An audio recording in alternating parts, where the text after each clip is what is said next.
How's it going? Yo. Morning, everybody. Good morning if you are on the West Coast. Good day if you are on the East Coast. Is it me or is there some sort of echo? Am I echoing? We're all echoing, I think. Oh. Yeah, there is some sort of echo. Maybe. Here, let me... Do we have it playing somewhere? And it's like, it could be me. It could be me. I think I have it on a thing. It is me. Okay, it's me.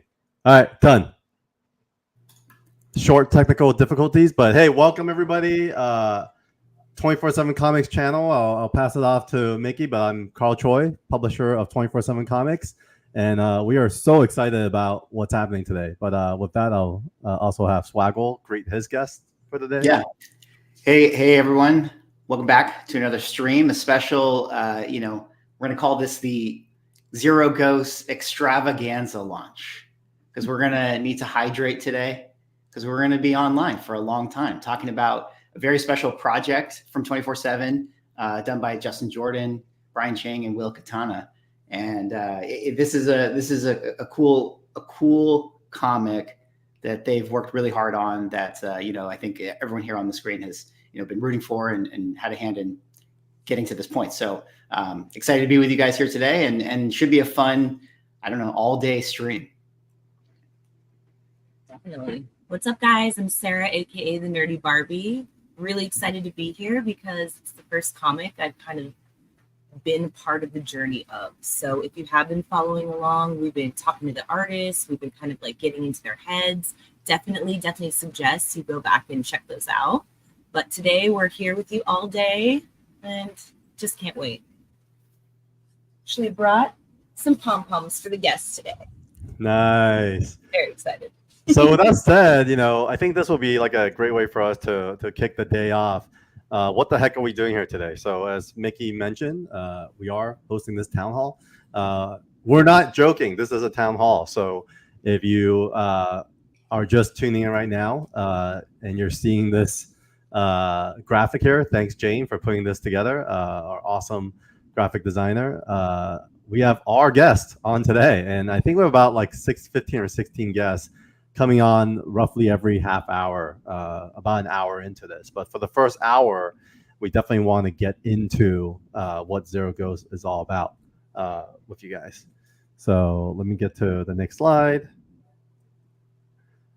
Before we get into everything, I want to just thank everybody who was our first round supporters of our Evermind Kickstarter last September. There's about 350 names on here. Want to highlight that day one backers this time around will be added to this forever thank you list. We have some plans for this list, so we're thankful for everyone who's been part of the process. And if you find your name here, thank you. If you want your name on here, just back today, and you'll find yourself on here the next time we show it.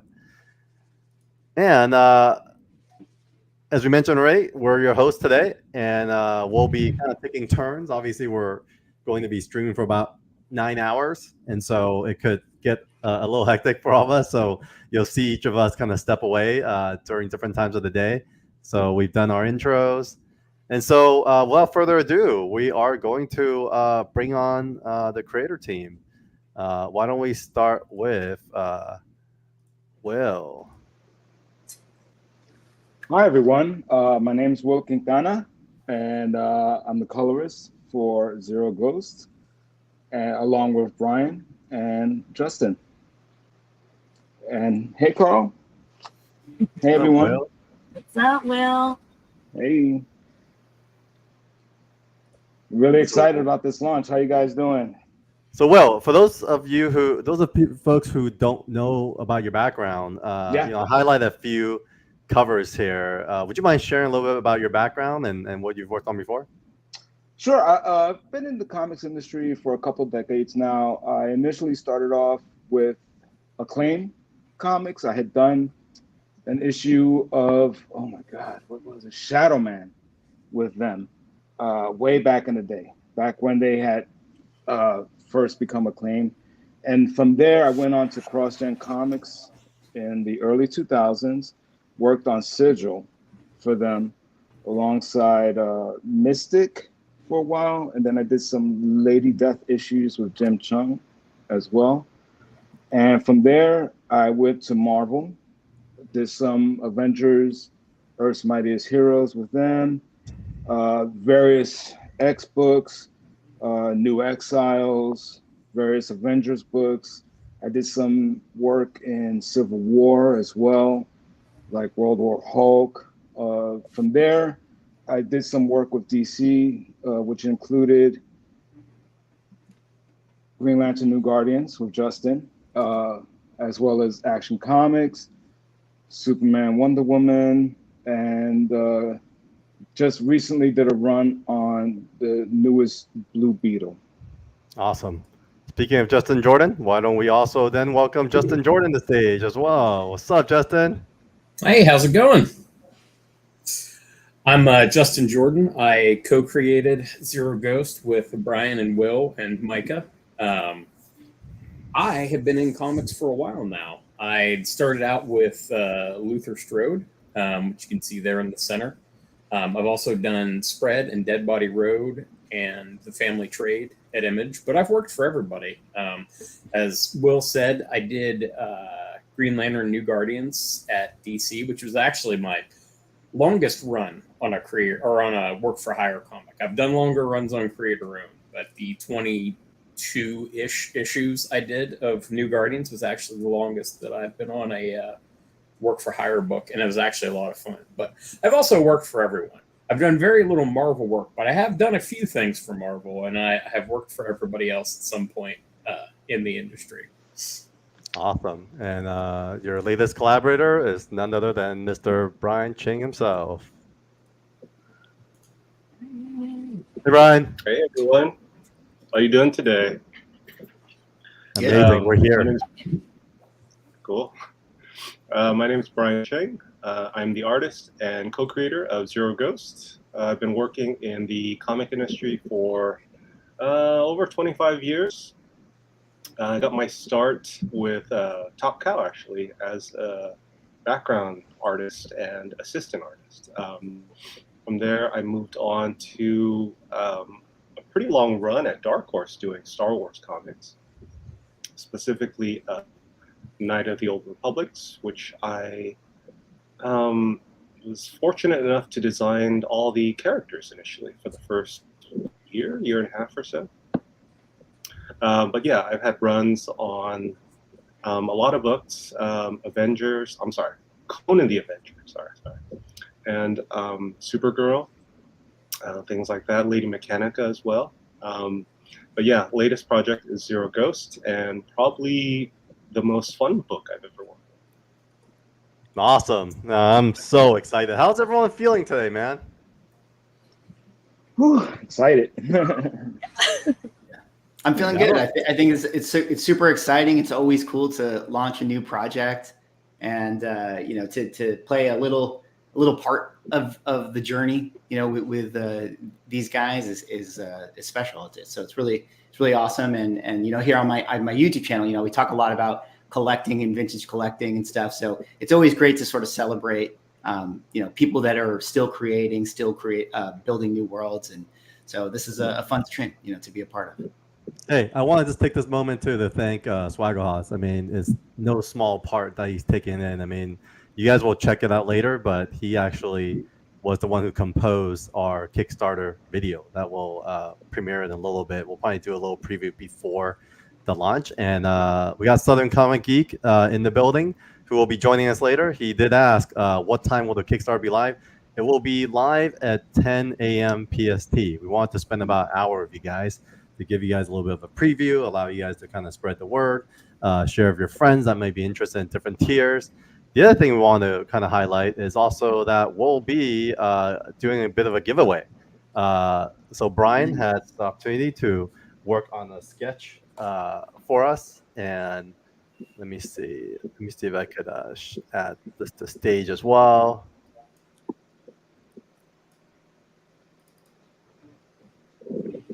He made a sketch for us, and Brian, you want to talk about this sketch and the character?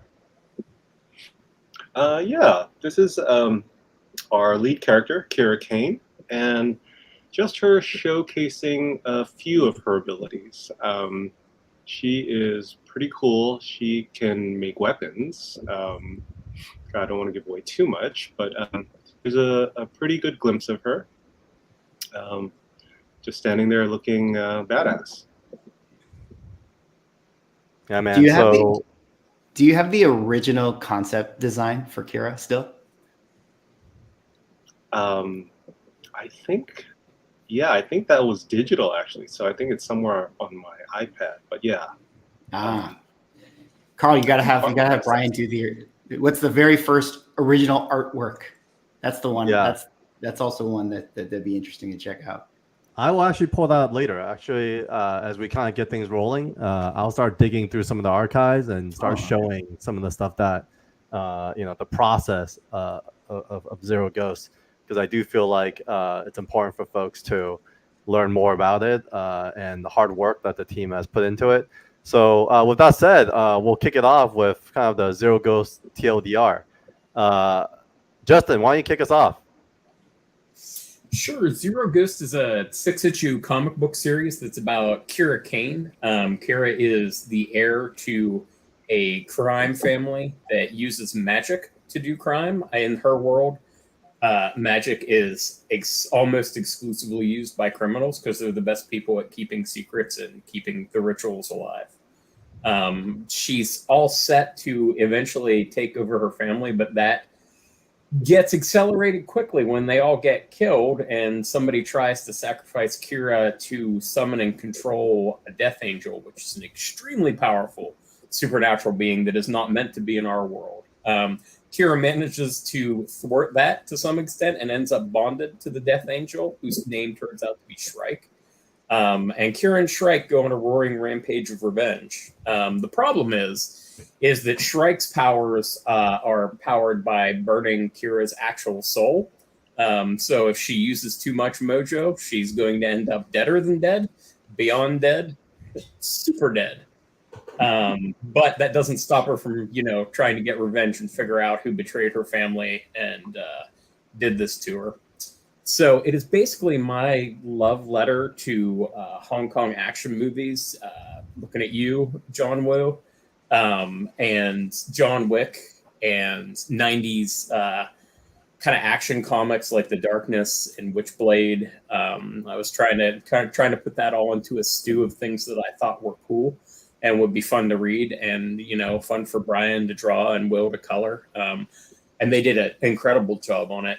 As you guys will see when we really start getting into the images here, Zero Ghost has an incredibly specific and I think really cool look to it that I think people are going to resonate with. So I'm excited. I'm hoping people dig it. So that's the probably shortest version of the story that I can tell you. Yeah, in fact, I want to, with that, showcase that video that I was just talking about. Swaggle, is this the best way to show it if I was to just play it here? Yeah, maybe make it big and... Let me see. If I was to stretch it like that, does it take over the screen? Yeah. All right, folks. I'm going to show the video and then feel free to react to it. All right, here goes.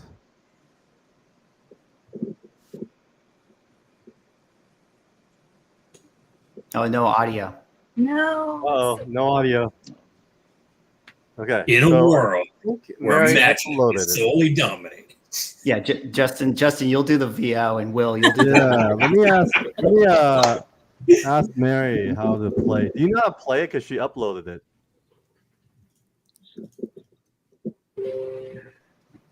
Anyways, we'll go back to the slides itself. This has already vastly exceeded my technical abilities. So you're doing exactly. great. While we figure that out, let's go into what the Kickstarter is all about.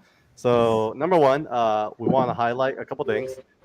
Day one backers, as mentioned earlier, we will add you to our forever thank you list. So we have probably one of the most extensive thank you lists on as a company, because to us, we want to recognize the foundation of who's going to build this company with us. And so that's you, the community.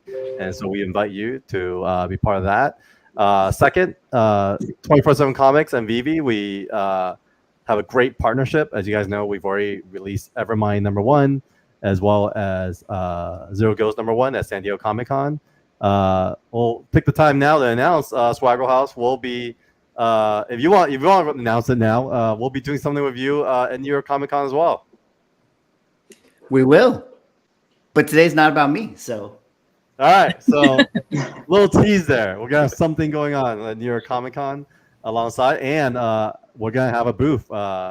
Thanks to Will at the Artist Alley to have all your Zero Ghost physical copies, which I'll kind of go over later as well. And then for those of you who are comic art fans, hey fellow comic art fans, we have a couple tiers. Brian, why don't you talk a little bit about your original art, because it was hard getting these tiers together, but you're such good sport, and you opened up your vault and provide us with very, very limited supply of your original art from both Star Wars, Batman, Witchblade, and Tomb Raider. So you want to share a little bit about that? Oops. Okay, cool. I think Mary figured it out. But Brian, why don't you share more about that, and then we'll go to the video. Yeah, of course. Carl and I have this sort of joke about how I'm willing to relinquish a lot of my original art, but he kind of nudged me here, and we made I think about 85 pieces available here. It's stuff from the 25 plus years of my career, stuff from my Witchblade days. I think there's some Tomb Raider in there as well, and a bunch of things from my Star Wars days, from my first issue with Star Wars, which was it Republic 51 or 53? 53. Yep. 53, and my final issue of Knights of the Old Republic, which was issue 50. So just a bunch of stuff that was actually pretty nostalgic for me when I was going through it a few weeks ago. It's a lot of stuff that sort of landmark issues, I guess you could say. Again, my first Star Wars, my final Star Wars, Knights of the Old Republic, first Witchblade stuff. Some stuff inked, some stuff just pencils, because when I was working on Star Wars, they were pretty influenced by the Conan stuff, the Cary Nord stuff that went straight from pencils straight to color. And so we were trying that for years, actually. I think that they liked the way it looked, and we were able to stay on time a little bit better because of it. So a little bit unique, because I think the industry has gone away from the pencils only. It's a much cleaner image to have black and white. It's much easier, I think, for the colorist to work over. So it's a bunch of stuff from that. Yeah, and we'll get more into that later, but want to share, kind of reemphasize, day one backers, you'll get your pick. I will personally call you on Zoom and go over the catalog with you, which will showcase a little bit later as well, as we dive into the memory banks of Brian on what he remembers about these pages, and you'll get to pick, and this will be in order. So the first folks that back us will get to pick first, and so on, and only day one backers will get to do this. Otherwise, it will be randomized for the rest of the backers. I want to shout out Kazra, CEO of Comic Art Fans and OAX, amazing supporter of the publisher here and our creatives, and so thank you for that. And with that said, Mary, you want to cue up the video, and I'm gonna keep all our faces up here so we can all kind of react to it, because it's freaking badass. Swaggle, thank you for this. We appreciate it. Let's premiere it now.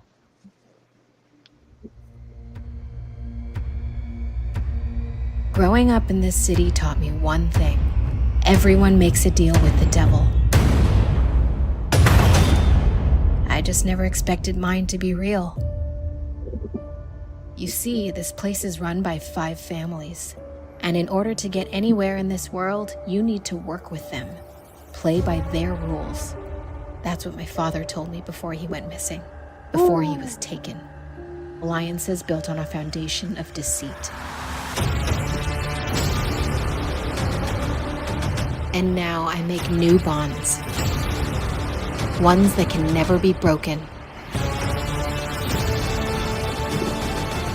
Power is the only true pact.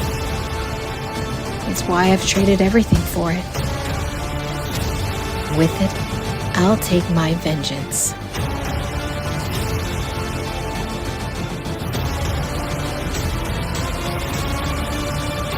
Everyone here makes a deal with the devil, including me.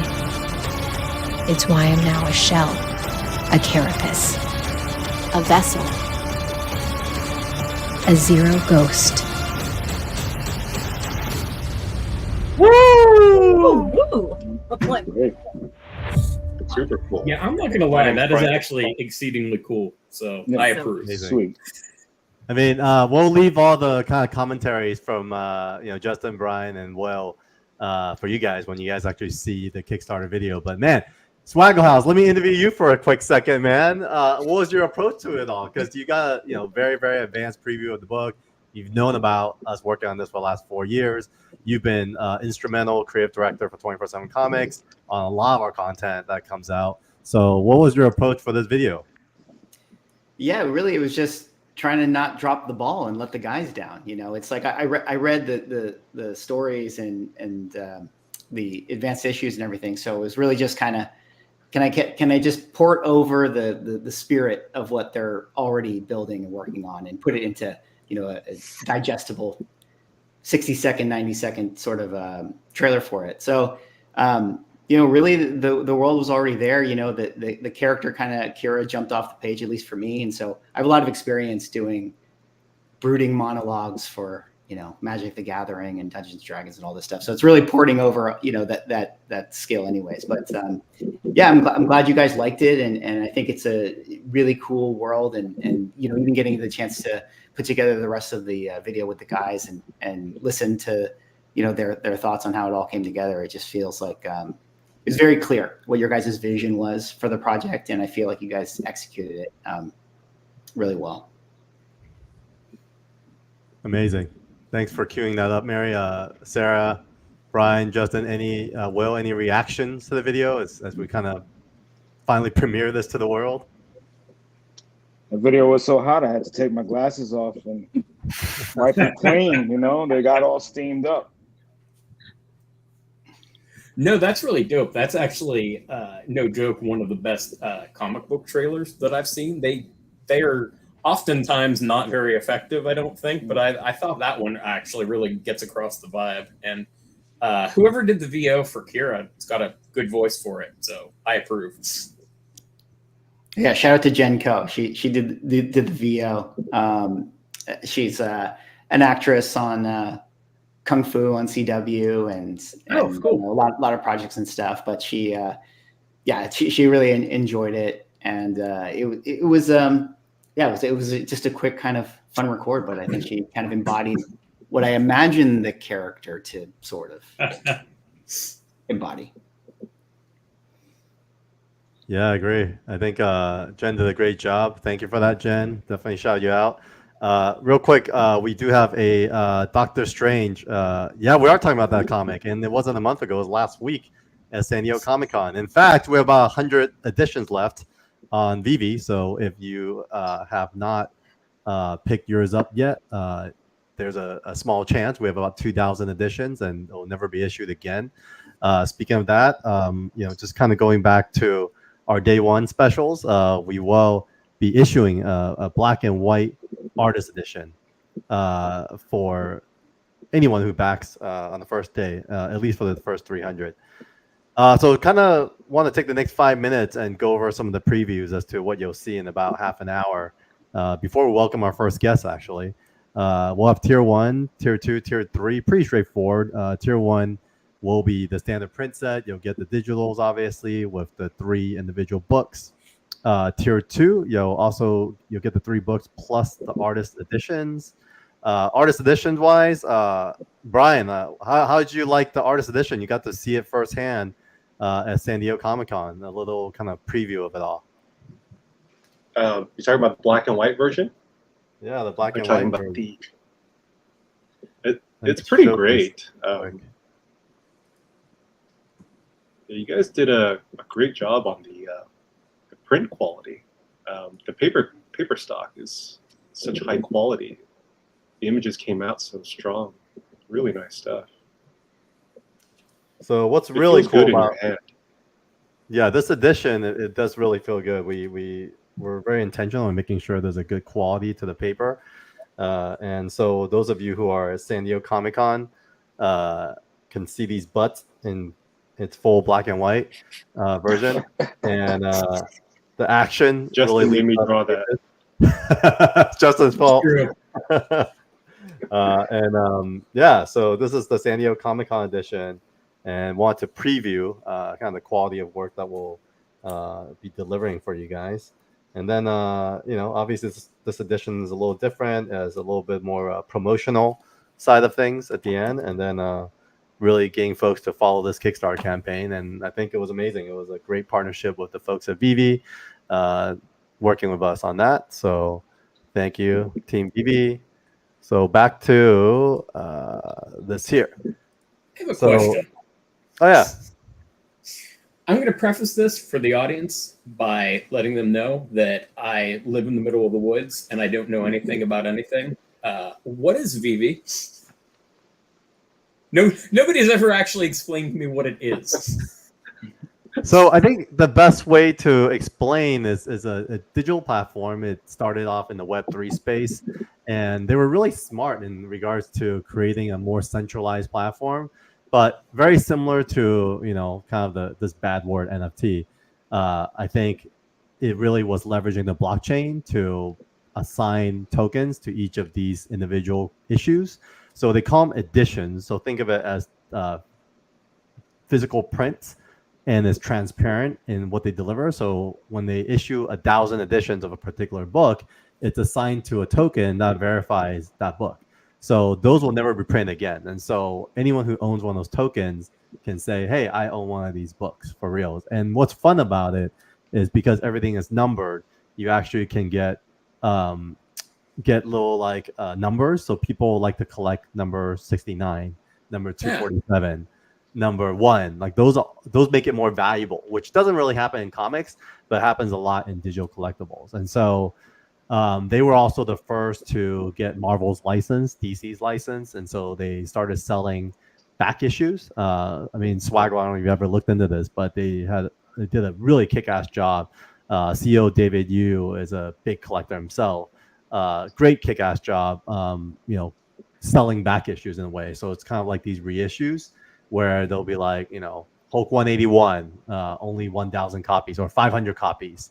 And they'll drop in a day, and next thing you know, obviously everyone wants their Hulk 181, and I don't know what their algorithms are or how they determine the numbers, but they do kind of assign numbers that are comparable to the CGC numbers, and so it's kind of cool. And so I think they've got a lot of momentum. They recently announced in March that they're doing day-and-day releases with Marvel Comics, and I know they do really good business with Marvel. So that's what Vivi is, and we're one of the first independent publishers to work with Vivi in this capacity. So what's fun is we're not a big corporation, so we could be a lot more flexible in our drops, incentives for our collectors, etc. But to me, I think PDFs are cool, but I would love to just introduce our community to this type of digital collecting as well. Yeah, I would also add, just from maybe people who watch my channel that are, on the kind of comic collecting side of things. I think one of the cool things about it is, granted, there's going to be people that don't like the digital aspect, but digital comic books has been trying to break through in some kind of way. You've had Comixologies and you've had Marvel Unlimited and these types of platforms. And I think that they're great for being able to read, but then there's no collectability in it. So it feels kind of fleeting in a way. And I think even if it's not for everybody on the physical side, I think that there's something to that person that still kind of wants to have something that they feel like, oh, okay, it's special. And I own this in a unique way. And I think that that's kind of what they're trying to drive at. And then I think the long-term goal that's positive about it is it's sort of a way to support the creators who make the books. You know, if you can have some sort of ownership over all of the transactions that happen online, I think it's like the best way to support creators. Because obviously, if you work for some of the big two and you have a physical book and you get paid, you know, a contract for it, you'll sort of never see whatever it does, you know, on the secondary market. So I think there's kind of pros and cons for it on a collector side and also a creator side. Yeah, no, thanks for that. I agree, Mickey. I think one of the things about, you know, digital comics is kind of what I think ruined like the momentum of the comic industry. When everything went digital, people didn't care about the collecting side. But I think we're at the very precipice and beginning of, you know, collecting again. So kind of hope that answered your question, Justin. You did. But we'll kind of go back to the program with let's see, how did I get the screen back? There we go. So yeah, speaking of tiers, we're on tier 3, and tier 3 basically includes all of the 6 books from tier 1 and 2, and also our variants. And speaking of guest variants, we are going to, in fact, invite a very special guest who is one of our guest variant contributors, Mr. Manix Abrera. Hello, good morning, everyone. Morning. Morning, hello, Brian, Justin, Pagel, Hello. Sarah, Will, and Hi. Carl. Hello, How are you? and hello, Morning. everyone watching. Morning, Mr. Good Abrera. morning. Thanks for joining us, man. And it's Yes, of cool. It's really cool to see that it's also morning where you are, because normally in the Yes. Philippines it would be like 12:30 a.m. right? So Yes, yeah, it's good that we're still here in California because if not, yeah, it's past midnight in the Philippines now. yeah. First of all, how are you? What have you been doing since San Diego Comic-Con? How was the experience for you? I think SDCC was super fun, very tiring, but really, really fun for us. It's just my second time to go there. Yes, and I'm still finishing some commissions from the convention Oh my before we God. go. Well, I mean, could you introduce yourself to the audience for those who may not be familiar with your work? We have a few slides with you as well. So yeah, here's a couple photos from San Diego Comic-Con. We saw that the Todd Father held one of your pieces. So can you share more about your journey as an artist and how that led up to where we are today? Yeah, so I've started doing comic strips back home in the Philippines in the newspaper. I've been doing it since I was a student, even up to now. I've been doing it now for 25 years, and every year I release a book, but it's mostly black and white comic strips. It's slice of life stories, and it's mostly humorous. That's why you can see in my style that it's kind of cartoony, but I really love superhero comics. And when I was invited to join the art group, Next Comic Art, it's mostly artists from Asia and in the Philippines. Our rep Jiggy Cruz told me that I could incorporate my cartoony style into the superhero art style, and that's how I discovered that. I love this challenge and I like it. Yeah, shout out to Jiggy as well. Especially want to showcase a few examples of what you do. I mean, you go beyond this. I definitely know about your background in the Philippines as a cartoonist, but you've been getting pretty famous for these recreations. And so I want to show the audience a few that you did for me. This is a new acquisition pickup from San Diego Comic-Con. Conan #1, one of my favorite covers from my favorite artist, Barry Windsor Smith. Any thoughts on this, Manix? Thank you so much. This is a commission, yes, from Carl Choi. This is really memorable because I had a hard time doing this because of all the detail but I really enjoy doing challenging artworks. Yeah, Mickey, Sarah, what do you guys think? I mean, when it comes to recreations like this, like any reaction? Obviously, we're all familiar with this Conan the Barbarian, but Manix's interpretation it's just so powerful to me. It's insane. So powerful. I mean, you could see this from a mile away. And then you get up close, and it's just the scope of how many classics you've recreated in your style. It's It's just incredible. Thank you so So much. I always try to make it fun. And and when I'm drawing, I need to smile first, when I do these things, because I always want to put a little humor on all just my meeting your wife, and then just kind of after I got to know you both, and then seeing you with your family, it really comes through in your style. It's so much love. Oh, thank you so much. Hey, we loved your costume, by the way. Thank Yeah, you. I hope I didn't get paint all over you guys. and I was sad that I didn't meet Brian and Justin in person in SDCC. Yeah, I was hoping that we could get a picture, all of us. One day, Maybe next time. Yeah. we'll get us all together. I mean, Southern Comic Geek wants me to show this as well. I won't show it too long because you and I might be the only one that cares about this cover, Southern Comic Geek. So Unity is from Valiant Comics, but yeah, I would just say Manix kicked butt on this as well. But why don't we loop in the creator team into this conversation now? Because obviously, when I approached you for your variant cover, there was a something special we wanted to bring to the table, and some of these examples are stuff you did in the past. But would love to hear about your process, starting with your sketch, and then maybe Justin, Mickey, everyone can react to what you guys were thinking when I shared the sketch with you guys. Yeah. First of all, I want to thank all of you because you gave me a lot of space to interpret how I would do the variant cover. So thank you for that. And when I do my artwork, especially covers, I imagine all the comic covers and how I could make this artwork maybe stand out from all of them. That's what I try. Yeah, Justin, I think you had some contribution to what the final result was as well.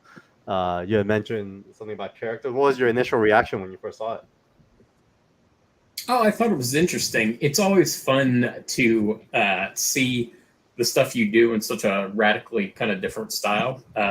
We had a few of those for back when we did Luther Strode, which was always a lot of fun to see. Yeah, I think my suggestion was that we could expand to actually see how what his style looked like with more characters, because we've got a big ass cast in this book. And I think it turned out really dope. Actually, it's a really cool variant cover. I am, in general, not a huge variant cover guy, but like the ones we have for this book, I was actually all really pleased with. So I appreciate Manix helping with that. I'm gonna say both. Yeah. Oh, sorry, Manix. But yeah, I want to just emphasize with Justin what he said. Him and I actually relate a lot on not having variant covers, so that's why we're only doing them for Kickstarter, and we probably won't do them for the in-stores. And so digital Kickstarter is kind of where we feel like these could live. And then, future editions will be something different as well. So, you guys, folks, heard it here first. Get them on Kickstarter exclusively. And so, yeah, Manix, you were saying. I just wanted to say thank you. Yeah, I think it turned out really well that I put the other characters, because at the first drawing was only Kira and the other one, her trainer, yeah, and then I put all the other characters, and I think it turned really well. Yeah, I agree. So thank you. Amazing. And I love that they allowed me to make a different font for the title. Yeah, that's all Jane. She's our Yeah. graphic designer. You guys can see her in the chat. Definitely give Jane a shout out. There she is. Thank you. She's a Thank you, fan of Jane. yours as well, Manix. You have such unique and cool style. I totally agree. Thank you. Thank you so much. You made it better, so it's great. Thank you. So, what else, Manix? I mean, doing this has been a great experience as well because you came out and you signed. You got to meet a lot of fans as well.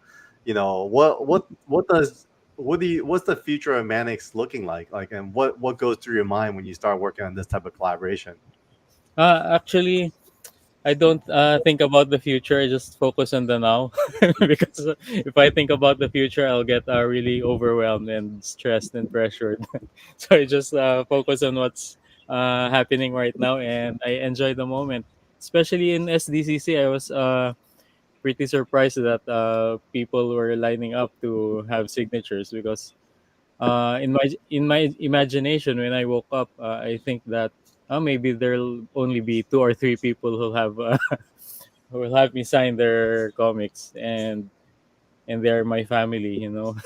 But I was surprised that there were a lot of people there. So thank you so much. Man, you and Brian, man, you guys got fans, and so it was great to have you guys come on and sign. I know Brian doesn't do much signings either, and so it was great to see a lineup for both of you guys. It was a great experience. Yeah, thank you so much, and congratulations to all of you, to everyone, because it's really awesome. The whole book, it even smells good, you know. Yeah, the paper stock, everything's perfect, you know. Love Like that the new comic cover, the smell. pages, yeah, the quality of the color, everything, the artwork, the writings, everything. It's really good. So congratulations to everyone. It's Yeah, really thanks, nice. man. What do you think about the story? Let's talk a little about the story itself. What went through your mind when you read it? Do you have any questions for the fellas since they're all here?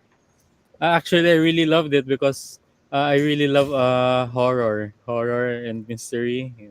That's one of my favorite genres. And so when you guys sent me the first digital copy before I did the artwork, I really loved it, and I want to read the next issues.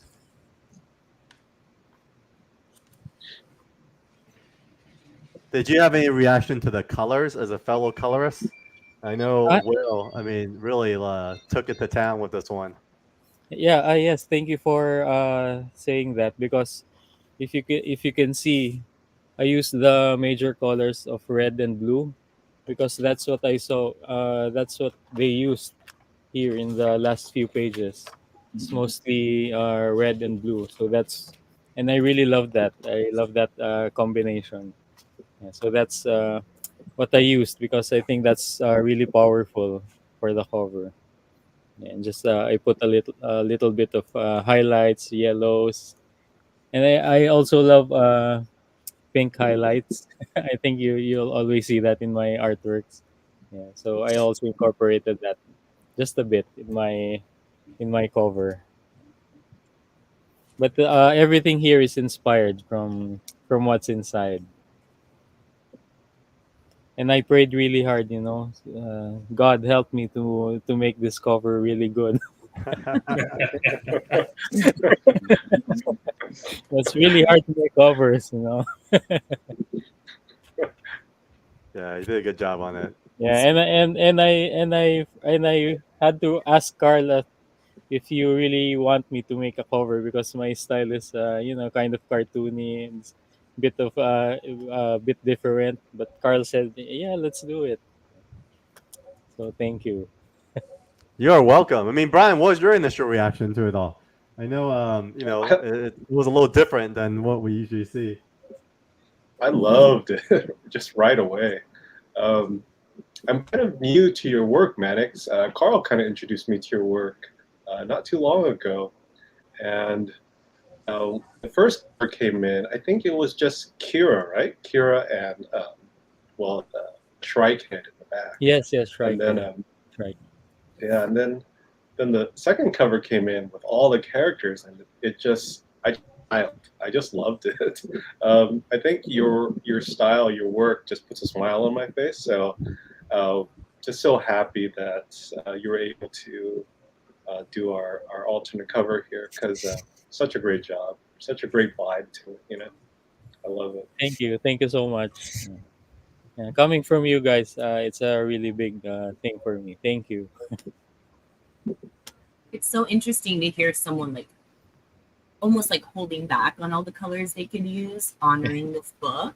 and it's so successful because it just, I mean, you're drawn right into this cover. Thank you so much. And So Manny, speaking of- go for it. So I was gonna say, speaking of which, in Manix's reproductions of his covers, I love the fact that you're able to capture a lot of those colors from the original covers.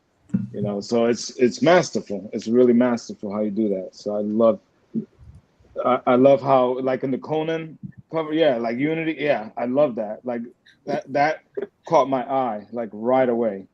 Like it's almost an identical reproduction of the colors in the background and the background characters. It's beautiful. Thank you. Like thank right you. down to the trade dress and everything. It's great.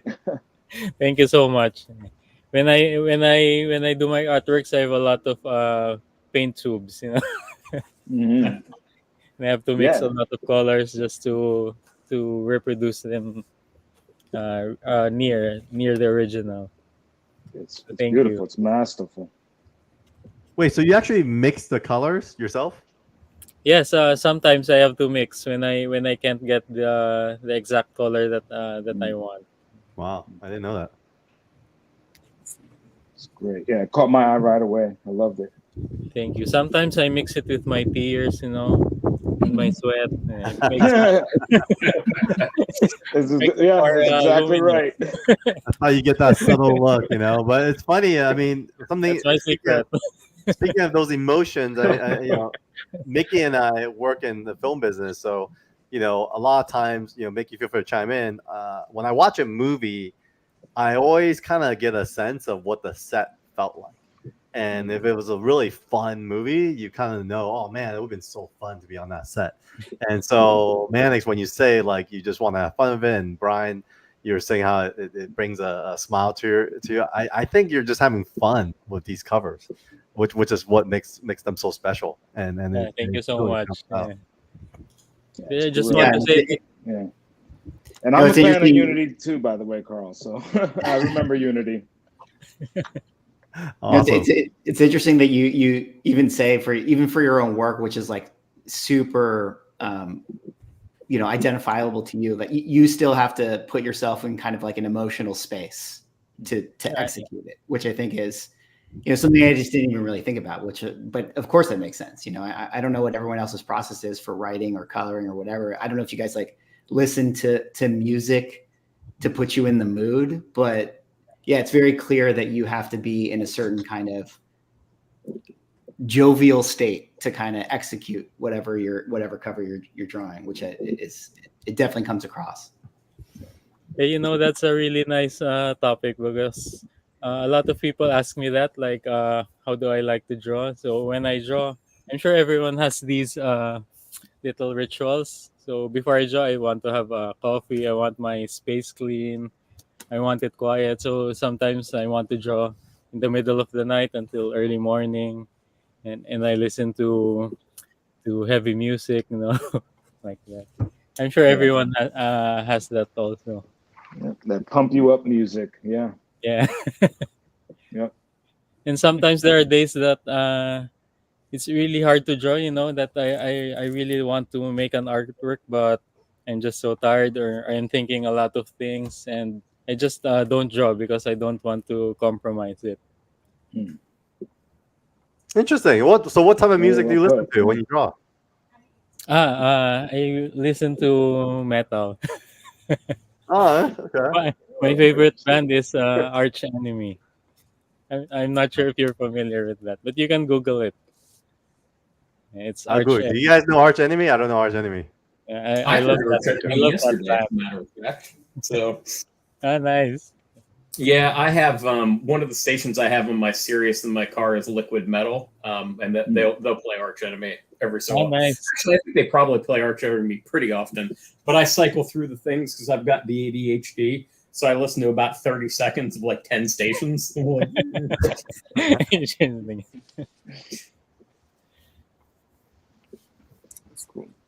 And also because I have a 5-year-old daughter, that's a new challenge for me. You know, because it's sometimes I have to do a lot of things before I draw, And when I'm going to start to draw, when I'm in the mood, I feel the power in my hand that I'm really ready to draw. And then my daughter is going to call me. She wants to play with her dolls. She wants to have a tea party. It's really it's a real challenge. So you have to do a 5-minute tea party first, before drawing. Yeah, that's a new challenge for me. That's why. That's why. Honestly, that was also my experience with having cats.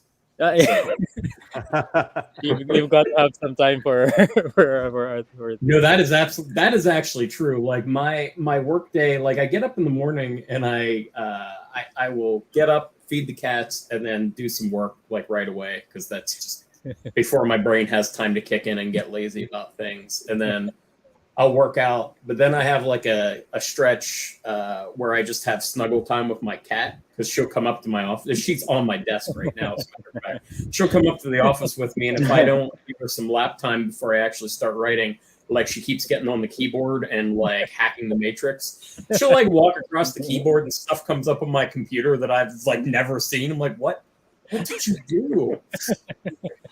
Did you just launch the nukes? So my day incline has specific kitty time. Hey, that would be an awesome story. That's when the art imitates life, and all of a sudden you introduce a cat character into Zero Ghost and things of that nature. Yeah. It's funny. I'll be on like Discord, and she'll sometimes we'll just walk across the keyboard because she wants my attention, and I'll just leave it. I'll just hit enter. I'm like, you know what? People and all my friends are like, oh, they put the kitty emoji react because they understand that that's a cat walking across the keyboard. Yeah, I miss my dogs so much. I left our dogs with my brother-in-law who loves them when I went to San Diego, but we haven't been able to pick them up because I've been so busy with this launch. So I'm so excited about seeing my dogs this weekend. Miss them so much. So Manix, as what is your traveling schedule like? Because you have a whole career in the Philippines, and then you're doing a ton of stuff here and now.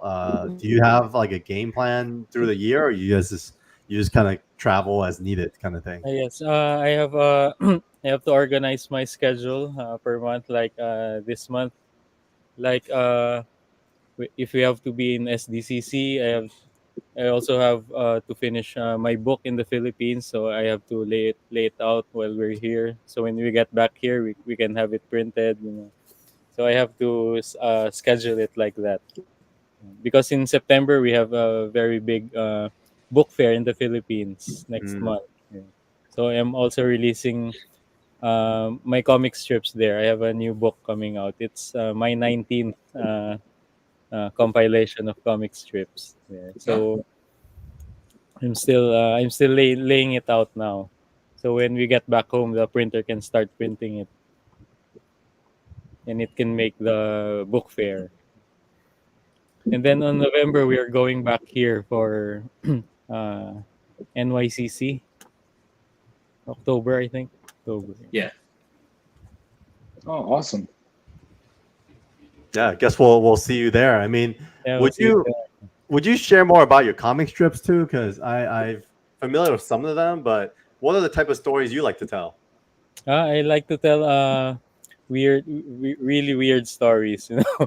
If you're familiar with the Twilight Zone, like that, I really love those shows. So I incorporate it into daily life, because for example, in the Philippines, it's really hard to commute because of the traffic.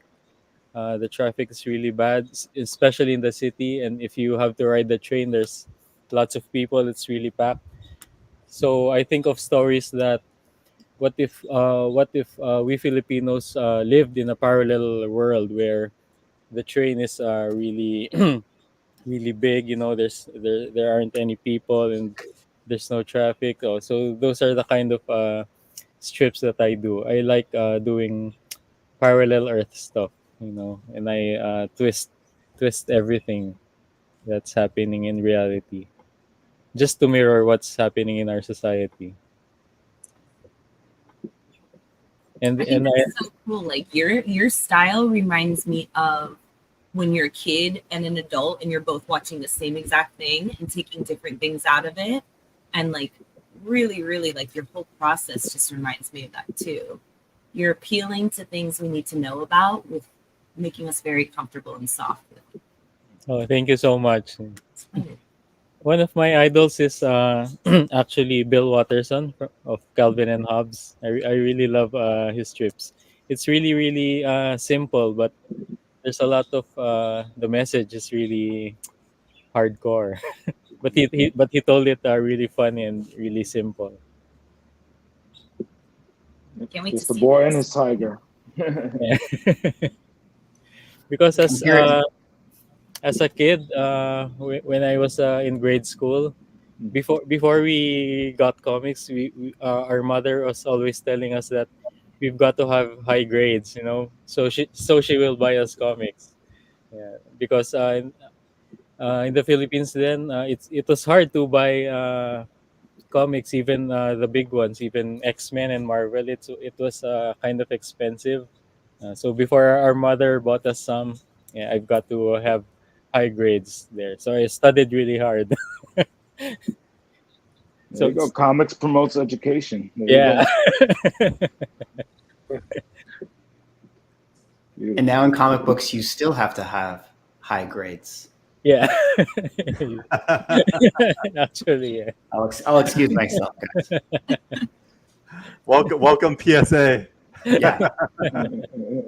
No, you know what comics needs? Comics needs the Pizza Hut Book It program, where you can, if you read like 10 comics, you get a free personal pan pizza. Yeah. See, Nice. I know Carl's my age. Carl, were you? Did they not have the Book It program where you were from? There was the Book It program in Pizza Hut for sure. There's nothing like the high of getting that free pizza from reading. So There's definitely not enough Marvel and DC doing, kind of kitschy partnerships like they used to when we were kids. I think that those were so important. God, Lex Luthor stealing 40 Hostess pies. And that's terrible, Mickey. That's right. Oh, God. It's a villainous act. I miss those.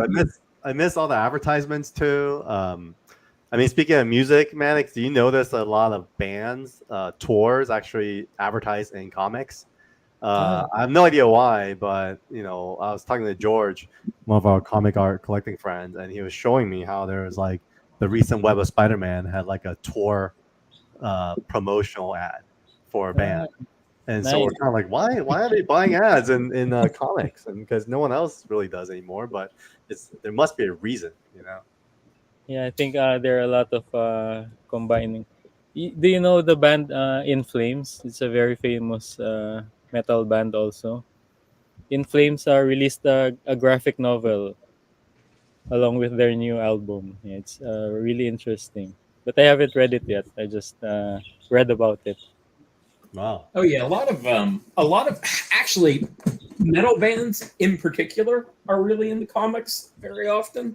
I was supposed to do, it never materialized, but I was actually supposed to do a comic with Trivium and nice. Slipknot, I think.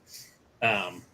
Which the project fell apart, but like those dudes are all really into comics. So Nice. a lot of metal bands are. Yeah, there's a lot of overlap there actually. So. I think it comes from the maybe just album cover art. There's a lot of like I think so. Yeah. inspiration that gets pulled from the art world, and so there's just a lot of shared kind of aesthetics in that space. Yeah, there's this weird Venn diagram of like metal, wrestling, and like comics where they're like there's a lot of overlap. Like 100%. you can almost guess that somebody who's a fan of one of those things, you're like, if you start a conversation about either of the other two, you're probably safe. Yeah. It feels like it's like pineapple on pizza. It's like, well, why do these things go together, or do they? I don't want to. We'll not start that whole controversy.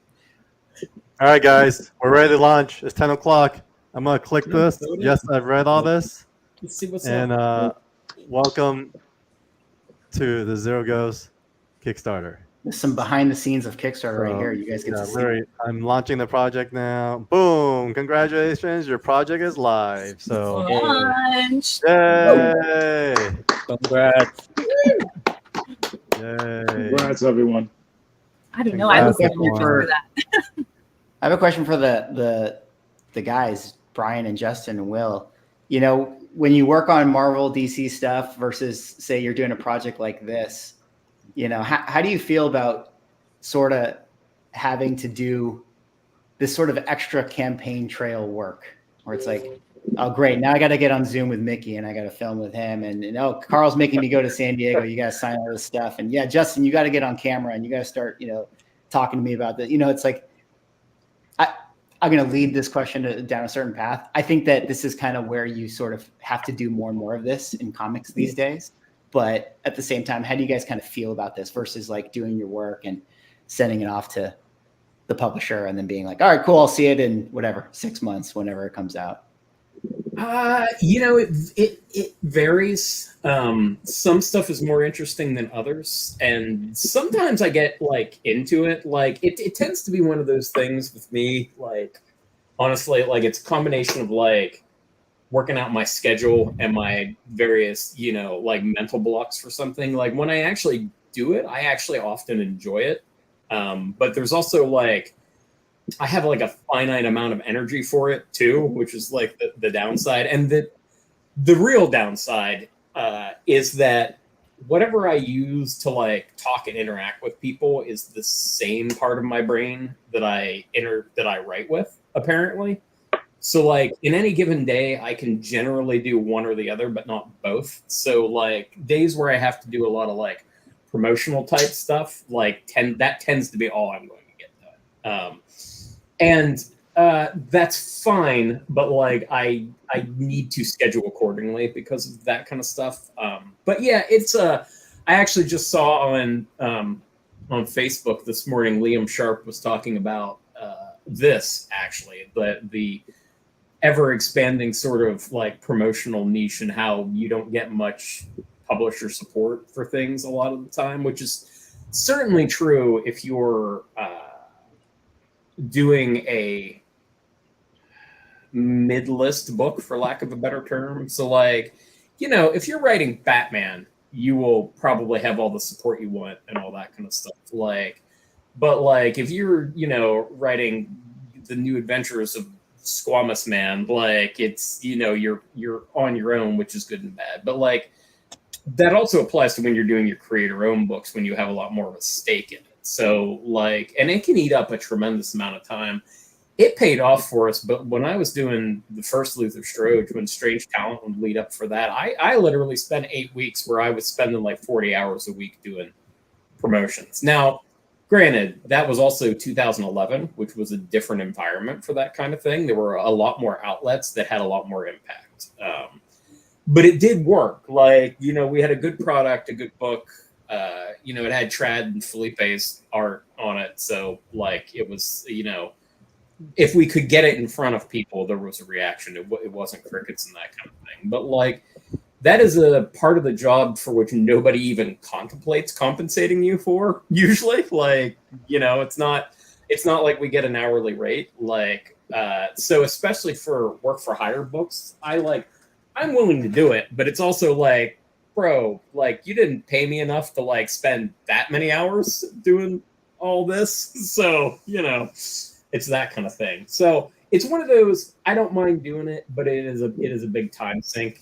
And it is unfortunate that we are obligated to do it as much as we could, especially since nobody really knows what does or doesn't work. Like, you know, there's a famous, I think it's about marketing, which is actually different than PR, but it all goes into the same thing. It's like, or it might have been advertising, but it's like, oh, only 50% of advertising works. The problem is we don't know which 50%, which is like, it's the truth, right? Like you do all this stuff and you're like, well, I hope it had an impact, but like you can't usually predict a priori, like what's going to work and what's not. So you're, you know, kind of obligated to do it. You can't Pareto principle it the way you would like, or the way I would like. So, Right. sorry, that was a rambling answer, but hey, what do you want? We got 9 hours. Yeah. Do you agree, Brian or Will? Is that kind of how you guys feel about it? That's a good Go ahead, question. You want to go? Oh, okay. I guess as a colorist, I'm not really like when it comes to the big two. You're not really, unless if you're working on a, like Justin said, unless if you're working on a top tier title, you're not gonna really be included in promotional stuff or conventions for signings or anything like that. So something like this, I don't mind it because Zero Ghost is something I put a lot of more time and of myself into. So I believe in it. I believe in the project. So I'm definitely gonna go and promote it as much as possible. Right. And I'm actually flattered that I'm asked to do this stuff because it's typically something I'm not accustomed to. The last time something like this went down in this industry was like with CrossGen, and this, Mark Alessi was a guy that would take the teams out, get them out to the fans, whether it be San Diego, Orlando, New York. He put money into like high quality stock paper where, I'm sorry to say, but with the other two, it's like lower stock, but it's still, the same dollar amount as far as cover price. And I'm really appreciative of the fact that, Carl did put more into the paper stock because like I tend to be a little heavy handed with my coloring. And if it had been on that lower quality stock paper, it would have looked like mud, Whereas with the ash can, I could see like right away. There was like this shine that I could see on the paper that indicated to me that it was a glossy stock of paper. So it soaked up all that color really nicely. So this is what the fans are going to be getting with this project. They're going to be getting like the best that we could possibly get, whether it's the work or the time that we put into it, the energy that we're putting into promoting it, or the paper stock, man. Like when was the last time you could say you got that from the other guys? Sorry to say. I know I work, I'm work for hire for them and stuff like that, but it is what it is, Yeah. No, I think that that's a huge pain point. And listen, I'm sure that there's people in the building that have their reasons for picking what paper stock they want to pick and all of that. But I think we're just in that place where people, it's 2024, people want a little more quality sort of product. And so both in the creating and the actual materials, so I think that that's something that's super important. Yeah. Especially in the age where I think we're leaning more toward the more tactile feel of books, traditional art, like with the whole AI thing. People want original art. They want to see it. They want to see it produced by another human. They want to have that tactile feel to it. So I think the same, goes for the comics that you buy as well. You want a nice quality, heavy stock comic, not something that's going to feel flimsy in your hand. Yeah. What about you, Brian? How do you feel about having to do all this kind of on-camera work and being kind of the face? And let me set this up a little bit more. Like I think it's interesting, Justin, what you said, where nobody knows what works with marketing. I think that that's clearly true in comic books, which my little critique of just the entire comic industry is I think that marketing is a huge problem. Like I'm somebody who has a YouTube channel about comic books, talks about this all the time, and I couldn't even tell you when the next Iron Man issue comes out. I have no idea. I barely know who the writers and artists that are working on these things. Like I don't know what they look like. So I think that there's some issue with that, and that's why I'm more of the opinion that Brian, you got to get on camera. I'm going to make you do it. I want to know who you are and that sort of thing. But anyways, how do you sort of feel about, having to do these types of things? Yeah, it's interesting. It's very much out of my comfort zone. I'm a very introverted person. I had this conversation with someone at San Diego where, it's just me, long hours at this table here, this lamp, and sometimes my dog walking around. And so when Carl and I were talking about doing promotion and things like that, it's a little uncomfortable for me. But after the first couple of times doing it, and especially the guys, it's so sort of comfortable doing it with the group. I think doing it with Justin, Will, Carl, and everyone is so supportive. But then again, my experience at San Diego was really helpful because you had all these people coming up and they looked genuinely interested in the book. They were flipping through the book during the signing. The reception was really, really positive, and just kind of nice to look people in the eye and see that they were enjoying what they were seeing. And so, yeah, I think that aspect of it, again, just like sort of hanging out with the guys on a YouTube stream and seeing the fan reaction, it's pretty important, and I'm warming up to this whole experience, pushing me out of my comfort zone. But yeah, I see how good it can be. Pretty exciting to see people like Manix come on and explain some of this process, and just putting a face to all the work that we're seeing. It's pretty cool. Yeah. Which, speaking of Manix, I know that you might be on a tight schedule, but if you have to jump and you got to go, by all means, anytime. Otherwise, you're of course more than welcome to hang out.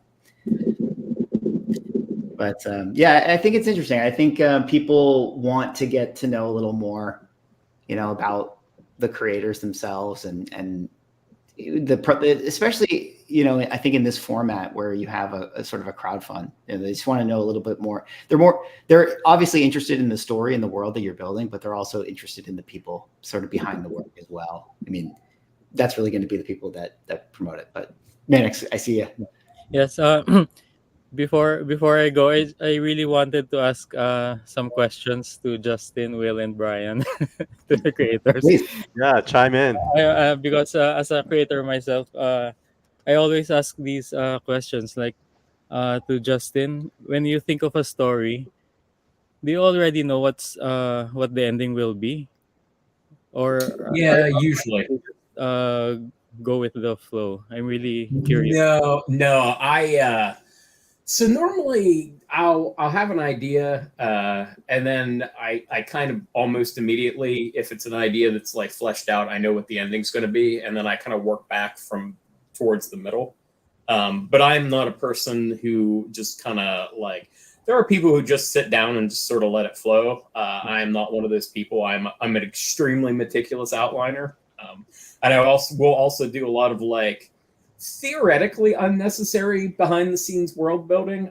I say theoretically because there's a writer part of me that thinks I don't need to do it, but then there's a part of me that's like, I've actually made a lot of money over the years because I do that, because like that particular like ability to think things out to a certain distance has proved to be pretty lucrative because a lot of people don't do it.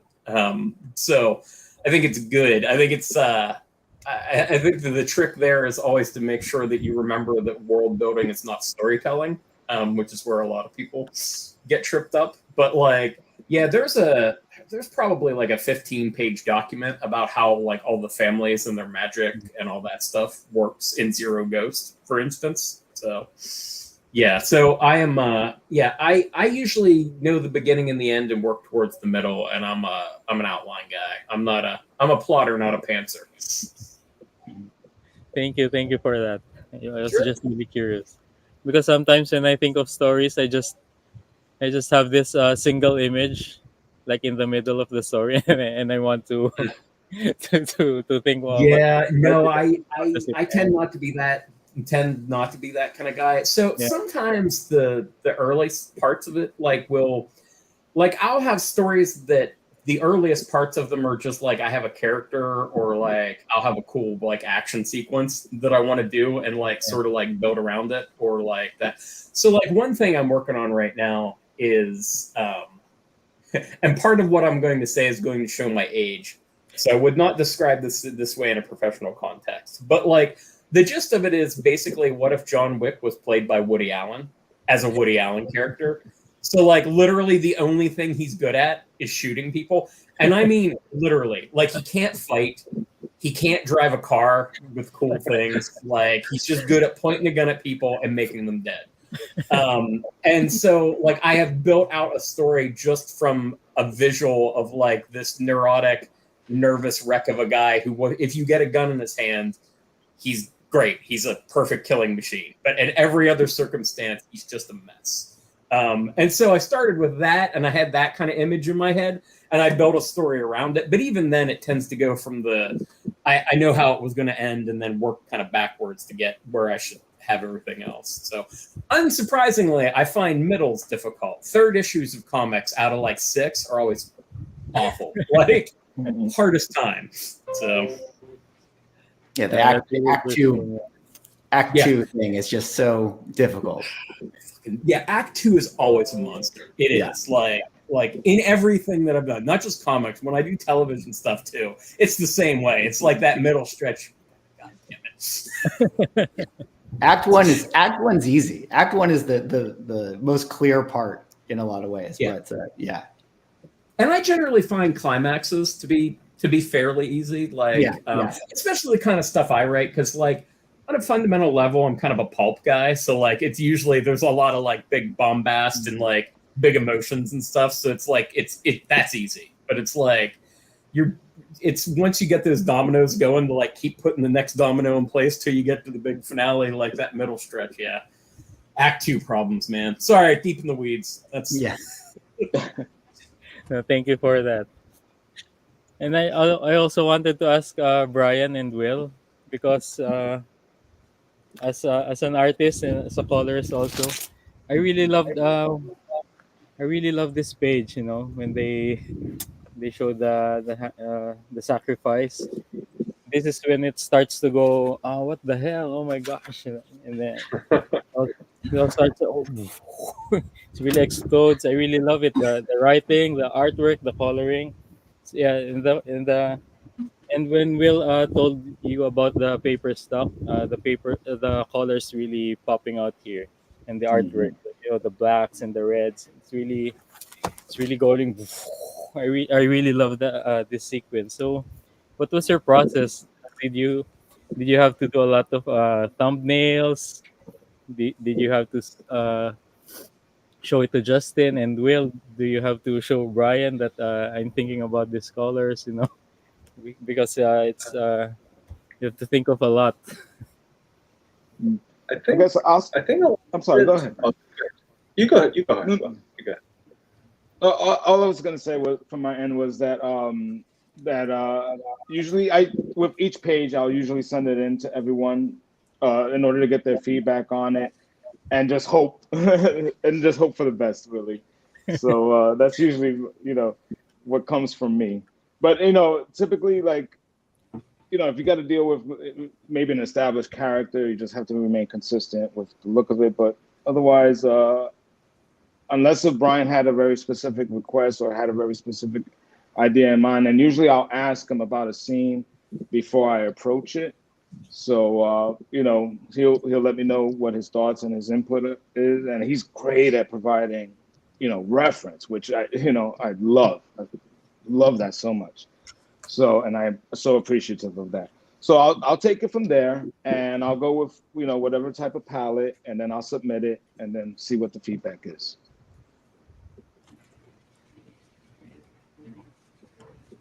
So a lot of it was in the script, and Justin actually sent us a video of these female acrobats sort of suspended and tied to this rope apparatus, and they were sort of moving around in a very odd way. It was super creepy.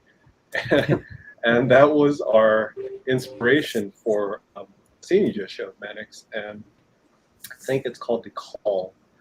And it's a bunch of women tied up for this ceremony. So it's kind of start off there, and then we had this vibe of sort of like like hell opening up in a way. And I think we had talks about this. We were trying to figure out how to show it. And the thing we wanted to stay away from was the Marvel movies, the whole Doctor Strange thing where it's embers, yellow, orange embers everywhere. We want to stay away from that. So I think we kind of came up with almost like our world starting to burn up a little bit. The edges of our world starting to burn up, and that's what Kira's looking up at, is the flames at the bottom, as our world and Shrike's world is sort of blending in. And yeah, that's sort of how we started with that. And there's a French comic book artist named Matthew Lefray. I think I sent Will some of his stuff. He's great at visualizing things. He has done movie stuff. He has worked on his own comic called Long John Silver. And so some of that scene is actually inspired by his work. He has sort of supernatural things going on in the pirate comic that he was working on. And so I was looking at some of those things, looking at his paintings to kind of see the environments he was building. And so, yeah, I figure I'm like all artists. We kind of look around, see inspiration here and there, and it just kind of takes off from there. Nice. Congratulations. Yeah, congratulations. Thank you, Manix. Thank you. That's great. Everyone, we're about, as Southern Comic Geek shared, with 21 backers, already halfway to the goal. So congrats, everyone. We're going to keep this going. Great. So Manix, thanks for your time, man. We really appreciate you making time. I know you have a kind of intense travel schedule, so for you to make time to do this, we truly appreciate it from the bottom of our hearts. Yeah, thank you again so much for having me and for having me make a variant cover. And congratulations to everyone. Thank you, Manix. Thank you, Manix. See you again soon. Appreciate it. So, See you in New York. with that said, we will bring our next guest on and also showcase a little bit on what's happening here. We are now at 6196, 22 backers, about 20 minutes in. And so thank you, everybody who took the time to back. Obviously, day one will also allow us to unlock a few things. And so if we hit our additional goals, if you scroll down, you'll see kind of the other unlocks with 15K at digital wallpaper, 30K at invite-only stream, something like this, a little bit more intimate. And then a 50K goes metal, which we could show here as well. But with that, before that, why don't we bring on our boy, Micah. Justin, you want to do the intro? Hey, it's Micah Myers. Hey, everybody. This is Micah Myers, letterer extraordinaire, several times nominated for Ringo Awards. He is also the letterer who's worked with me on Urban Animal for 85,000 episodes. It was one of those. I joke, but I realized relatively recently that like Micah and John Amore and I will have done more than 100 issues worth of Urban Animal by the time we're finished, which is a long run for a singular creative team. So, yeah, I was like a friend of mine asked me like, what's the longest series I've worked on? I was like, I think like I like 6 issues, but like technically, Urban Animal is like, I mean, there's 160 episodes so far, or 150. And I mean, I don't know what that translates into comics, but it's pretty long. Yeah, well, the first compilation of that, which is 27 of those episodes, is 300 pages of comics. So it's a lot. Like it'll be about 2,000 pages of comic books. So Micah and I have worked together a lot. A long time. So Micah, what's up, man? How's it been? Not bad. Staying busy, lettering everything that I can. Going to some shows occasionally. So can we talk a little bit about you and what you've done? Obviously, you know, we have an audience here today that's been amazing so far, and would love to hear from you. It's, you know, you've I kind of pick a little bit more eclectic titles But when I saw your booth at Heroes Con, I was like, holy crap, you worked on so many different books. So Oh, yeah. would you mind sharing a little bit about your journey and what that's been like, and how many books you juggle, etc.? Yeah, I got into lettering around 11 years ago, or 11 years ago is when I kind of started actually working. A little bit before that, I was like practicing and playing around with it. It was just a thing that I got a desire to do graphic design. After I got out of high school, I had like 10 different careers, trying to figure out what I wanted to do with my life. But I had kids, so I had to figure out something. So I was working in a group home and going to school for graphic design, reading comics, and kind of wanted to work in comics because it seemed like it was fun. So I started looking into different jobs, and lettering and graphic design are kind of very similar kind of disciplines or art styles. Discipline's probably the right word. So I started looking into it. I asked some letterers about how to get into it, and there at the time there was a book from DC that was mostly about coloring and about 10% about lettering. And there was a comic craft book that was like 20 pages about lettering. And there's just a bunch of blogs, a bunch of YouTube videos I just watched and just taught myself how to do it. And just started practicing and playing around with it. And then I got a job. Then I got another job, and group home laid me off, and I had to figure out a career. So I took a stab at making this a career, and it worked. I got super lucky. I guess talent involves somewhat into it, but also a lot of it's luck. Just the job came, and the job came, and I got better at it. And now I've been nominated for awards, so I guess I'm pretty good at it. I don't know, but I've worked on books for Image and Dark Horse. I did a webtoon for DC Comics about Vixen that is now coming out in little graphic novel size little books, little digest graphic novel size books. So technically, I've worked for have a DC public book. But yeah, I worked on the Eisner winning anthology Puerto Rico Strong. So I'm not an Eisner winner, but I worked on something that won an Eisner, so that's pretty cool. Like I said, I've been nominated for 3 times for the Ringos. Maybe this year I'll win. I don't know. Probably not, but we'll see. But yeah, that's just Zero Ghosts. Yeah, maybe. That's what we need to get you for. Yeah, next year. Next year could be Zero Ghosts. Yeah.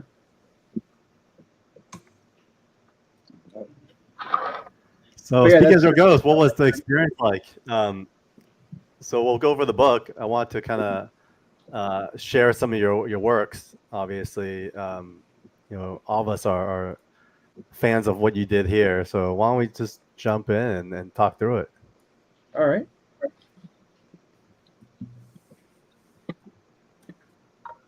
So this is the Ashcan edition, folks. For those of you who went to Heroes Con, San Diego Comic Con, you may have been able to get your hands on this. We got Micah here. So yeah, let's talk about the lettering, guys. Approach. Justin, was there any special code that you had with Micah ahead of this process? I don't think so. I think we talked a bit about some of the kind of magic stuff and that sort of thing. My general creative process, which sounds and arguably is incredibly lazy, is to pick the right people and let them do their thing. So if I have chosen correctly on the creative team, I don't give a tremendous amount of input after the start. And Micah killed him on this book. Everything looks great. So I knew he could. We have worked together, as I said, we've worked together a lot. So I knew he was the right guy for the job.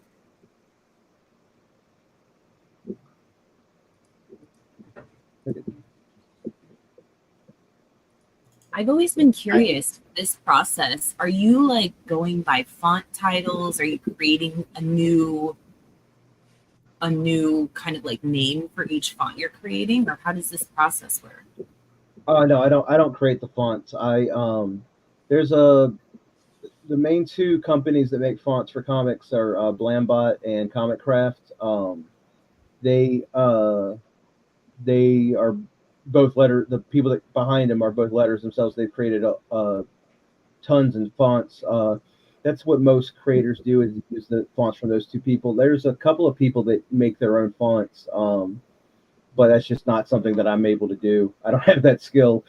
Some sound effects I draw by hand, but for the most part, sound effects are also like fonts that are created by other people, and I just use them. Wow. And picking the fonts, it's, you look at the style of art, the kind of tone of the story, and you make a choice on the fonts, the kind of balloon styles. There's obviously just black and black borders, white balloons, but there's with the big bad here. Obviously, I did a different kind of style with adding like a border around his balloon to kind of give it effect that he has a some kind of a different voice. I mean, you can kind of everybody hears when someone adds like a color to, like, Deadpool has yellow balloons, but like what does that actually sound like? I guess it's up to the reader, but it just denotes that there's something different about his voice. I mean, the rough edges and the kind of red outline kind of just denotes whatever it denotes to the reader. I mean, it's up to them. Everybody hears the voice in their head is different, but it's just something evil about it. It kind of gives that effect, that to let the reader know that this guy has got a scarier voice, a deep voice, evil, something going on with this guy's voice that's different than what everyone else is saying. And Trike has the black and the black. Once again, just like what does that sound like? It's up to the reader, but it been picking a different color, different style. It just gives off that effect that the reader should know that something else is happening here. So yeah. Yeah, it's so powerful how these subtle things are making such an impact to us, and we're not even fully aware until you ask the man himself. It's incredible. Yeah, it really helps for the theater of the mind aspect. When you're kind of just taking it all in, and you're definitely pushing the reader down a path, but at the same time, it's sort of letting their own imagination take it to where they want it to go. Yeah. I mean, like, if you ask, people read this book and you're like, hey, what does this guy sound like to you? And everybody's going to have probably a different idea. But yeah, just like you said, a theater of the mind. It's just everybody kind of, it gives you the idea that something's different, but the reader is kind of deciding what that actually is. So yeah. And I'd also like to bring up Justin's comment about the laziness of hiring good people. I feel like that's like the greatest skill ever, is like finding talented people and just riding their coattails. That's all I my entire career is attaching myself more like to people much more talented than I am. So yeah, it's the best way. It's the best way to do it.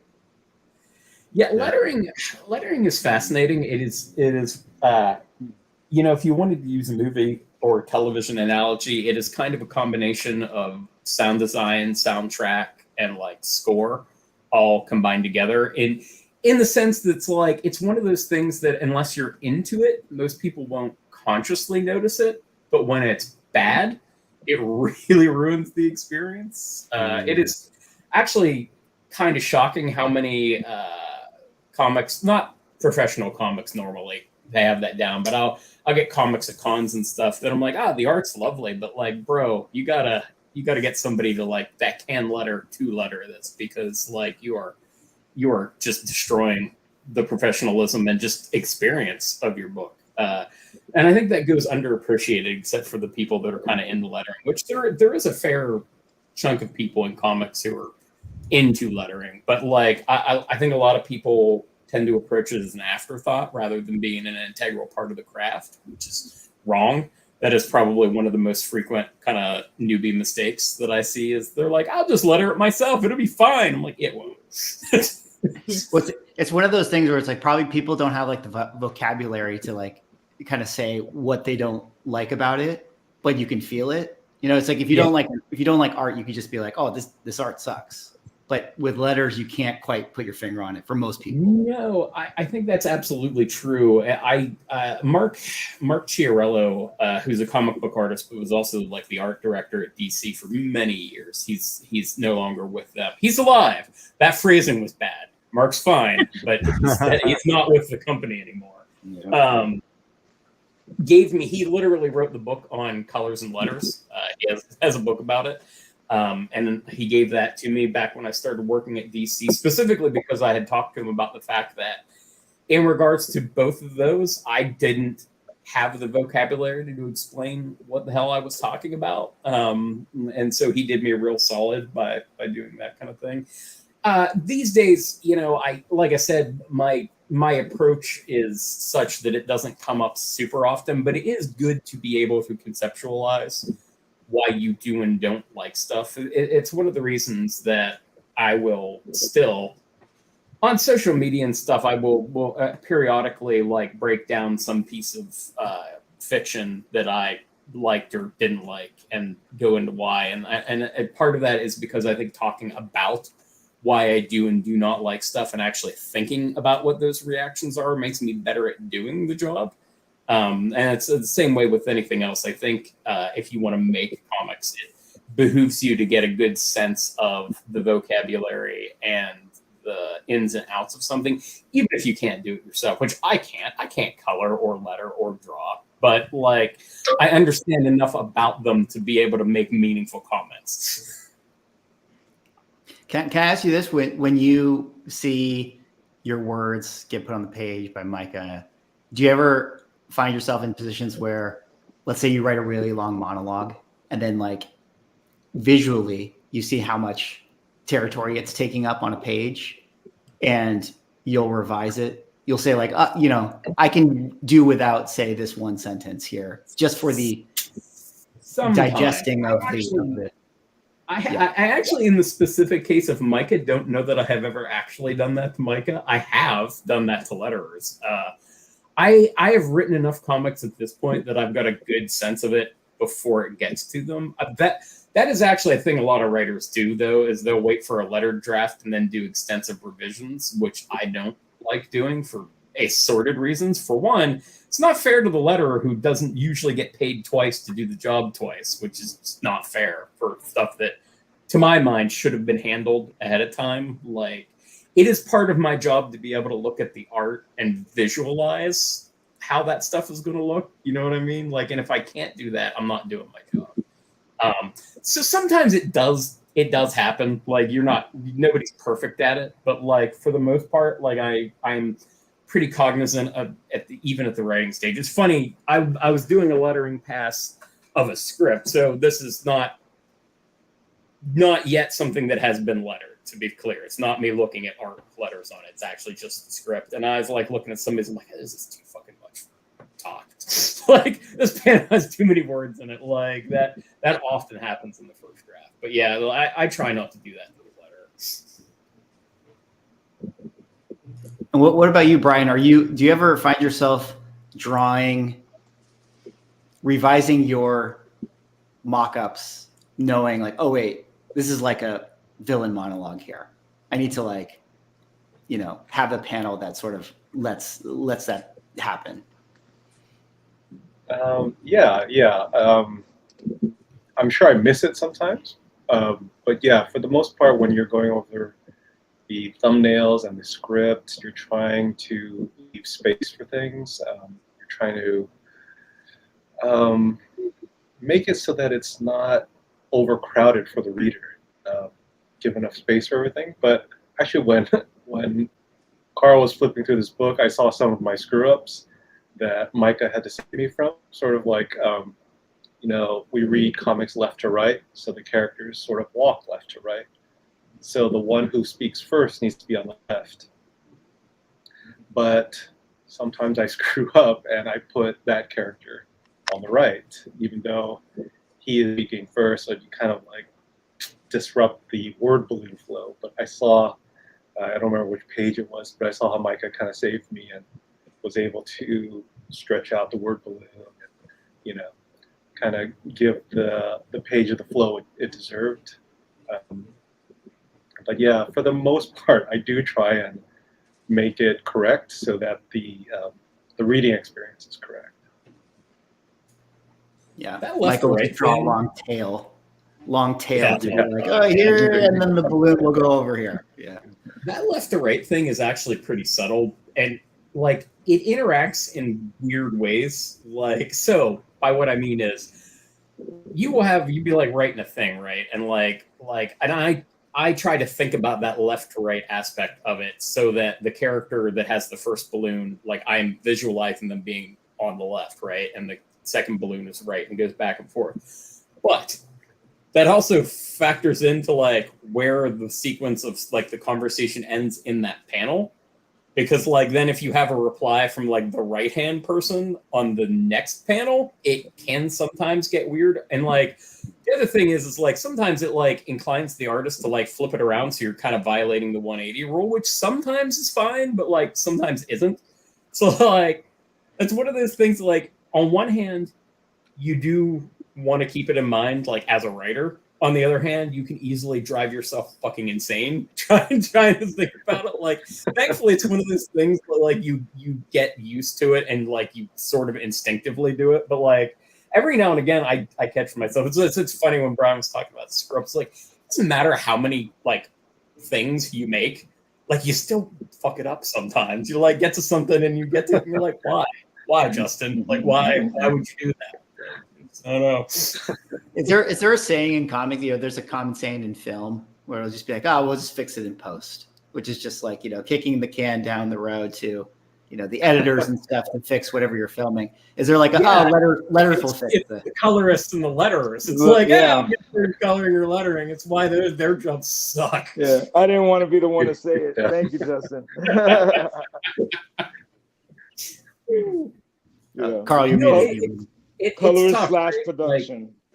Yeah, it's that. Like it's oh man, it's frustrating if you care about like the process and the people you're working with. Like care is accurate, but also maybe not what I mean. It's like sometimes you just don't think about those other people, or at least that's my experience. Like if you're busy as a writer or an artist, like you're like, I did my job, like, and then you're compartmentalizing what you're doing. But for me, because my brain is wired for overthinking, like I will get frustrated with like editors because like they're taking too long to get script notes back to me, because I know that keeps going down the chain. Like, so like if they delay me a day, it can delay the art by 2 days, which means it's going to fall on the colorist. And it's going to fall on the colorist and lettering to be like, we need this done in 12 hours to go to print. Like, and that happens all the time. Yes. And it gets frustrating when it feels like the people further up than you in the chain are not cognizant of like what they're doing, like kind of like fucking around with the schedule and that kind of stuff. So, but like, it gets rough. I'll give you an anecdote. I was one time working on a book and the book was a nightmare. It actually turned out pretty well. Like it's fine to read. But in the second arc of it that we were doing, what they wanted the arc to be about literally changed every issue. But like it was changing. We were, for reasons not related to me or the art team, we were just up against our print deadlines every issue. Like, so we couldn't edit what had happened in the previous issue. So I had to write this new direction and make it work while like the other things that we had already written was set, and it changed 5 times in 5 issues. And the net result of this is in one of the issues, there was a major secondary character that the colorist had to remove digitally from the entire issue, and then we had to spackle around it with the letterer and the script. Like it was insane. It actually is fine. Like nobody has noticed that these issues are wonky. Like because like we managed to pull it off. My God, it was a nightmare. And like that is not things you should do to your colorist and letterer.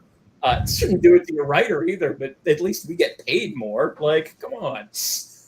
Yeah, and I think that's no matter what creative field you're in, I think getting the sort of moniker of being a professional in that is being able to make either those saves and still make it work, or having the ability to make the first right, correct choice. Yeah. Yeah. And that almost is the skill. The downside, I will say, and this is my thing, is like the downside is if you get a reputation as a guy who can save things like that, then that's what you end up doing, which is not a fun way to run a career. You get pigeonholed into that position. Yeah. Absolutely. Yeah. Real quick, guys, I want to do a quick visit. We're at 74.45, so 74% of our goal. Woo! Thank you, everybody. Thank you, everyone. I want to thank everyone who has backed so far. Definitely. Oh wow, we just bumped up some more at 7483. So thank you all the viewers. Oh, 7561. What's happening? So let's go. Waking up. Yeah, keep it going. But thank you, everybody. We totally appreciate it. We're moving towards our goal of 10,000, and it'd be great if we could hit it today. So especially during this cast, and we could truly celebrate. But if you want to help also, feel free to pass the link out to your friends, any chat groups that are interested in comics. As I've kind of been disappearing through the course of this conversation, I've been doing some of that as well. So any signal boost will be greatly appreciated. And, back to regular programming. So Mickey, where should we take this? I mean, there's so much to talk about, so much to cover. Yeah. I don't know. I mean, we were in we were a little bit in the weeds, which, I find very interesting, especially the behind the scenes of solving creative problems. But I don't know. I think we were talking about deadlines and stuff problem solving toward the end. Yeah. Like it's Justin was saying that if you can pigeonhole yourself into a certain kind of position or get labeled as a certain type of colorist or worker in the industry, like if you're the kind of colorist that the first couple of projects you manage to turn them around fast, then that's the expectation with every project. Right. Like, oh, why is it that you slow down on this and stuff? Because sometimes life happens in between projects and deadlines and stuff. And excuse me. And it's it's so true. Like there are going to be problems and complications that come up. And then the mark of the pro is going to be tackling that and then still meeting that deadline, still meeting that need for, the publishing date or the print date or whatever the case might be. So that was the only thing I was going to add to what Justin was saying earlier. Yeah. Well, I had a massive heart attack while writing Harrower and still didn't miss my deadlines. So literally everybody else in the industry can suck it.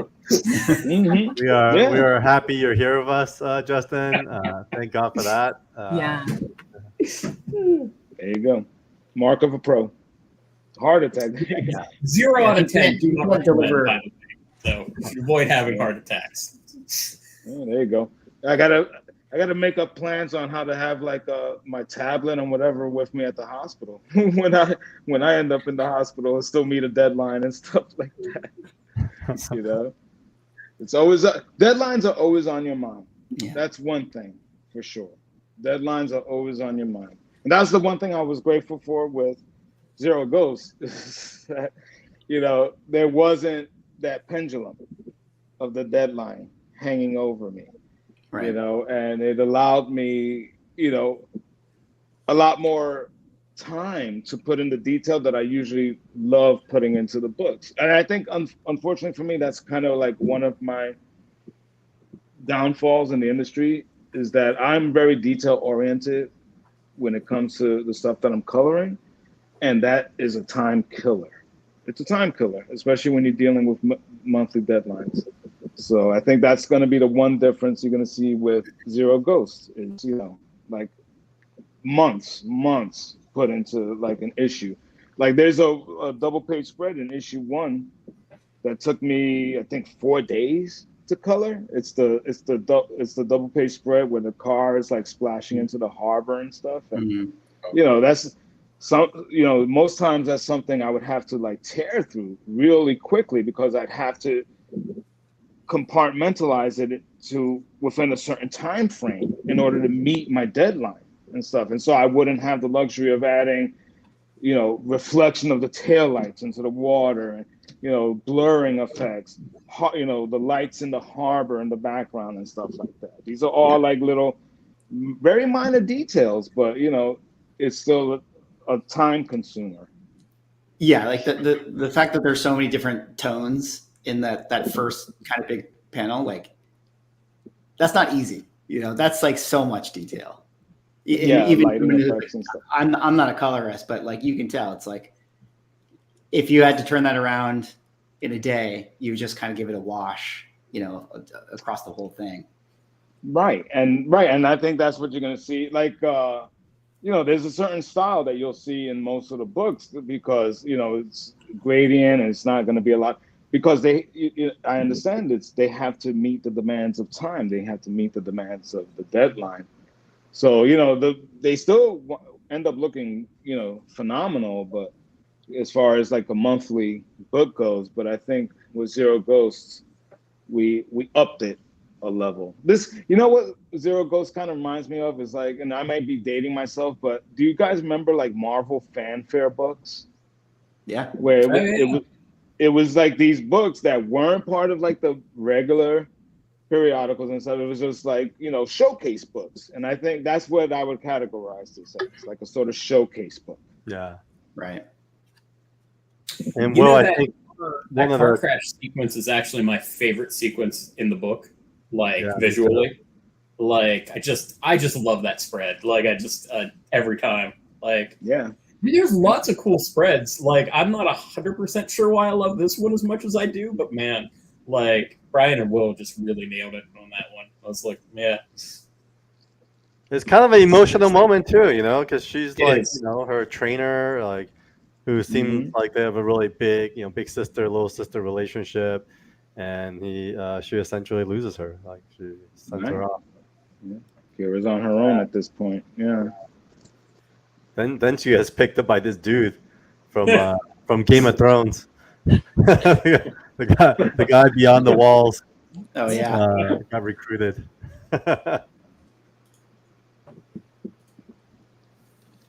All right. I mean, would love to talk a little bit about, Micah, thanks for giving us your insights as far as the lettering goes.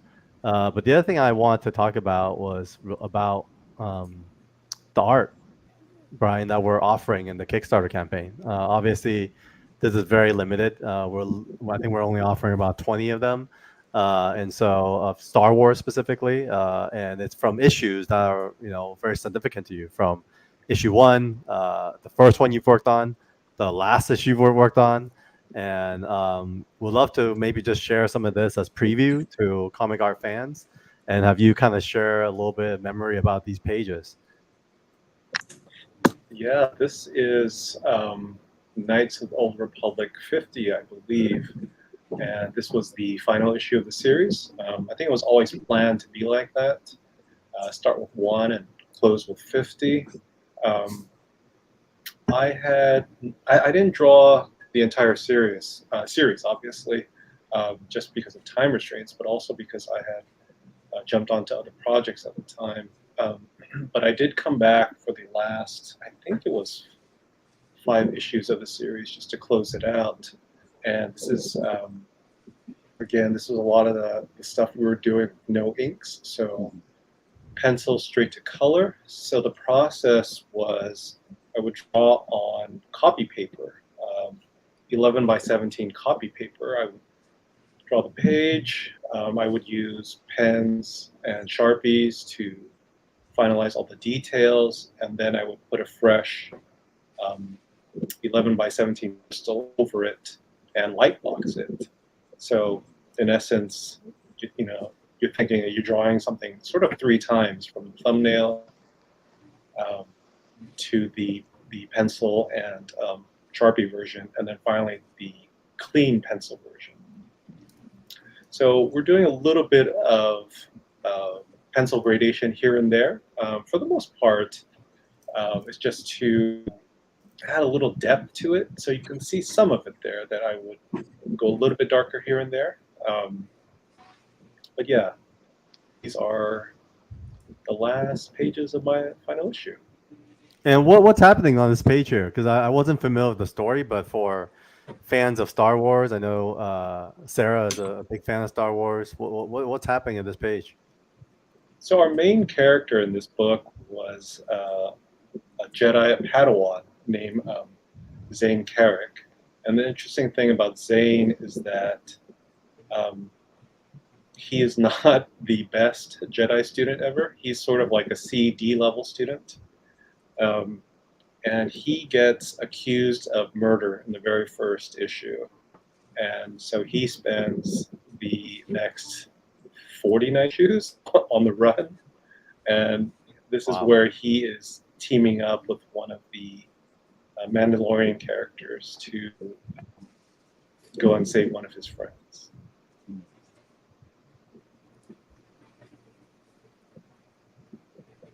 He's literally flying. Did the Mandalorian guy just threw him? Is that what happened?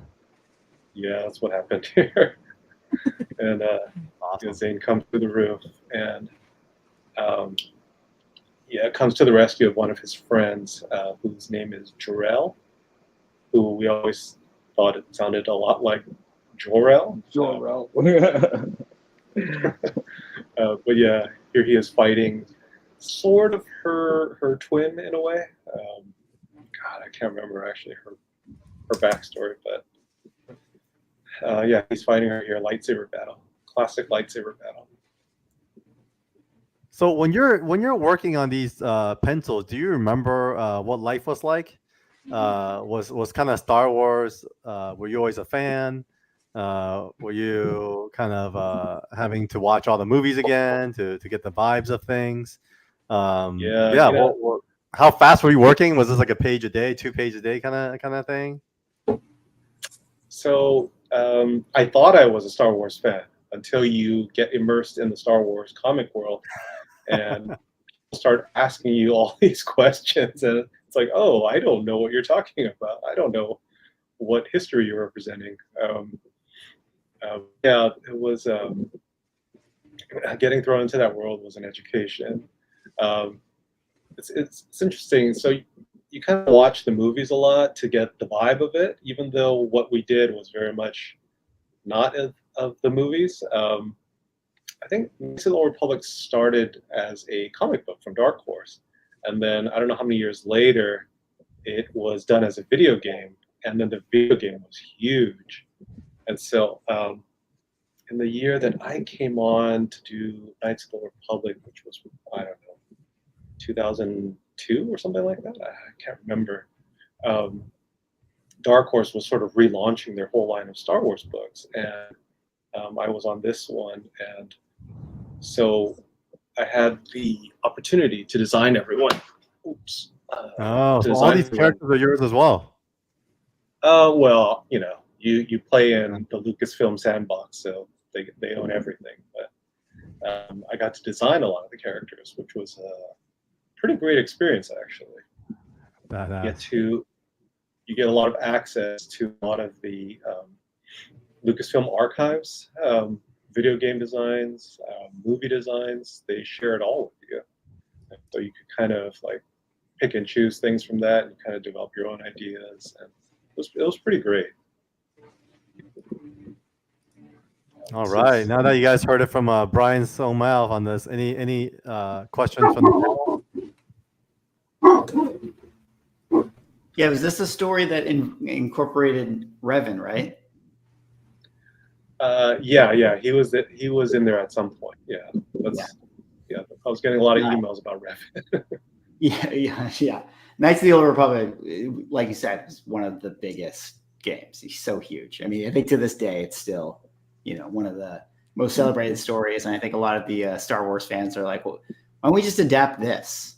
You know, these comics to these video games, because Revan was a extremely popular character. Yeah. All right. So, you know, we'll come back to the art later, but in the meantime, going along our agenda for the day, our next special guest is going to join us now in our waiting room. Let's everyone welcome B. Earl. Hello. Writer, creator. What's up, man? What's up, Carl? Thanks for having me on the show. I'm very Mr. B. excited. Earl. What's up? You can call me Ben. I know it's like Ben. I don't know. You want me to call you? You know. Like, what do we call you? I'm like, no, just call me Ben. That's cool. But B. Earl's a good name on a cover and stuff like that. So.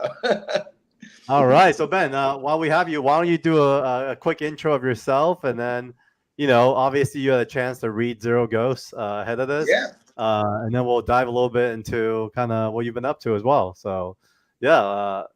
Obviously, I put two covers here that many are probably familiar with, but would love for you to share your journey with us so far. Yeah, you know, it's funny. So I kind of have been in comics strangely through film back in 2000 and gosh, it was like 2002. We had done a documentary on comic books, really before it had popped off. And, you know, we're interviewing Frank Miller in a basement in Hell's Kitchen.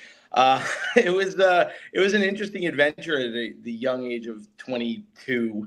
And, you know, comics have always been a big part of my life. And I went to Comic-Con that year with the film where we screened it at Comic-Con and made a lot of really great relationships. And that's where I met Jim Kruger from back in the day on Earth X. He had done, you know, and I think he was doing Justice at the time.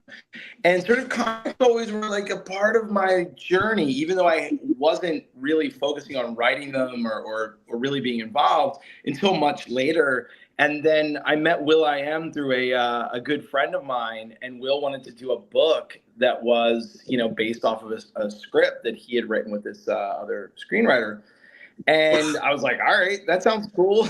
Sounds like a fun adventure. And actually I brought Jim Kruger in sort of as my Sherpa to like kind of guide me on, okay, how do I do this writing comic thing? I've been reading them. I've been developing them for film and television. At the time we had done the animation for a Zenescope title with Titmouse Animation Studios.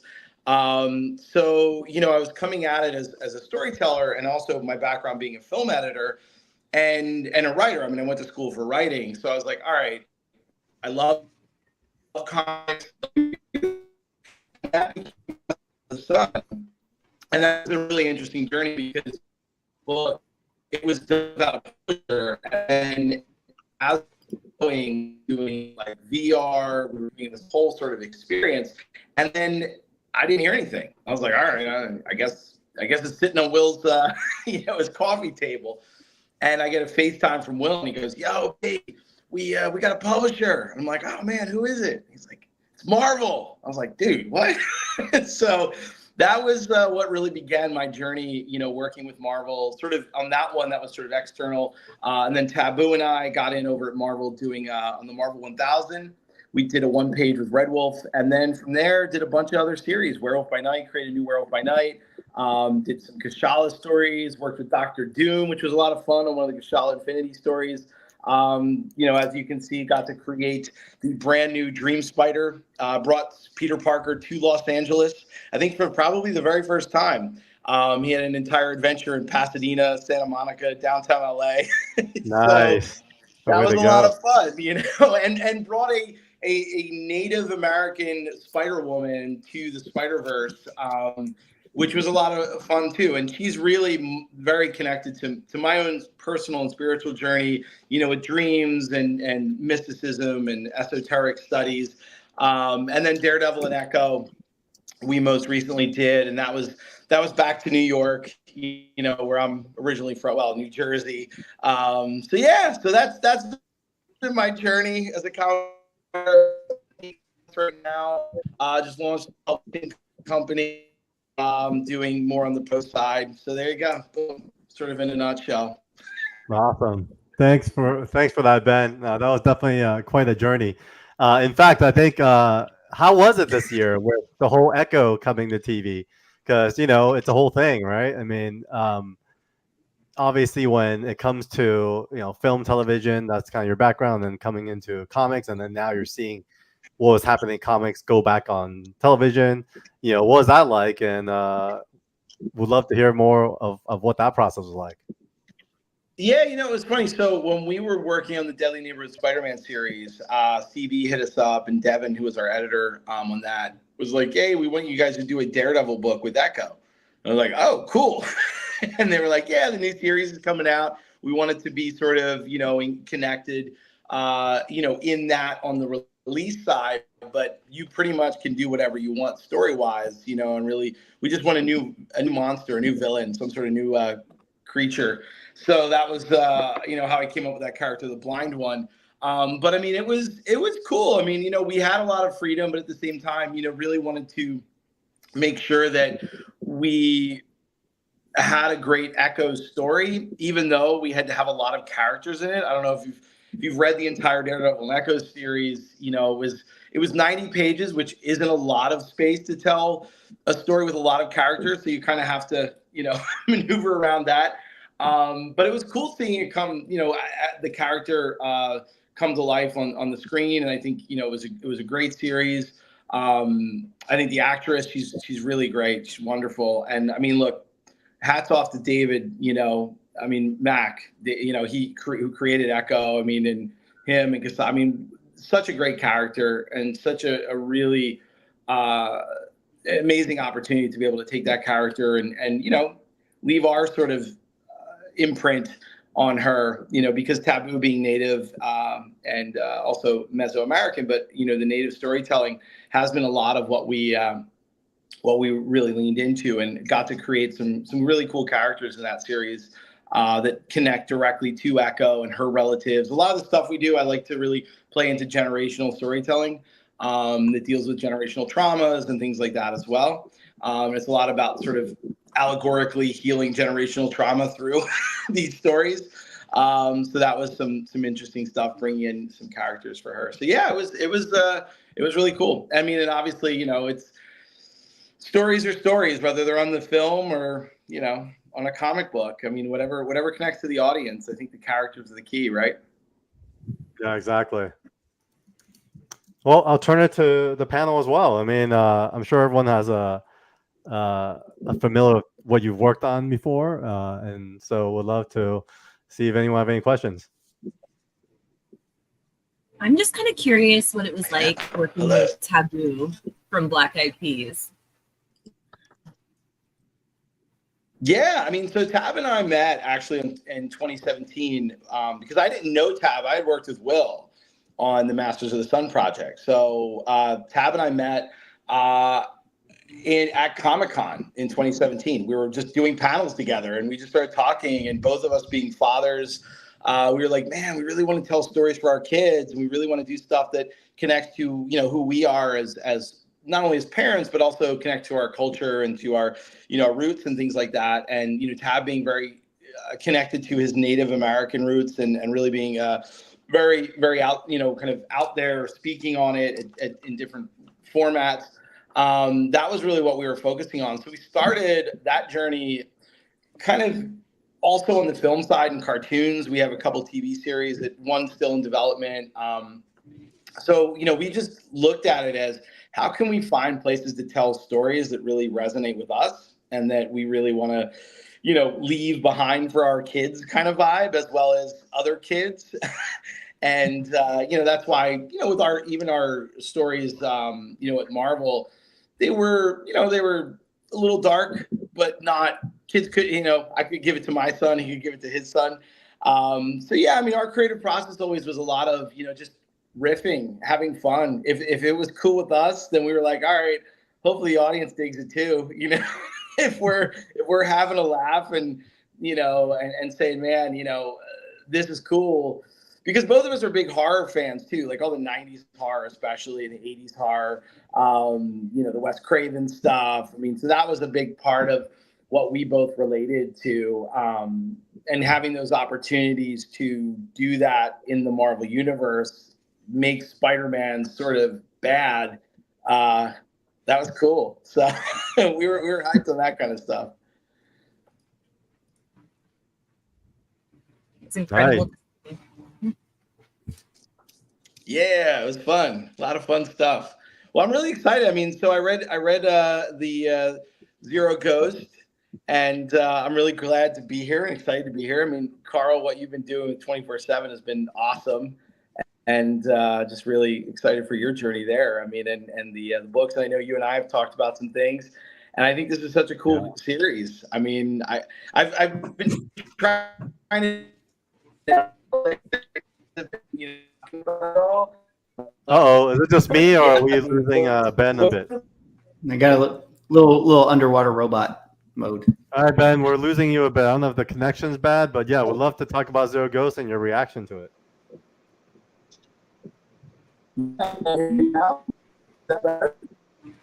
Uh-oh. No? Let's What's see. going on? It's 11 here. All right, you're better. You're better. I'm here. You're better now. Okay. All right. Hello. I'm back. Yes, Zero Ghost. I really had a lot of fun reading it. I'd love to know more about. I mean, like I was saying, I don't know if this zoned out when I was talking. I'd love to know more about like sort of the creative process here with what your guys, sort of inspirations were for this book and really what got you hyped on it in the creative process. Yeah, I was pulling from. I always really liked 80s and 90s Hong Kong action movies and kind of the whole heroic bloodshed genre. And then, more recently, I was really into John Wick, and of course, I like horror stuff, and I'm old enough to have experienced the 90s comic boom with that kind of stuff. So I sort of wanted to put all of that stuff in a pot and stew it together and see if we could get something that was cool. There's this, so it's going to seem like a weird segue, but I promise it relates. So Stranger Things. One of the things that Stranger Things did well, certainly in the first season, is it is not really a straight pastiche in the sense of like, oh, hey, remember this from the 80s? Instead, what it is trying to do, and I think succeeds at, is makes you feel like those things make you felt, like you had felt when you first experienced them, right? Like it gets the vibe. And that is actually what we were trying to do with like Zero Ghost. It's like we're trying to go for like a specific like feel and vibe to it, like just updated into something that is more modern and kind of brings our sensibilities into it. So, and I was really lucky that Brian and Will and Micah came on because they really kind of executed on the framework that we laid down.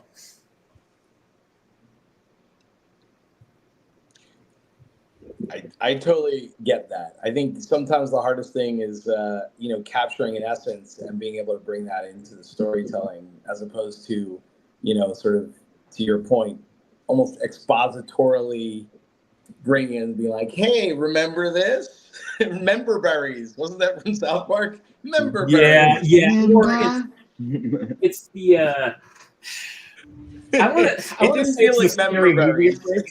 Scary movie's a little better than that, but like all those like all those like superhero movie or like action movie like comedies that were out where like the whole joke was like, remember this thing you liked? Like, yeah, all right. Right. Wasn't that cool? Yeah. The Ready Player One approach. So would you say the Ready Player One approach? Yeah. Sorry, I'm very judgy about the Ready Player One book. The movie's all right. The book is one of the few books like actively made me angry and think less of my friends who liked it. I was like, really? This is a Wikipedia entry. Like, give me this crap. That's so funny. I like that. It's a Wikipedia entry. one of the few pieces of fiction I will get sully about, which is fair. Because probably at some point, in my life, I'm going to accidentally meet Edward Klein, and he'll be a lovely human being, and then I'll feel bad about all the shit I talk about his book. But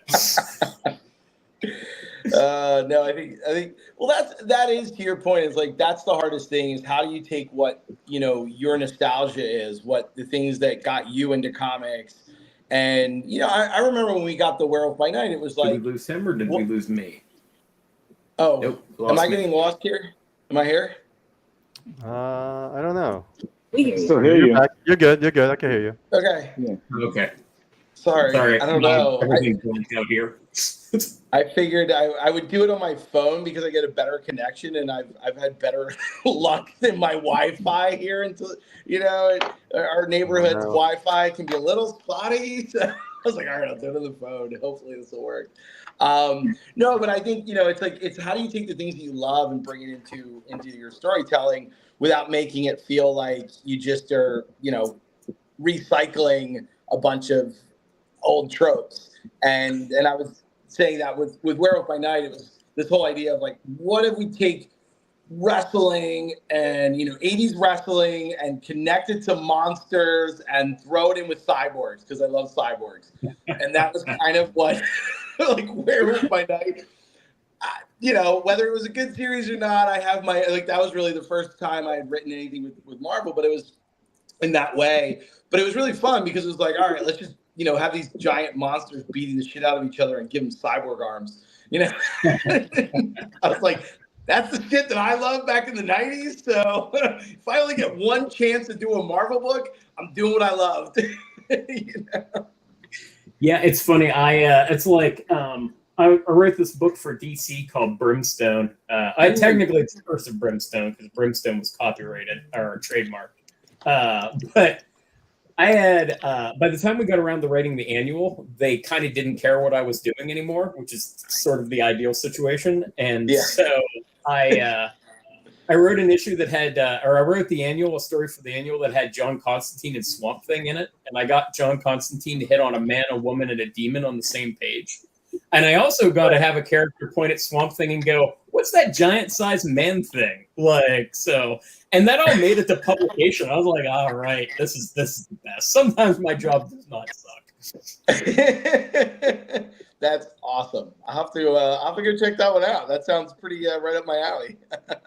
That is my favorite thing, my favorite single issue that I've done for DC. And it was Mike Perkins on art, so it looks great. That's terrific. That's awesome. So what's the release plan, Carl? With because obviously you shared the 3 issues, and I was left hanging. I was like, "What's going on? Where are we going?"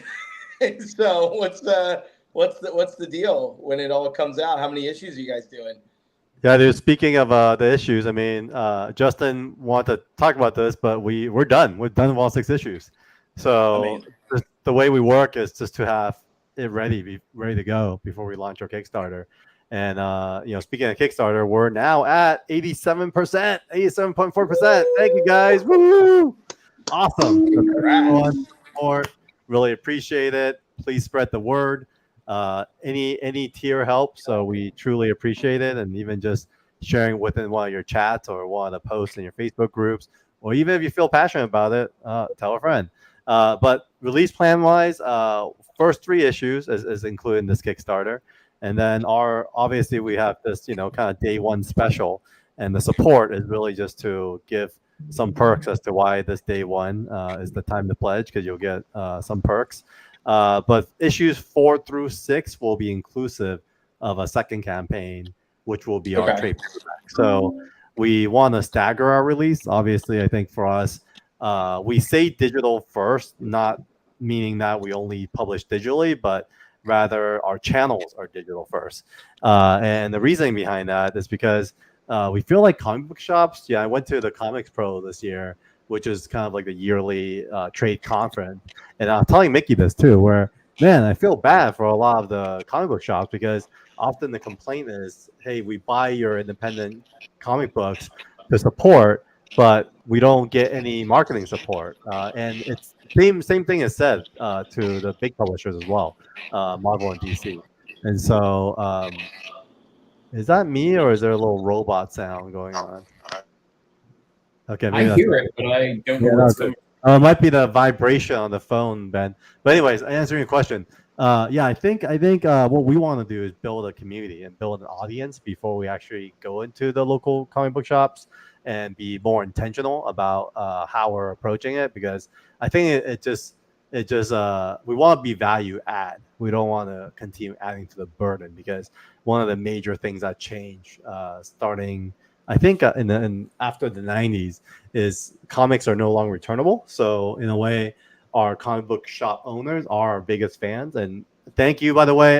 Shout out to all the comic book shop owners that have reached out about Zero Ghost, Evermind, all the different projects that 24/7 Comics is working on. We have you in mind. We just don't want to go out with anything prematurely until we're ready. So everything we're doing here with these streams, all the content that's going to come out after this throughout the next month, these Kickstarter campaigns is really about sharing our philosophies as a publisher, sharing our philosophy as a creative team, the type of stories we want to tell, we want to promote, and then the different partnerships that are fluid, right? Like we mentioned earlier, Swaggle and 24/7, we're gonna do something with his project, and there's no one way to do things, and so I think we're in a really interesting time where experiments are okay because things move so fast. And then you also no longer can plan more than 3 months at a time now, because distribution, adaptation, consumption behaviors continue evolving at like such rapid rates. So yeah, we want to do something different. At the same time, want to stay fluid as to what works. And right now, I think this works for us, and we made little tweaks as to what this Kickstarter offers compared to what we did last time. So hopefully, this will engage an audience for the long haul, and that's really our purpose here. Hope that answers your question as far as the game plan goes. No, absolutely. I switched over to headphones, so hopefully that's a little bit better. Yes, it fixed it for sure. It worked. Okay, good. I was like, oh wait, where are my headphones? I only know because I've done that before myself. I put my phone on and had it on speaker, and the vibration was like showing up on this Twitter Spaces. So I was like, okay, I think it's the phone. But... Damn my phone. Oh, look at them showing off that they have friends. I think this sounds great. I mean, to your point, Carl, it's really so much about how do you engage an audience before even getting it out to the world, really, right? I mean, it's and that's the beautiful thing about the digital medium. I was talking to the Hollow. I don't know if you know the site that Apple the app just him and Will Spatrasio just launched an app called Hollow it's like a webtoon app. But it's very focused on the Filipino market, and then it'll be going much wider. They just launched it at Comic-Con. I was talking to their CEO the other day, and we were just talking a lot about, obviously these new marketing strategies, but also the big thing about digital, it makes it malleable, and you can sort of be fluid with your audience, which I think is really great, especially if you're doing things in the webtoon space. You can kind of be able to change things before you go to print, before it becomes fully locked. And if you want to add a panel or subtract a panel or, do things like that, I think there's definitely a lot of malleability. And I think, with readership, right? I mean, when we were kids, I mean, look, I grew up in the 90s. So 1991, Jim Lee's and Chris Claremont's X-Men #1 was the prized item that I got, and, kept going with it. But that was a different thing. I mean, now with comic book shops, I mean, living in LA, we've got a few, but where are the comic book shops in the general small towns? Where are the comic book shops in, I mean, it used to be you go to the spinner rack. Now your spinner rack is your phone, so it's like, how do you get to the audience where the audience is? Well, they're all on their phones, and you can get people to read your stuff and be excited, then that's definitely half the battle. And I think doing things like this is great, because it's like when you get to know who the creators are and get to know their vibe and get to know their personality, it's awesome, because then you get to be like, wow, like, yeah, I dig that person. They're cool. They're into the same shit that I'm into. Yeah. No, in fact, I think, often people say, oh, comics are dying. I don't think so. I think if anything, comics are bigger than ever, because there's so many more channels now. Not only are people finding about comics on TV, You get to go to Comic Cons. There's like Frankensons, which is basically a Comic Con every single week, 4 times a week. And then there's the giant ones that we go to, like New York Comic Con, San Diego Comic Con. And then there's stuff like this. Like this is a venue in itself. Us being able to stream on YouTube, talking to folks and collectors and creators like yourselves and this team here about comics. Swaggle your channel. I mean, when we were growing up, we didn't have any of that, right? So I think if anything, comics really is bigger than ever. I couldn't agree more. I mean, I think stories are what people want. They want great characters. They want cool stuff, you know, and they want to feel like they're a part of a community that they can share with. I mean, when we had, so I mean, Carl, I don't think you ever came to one of our comic book Sundays. I mean, way back when it was like talk about that. thing. Talk about that. Yeah, talk about comic book Sundays because I missed it, and I think it'd be cool for everyone to hear about it. So in 2008, I was obviously working the film side of things, but I was very much involved with the comic book world.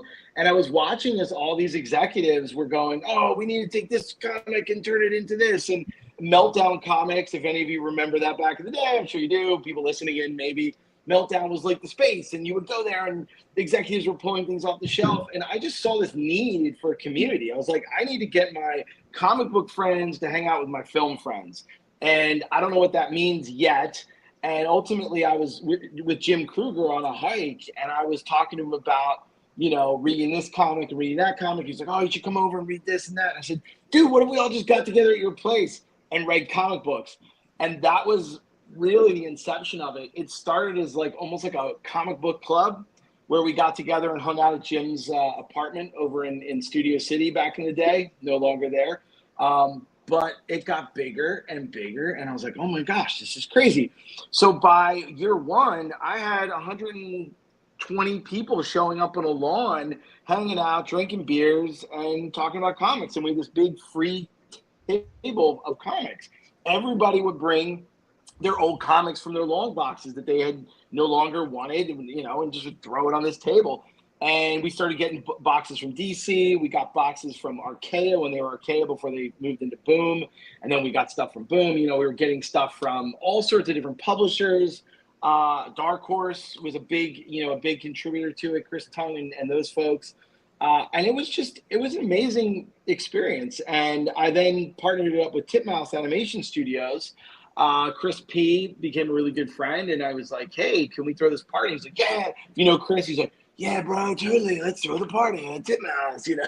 So next thing I know, I'm taking over Titmouse Animation Studios, barbecuing, 200 people showing up. It was like a mini con once a month.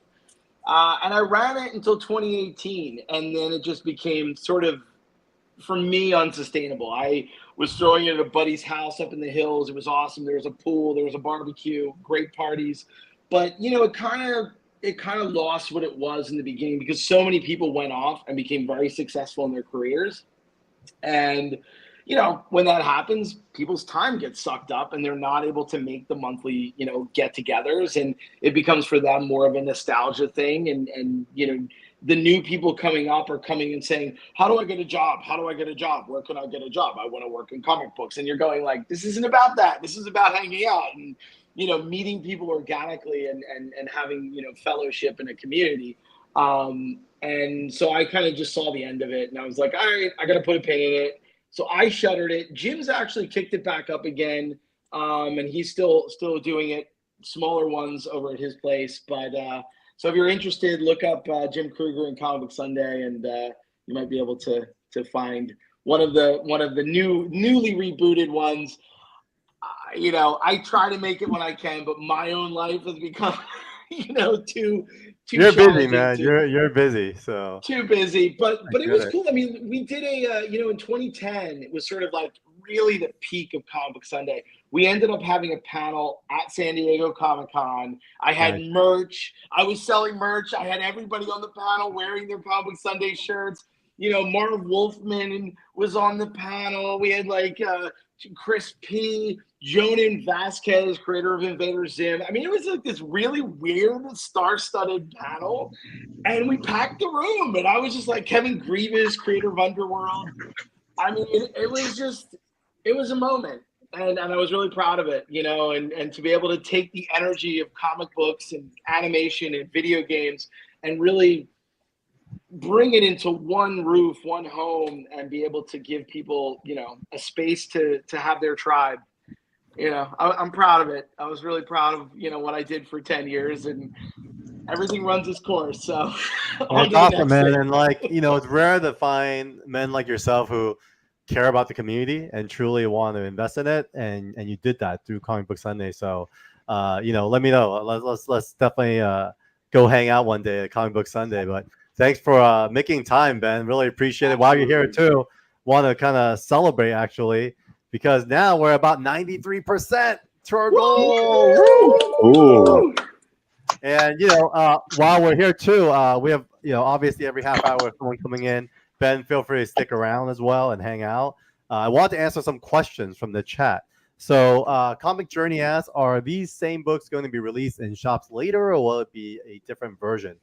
Everything we do, you know, as creators, as publisher, we are also fans of this hobby, and so we are only going to do this one print run for this Kickstarter. So the editions that's offered on this Kickstarter will be offered on Kickstarter, and then any surplus will be offered in our upcoming web store that will launch later this year. When we go to the comic book shops, we will have a new format, a new edition, and we have some ideas that we are going to run by the shops. And collaboratively, like we mentioned, we want to add value. We don't want to take away. I'll share one example. Many may or may not know this. Comic shops have to be very intentional in how they do their ordering. For example, they'll order, you know, a book, you know, 100 copies of like, you know, Batman #1, what, you know, volume 6, right? Whatever that is. And obviously that thing will sell 100 copies. But often, you know, they end up adjusting their orders to like, you know, 30 copies, 40 copies. But sometimes because of the incentive rarities, they order like another 100 copies, and then but the sales drop typically 80%. I mean, Justin, you taught me a lot of this stuff, so feel free to chime in. But holy shit, we just hit our goal. Woo! Okay, make a new goal. I don't know how to do fireworks, but like one of those horns. Dang, thank you guys. Thanks, Thank you so much. Oh my gosh. Wow. Thank you so much. Yeah, this will be an addition. And so hopefully that answered your question. Anyways, that was a bit of a long form comic journey.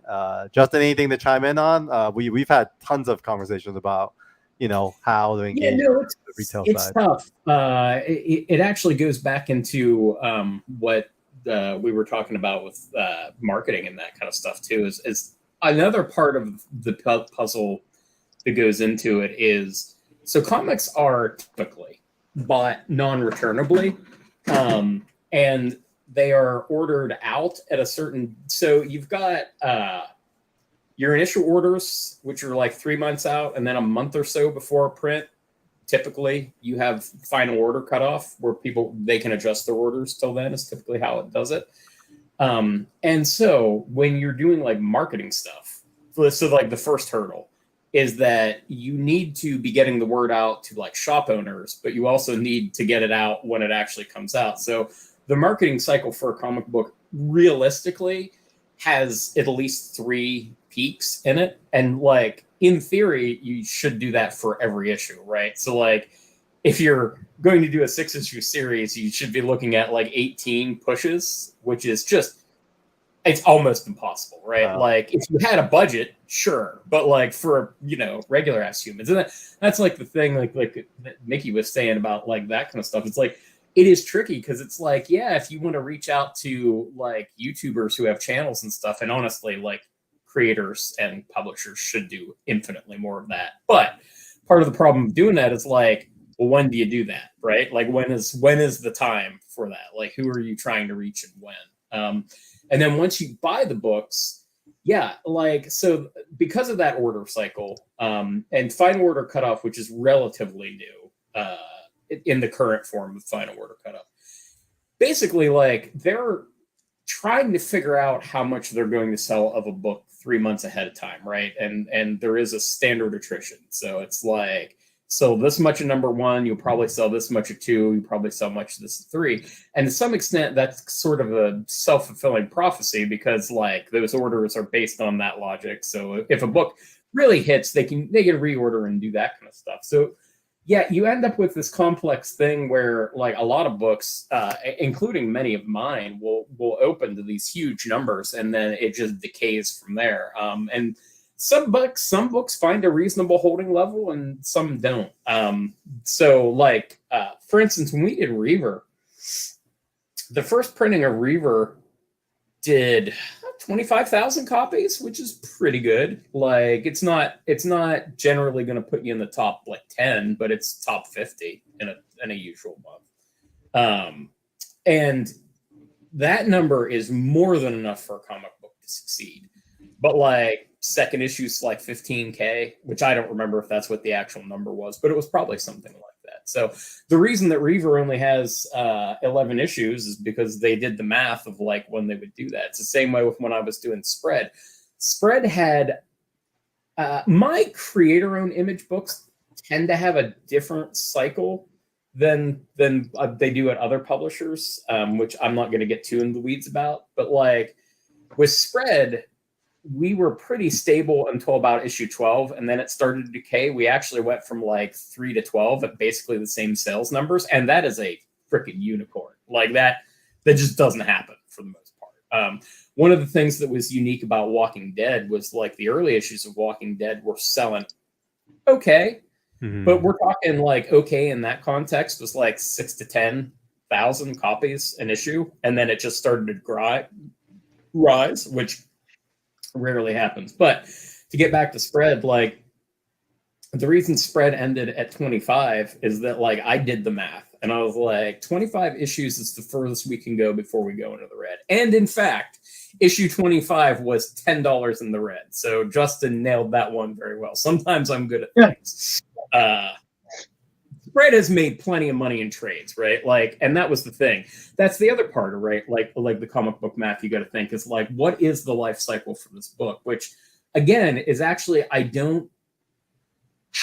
oddly don't think comics has professionalized that to the extent that they should. Like I've talked with Carl about this, and I won't again not go into the full detail of it, but like you can map out like much longer like sales plan and tail for what you're going to do with the book, right? Like you can do like, I'm going to do a Kickstarter of like a special edition of like the first issue, and then singles and digital trade, hardcover, omnibus edition, like digital, bonus digital things with this kind of stuff. Like you could do really fancy hardcovers. Like there's Subterranean Press in science fiction and horror will do like these extremely fancy, like $200 editions of books, right? Like you don't get much of that in comics, surprisingly, for such a collector's market. You have some degree of that with like absolute editions and some special editions and stuff, but in terms of that stuff, you don't really get it. So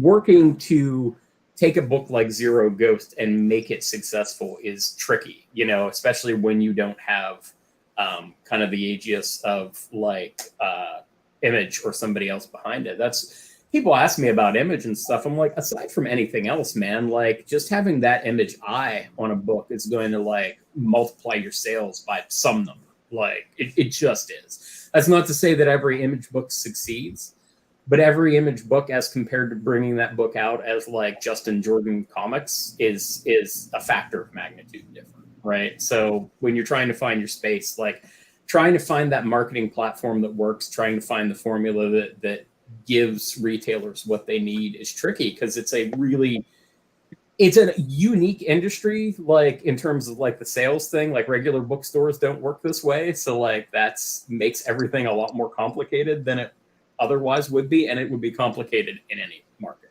Yeah, and I agree. And I think we don't have a formula, to be honest. We are figuring it out. And we know one thing is we can't figure it by ourselves. And so I want to highlight this note here. Tim from We Love Comics Tampa.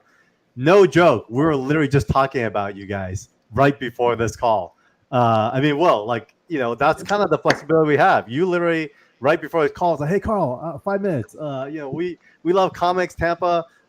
I'm like, why don't you just tell Tim what you told me?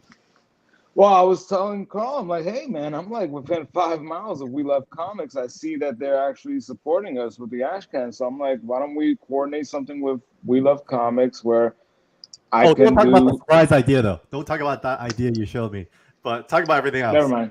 Okay. Yeah. Just that support system is just really phenomenal. It's just fucking awesome. Excuse me. Sorry, my language. All good. Yeah, it's just awesome. It's just great, man. It's great to have this kind of support system.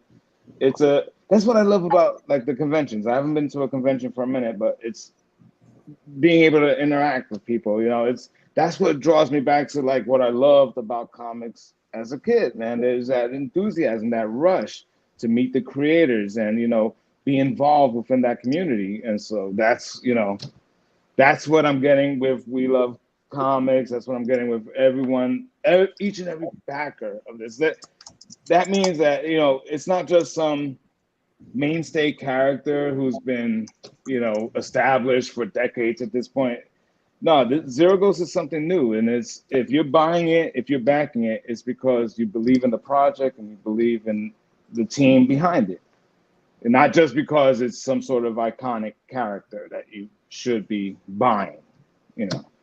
So yeah. So We Love Comics. I love you. Yeah, man, we really appreciate it, and it's kind of just actions like this that keeps us going, because you giving out these ash cans really helps us measure the signals out there, and just to hear back that your customers loved it, mission accomplished right there. And for us, people think we're kind of crazy sometimes for printing so many of these books in advance.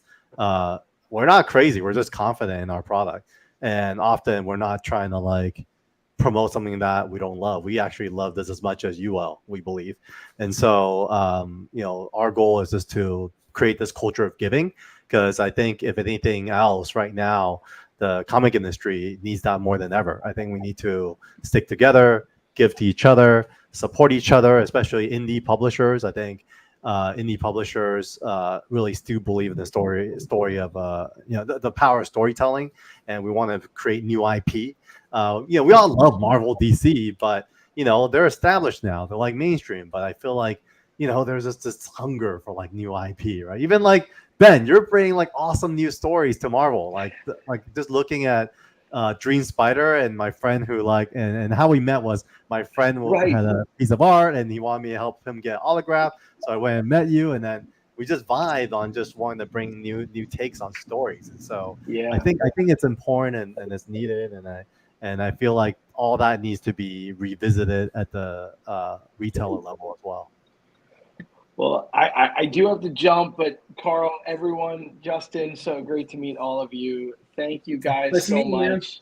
Yeah, no, it was such a pleasure. Congratulations. I'm so glad I got to be on when you reached your goal. Like what a momentous moment. Awesome. It was like 11:30 and we're wrapping up and boom, reached the goal. So mission accomplished. So I'm really grateful. And Carl, as you said, it is really about finding new stories. People want new stories. As much as we all love our tried and true warm, cozy characters, we also want to get in with new exciting stuff. So congratulations, guys, on bringing something brand new to the table. And yeah, if you want to find me, I'm on Instagram and LinkedIn. And then we just launched I'm wearing my merch, made some merch, awesome. Pithy Publishing. So go to pithypublishing.com if you want to check out the fun stuff that I've been noodling up with my partner and my crew. So really appreciate everybody's time here. And thank you again for inviting me on the show. We really appreciate you, Earl. Ben, you rock. Thanks for your energy. And you had to be here for when we hit our goal. So thank you. I know. It was perfect timing. Well, I'm going to go get some lunch and get back to work. All the best, guys. Take care. Great to meet you. I hope to catch you, in the interwebs. I'll follow all of you. I'll talk to Carl about how to connect with everyone. Yep, we got you. Thank you, man. Amazing. All right, guys. Cheers. Congrats. Talk soon. Yeah. Talk soon. Bye. Damn, guys. How do you guys feel, man? Holy crap. Hit the goal. Super cool. Do you remember when MTV had Courtney Love try to do 24 hours of Courtney Love. I don't remember that. That sounds like it would have been monumental. She made it I think 6 hours, and then it was just playing. But B, it was every bit the train wreck you think it was from that description. Yeah. It was amazing. Oh my god! Yeah, this was probably 25 years ago at this point. We're doing better than she was, so But real quick too, Jeff Wong, thanks for your support. We'll appreciate any intros to shop owners. As much as they engage with us, we're always open and engaging, and also happy to send out some product for them to sample. And K-pop junkie, thanks for all your support. It's doesn't go unnoticed. You've always been such a huge supporter of everything we're doing, both on Twitter and different socials. And I think wow, we're at 10,900. I'm blown away. So I mean, given the way the economy is, everything is right now is crazy. So super thankful for everyone really getting behind this project. And Jeff, another question you had was also about the day one backers. It's the first 24 hours. So it's not just daylight over here or daylight savings, but anyone who backs between now and 10 a.m. tomorrow will be rewarded from and considered day one. And Mickey, a little note from Jeff right here. Trailer was great, Swaggle. I agree. Agreed. All righty. So I am chatting with Dan. He's supposed to jump on soon. Let's go back to anything here. Did we not cover any of the tiers yet? Okay. Actually, let's talk about this. Brian, you do these 6x9 sketches. You want to talk a little bit about that? Because they sell out really quickly. When did you kind of start that whole process with these sketches? I think it was for Inktober, and I wanted something that, that size format is easy to see. It's easy to see the full dimensions of it as the artist. And so, I started doing that for Inktober. Started to pick up, which Inktober did I do? I think it was 2 or 3 years ago. And it was just a really fun format to work from, and it started to pick up. And so I just sort of kept with it, did it again last year's Inktober, and the response was pretty good. And so, when we were talking about doing original sketches for, I guess this is tier 4, we decided to bring that to the Kickstarter as well. Awesome. No, I think it's going to be great. So I think we're going to set it up so that it's Zero Ghost characters. And so I'm excited to see what you do with these sketches. And then there's this tier 7, which is, going to be a super rare part of the campaign. And you already have one backer. So you're doing 3 of these. Let's talk about this. 11 by 17 is the actual size that we work in. So we're going to do it cover quality. And I think, are we having them decide which characters they want for each one? Yeah, it's up to them, I believe. So whatever they want, cover quality commission. Okay, pretty exciting. And then when you think about the cover commission like this, what's your typically approach? Like, for example, for someone who wants to back this, what would you want to hear from them? Is it more about Wolverine and that's it, or would you want more details? Like, what's your style when it comes to this type of commissions? Yeah, it's interesting. That's some of what we talk about when I get a normal commission. Is some people are very specific with what they want. That's fine, and some people just want me to decide. Usually, when I decide, it's a more, I don't want to say inspired idea, but there's more freedom for me to kind of improvise and I guess in a way add more details to make the image that I want. But whatever people prefer is fine with me. Some people are very specific. They want, Batman on a gargoyle with bats flying around or something like that. And, that's cool. That could work too. It's just whatever anyone prefers. Awesome. So with that said, while we have you, let's go back to the art discussion. So right now we went over that last issue. This is the first issue you worked on, right? Zero, you mentioned? This is the Knights of the Old Republic issue 0. Yeah. Yep. So you Which have I think 5 was pages. Yeah, I think originally it was it an 8-pager or something like that? Okay. Oh, so it's like And, a short comic, and you have 5 pages left. Right, correct. Okay. All right. So we'll come back to the art, but in the meantime, we want to welcome our next guest as well. This guy is actually super meaningful to us because of the many folks that we went out to for social media support. Diesel Dan himself was going through a journey himself as he was kind of building his momentum. So welcome, Diesel Dan. He has been when he started working with just a content creator passionate about comics. We would jump on calls and just geek out. But man, like since then, like at the time he was doing Shortboxed, but now he's working with Image Comics. What's up, Diesel Dan? What's up? Thank you for the intro. Of course. Hi, So I wasn't able to get the books to Dan ahead of time, but I want him to be here because I think he's a primary example of someone that was there for the first Kickstarter campaign. He created a ton of content and was super supportive in every way.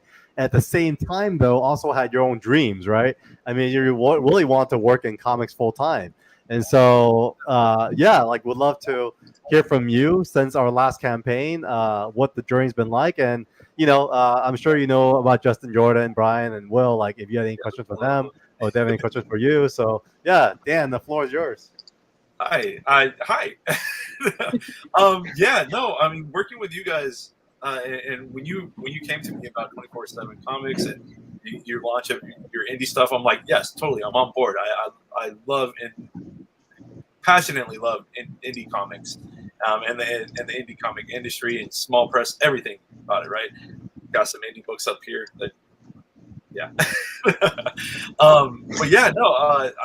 Constantly talking about indie comics, creators, being passionate about the creators that are in indie comics, and in comics in general, has taken me to where I'm at now, which is pretty cool, which is working for Image Comics. So, yeah, that's I love talking about comics, and it got me here. It's weird. It's crazy.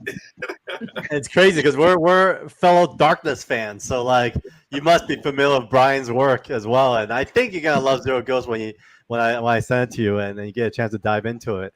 And I think because there's a lot of like similar auras to it all. So what do you love about Darkness? I mean, let's talk about that. Okay, so I actually have my mom is over there right now on the couch and she's recording me, which is Mom. Hi, Mom. Mom is visiting from out of state. They've been here for a little while visiting, and my experience with and my like journey with the Darkness kind of started with my mom. I was the early days of eBay. Mom didn't really know a whole lot about comics and the Darkness or any of that stuff, and there was a big lot of the Darkness comics, volume 1 on for sale, and I'm like, Mom, I want that. I've seen that in Wizard magazine. I've seen that, in places. I want that. That looks cool. So she bought me almost the complete first volume of the Darkness, and that's where my journey started with the Darkness, and that's how familiar I am with it. And I've been growing my hair out to try, to get it as close as possible to Jackie. That's pretty damn cool, man. That's super awesome. So Dan, we know you're a huge Witchblade fan. So I'm wondering how excited you are for a similar kind of like magical journey. I know you haven't had a chance to read the book, but I am in for it. Hey, Mickey. Mickey popped in down the bottom there. I'm excited. From what I've seen, just some of the stuff that Carl has sent me, I'm like, yeah, I'm totally in on this. I'm excited. I want to dive in and read the books. I need to get in. I need to jump on this. And you of all people need that. Yeah, anyone that is like appreciating Witchblade, Darkness, those types of books, check out Zero Ghost. I'm just from the artwork alone and from what Carl has sent me, and I'm like excited. I'm like, yes, let's go. I'm in. So speaking of Witchblade, let's look at some pages while we're all here.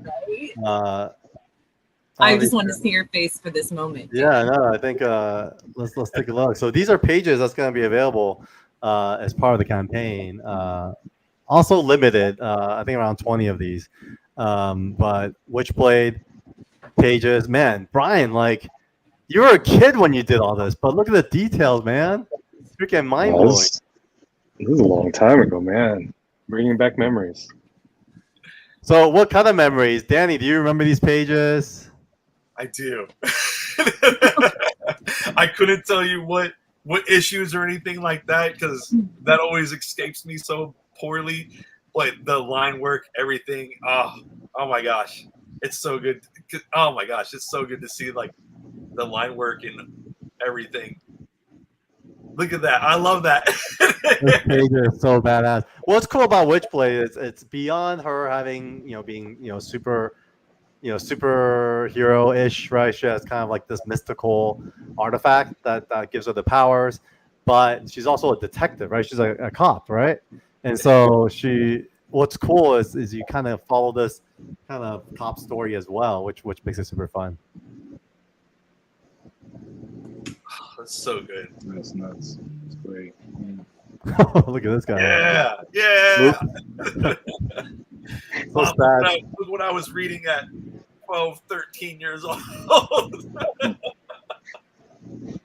Dismember me. I know, poor kid. But that's what I miss about comics. I mean, you guys know better. I mean, Justin, Brian, you guys work for Marvel, DC. Will, can we see stuff like this anymore on the big two? I mean, work-wise, black and white and stuff. I mean, you're seeing artists these days that are like really like phenomenal as far as like the black and white stuff. I think where it kind of. I'm talking about the decapitation. I'm talking about that. Oh, that stuff? Like, no, you never see that. No, you can't, right? Because I remember Wolverine used to. Oh yeah, I got chastised once for putting red blood. They told me to make it more brown. Yeah. That's why I figured. I just don't see it as much anymore, and I think this is the stuff that I loved as a kid. They like boy, I'm like, dude, this is a big old giant red banner on some of their titles. Yeah, that's the thing now, right? The red band. Yeah. I have to say, I don't know how much they actually leaned into it, but the Blood Hunt thing actually does have a like not for kids red bag version of it. So I don't know whether they actually delivered on that.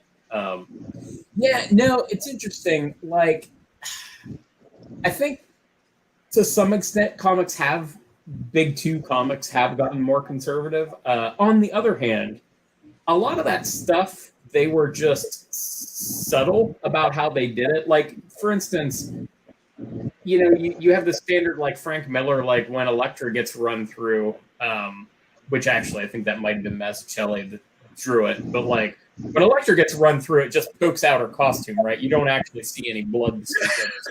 That's the same way when like Wolverine's like lopping dudes apart. Like they're actually pretty good. It's interesting. I was reading recently, rereading this fight between, it's Alan Davis is the artist. It's this fight between Wolverine and Sabretooth, and they're just going at each other, and like it gets across that they're like ripping each other apart and healing, but like there's no blood. Like it's just their costumes are getting torn apart. Like it's kind of amazing.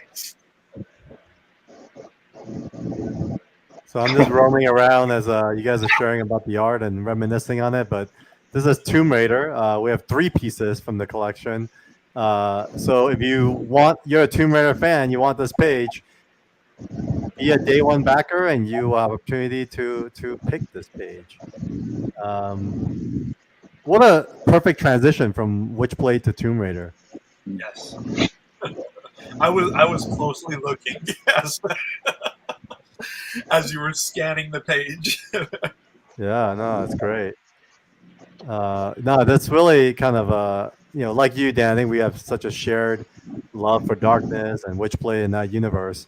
I know you're also super busy, but is there anything you want to promote or share before we let you go? What you're doing with Image Comics today and all that? Gosh, you're gonna put me on this. I'm a horrible on the spot guy. There's a new Micah and Dolfo book that is coming out, but it's a spin-off of the Black, White, and Pink. That we just announced today, so that's great. Go follow the Image page, Image Comics on Instagram and on TikTok. You'll see my face, which is crazy, a lot on the Image TikTok.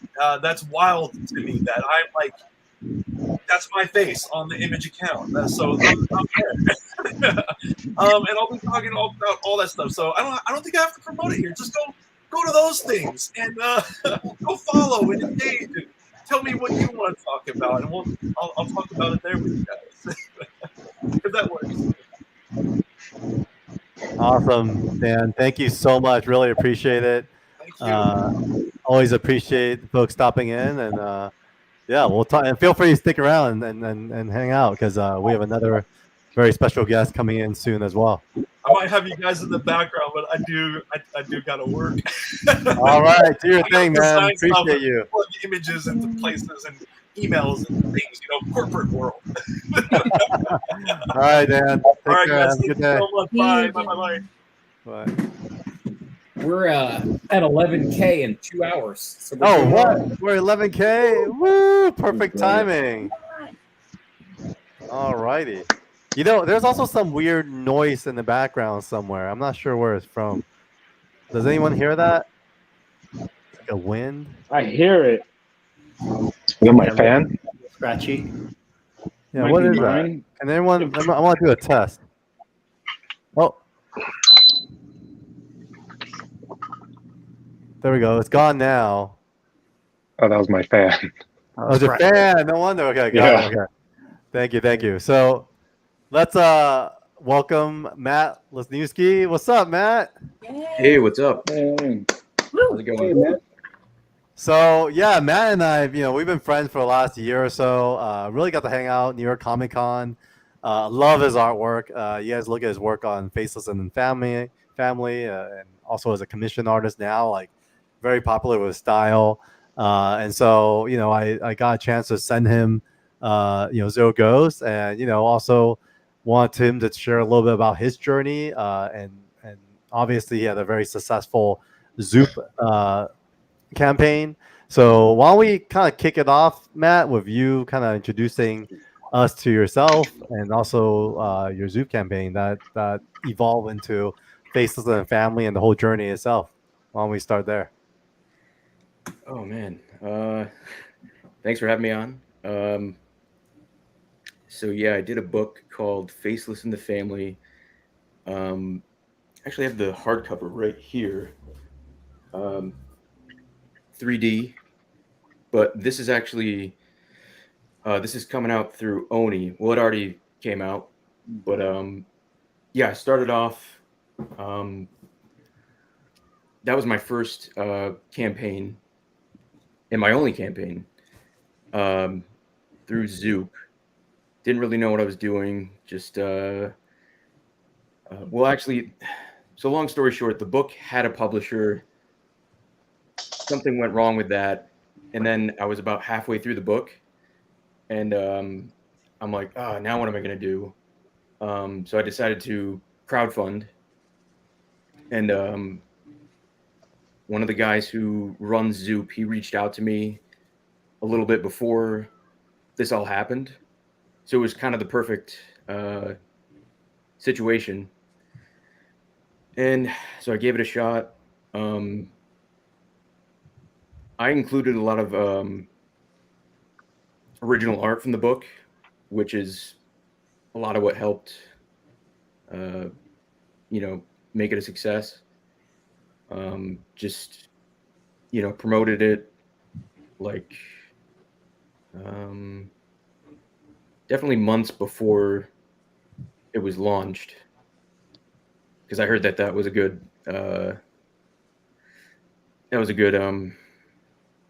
thing you can do. Earlier the better. but also Zoop handles all the shipping and fulfillment. So a lot of it was out of my hands, which was a big draw for Zoop. And they take a percentage for that, but I thought it was a fair. I did commissions too through the campaign. Those took me too long, but it helped. So I feel like there's kind of two ways you can go about it. You can either go kind of bare bones and just pretty much do the book, or you can do what I did, which I don't know if I'd do it again. I'd probably do it a little differently because it was a lot, and a lot of pressure. Like, first I had to finish the book. I think I had maybe 2 issues left, and but it was funded. And then I knew in the back of my head I got to do all these commissions. I got to ship it to the fulfillment center, all this stuff. I mean, any way you do it, it's a lot. But or you can I forgot which I said first, but yeah, you could either do what I did, like offer commissions, offer original art, the book, what else? All the extra stuff, or you can just kind of do the book and a few smaller things. So like if you're offering the original art, it'll boost the funding of it, but there's just a lot more involved that way. So yeah, trying to think what else. Yeah, let's have a discussion. I mean, I brought you on for that very reason because Brian and I talked about this earlier in the day, where it took a while for him to make a decision when it comes to offering original art, and as a team, we have a lot of products now that we're creative about for Zero Ghost. But what are some of the advice and feedback you have for Brian? Because the good thing is our book is done. So Brian's done of all 6 issues, right? And That's then great. The published art, we're offering some of his past works from his vault, which I think is in demand. So what was it like with the whole commissioning process, and what are some learnings that we could take from your experience? One thing that was cool, I don't know if Kickstarter offers this as well, but I think we offered 10 spots, just like I can't remember, but I think maybe 5 9x12, 5 11x14, single character, pretty simple, and then they went right away. So then Zoop was like, "Hey, you want to just add 5 more? It's up to you." And I was like, "Yeah, why not?" So that's an option if Kickstarter allows you to do that. And then, yeah, I just did those at the end. Remarks, you have commissions. Oh, you have a ton of commissions. Okay. Yeah. Okay, no wonder it took a long time. You went in. I didn't want them to be like, I don't know, quick, like almost like convention sketches. I wanted them to be full on, like cover quality, I guess. So each one I'd even spend like maybe a day just thinking about it. Like, all right, how am I going to do this? Cool. And I mean, I think ideally if you could ship everything together, that's good. But mine was taking so long with the commissions that I really wanted to send out the book. Instead of making all those people wait, only 15 people got a commission. Why make everyone wait? I don't know how fast you are, but if you're fast, this isn't an issue. So I don't know. I'm not really speedy when it comes to drawing. So if that makes any sense. Yeah, Brian, any questions for Matt? on what that I'm experience was curious. like? Actually, I'm most curious about your drawing process because your stuff looks really meticulous, really thought out, and very specific. I'm just kind of wondering, can you talk about your process? Do you just go straight to the board, or do you do a lot of thumbnails, or I don't know? Can you talk about that a little bit? Sure. You're talking about for the commissions or the comics or both? Yeah, actually both would be great. Oh, okay. Well, for the commissions, like I said, yeah, I don't dive right into it. I feel like I need kind of like a blueprint to go by. So I might, especially if it's a character I don't know, like a long time ago, not with this, I did I did an Alice in Wonderland commission, and I've seen the movie back when I was a kid, but I didn't really remember it that much. So I literally spent the time to watch the whole movie. Oh wow! And then I thought about, okay, what can I do that's original, that's fun for me to draw, something they'll like. So I put a lot of, that's just me though. So I feel like there's no right way to do this stuff. It's just what works for you. But Right. yeah, so I just with the commissions, yeah, like this, that's a good example right there. Clockwork Orange, I had never seen it. I watched the movie, and I don't really love how that turned out, but you know, they don't always win. They don't always work. That's how I The feel person who too. got it seemed to like it, so I guess that's all that matters. But with the comics, like right now, I'm actually switching how I do it because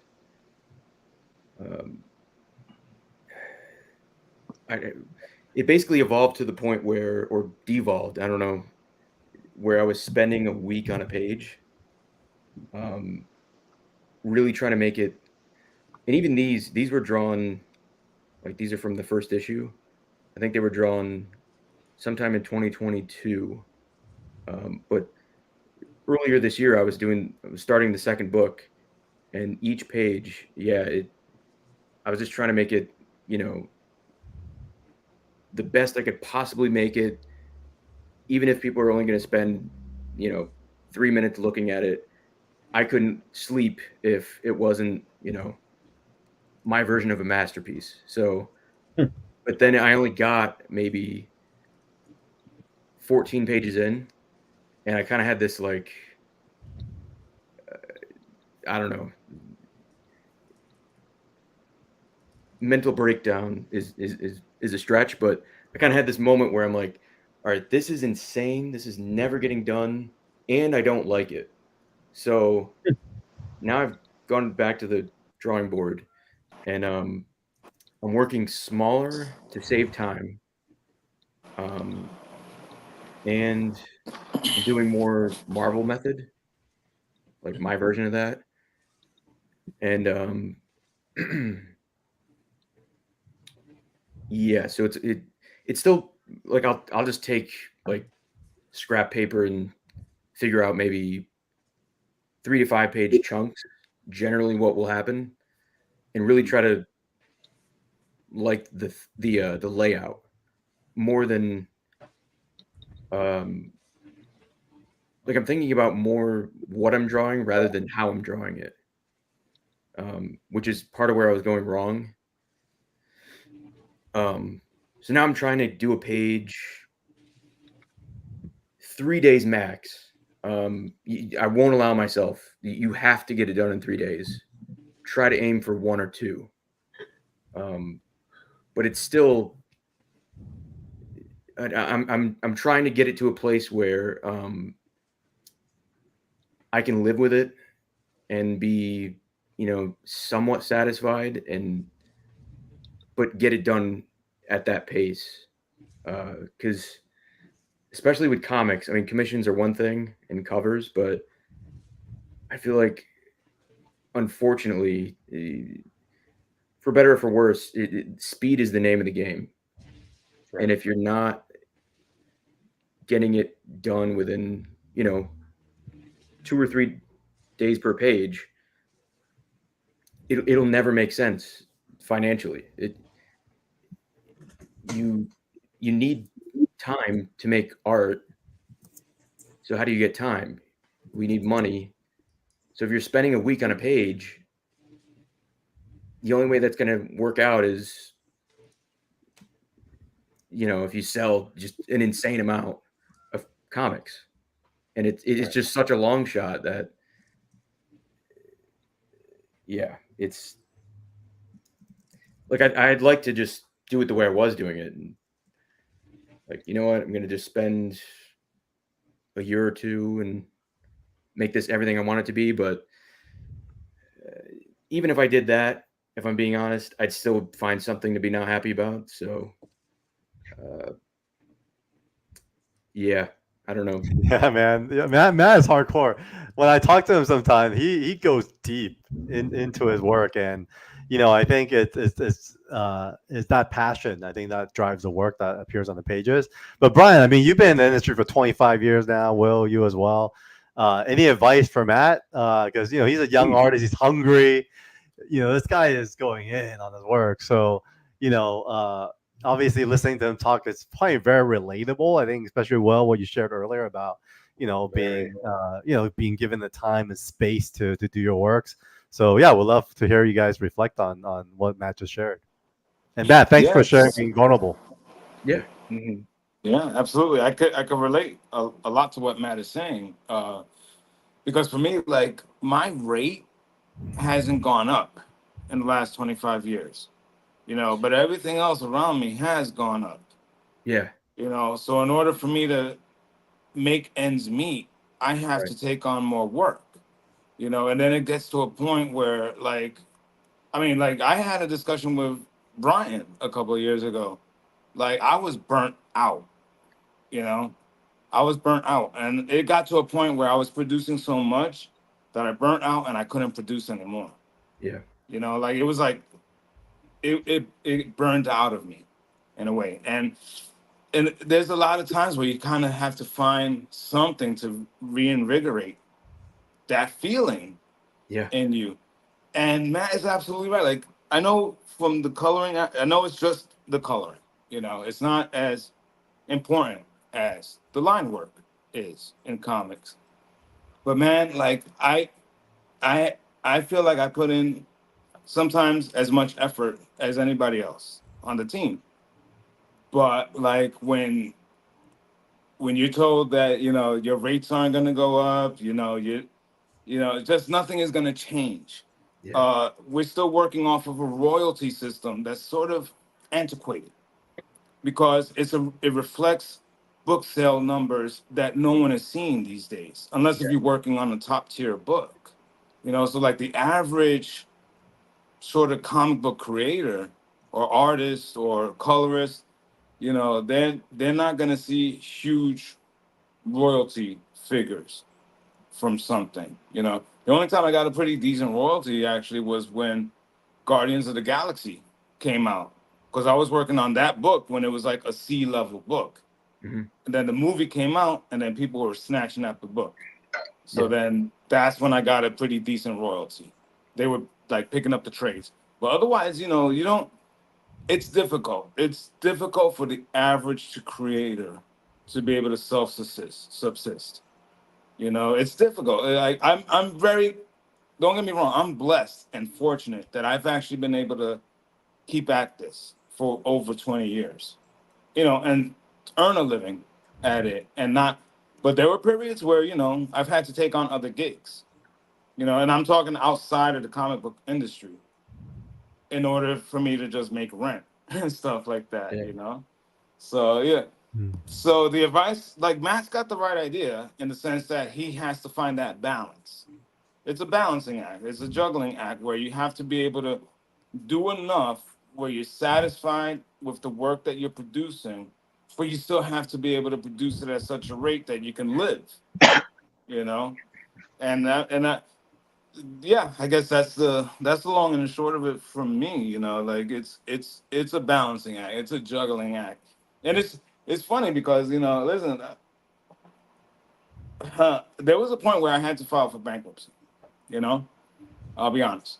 I filed for bankruptcy, and the judge is asking me, "Well, you work for Marvel. These movies are doing great." I'm like, "The movies are doing great, but that doesn't necessarily translate into me doing great just because I happen to work for Marvel." You know, it's just, you know, the one doesn't translate into another, unfortunately. So, and I don't think I'm the only person that's had to deal with something like bankruptcy in this industry. I've heard stories about how there are guys that are, you know, working. They still have to work a full-time or part-time job, come home at night, and then do the comic book stuff. You know, so that's where I feel like I am very fortunate that I'm able to have been able to do this professionally for over 20 years at this point. So yeah, I mean, I could totally relate with you, Matt. You know, it's, and you're definitely doing the right thing. Like, quality is always gonna win out. You know, just keep the quality going, and that's, you know, that's what people are gonna be drawn to ultimately. And I know it's difficult to be able to balance that with the cost of living and stuff like that, but you know, that's what, you know, that's where the passion has to come in. That's where the passion kind of drives us and keeps us going. Yeah, so that's it. Oh yeah, thank you. Yeah. Yeah, I feel very much like what Will said. The key word is balance. In the end, it's commercial art, which is feels kind of crappy to say because we're trying to create something. We're trying to create something memorable, but it is commercial. We're getting paid for the product. When I first got started, I was at Top Cow and I was an assistant there, and so you're unpaid, and so you just go in and you just hang out with all the artists there, and everyone would give you advice. And I would hang out with David Finch, who's a pretty popular artist these days, right? And his philosophy was always be so good at what you do that the studios or the companies have no choice but to hire you, right? So you make yourself so invaluable. So you make yourself, your style, the way you do things, so unique that they need you. And it always kind of stuck with me to do that.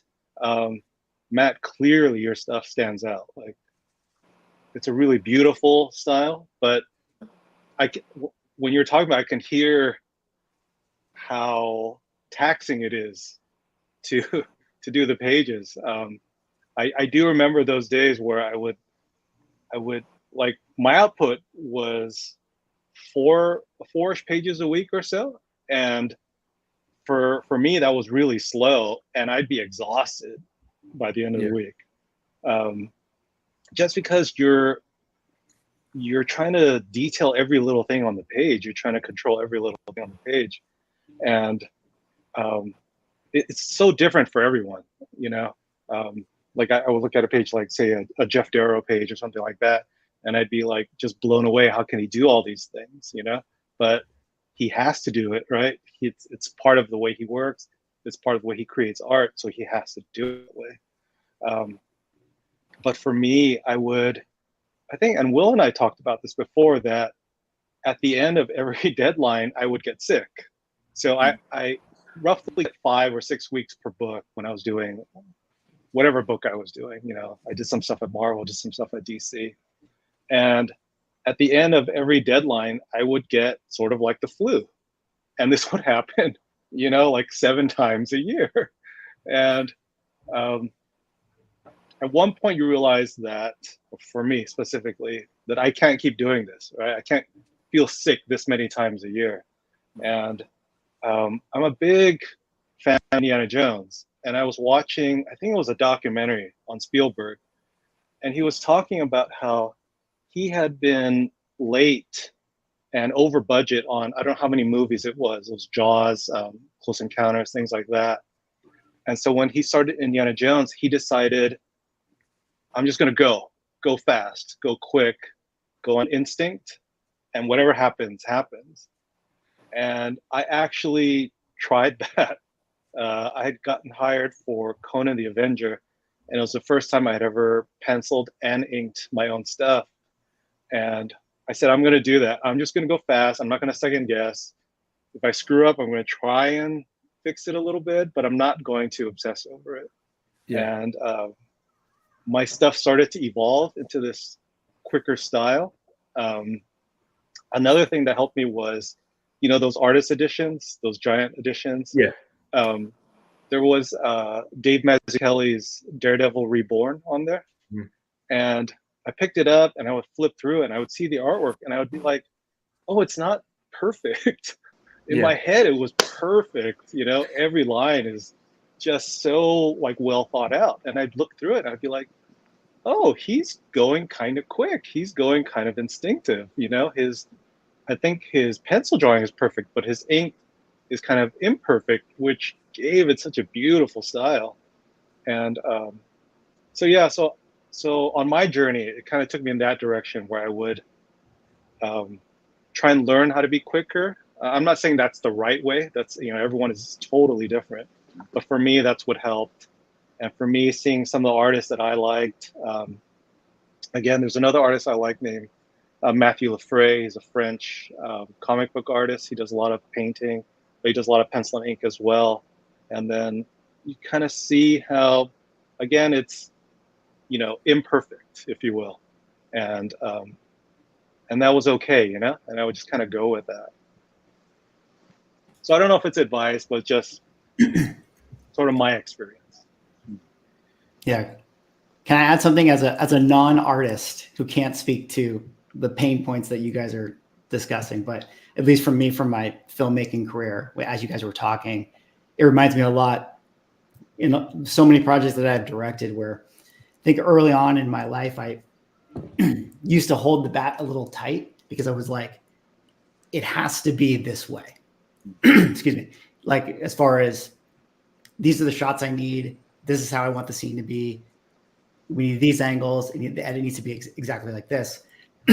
And over time, you start to realize that you're the only one that's forcing you to that outline and that standard.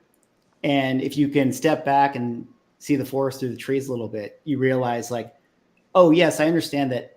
Yes, in my head, that would be really cool if I have these very, very specific things that lead to this very, very specific scene construction, and it's going to be awesome. But the general goal that I'm trying to create, or the story, or the emotion, or the feeling, is that's really the thing I need to focus on. And how you sort of get from A to B is not always so important. Obviously, if like you dilute it, you start to lose a little bit of your essence of what you're trying to achieve. But if you can think of it more like that was something that was very helpful for me, you know, my film career.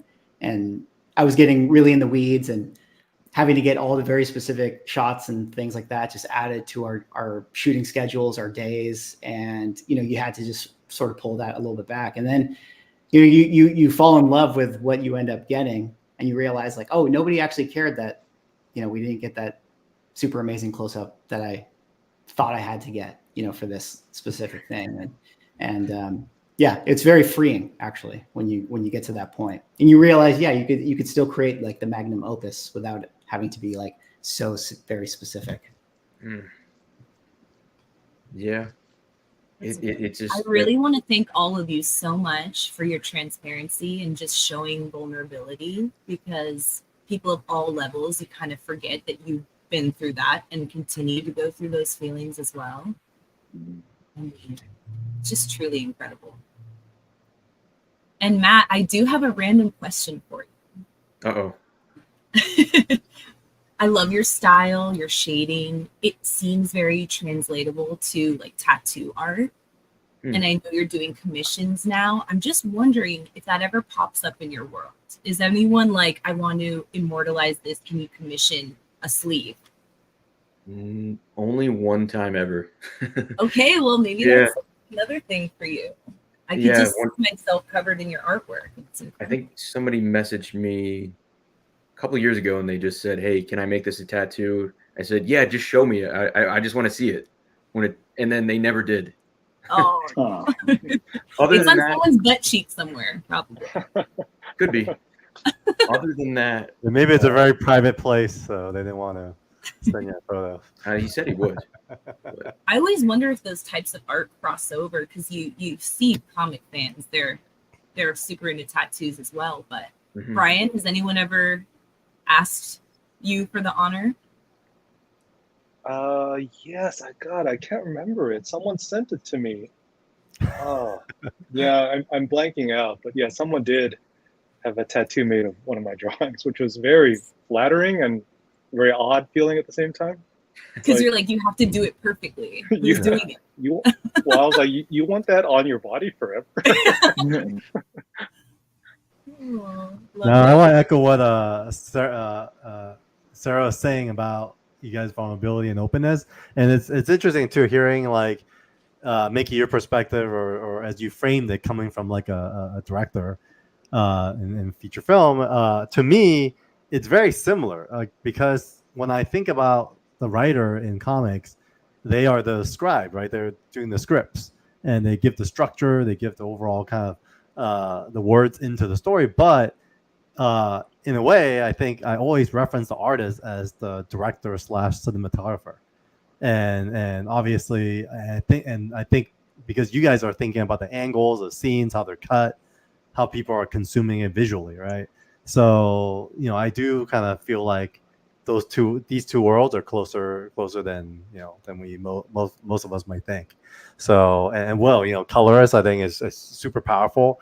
If you work in film, I think coloring is that final touch that brings that whole picture to life, right?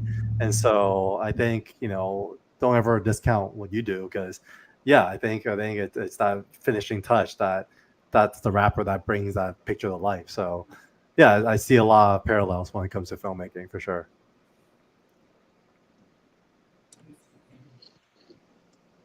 Definitely, yeah. And it's funny that what you guys were saying about having to make adjustments and stuff because for Zero Ghosts, I was like taking my sweet time, but then for like a DC project, you have to learn to adapt.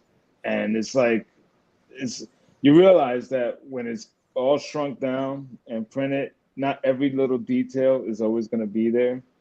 So I had to just learn to let go of some things. And I forget who. I think it was Mickey who said it. You just have to have the general picture, and every page just has to convey the general mood. And so that's the point where I had to learn to kind of let go of the detail stuff and then just give the audience like the general sort of atmosphere for the page or for the book. So, and then it helped relieve a lot of stress as far as time and stuff like that. Man, what an amazing discussion. Man, I know you got pages in front of you and you're working and you were able to carve out some time to join us. Just want to thank you. Is there anything we could plug or promote? You could feel free to share as well before we send you off. Just the hardcover, if anyone's interested, check it out. That'd be cool. Or follow my website. What is it? MattDrawsEverything.com, and you can find everything on there. I'm sorry, just a quick question, Matt. Since that's a hardcover release through Oni, people will be able to find it at Amazon and at comic shops as well? Yeah. Awesome. So I'll definitely check it out. Thanks for having me on. And thank Hope you. it wasn't too I don't know what the tone was before this, but I was just being honest. So that's good, man. This is like that was great. Yeah, this is the inside look. I didn't bring it down or anything. No, not at all. I think it's very real. I think it's a conversation that needs to be had in the industry. Often, I feel like, I don't even think most people understand like what it takes, like the heart and passion that goes into every comic book that they hold in their hand. And so I do believe, these conversations need to be had. So thanks for kind of opening that up for us to discuss, Matt. Really appreciate that. Absolutely. Yeah. No problem. Woo! All right. So, I mean, while you're here too, we also got up to 12,000. I mean, hitting the goal is one thing, but now we're 120%. I'm blown away, guys. I mean, there's a few other triggers that we haven't even pulled yet. That's going to happen between tomorrow, Tuesday, and then something happening end of the month. And so I'm super excited and really, really thankful. Yeah, Jeff, thank you so much for being here through the stream. I know you're at work, so we'll try to keep our language clean for you. And then DCD, good friend, amazing friend. Doug himself has been a huge supporter of 24/7 Comics. He lent us a portion of his booth last year to host and promote our last Kickstarter. So we look forward to collaborating again. If you don't know, DCD Collects, definitely check out their site and their socials. Matt, yeah, feel free to hang out, stay on, or if you need to go, feel free to go. But thank you so much for your time, man. Really appreciate you. Anytime. Thanks for having me. I think I'm going to try to draw. All right. Let you do your thing. Looking Thanks, forward Matt. to see what comes on next. Good talking to you guys. Likewise. Bye. All righty. So let's go back to covering the rest of the artwork. And then I'm gonna come away from the camera for 10 minutes. I'm gonna grab a bite and all that. And Sarah, Mickey, thanks for your co-hosting duties. Really appreciate it. Brian, let's talk through the rest of this. I mean, Batman, Arkham Unhinged. Yo, man, these pages are freaking fire. Fire. Who wrote the story on that, Brian? Sorry, I didn't mean to interrupt. I was just curious. I couldn't tell you.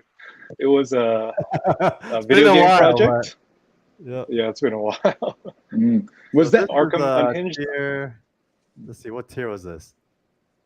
This is the tier 5, I believe. Tier 5. And then on top of that, day 1, they get to pick. This kind of wrapped up with the Witchblade / Tomb Raider pages. But yeah, talk about these pages. I mean, I love seeing how it opens up with Commissioner Gordon. Do you remember the story at all? What were you going through in life at the time? Did you have a different take in Batman? So I think Arkham Unhinged was a video game, if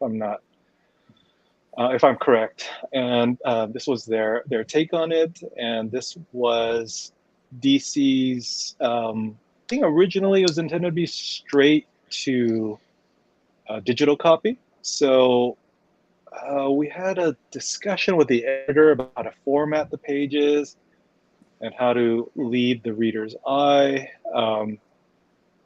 So a lot of the pages are sort of bisected in the middle because I think they were thinking people were going to read it on their iPads, what's called sideways, and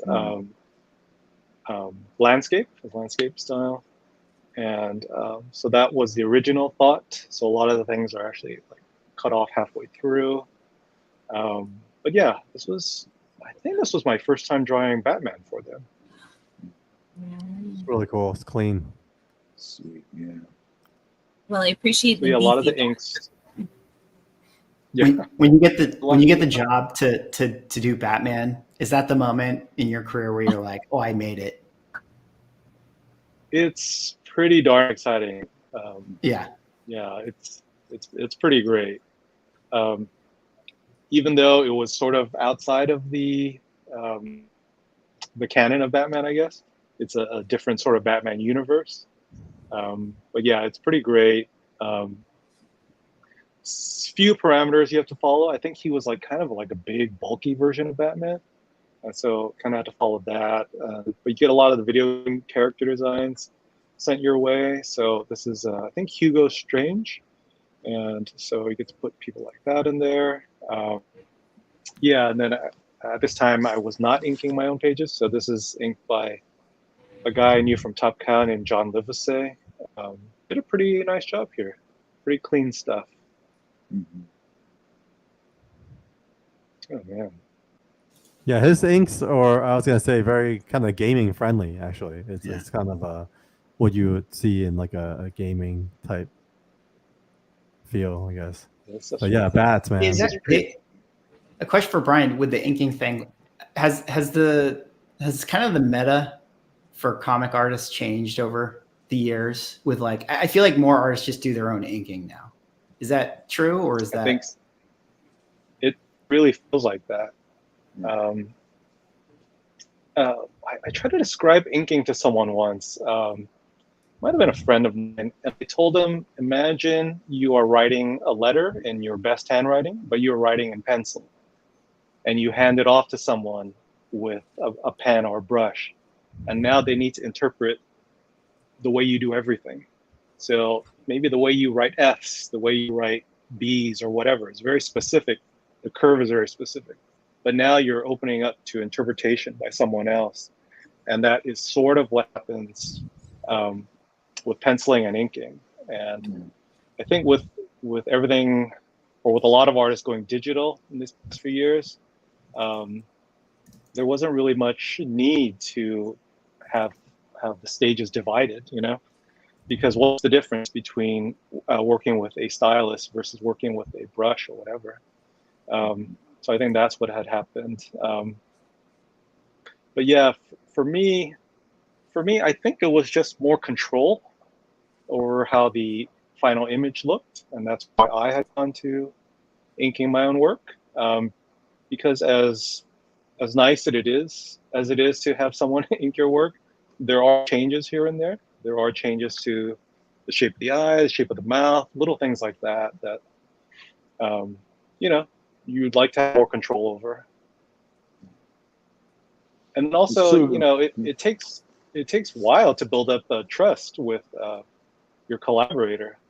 I think you kind of see it with Will and I, that it's pretty seamless, and I think our aesthetics line up so that it was pretty seamless from the beginning, I think.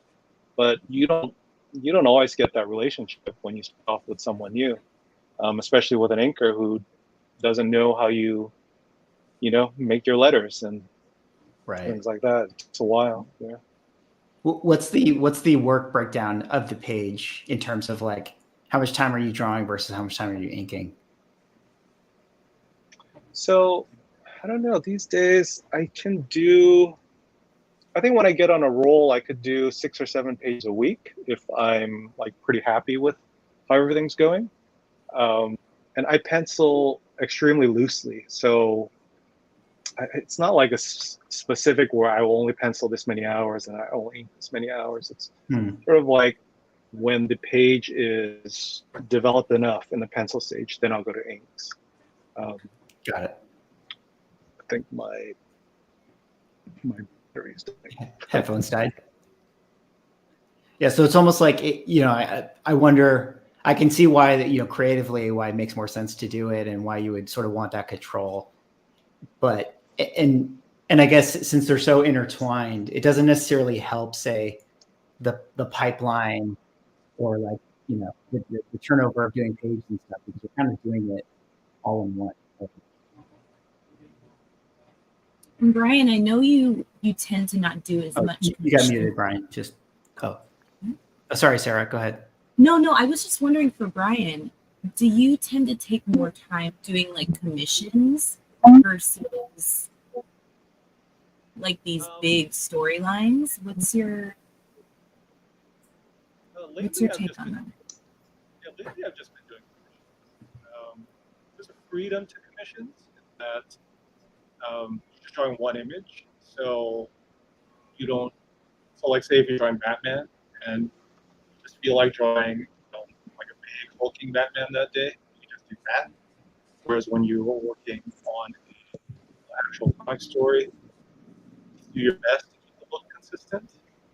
Like for Zero Ghost, it was me trying to find Kira's face and facial characteristics over our 6 issues. So I was trying to find consistency and sort of developing her as we went along. That for commissions, you only find the character once, so you could kind of play around with it here and there, play with proportions to make them look a certain way, and then you're just kind of done. So that would be kind of fun. Like I don't draw tech well, or I'm not patient with it. So like I drew Optimus Prime recently. It's like, yay, I only have to draw him once. So I have to draw this wheel or whatever once. I can just that kind of comes into play when you're doing commissions. And then for Will, while I have you, are you typically on one project at a time, or are you constantly juggling? And if so, are colors stuck in your head that you have to kind of like wash away and get in a whole different mindset when you switch over? Oh yeah, that's a good question. Yeah, because right now I'm not. Most times I am juggling between projects, sometimes 2 or sometimes 3, as many as 3, and it does become difficult at times to, to stick, because like you'll do a certain technique for maybe one book, and then you'll implement another technique for another, or another palette for another book. So then it just kind of difficult to get back into a rhythm. Like for Zero Ghost, I was like implementing like one sort of technique for the pages. And then for Blue Beetle, I was doing something else. Like as far as technique, something that was just helped me move it along a lot more quickly. So then once I finished like the Blue Beetle deadline, it would actually like take my brain a period of adjustment to kind of get it back into the type of work mode that I was doing, or the type of work itself that I was doing for Zero Ghosts. Because, like sometimes it involved multiple layers, sometimes, things that I did with the layers, sometimes things that I did with the palette, special effects and stuff like that. So yeah, it could be difficult to kind of switch from one mode, from one book to another when you're juggling like that. I feel like I'd be having like blue tinted glasses all day and just seeing people that way as well. It's amazing. Sometimes at the end of the day, I have just like a massive headache from staring at my tablet like all day. It's just like boom, boom, boom. Yeah, it's where you got to have the gunner. You guys both have like I don't know if those are screen glasses. Oh, the special blue. Yeah. No, that's what's funny is that all my life I had 20/20 vision. The last like 5-6 years, I've needed readers because I can't see like the small print on the screen anymore. So it's just like, like that's it. Like these harsh computer lights have permanently damaged my eyes. There goes that 20/20 vision. Getting old, Will. I am. Well, I'm the Methuselah of comics at this point. I'm too old to be in comics, I think. It's a young man's game. Yeah, you're just getting started. Yeah, I feel like you're just so available to us every time we ask you something. You're so transparent. I mean, what do you think does come next? Do you feel like you could take, like a protege? Like what happens when you just kind of want to slow down a little bit? Oh, that's a good question. I don't think I ever will be able to slow down, to be honest. I haven't imagined that for myself. I really haven't. Like in my mind's eye, I don't see myself stopping anytime soon. Not anytime soon. So whether it's a need or a want, I'll always be doing something creative. Whether it's in comics or I would always love for it to be in comics. Ideally, commit more commission work and stuff like that. It's just decades of like project after project, panel after panel. It wears on you after a while. Well, I hope you do a master class someday. That could be another. I think there's a few classes that I could take myself. I mean, that's the thing. This thing it's always a journey. I always feel like I'm still always learning. There's always more to learn. You're never gonna reach the peak. There's always something new to discover. Like I'm seeing like the stuff that's being put out there today. It's like some really phenomenal stuff. But the way comics has evolved in the last 20 years, you know, from the point that I started, we were still using, you know, Dr. Martin, you know, pigments, watercolors and stuff to color the pages. And then we transitioned to the whole digital era. And now it's kind of funny. It's kind of going back where people like the more traditional approach to stuff, as opposed to doing stuff strictly digitally. Yeah, it's going into, not to bring up the hot button topic, but I'd love to hear you guys' thoughts of going into the AI era and how that's going to change things and how you guys navigate that. But it's interesting. I think that there'll be a you know, sort of this bespoke, you know, essence that comes with, human made in the future. People want to feel the sweat equity and the imperfections in like how this thing was crafted. Yeah, it's interesting because like people will call those AI generators like people who do the AI generation, they're calling themselves artists. I'm like, no, they're more like prompters. You know, they just know the right sort of wording, you know, to generate the image. You know, if they had to, you know, I don't know. It's interesting. It is a hot topic. It is a hot button discussion, and you know, I try to steer away from stuff like that because I tend to be very opinionated when it comes to stuff like that. Well, Brian, we have a great question from Jeff. He's asking, do you prefer a lot of details from the writer or less so that you can have the freedom to draw the panels? Hi, Jeff. Thanks for the question. I prefer as many details as the writer wants to include. You can always talk about it.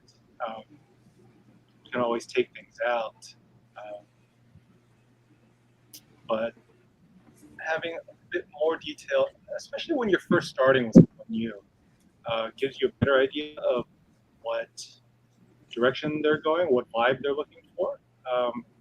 I think we got that with Zero Ghost. Justin has a really good blend of giving the artist a lot of freedom, but also when he has a clear thought of what he wants, he will include reference. He will be pretty descriptive, and I feel like that's the perfect way to go, because then, you know, everyone's just allowed to be creative. Everyone's allowed to be the best storytellers they can be. So yeah, sort of a in-between answer, but yeah, I'd like as many details as the writer wants to give. Justin, there was a question earlier before you rejoined us, asking if these books were kind of like, we know there's 6, but is there a universe behind it?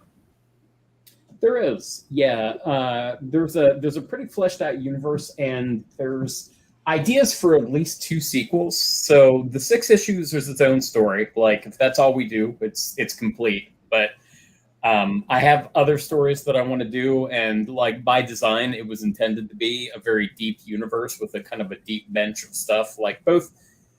So even within like Zero Ghost, you get to meet a bunch of people from like the 5 families and stuff. So there's a pretty deep bench of characters. But then they talk about like stuff like Kira's mother is like an Italian sorceress, and so it implies that like other versions of what's going on in the city exist elsewhere. And likewise, like you briefly meet the Shadow Devils, which is what the Death Angels are there to prevent, which we don't explain much of in this one because it's not relevant to this chunk of the story. But like, yeah, we were trying to paint with a really broad palette for this kind of stuff. So if it's successful, we will get to tell more of those stories, and we have a lot more that we can tell. So. Awesome. So I think thanks for holding it down, folks. I'm back. We have another guest who's on standby to jump on very soon. Before we bring him on, though, I want to kind of answer a question earlier that I think Sarah, someone from Twitter, was it that had? It's an Instagram question. Instagram, cool. So they asked, what was the question, Sarah? Like how to win this Zero Ghost sketch giveaway? Yeah, so this question's from Comic Dork 94. Thank you so much. He was wondering, he's been tuning in and he wants to know if we can explain the sketch giveaway, if it's for backers or how this giveaway is going to work this time around. Sure. So typically you would use like a hashtag tool for whoever's on the stream, but because of the length of our stream, we are actually documenting everyone who comments in our stream and chat in our stream across Instagram, YouTube, and Twitter. And we're going to do a drawing probably at our next stream, Sarah, to announce the winner. So this whole day as we're streaming, we're very appreciative of everyone who is tuning in. So if you just comment anywhere, let us know you're here. We're going to pull from all that and we're going to create a list. And that list will basically determine who will be part of the raffle. And then the second thing is just want to celebrate once again and thank everyone for getting us to 12,391. That's 123%. So thank you guys. Thank you. Give yourselves a big hand, and I think it says a lot as to the hard work that everyone's been putting into this. And we have a few guests, but the guest that is up here a little earlier today is Mr. Terry Kavanaugh. So let's welcome him to the stage. Hello. Happy to be here. Happy to be here. Please say hi to everybody, and thanks for making time to join us today. Would love to have you kind of just do a quick self-intro of your journey and relationship with comics, where you come from, and then who you are to the audience. Welcome, Terry. Sure. I'm a native New Yorker who's now living in New Orleans. I started in comics. Well, I started reading them when I was a kid. I had a huge passion for them. I was an only child at the time, not so much anymore. Whole other story. So comics were a great outlet for me. I started working at Marvel, I'm going to say in about 1985. I'd had another job after I got out of school. I was an estimator salesman for acoustical ceiling tiles. 0 stars, do not recommend, not a great job. Didn't suit me at all. Eventually, I quit that job, traveled around Europe a little, came back, and I had a friend from high school, Michael Higgins, who was working at Marvel at the time. He was Mike Carlin's assistant editor on Fantastic Four and other titles. They hired me to do letters pages for them. I happened to be at the office one day when Ralph Macchio's assistant called in sick with mono. He was going to be out for 6 months. Michael walked me into Ralph's office and said, here, you can hire Terry as an assistant for 6 months. And Ralph chose not to do any more work than that, like interview people or do anything like that. We said, sure. I started there. I did that for 6 months. When his assistant came back, I stayed around Marvel. They made work for me as the submissions editor, etc., until Ann Nesenti's assistant was leaving staff. And then Bob Harris did the same thing. He walked me into Ann's office. Ann knew me at that point because I'd been around the office. And she hired me, and I was the assistant editor on the X-Men titles, which Ann was editing at the time. Eventually, about a year and a half later, she left staff. I was promoted to editor. I was editing Excalibur, Marvel Comics Presents, Namor, Speedball, a bunch of other titles. Marvel Comics Presents came out every 2 weeks with 4 stories every issue. So that was it was great fun for me to edit, but it almost killed me also. There were 8 creative teams a month on that one book. And then eventually I started writing as well, and I left staff and became a contracted writer for Marvel. I wrote Web of Spider-Man, X-Men, Moon Knight, Avengers, Iron Man, etc. And that's my journey. Awesome, man. Terry, you are a legend, dude. Woo! You've had your hand in so many of our favorite books growing up. I mean, even like Marvel Comic Presents, obviously, I had here with Weapon X. That's probably like one of my most impactful childhood stories. And so it's amazing that you're here today. In fact, you know, I got to meet you during Jay Lee's panel, who's going to join us very shortly. And yeah, I mean, you had a chance to read Zero Ghost. Any thoughts or feedback for the team here? Because the whole creative team's here, and we'd love to open it up. I enjoyed it very much. I had read the Ashcan edition before today and was very intrigued by it. But then I read the first 3 issues today and loved it. I love the contrast between this young character and clearly an ancient demon type thing working with her. I think that's really interesting. She brings a certain energy to it, and he brings a certain amount of experience to it. I love the 5 families and the background and the craft work, the idea that there are secret, I've always been into conspiratorial secret groups type stuff. So I'm really enjoying it. And she is incredibly well motivated because her entire family was killed. Is really, you know, if Batman's motivated by watching his parents be killed, then she's up the stakes there. So I enjoyed it tremendously. I think the art's really good. The characterization, which is the most important element to me. I need to care about the characters more than the high concept or the action. And I'm very interested in seeing where it goes. Quite the review, Justin, Brian, Will. Yeah, thank you. No, it's awesome work. It's always tough. I'm good at high concepts and I'm good at plot. I'm not good at characterization, but like it's one of those things where like, man, sometimes it's real easy to get lost in plot and action, and you're like, maybe I should have an emotional beat in here every now and again. You know what I mean? So it's, absolutely. I've always thought those were the moments that get a person really invested and involved, a reader in a story.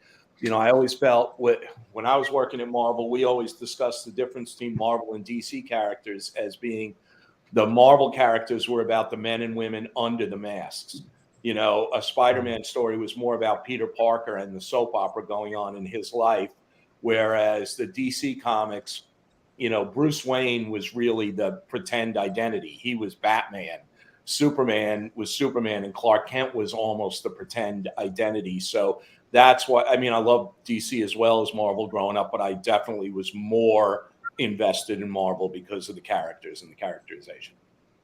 Yeah, it's funny. I've talked with people about that in the past, and then one of the things that and it's funny because I use that term too. I call it the soap opera. Is I think sometimes people don't appreciate how hard that is to do well and how good some people are at it. Like, for instance, like the secret sauce of like The Walking Dead is not the zombies; it's the soap opera. And Kirkman is good at soap opera. Like, so is Brian K. Vaughan. Like that's why Saga is a book that people were into. It's not the sci-fi fantasy trappings of it that does that kind of thing.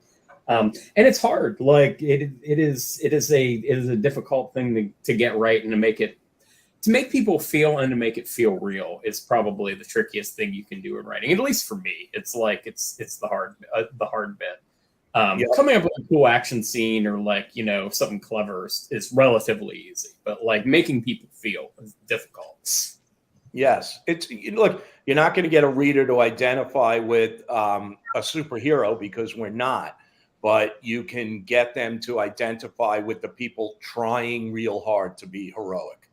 That's really the trick.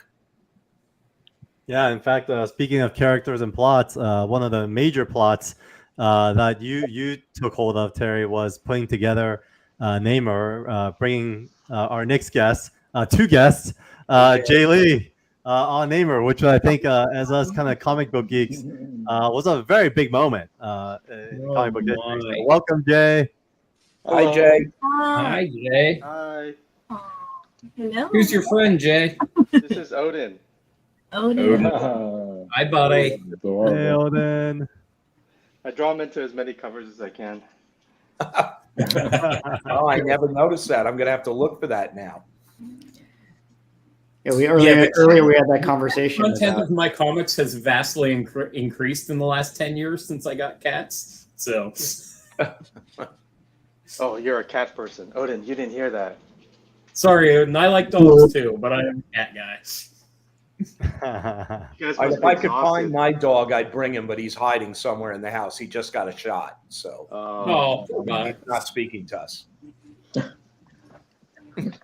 Hi, Terry. Hey, Jay, what's going on? Nothing much. So everybody, without this guy, I would not be working in comics. He gave me my first job. That doesn't mean you wouldn't be working in comics. You would have gotten work. You absolutely would have. No, I would have quit. I would have quit because I'm a quitter. Well, no, you wanted to say hi to Otis. You were more guests with all these fur balls coming in. It's awesome. Jay, how old were you when you started working for my office?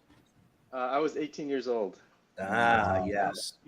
I know deadlines had to compete with any new video games that came out. And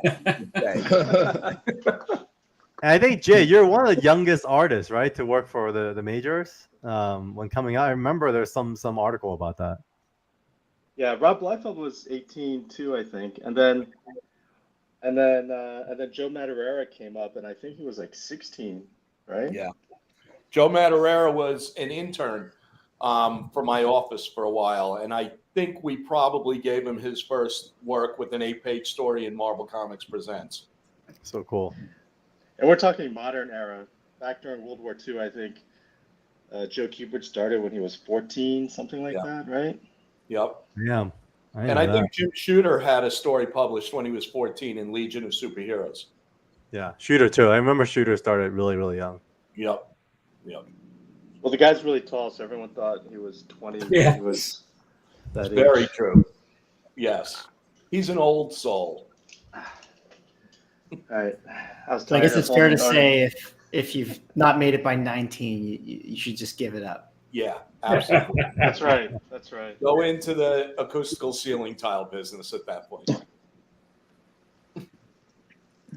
Well, since we have you here, Jay, we'd love to dive a little bit into your history. I don't think you need a ton of intro either. I mean, obviously, X Factor was one of the early runs. I had Namer on Terry's slide, so I left that off here. But Hellshock was like your Image comic that came out with a splash, and so all books that we all grew up to and loved. Yeah, I can't believe that was so long ago. My gosh, 30 time years. flies. It's been 30 years. Wow. Yeah, in fact, you did a variant cover for us. Thank you very much. That's going to be available on this Kickstarter campaign. So figure it would be a cool time with everyone here to talk through the process and there is inspiration of it all.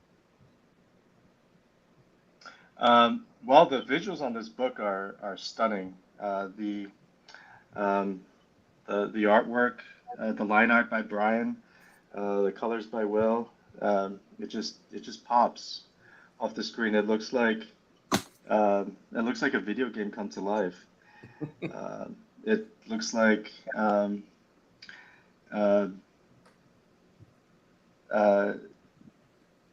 visuals are so striking that it's not usually when I'm asked to do a cover, it's hard to come up with an image to pull from, but this one had so many cool visuals. And Carl, you were the one that suggested me doing the villain, but it would have been fun to do the main character. I think the colors and the energy that she has, it would have been fun to explore.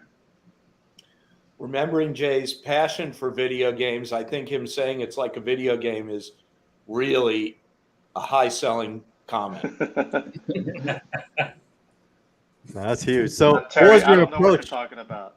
Yeah, what's your approach then initially with the sketches? I wanted to convey that this guy was a badass, and there's nothing more badass than holding up not just a severed head, but a severed head cut in half. Which was what we ended up with. So this is one of the variant editions available on the Kickstarter tier. Fellas, creator team, what was your guys' reaction when I showed you this? I think our chat kind of went crazy when I shared this initially. I was blown away by it. I love it. Yeah, it was dope. Yeah. Just Yeah, who great could not pop. And Justin, like, would you mind sharing more about the character?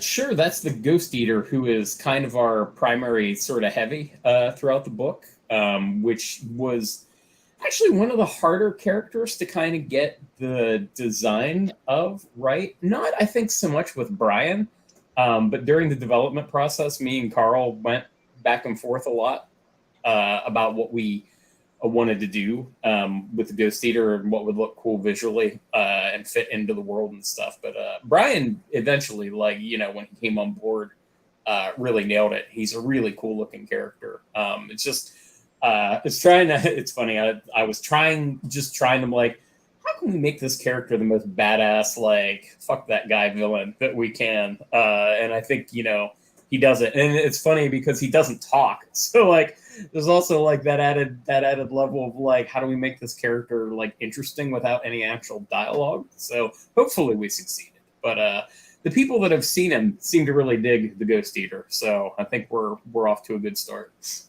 Yeah, in fact, your portrayal, Jay, I think was perfect because I don't know if you knew this guy doesn't talk. So for him to present two halves of a skull is such a badass way to you know, basically show who he is. Well, thank you. I didn't know that he didn't talk. Is it that he doesn't talk, or he's got a really high-pitched voice and he's embarrassed and he won't talk? There's that Olympic clip. I don't know if you guys saw it. But High-pitched Ghost Eater. Just talk like Mike Tyson. As I say, I always remember, is literally the only thing I remember from the movie. It's Suburban Commando with Hulk Hogan. And like, he gets stalked by these villains, and it's like one of them's the Undertaker, and the other's some equally huge guy. And like, finally, like, kicks their ass, and they say something to him, and it's like a girl voice, like child girl, like, "We'll get you yet," blah blah blah. He's like, man, no wonder you guys don't talk. Literally the only thing from the movie I can remember. So. All right, folks. Now that we've seen what Jay brought to the table, why don't we just open it up to the panel and have a bit of a chat? I mean, you know, obviously I shared kind of like my fanboyness of the stuff that, you know, both Jay and Terry worked on.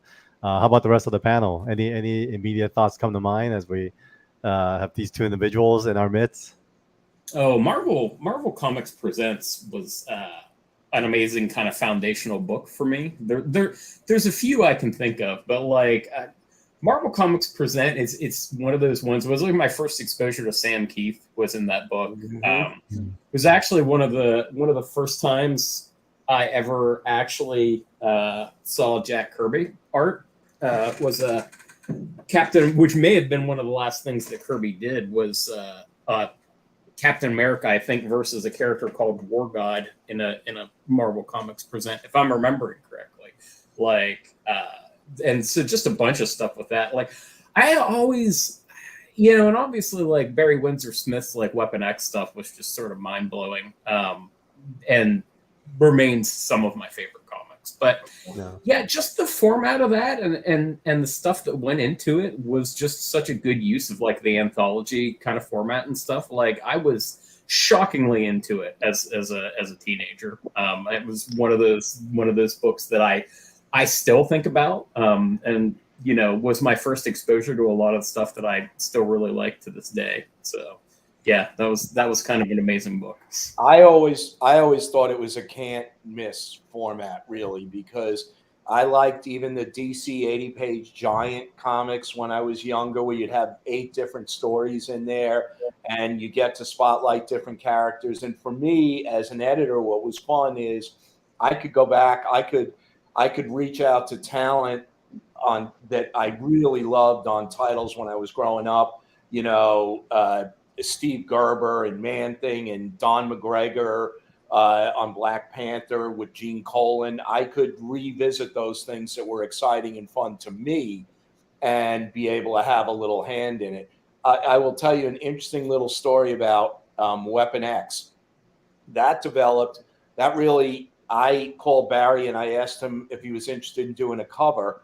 And if I remember correctly, the way it played out is he showed up at my office about a week later with 8 pages of Weapon X. That was his idea to do it. I didn't.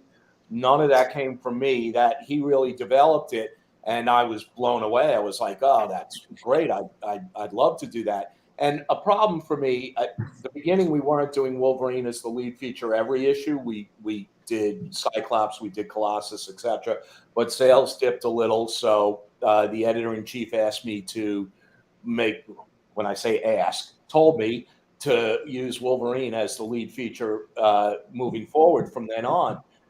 That was a little problematic for me because everything that was done with Wolverine had to go through the X-Men office.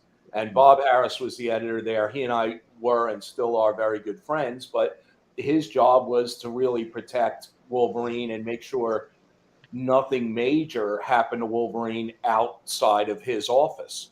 So something like Weapon X, which purported to tell the origin of Wolverine, it was a bit of a problem. We had to go back and forth a lot, and I would say it's not really the origin of Wolverine. It's showing the implementation of the adamantium, etc. He never really bought it, but we were friends, so he went with it. But every time new pages came in from Barry, you know, my assistant would Xerox them. Everybody in the entire offices wanted to see them.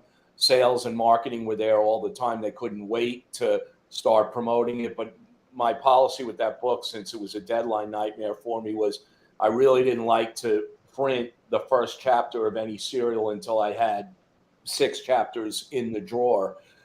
So when it came time to start doing that, and I had scheduled it, I was called to Tom DeFalco. He was the editor-in-chief at the time. I was called to his office, and Carol Kalish, who was the head of sales marketing, was there. And I was told that it was too good to go in Marvel Comics Presents, so we were going to publish it as a hardcover graphic novel where it could have better coloring, better paper, etc. So I tried to argue. I said, no, Barry's doing this as 8-page chapters. This is how he wants it. I want this in the book. I lost that argument. I went back to my office and I stewed a little over it. And then I went back to Tom's office about 5-10 minutes later, and I said, Tom, I just need to get one thing straight. So the mandate that you came to me with 2 months ago is that I have to do Wolverine stories as the lead feature in every issue. But if they're any good, they're going to go in some other title. So the mandate is I have to do crappy Wolverine stories every issue of Marvel Comics Presents. And he sort of stared at me for a minute, and I moved away from the window because I was a little nervous that I was too close to the window. And I moved away, and he said, sit down. And the way I remember it, he says this didn't happen. I just sat on the floor. He said that did not happen. I sat on the couch. He said, sit down. I sat on somewhere.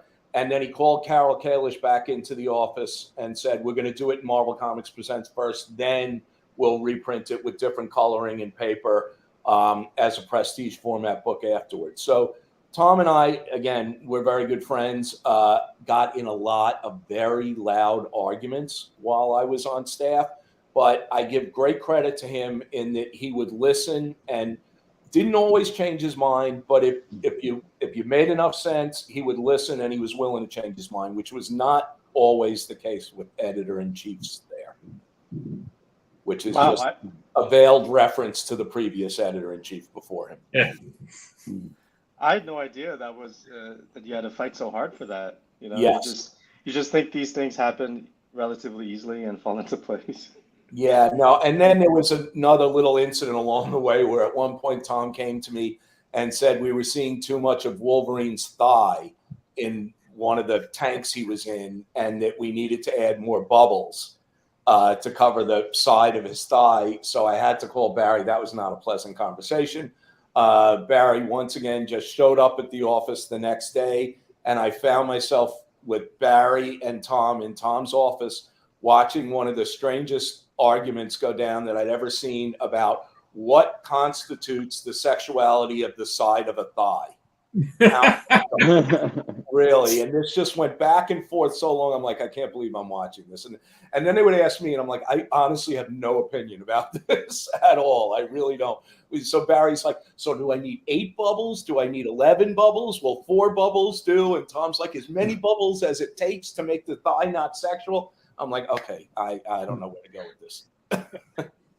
But it got solid. That's hilarious. That's awesome. So even to this day, the big two have some like weird arcane, like what they can and can't like shows. Like DC has this thing, and this would be a better anecdote if I remembered the specifics, but like you can say Jesus, but you can't have a character say Christ. If like something like that. And when I was doing Brimstone, it's a horror book, so I was really intentionally like, if I didn't get word back from the lawyers on one of the scripts, I didn't feel like I was pushing it enough. So and what they would and wouldn't react to sometimes was just amazing. You're like, really? That's what we're concerned about? It's like, oh, okay. So. We used to call that expectation. We used to call it the bow tie on the dog. So we would deliberately, as writers, we knew, especially with certain editors, they were going to ask for changes. Even if you did a perfect job, which was very rare, they were going to ask. So we would put in like a bow tie on a dog so that the editor can come back to you and say, dogs don't wear bow ties. You have to remove this. And be like, okay, fine, I'll do that. And then they wouldn't ask you to change anything that you really cared about. That's hilarious. Jay, any funny stories you remember working with Terry? I remember going back to Barry Windsor Smith. Terry, you said you would get strange calls from him at 4 a.m. No, that was Sam Keith. Oh, that was Sam Keith? Yes. No, I have Barry. a little story about Sam, who I love dearly. I haven't spoken to him in a while, but Sam is a very strange man. He's really nice, but he's interesting.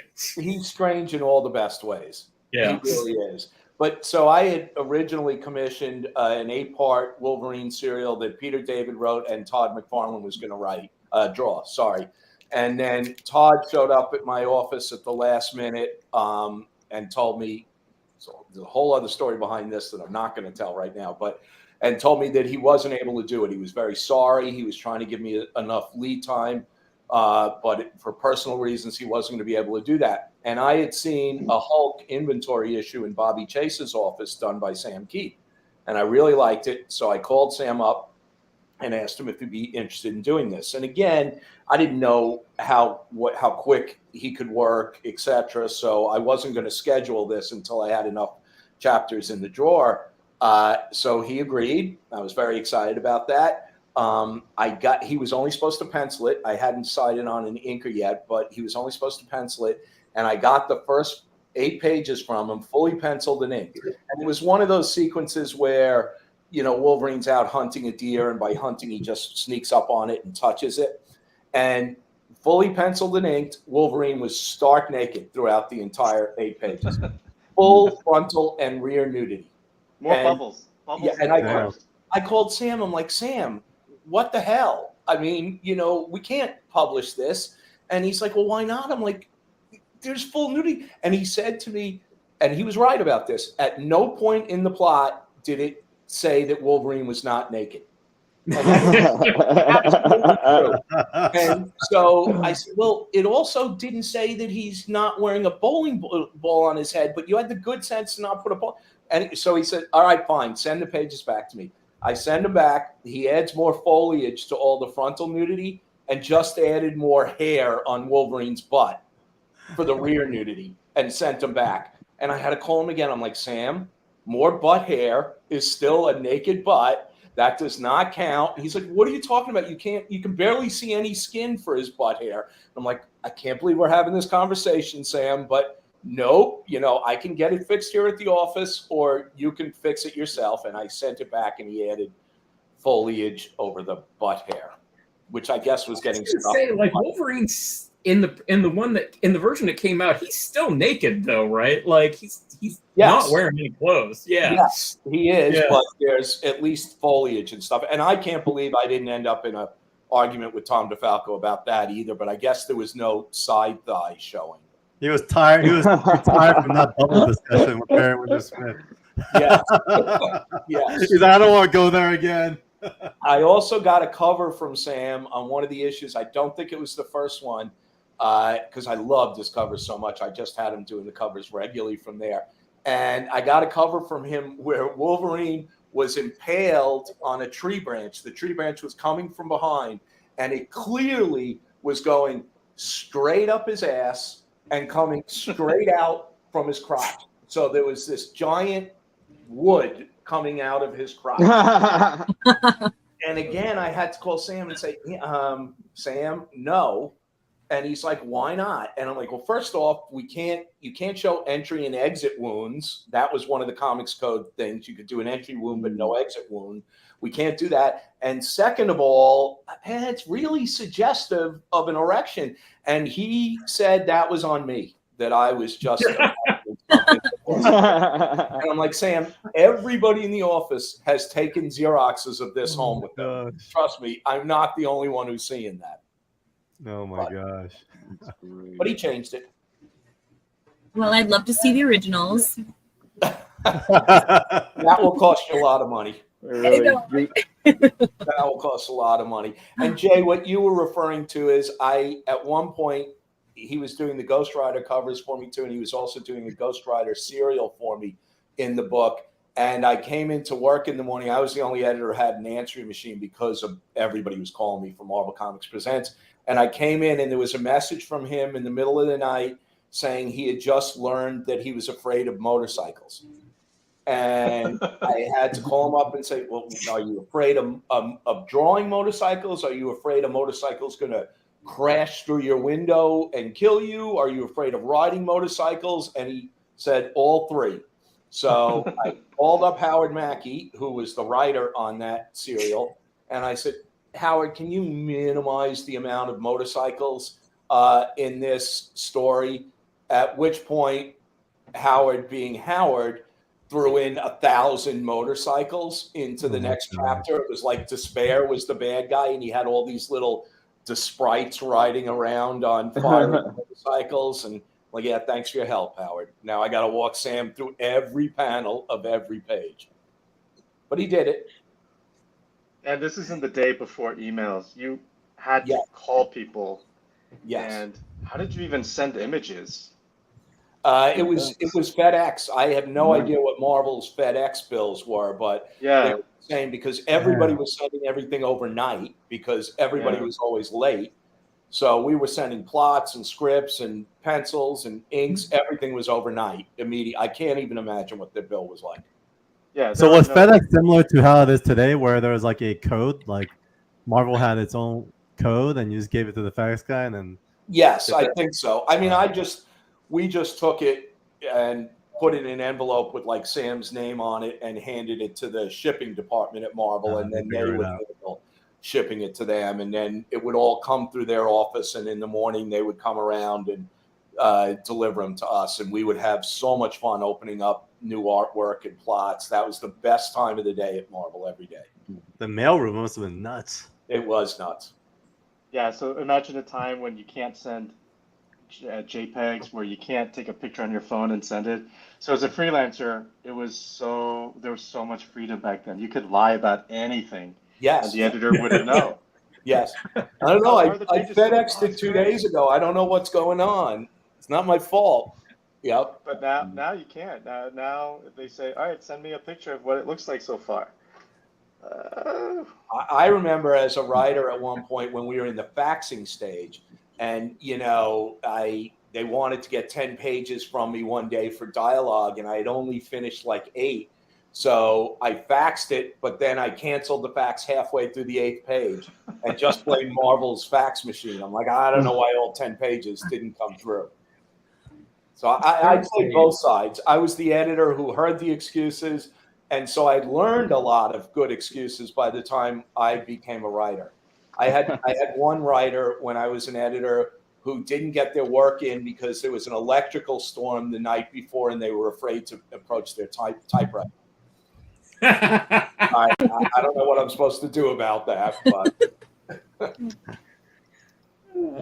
there was a there's a book. So Stephen King and Dave Barry and a bunch of other writers had a band. I think they still do it sometime, called the Rock Bottom Remainders, and they go on tour. And they actually have a book, and this book is probably 30 or 35 years old at this point. But it's actually really entertaining because it's Stephen King and Dave Barry and stuff. So yeah, but like they all communicated by like fax, just faxed each other constantly, and it's just fascinating because like it's clearly texting is essentially what they're doing, but it's all just by fax machine, which is kind of amazing. I was like, wow, like people really, there was this transitional period where like fax was that for some people. Oh yeah, we thought we were living in the future at that point.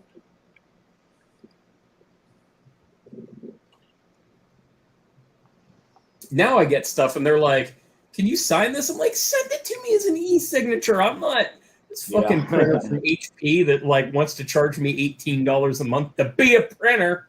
Yeah. They're just trying to get your autograph. There are easier ways than that. Mickey, did you have a thought on anything? Because obviously you come from like the high-tech YouTuber, Swaggle Hoss channel. Kind of hearing about the processes that happened back then, like what goes through your mind? Yeah, it's just you can't. It doesn't go over the same way today. If you say, "Oh, I never got your text," it's like we know you got your text. You just didn't. Good point. But no, I mean, just going back to Marvel Comics Presents, like, I mean, for me, I think at the time, I'll age myself, I was probably 6 or 7 when I had started picking it up, and I absolutely love that series. I mean, for me, as a little kid with, I don't know, like probably had like just a couple of dollars that my dad gave me to buy some comic books. I always thought I was gaining so much more value in buying the Marvel Comics Presents series versus, say just ASM or whatever, because I was like, oh, well, look at all the characters I get to read about, or look at all the stories I get out of this. So, it was those and the team books as well. Like I really enjoyed reading Avengers and X-Men and X Factor because I just felt like I was getting more characters, which was, something really special for me as a kid. And then, as I got older and I started to actually be able to understand the stories better, it was cool to see just different artists and different writers with different takes and sort of slice of life, stories within the series. So I really, really enjoyed it when I was a kid. Well, thank you. And Marvel Comics Presents was ad-free, so you actually got 32 pages of story rather than just 22. Oh, interesting. I didn't know that. I don't remember that.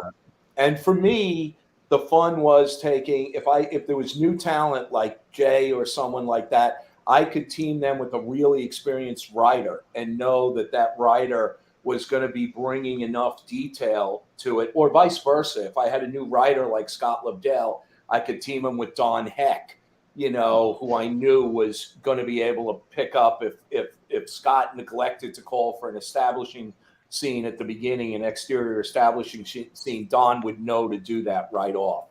And it led to little moments like when Don McGregor was doing with Gene Colan the Black Panther serial in Presents, which was 26 chapters. It was very, very long because if you know Don's work, Don has a lot to say. He's a very verbose writer. I love his work tremendously, and I love him. So at one point, he wanted one extra page for one of the chapters. So it was going to go to 9 pages, that chapter. But all the other inventory material I had in the drawer were 8-page stories. So we went back and forth. First, I said no, but then he talked me into it. And I said, all right, but Don, if you're going to do that, you have to write me a 7-page story. You can pick any character you want. And since you're making my life a little difficult with doing this, I'm going to repay the favor. And it has to be a 7-page silent story. And Don was all about the wordsmithing. He really was. And I said, so you pick any character you want and give me a 7-page silent story. And I was able, because it was Don McGregor and it was so finely detailed, the plot, I was able to team him with this new artist that I had seen in Carl Potts' office, Jim Lee. So I put Jim Lee on that 7-page story. And it was just a really interesting combo of totally new talent and really well-established legacy talent.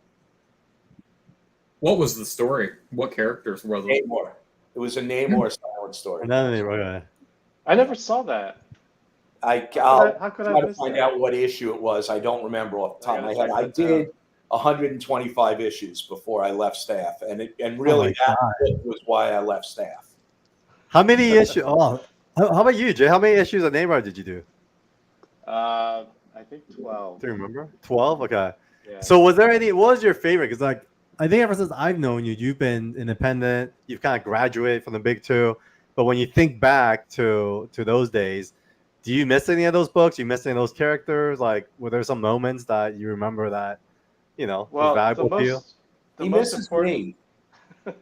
I do. You were the best. He actually requested that you come on today. Jay was the one that requested, like, hey, I want Terry on. All right, done. Thank you, Jay. Very I sweet. saw the guests you had on, and I said, "Oh, I want to come on when Terry's on." Yeah, very sweet. No, but the best part of working on that was, just there's nothing more magical than your first time. When I got the official letter from Marvel with the script, and I remember the first FedEx package with the Marvel shipping label. I think there was a Spider-Man on it. Yeah. And the Marvel artboard. That stuff was shipped to me, and I could physically hold it. And this is the stuff that artists drew on. And then when I see the book on the stands, it was incredible. But the thing that changed the trajectory of my career was, because I was a new artist, I had inkers work over me. But then when I was working on Namor, I think 4 or 5 issues into it, I asked Terry, can you please let me ink my own art? And he let me. And when that happened, I could draw with the ink, and it really changed the way I approached my art. So from that moment, I think it was issue number maybe 31 of Namor, my art changed drastically. So it's all thanks to Terry. Weirdly, Jay, I think I vaguely remember. I have to talk to who was the assistant on those. Is it Mark Powers? Powers, yeah. I'd have to talk to him, but I sort of remember and have a conversation with him about once you started inking it, your work was coming in faster. Yeah. Than when you were just penciling, which was counterintuitive because you were doing 2 disciplines at that point, and it was coming in faster. Well, I was drawing with the ink. I didn't know that. Helps. Dang. So, I mean, real quick, I want to introduce another guest today because, when Terry agreed to come on, I thought it's cool because he gave, Jay that opportunity of Namer. He's also, since, Jay introduced us, came on with 24/7 to help with our next book by Vince Sunico, this very gentleman here, Love. And so, What's going on, guys? Hey, welcome, Vince. So Vince, we met just through the whole commission world, and there's because I'm a comic art collector, his name just kept coming up as like a commission artist that cranks out work, and a lot of your work really flowed to the top. And when we got to know each other, you talked about this book, Low, but obviously, this is my first time at publishing. And as an interim editor, I had no right doing what I was doing. And I was only able to help you so much, right? And so once I met Terry, I was like, man, I think there's a cool book that you maybe will help us with. And since then, you guys been pretty much full on in collaboration, man. It's been great. Yo, Beyond Wednesdays in the house. What's up, Brian? So with that said, I had a question kind of for all the artists in the house. So we have folks that are from, intergenerational. Brian, Jay. I was curious if you guys ever cross paths or have inspired each other in any way. And then, Vince, will definitely get to you more. Would love to hear from you as to if any of these guys had inspired what you do. And then overall, I mean, Jay, you've done a lot. You've paved the path. Would love any advice for, someone like Vince who's about to, put his first book in the upcoming months as well. So yeah, I know there's a bunch of questions there, but let me leave it up to you guys. Feel free to decide who goes first, but want to hear from you guys and your thoughts. Vince, what were you doing before this book? Actually, I was just doing a lot of independent stuff, just doing like odd projects here and there. That's pretty much it. I just enjoy like just drawing, really. Yeah. But I always had my own kind of project in the background. As you can see, yeah, some of the stuff I got there. And it's evolved a lot since Terry came on board. Terry's been a great help, man. Well, thank you. I was honestly a little concerned at first because, you know, the writer-artist combination is sometimes problematic. Sometimes when they're in their writer mode, they might take some shortcuts and figure, oh, I'll pick it up with the art, or vice versa. They might do that. And I was like blown away, impressed that Vince did not do that. I was honestly looking for that when I first started reading the material with an eye to helping you out on it. I'm like, this is going to be an issue. I mean, I even had those issues occasionally with John Byrne when he was writing and drawing Namewell. Wow. And John was a super professional, and so he could pick it up. If he let something slide a little in the writing, he could pick it up in the art. That was no problem. But I was super concerned about that going into this title, and I didn't experience that at all. At all. Nice. Thank you. I hope I told you that. Yeah, you did. It was really a great compliment, actually. Yeah, because just the fact that, like, coming with the story, but I always want to combine it with the art as well, the storytelling. But I know exactly what you're talking about, where I see, like, some artwork where it's just lacking just because you want to get through it. Right. Or vice versa with the writing. Yeah. But with the Loathe one, yeah, it's almost like everything I gathered over the years just all went into the book. Well, and also there are writer artists who might think of a great scene to write, but they're intimidated by the thought that they're going to have to draw that. So they don't particularly include that scene. I mean, John Byrne's famous for, and in no way am I implying he did this as a shortcut, but he's famous. I think it was Assistant Editors Month, where he did an Alpha Flight issue that takes place in a snowstorm. So everything's just white panels with different word balloons. I totally remember that. I remember that. Did you get paid for those I pages? am not implying it was a shortcut. He did it as a sort of experimental joke.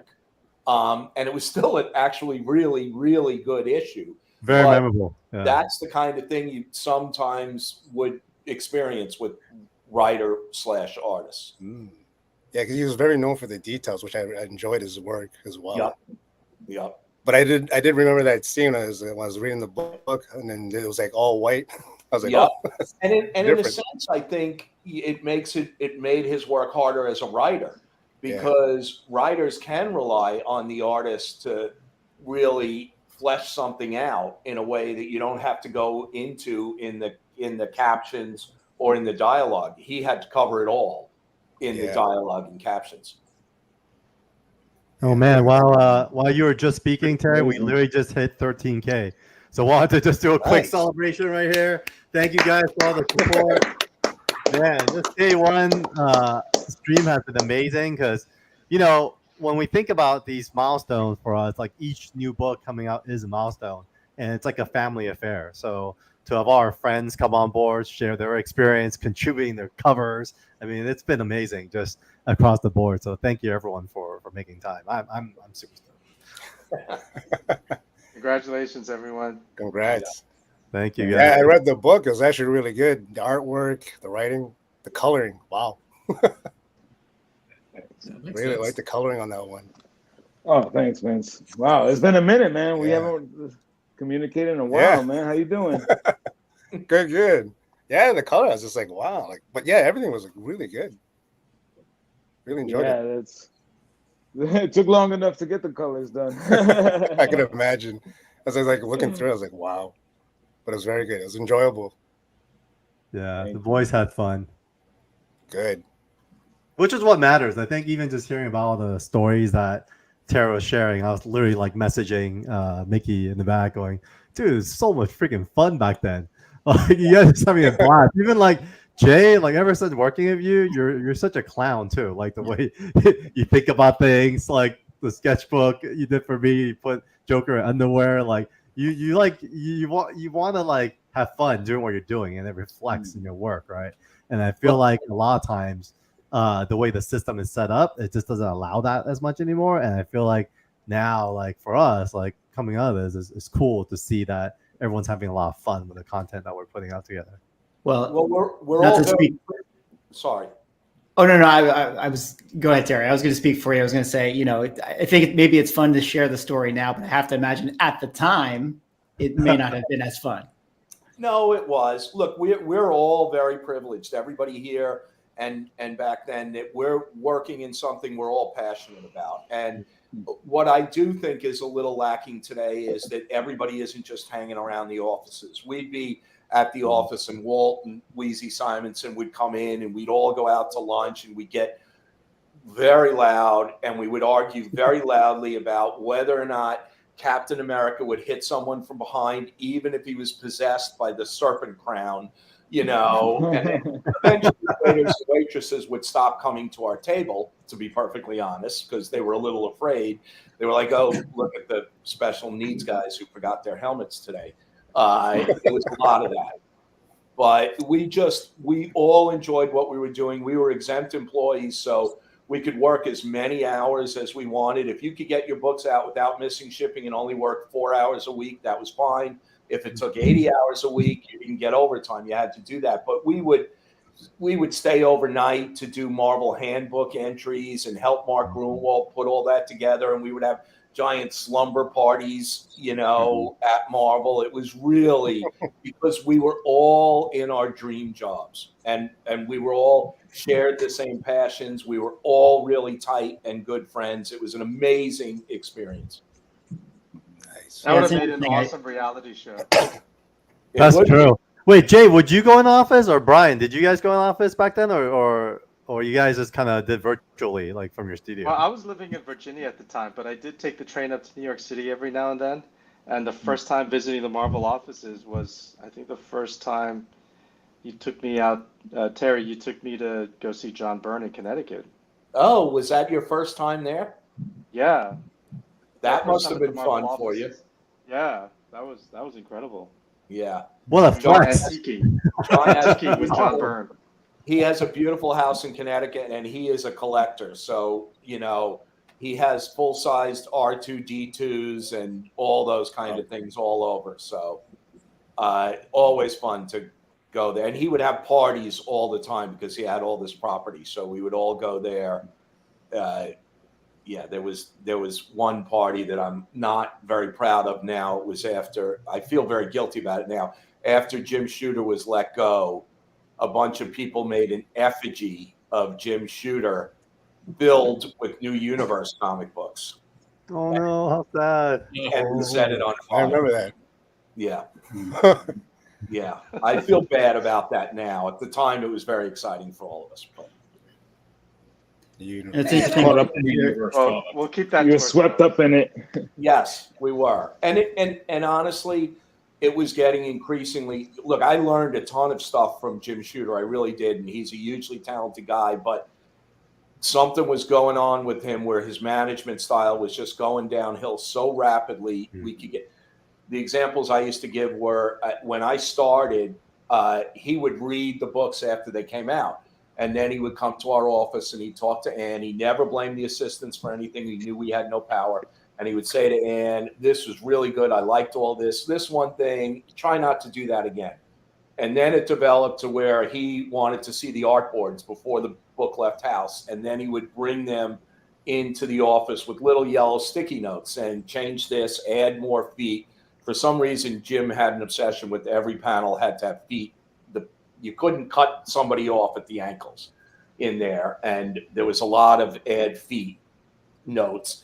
And then it really degenerated into him coming in and just screaming, red in the face with spittle, saying, you know, I don't want it done this way. And you did it this way on purpose just to drive me crazy.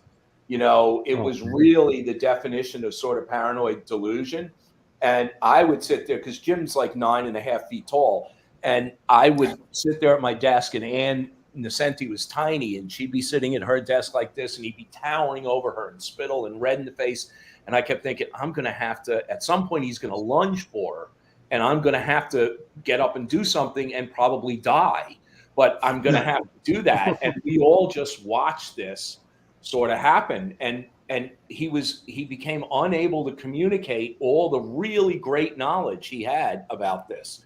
When he was communicating it, we all learned, we all made those changes, we all did it, but it became impossible really for us to hear what he was saying, because he was saying it so loudly that when that storming of the Bastille thing happened and the publisher was called into his office and a bunch of freelancers, it was really led by Walt and Wheezy, the sort of, confrontation with him, when that happened afterwards and he was let go, we were all just so relieved. We really were. It was a period of time where we had stopped enjoying coming to the office for a very short period, about 2-3 months. We just stopped. We were afraid. We were afraid for our lives, really. Sounds like an exaggeration, but I was, at least. Maybe I'm just a wimp. But when he was let go, we could just breathe again. It's like, oh, now we can go back to doing comics. And that's why we did that very inappropriate party. Oh man, I get it. It's kind of letting go of some of that trauma. How about Jay? Any I guess kind of stemming off of that. Obviously, it's been super fun just collaborating with you. Any advice for Brian, perhaps? As I think Brian is your first kind of creator-owned book, so being out here now, kind of outside the system. Brian was on Star Wars for like a decade, right? And so, any advice or feedback from what you've seen so far?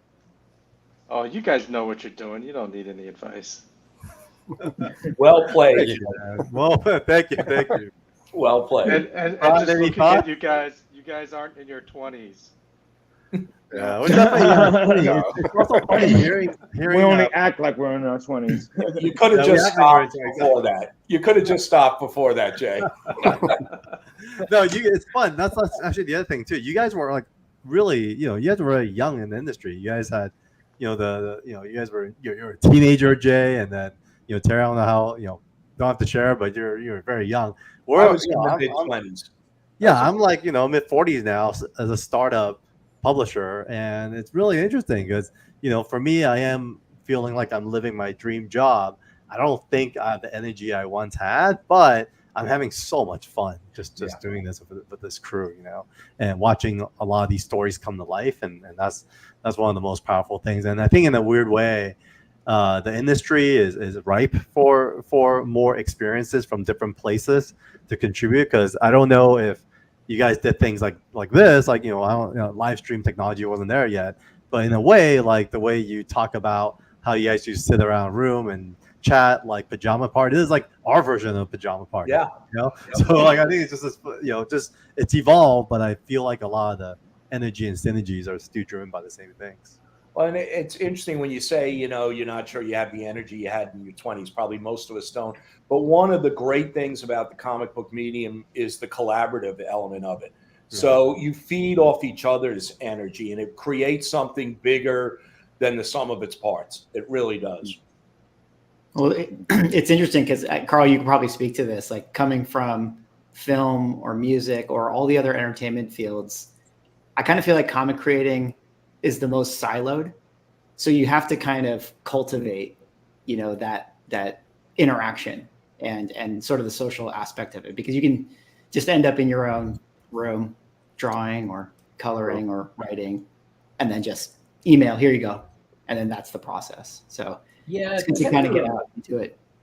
10 or 12 years ago, DC did this creator summit for all the people that were working with them it was actually in North Carolina, but not during Heroes. It was its own separate thing, and they paid and hosted us and did all that stuff. And I think they only did it 1 or 2 years in that era. And man, I really wish they had done it more, because it was such a good experience to be able to just hang out and interact with the people you were working with and just were in the industry with you outside of the context of a con, right? Cons are awesome, but it's a different experience. But just being able to hang out, I made some really foundational friendships that still endure to this day. And it was really good for my career. I think we would all be better off if Marvel and DC, did more of that. I mean, I know Marvel will do their creator summits, but if you're not one of their top creators, you're not getting invited to this. But this DC thing was perilously close to all hands on deck. can't imagine how much money it must have cost them. But like, honestly, I think from a creative standpoint, it was worth doing. And I wish we had more of that in the industry. Yeah, I think we're all recognizing that, and I think that's why it's important to, see each other's faces more often. We have our regular calls, and I think that does reflect in the product that's being made. So with that said, though, Jay, I know you're super busy, Terry as well. Feel free to hang out, but I know we had some allocated time with you guys. I'm glad you guys were able to hear and celebrate the 13,000 mark. So that's been super amazing. And so, yeah, really appreciate you guys making the time to pop on and contributing to the project. Jay, anything to plug or anything you're working on that you would like to share with the audience? I'm working on a new creator-owned book from Image called This Ends Tonight.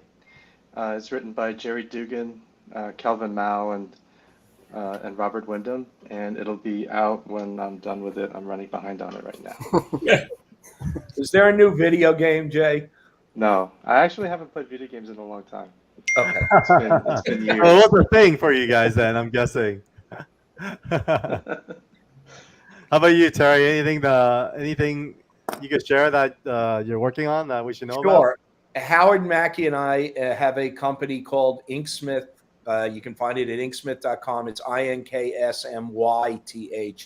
And we do custom comics as high-end gifts for someone. So most people don't do it for themselves. It'd be a little narcissistic. But let's say you wanted to do it for a friend of yours. We would interview you about what their strengths are. We would turn that into a power set and a superhero identity. We would ask what obstacles they've overcome in their life. We would turn that into the antagonist in some way. And then we pepper it with Easter eggs, their childhood pets, their schools, their friends, stuff like that. Awesome. So. And so with that said, too, I want to highlight a little bit of what Vince is working on. So Vince, do you have any feedback, any overview of what this title, well, we're kind of working on Loathe as the title, but what's the story? Like, if you don't mind giving everyone a bit of a preview. So basically, it follows a young superhero girl named Mystic. It takes place in like a superhero world, of course. And a character named Loathe kind of enters that world and basically is just pretty much killing everything. And it's up to her to kind of like how to stop him in a way. But there's a whole backstory to the character too, which when you look at the book or read the book, you'll see there's more to him. There really is. I can't recommend the book enough. I'm having a great time working with the whole team on this. Yeah. And Terry, what would be your take on it as far as like the editorial pitch for the book itself? Oh, that's a good question. You put me on the spot.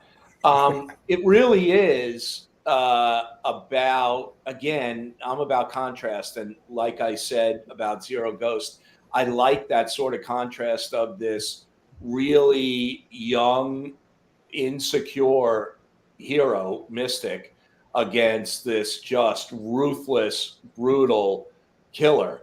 And the in-betweens, the characters in between, and the way it got there, and the way, one hero's involvement in how the villain developed.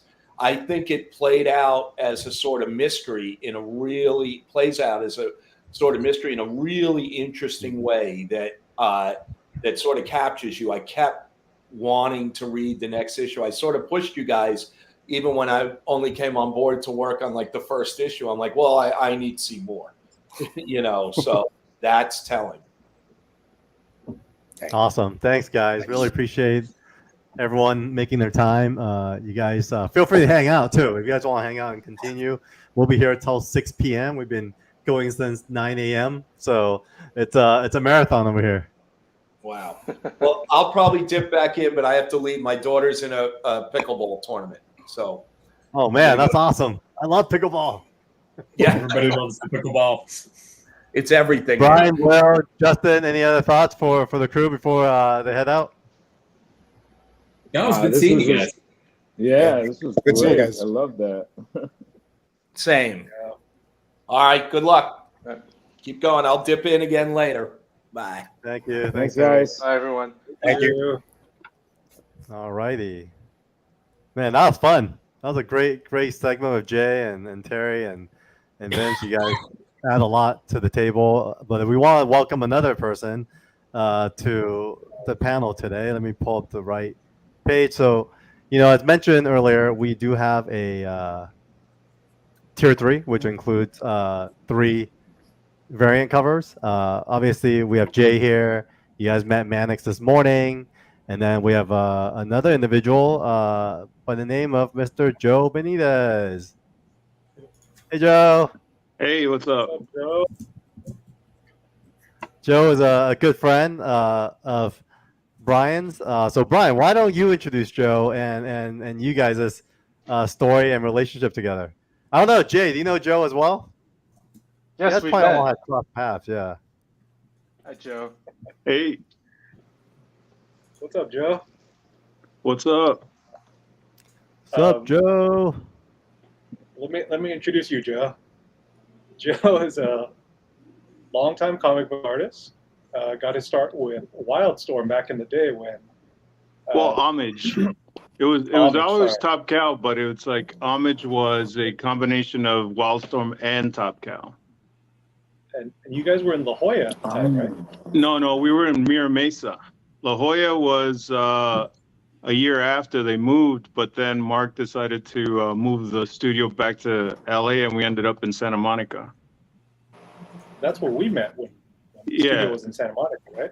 Right. Nugget action. And then, so you got your start on Weapon Zero, is that right? Well, yeah, that was my first series. I did a few fill-ins before that with Top Cow and helping Mark do backgrounds and stuff here and there. Did a bunch of toy designs for Mark. But yeah. And then you moved on to, you had a run on Darkness for a little while, right? I did, yeah. I had an option to do a creator-owned, take over Witchblade or take over Darkness, or keep going with Weapon Zero, and I opted to take over Darkness. Seemed like the better option for me at the time. I remember when I was in the studio, I would hang out with you guys and just try and watch and learn. And you were one of the guys who pulled me aside because I think I was kind of directionless at the time. And you kind of guided me a little. So I always considered you my mentor, even though we're only like a year and a half apart or something like that. Yeah, I think you're like 3 or 4 years older. Right.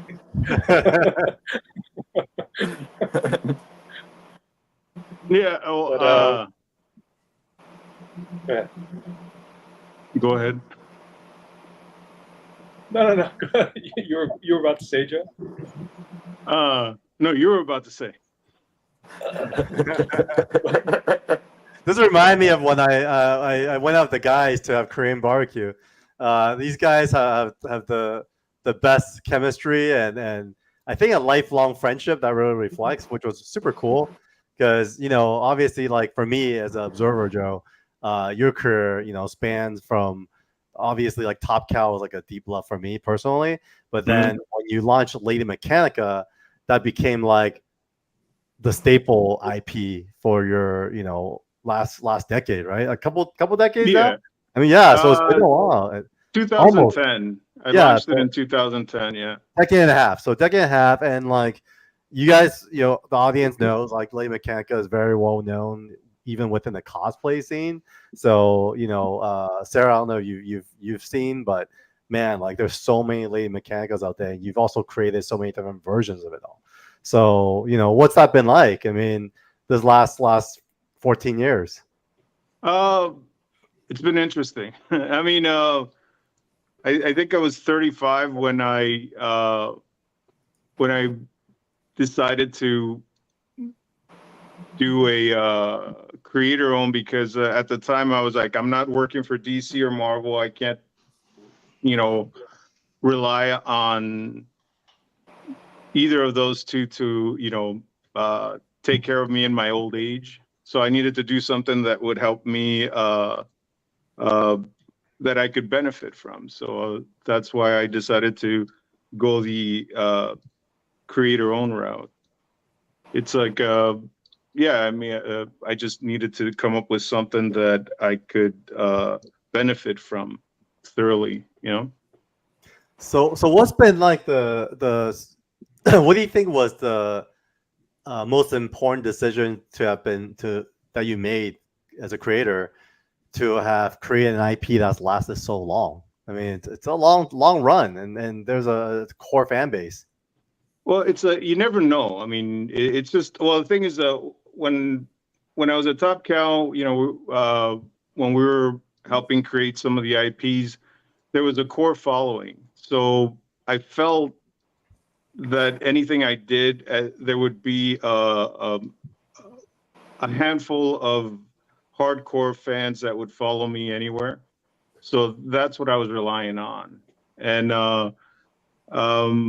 but yeah, I did a book called Wraithborn before this, and it did well for, you know, if I the numbers that it sold, if it was independent, it'd be selling better than Lady Mechanica. But because it was under DC Wildstorm, the numbers weren't good enough for them, so that's why we didn't continue.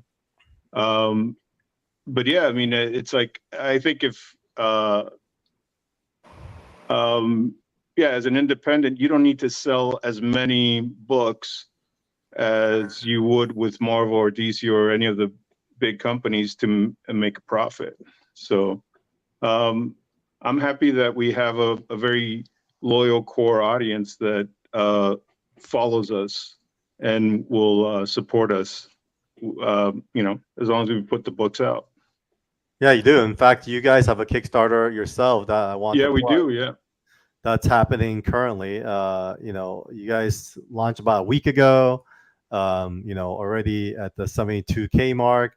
How do we learn from you? Like, what's the secret? I mean, you know, well, I feel like, you know, it's 10 years, 13 years of building up an audience. So we have, like I said, we have a very strong core audience that will follow the book. So anything we put out, we always have a very loyal core audience, and that's, I think, what helps us helps the success of our Kickstarters and our book. No, it's amazing. And what do you do to engage the audience and then keep in touch? Because, you know, I think earlier we had some conversations about being a new type of publisher, and we've been, you know, present, being out there, staying present through streams like this. What would be some of the advice that you would give us as a team? I'm not really a good person to ask about that because I'm not very good at marketing. If anything, the core reason we were independent for a long time, and we wanted to find a way to push our book a bit more, because we feel I felt we've plateaued. You know, we have a certain amount, and we can't seem to break out of that core group.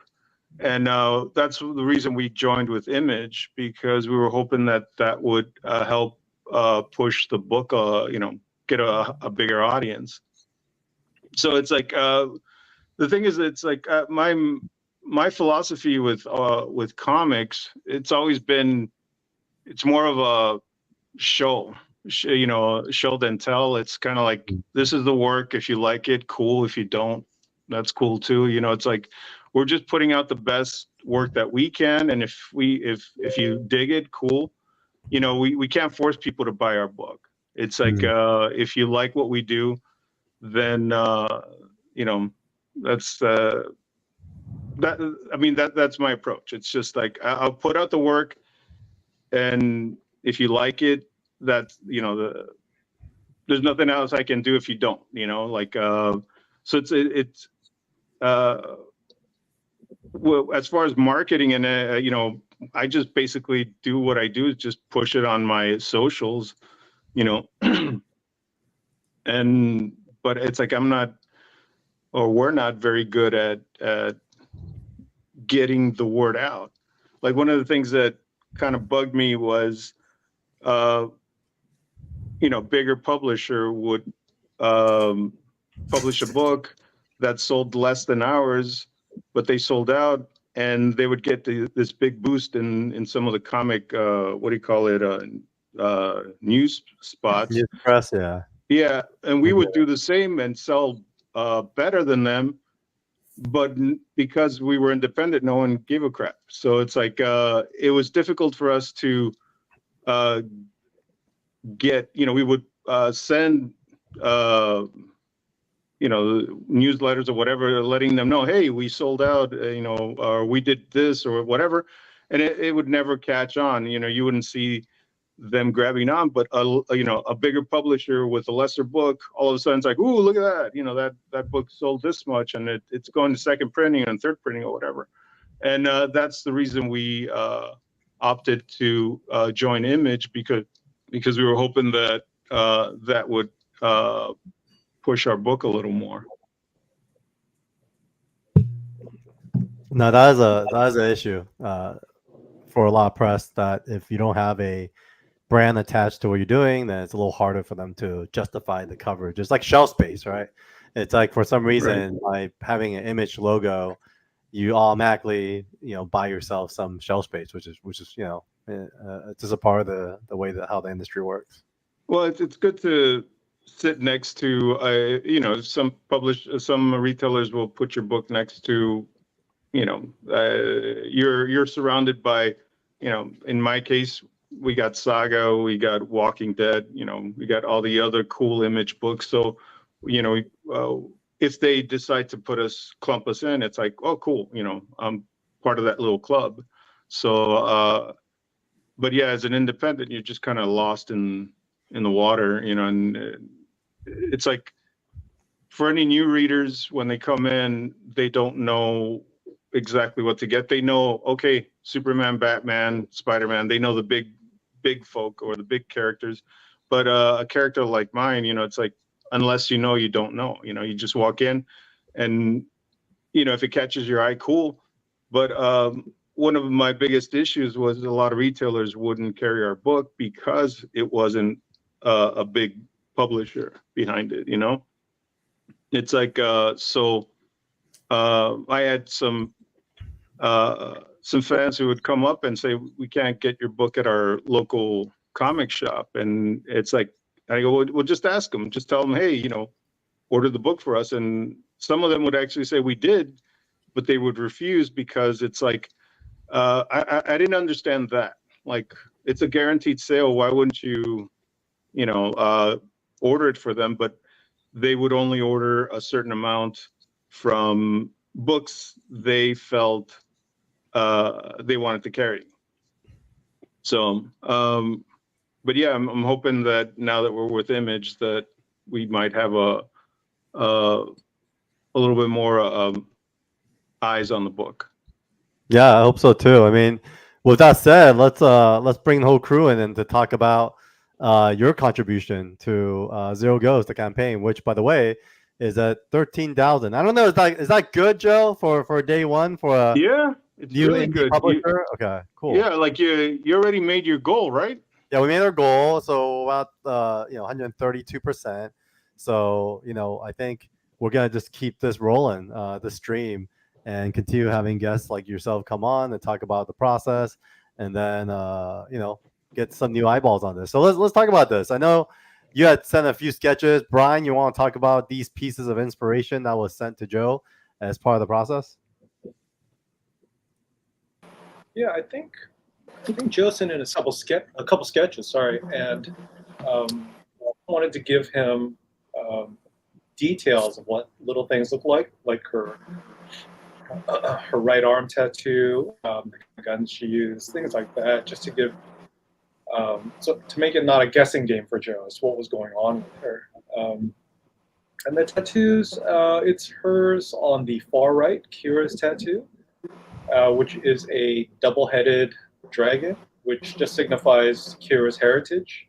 Kira is half Chinese, half Italian. So the top of the head is a sort of Western dragon with wings, or at least the bones for the wings. And the bottom half of the dragon is the Chinese version with the long whiskers, the long tails, the long ears, the long hair behind the back. And so yeah, just little details for Joe to look at. But we wanted Joe to just have freedom just to make it his own and just to kind of go off on it. So not too much direction really, just have Joe go off and have fun. That was the most important thing to me. Yeah, no. So Joe, what were you thinking about when you read the books? Any feedback for the boys? And No, it looks great. It's like again some of Brian's best work, and it's beautifully done. It's just like it was really fun to look at. Awesome. Good to hear that your thoughts are there. I can't agree more. I think Brian shared earlier that he poured a lot into this, and it's something that he's had a lot of fun doing, and I think it really shows. So talk to us about these sketch directions. What came to mind? Well, I mean, well, the first one, again, you had that cool looking demonic character. And I just wanted to do something where, it's an action shot. She's coming at you, going full out with her guns, and then having like a ghostly image of that character in the back. And then the other one was just like aftermath. It's just like, well, this is after she just took care of a few guys. So it's like it's her standing cool with all kind of mayhem in front of her. Took care of business, and that's kind of where we found ourselves. How did you feel when you finished the cover? Again, I'm my worst critic. It's like it's like I'm always unsatisfied. I always want to go back and touch it up. I want it's never finished, but it's like I've gotten to the point where it's like I just need to let things go. So it's like yeah, I mean, when I look at it, I go like, why did I do this? Why did I do that? It's like I always want to go back and alter things, but again, you can't really have that mentality and produce on a regular basis.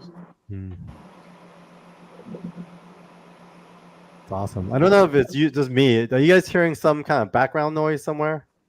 I don't know if it's. Let's see. Let me mute my mic. Maybe it's me. Hold on. Let me see. Yeah. Might be me. Let's take my headphones Still off. there. Let me. Oh yeah, might be Will for some reason. Maybe you need to adjust something. But anyways, Joe, let's continue. How about you, Brian? Brian, Justin, what were your reaction to Joe's cover? Mickey, Sarah, chime in as well, because yeah, no, this really stood out. Is that better? Came out so good. Yeah, I thought it looked really cool, which is like not super helpful to say, but like, yeah, 10 out of 10, no notes.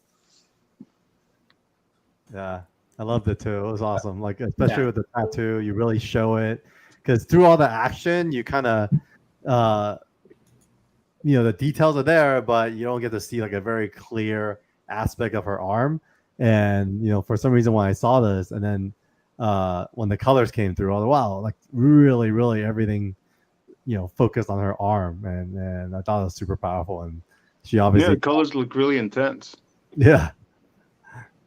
Yeah, Yeah, just it's- from no, a it's super- cosplay perspective, like this is the drawing that a cosplay is formed on. Like the details are all there. Obviously, the colors making it so impactful, but this was like really. We talked about cosplaying as Kira already, and I was like, okay, but what about the tattoos? So this is really cool that was part of your inspiration. Yeah, Joe definitely seems like you got the cosplay aspect down. I mean, not to dismiss your amazing art, but like for sure, I think what Sarah is saying. But yeah, this cover is it's amazing, and kind of just going back to all the variant covers. And I think what's cool with Carl, how you kind of architected it all, at least bringing on different artists with it, is I think this is the best way to do variant covers, where you have a very specific choice within each of them. And so you kind of bringing in people into the story for different reasons. Like you look at this, it's like, oh man, this feels like badass and gory. Like if you're that reader, you know, this one is for you, you know, versus we talked to Manix earlier, where it's like, oh, it's kind of a fun, kitschy, you know, Matt Groening bunny world here, you know? So I think that this is really stands out in that way. Yeah, it fits the tone of the book so well. Just her pose and just the lighting and everything. It really gets across what I hope we were trying to do with the book. Yeah, just making Kira look so cool here. It's pretty great. Yeah, Brian gave me some great advice on that as well. So it was really a great collaboration. I'm sorry, can you guys hear me? I'm not sure if my Bluetooth are working or not. We hear you. Yeah. Okay, cool, thanks. And I shut off whatever was making the noise, so hopefully. No, that worked. It worked out. Yeah. Awesome. Yeah, this cover was a blast to do. I really had a lot of fun with it, Joe. So, you know, I hope you don't mind all the extra blood that I added and stuff. No, not at all. I've been a big fan of blood in this series. Well, last time we streamed together, you were saying how pretty your blood spatter is. Yeah, it's just, I think I'm just like letting loose because, like I said, the big two don't like red blood.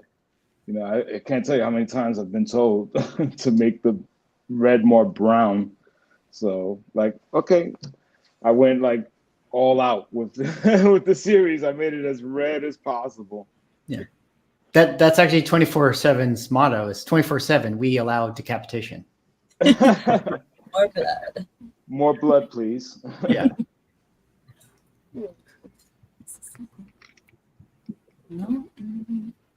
That's a great design that you came up with too, Brian. Like her, you know, especially like Brian said something that's just like it really sticks with me because I've heard Matt Groening say it too about his character designs. And the fact that she could be so easily identifiable in silhouette because of her hair and stuff like that. Like that's just like classic. That's right, spot on. I love it. Absolutely love it. I think that there's definitely something to, you know, when building a world or coming up with a character to be like, what can you add to make sure that if someone wants to do a Halloween costume, it'll be very clear, you know, for them. So it's like in this particular case with Kira, like you said, like the hair, the yellow top, tattoos, got it. You know, hoop earrings, very clear choices. Yeah, bamboo earrings, at least 2 pair, and the yellow stripe running down the pants. That's, you know, boom, classic, really identifiable outfit. Yeah, that's the Bruce Lee influence on her costume. Yeah. Yellow tops, the Game of Death colors, and then Thank you. I was stuck on what the movie that was from. That's right. I couldn't All I remember. remember was the Kareem Abdul-Jabbar was in it. Right. And then we kind of flipped that for her pants. We flipped the colors around to give her black leather pants, yellow stripe. Yeah. And then her hair tails were actually from looking at K-pop reference. Initially, she had the long tails, and she kept looking like Harley Quinn. And then I saw some K-pop where it was really short, and it was, you know, made her look like an animal, like some cute kind of rabbit or something like that. And so that's tight, put that on her, and then the look just kind of took off after that. That's a great design. Gave her Such a great design, and I love how in the book there is a moment where she's like, you know, she's going all in with this being, and it's like the wardrobe change of my dreams. It's like it really highlights it. It really, really is epic. And like you're saying, Swag, it's gonna be really easy for me to kind of recreate soon, hopefully. Yeah, I'm sure I'll get it down. Yeah, that shot of her in the last page of issue 1 is just phenomenal. The design that you did on her is just great. That last page of issue 1. Well, you know, it's the same as the Ash Can, so I'm not giving anything away for anyone who hasn't seen. You know, they've seen it. So, Jill, let me ask you. Hey, man, Carl's not here. We can spoil whatever we want. When she dies in issue 2, I mean, was that 3? And then you bring in a new lead. And a total genre change. It becomes a screwball comedy. Yeah. I thought it was a bold artistic choice, but you just wanted to.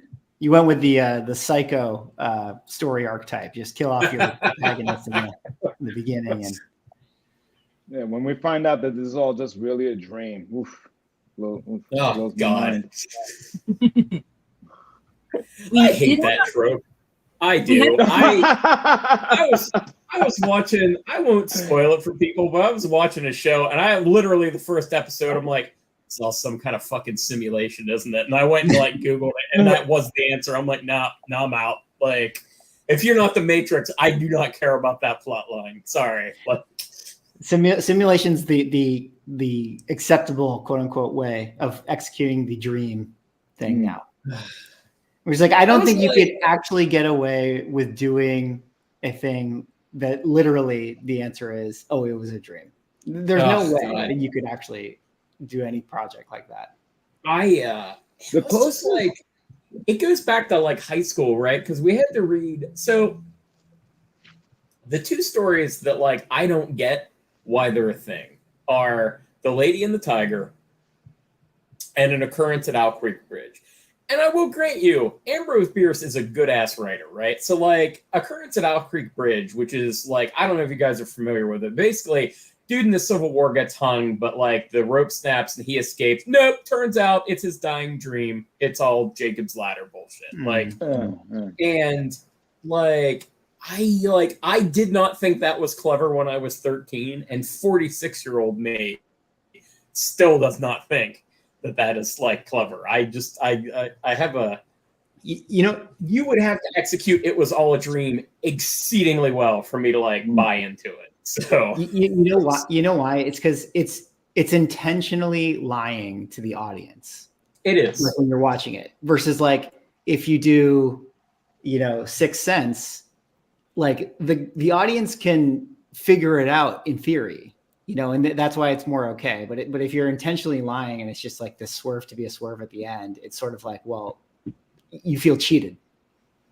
Yeah, there are ways of doing it, like theoretically, like if during the part of the story the character themselves is like figuring out that it's not that, like I can kind of get behind it, but even then, just as a trope, like it's one of the rare tropes that I just like. Man, like if you do that in a story, it's going to be real hard to get me on board. Like it's just, it's the same way with think about like I'll be like looking at like a horror movie and they're like based on a true story. I'm like, yeah, I'm out. Like it's not that I have anything against true stories, but like when it's horror stuff, like I'm just like, yeah. No, pass. Like, well, how about that said? I did actually like The Conjuring, so what can I say? How about based on actual events instead of a true story when they reword it? Yeah, like Amityville Horror or something like that. I like it when it's the Coen Brothers approach, where that's just an absolute lie. Like, yeah, Fargo. Yeah, just Fargo that shit. Yeah. Fargo the hell out of it. Well, spoilers, but Zero Ghost is definitely not a dream. It is not. Yeah. Well, I just it is funny. Like the easiest MacGuffin there. It is funny what you find yourself like doing though. Like I was thinking, this happened when we were on like New Guardians. Like the amount of like. There's like 3 or 4 separate times I had to do this, like, it's a telepathic, like, whatever sequence just to get, like, the plot where it needed to be. I'm like, yeah. I hate this trope. Why do I have to do this? But sometimes, man, like, needs must. So. Yeah. It's funny. It was, I was watching, like, the extras for the first Avengers movie, and I think it was Joss Whedon was doing the narration for it, and he was talking about the the final scene with the Chitauri and stuff when they all basically get deactivated because the main ship exploded. He said, "Oh, I hate stuff like this. I hate doing stuff like this." But it fit the need of the movie. It kind of fit what needed to be done for the movie to kind of end it in that way. But yeah, he's right. It's like just one of those tropes that not a lot of people are into. That destroying the one power source just deactivates everyone everywhere. I think if you intentionally set it up maybe at the beginning where it's a little bit like, oh, okay, this might come into play later on, and then it feels like a, what is it called, like a Chekhov's gun that actually got shot at the end. Then it might work. But if it just happens to be like, oh, I didn't know that destroying the ship takes out the army, it is a little random. Yeah, I mean, it was just like a convenience thing. It was a necessary convenience in order to like just end the battle as quickly as they needed to. So and that's it's interesting. You run into that in comics like a fair bit, like less so in creator owned, but like certainly in like work for hire. Like when you got like 20 pages to do a thing, like sometimes you're like, man, I don't really like this narrative shortcut, but like the audience will be okay with it. So like, I guess this is what we're doing. Like, which is unfortunate, but like that's the business sometimes. Right. Yeah. Actually, like, oh, hey, Carl, welcome back. Yeah, keep going. So I don't know, it was a different topic, but like sort of on that same vein was I just finished watching Severance. I don't know if you guys have seen that on Apple TV. Severance. Oh, Severance. Yeah, I like Severance a lot, actually. Yeah, that was like the last show that actually had me thinking. Yeah, I started watching it and I was thought to myself, oh man, I hope this is not a dream. It isn't. And then I stopped watching.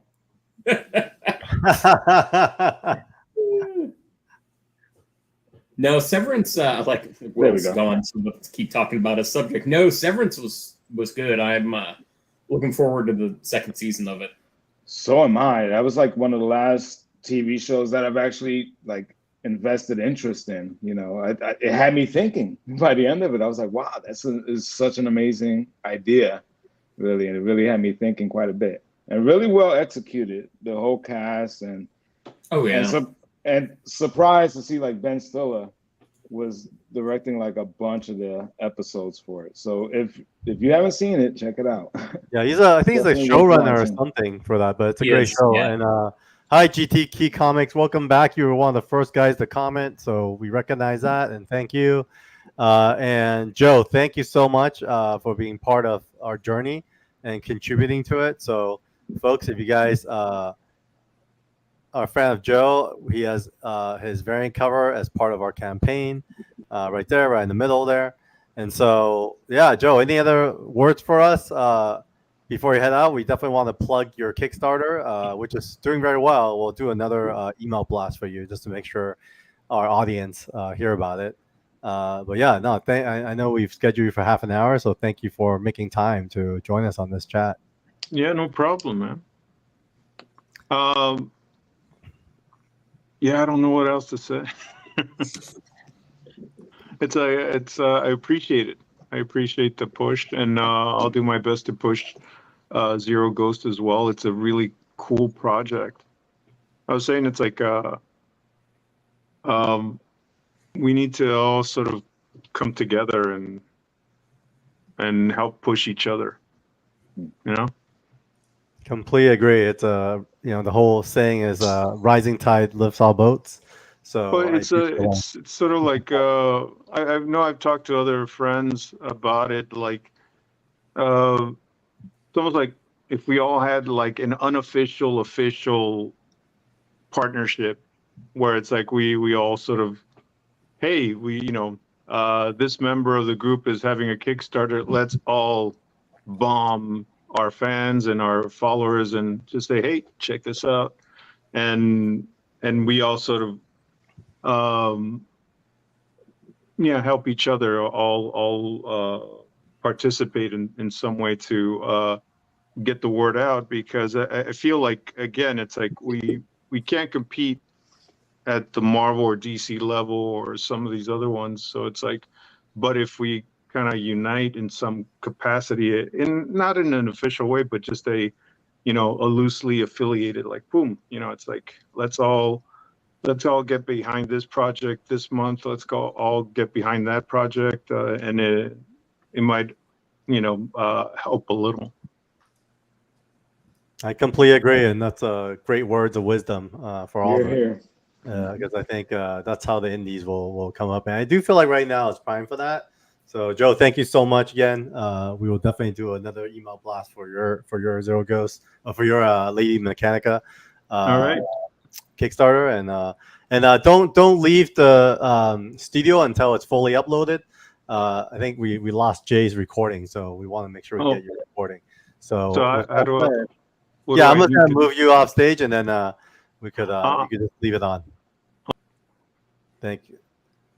All right. Thanks, so it was good to see Joe. Joe's awesome. So with that said, let's bring our next guest, Bronze Age. What's up, man? Hey, how's it going? Happy launch day, everybody. Happy launch day. Hello. Hey, man. What's super meaningful is you were there for the first one. This is our second.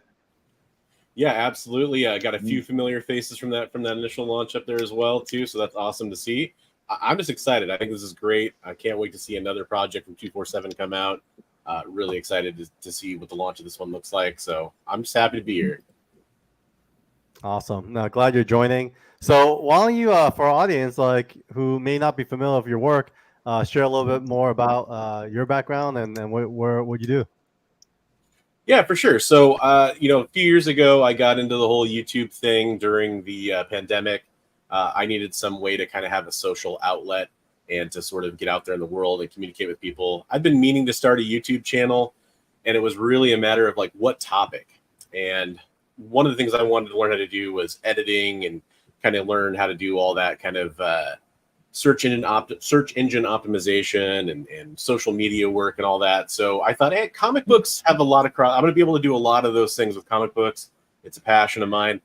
So I started a YouTube channel that focused on comic books and my journey in becoming a returning collector, because I got out of it when my daughter was born and kind of got back into it. And I kind of got into the collecting more expensive comic books, and instead of just having a huge monthly pull list, I was actually trying to focus on a collection and send in some of my childhood comic books for grading at CGC and do those sorts of things. And I wanted people to follow along. And as time went on, I kind of evolved the channel, and I found specific interests and niches that my viewers were enjoying. And that was a huge part of my focus, is I wanted to focus on what my viewers were doing. So I started doing a lot of speculation content and content centered around basically what is a smart investment and what isn't a smart investment. And from there, I actually started doing some charity work. So I started doing a charity called Heroes for Heroes that we do annually on Veterans Day. All the proceeds from that go to Mission 22 to help prevent veteran suicide. So that's kind of been my primary focus over the last couple of years. We're getting ready to do the third year of that. So that's kind of in a nutshell what I've been up to over here on YouTube. Yeah, I love it. And I think we had the opportunity to contribute some to Heroes for Heroes as well. Do you give us a little bit more background on that, and why you started and kind of how it all came together, and how other, I guess, comic book companies have been able to contribute? Yeah, so really the initial, so some people have asked, they wonder if I'm a veteran, and the truth is I'm not. I really wanted to join at one point in my life. I had some health issues and some other stuff that came up that kind of prevented me from joining the service when I was at kind of an age appropriate to do that. So I ended up focusing on my career instead. But later on in my career, I started working with a lot of veterans. Just, I guess there's just a lot of veterans out there. I was paying more attention. And I really noticed that veterans, when you got to know them, they had a lot of unique struggles. And they also get more or less ignored by society in some ways. And especially, men have a lot of mental health problems in this country that I think get ignored pretty often anyway. Most veterans are men. There's a lot of crossover there. Most veterans have mental health issues, especially those that have seen service in active combat and those types of situations. And I had the pleasure of meeting some of these people and getting to learn their stories, and it really affected me. It really touched me. I always say maybe there's a little bit of guilt involved for not joining and being part of that. So when I was looking for a cause to kind of work towards, I've done a few charities, but this is the one that's kind of stuck. And it was because of all the comic book fans out there that are veterans. There's so many, and whether they're just readers, whether they're YouTubers, whether they're social media content creators or comic book creators themselves, there's a lot of them out there. So seeing that kind of push and that passion helped me decide that that's something that I wanted to work towards. And then on top of that, I had specifically a lot of veteran people in the community that supported this cause, Mission 22. There's some wonderful veterans charities out there. There's some veterans charities out there that maybe aren't as well viewed by veterans. And this is one that pretty much universally got the stamp of approval because they are, 100% of their efforts are going to actually helping veterans and their families deal with mental health problems. And I think that's something that all veterans can kind of get behind is a universal need that they have. And they have a really good track record of being transparent and a really good track record of just outreach, essentially. And so because of that, that was just a cause that really gravitated to me. So yeah, we've had a lot of people in the community, like comic book companies like 247 Comics. We've had Dynamite Comics, Overstreet have gotten behind this cause in years past. Tons of comic book creators as well. As I go around to cons, a lot of times it'd be fun to have that experience where I'm just talking to somebody and being a fan, but because I'm trying to do something special here, I also am having that conversation. Hey, I'm a YouTuber. I'd love to have you come on the channel and talk about this, but really the reason why is because I want to support this charity. And so, I've had that conversation with people like Jim Shooter and Jim Starlin and, Mark Bagley and Frank Cho, and just all these wonderful people, right? And so that's kind of my conversation that I have with them. And so many of these people have gotten on board and donated. Like, we had, Sean's going to be on the show later, Sean Chen. You guys were awesome enough to donate a Wolverine piece that he did, as well as some other art too, I might add. And that piece was just amazing. And I think Rob, who's going to be on the show later, won that piece, and he actually put it back up for auction. So we won money twice off that. I think we ended up raising $800 for Mission 22 off that one piece alone, let alone all the other pieces you guys donated. So, just absolutely a wonderful thing to see people giving for this cause. And yeah, it's just something I'm excited to be a part of. Awesome. And, I want to bring the panel back because it's been, just hearing about the good people of the community. I definitely want our audience to hear what you've been doing as well. And I think the more people that hear about what you're doing and the more comic industry individuals that can contribute, I think the better, because I do know the veteran community are big consumers of comics as well. Absolutely. Absolutely. So, Bronze, I don't think you had a chance to read Zero Ghost, but would love to get your reactions to it. The creator team is here, so I know you're a great interviewer as a YouTuber. Any questions for the guys? Any responses? Any thoughts initially? So I'll just say that, so I read the first issue and I read about half of the second issue. And for the audience, I'll try to keep it, pretty spoiler free because I know everybody wants to get a chance to enjoy this. Not everybody's had the chance to read it yet, of course. That's going to come later after you support the Kickstarter. But I will say I really enjoyed it. I was getting a lot of I love urban fantasy. And I was getting some urban fantasy vibes from this that I really enjoyed, or almost like cyberpunk, but without the cyber and more of a mystical sort of slant instead of the cyber. So mystical punk. I don't know if that's a genre yet, but maybe you guys are pioneering it. And so I really was enjoying the action. I was enjoying the world building, especially in the first issue. There's a lot of world building, so I thought that was really cool. I'm somebody who really likes. I think I've been in and out on the stream. I think I heard John Wick you mentioned earlier. There's kind of that world building that happens in John Wick where you're like, what's the deal with these coins? What's the deal with this hotel? Why does everybody seem to know each other? There's a little bit of that going on with this as well.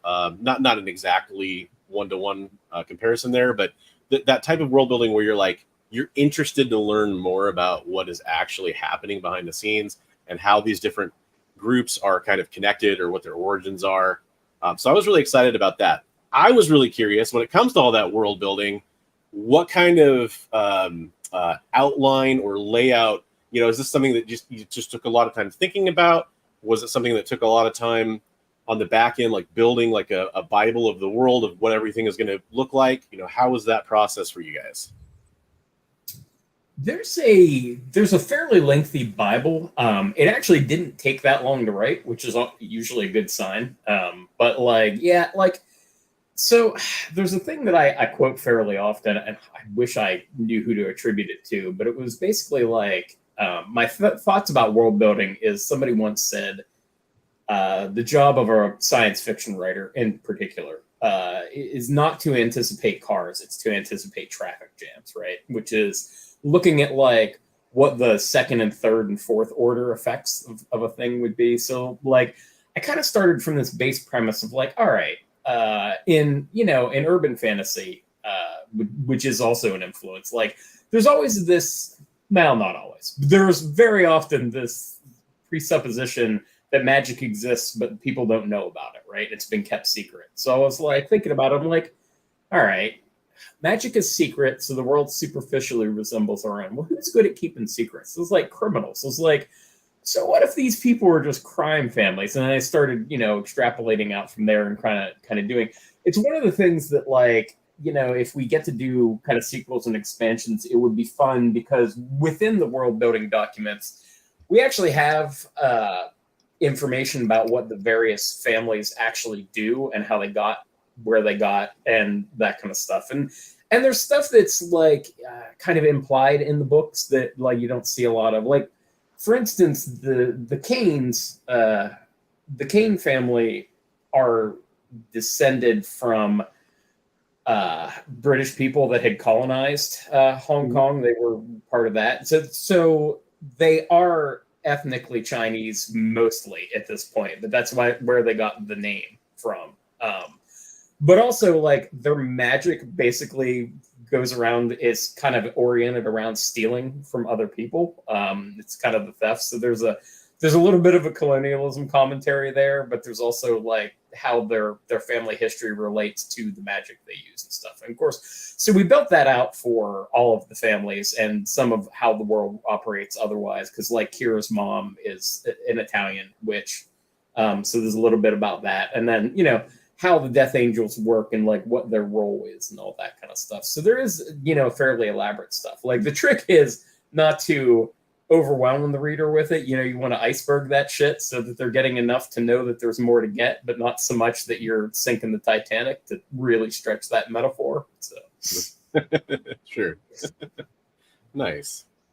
No, that was really cool. I really enjoyed seeing that, because I think that's one of those things where, especially when you're getting into a new story, a new world, a new IP, you could say, it is nice to get teases of what wants to keep you reading and keep you learning about that world. But also, in a comic book, you only have so many pages, right? So you want to get into that action. You want to get into delivering a little bit of something for everybody, I guess is kind of what I'm trying to say. So there was a really good balance of that, especially in the first issue. And I got to, there's kind of a, I guess, sort of the big reveal halfway through the second issue that I got to.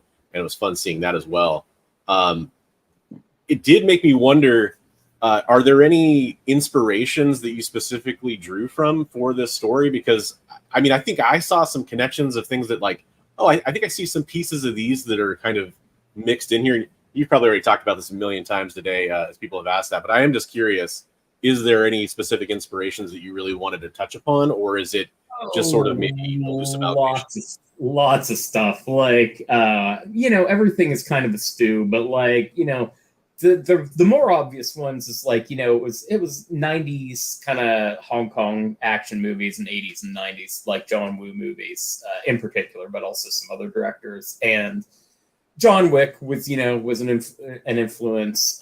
Spawn from the comic book is part of the DNA of that. As are Witchblade and the Darkness. There's some aspects I was drawing from those. Oddly enough, there's some Brandon Sanderson in there, of all people, who does not write very Zero Ghosty books, but I quite like his stuff. So there's some of that in there.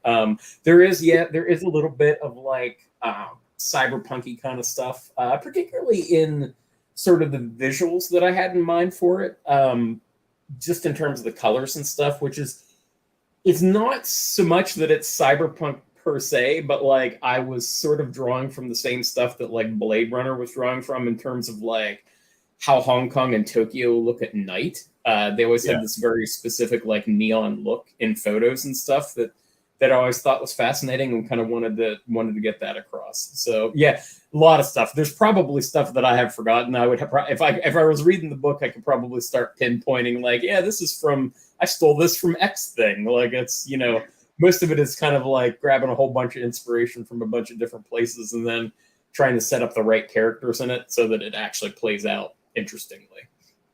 Right on.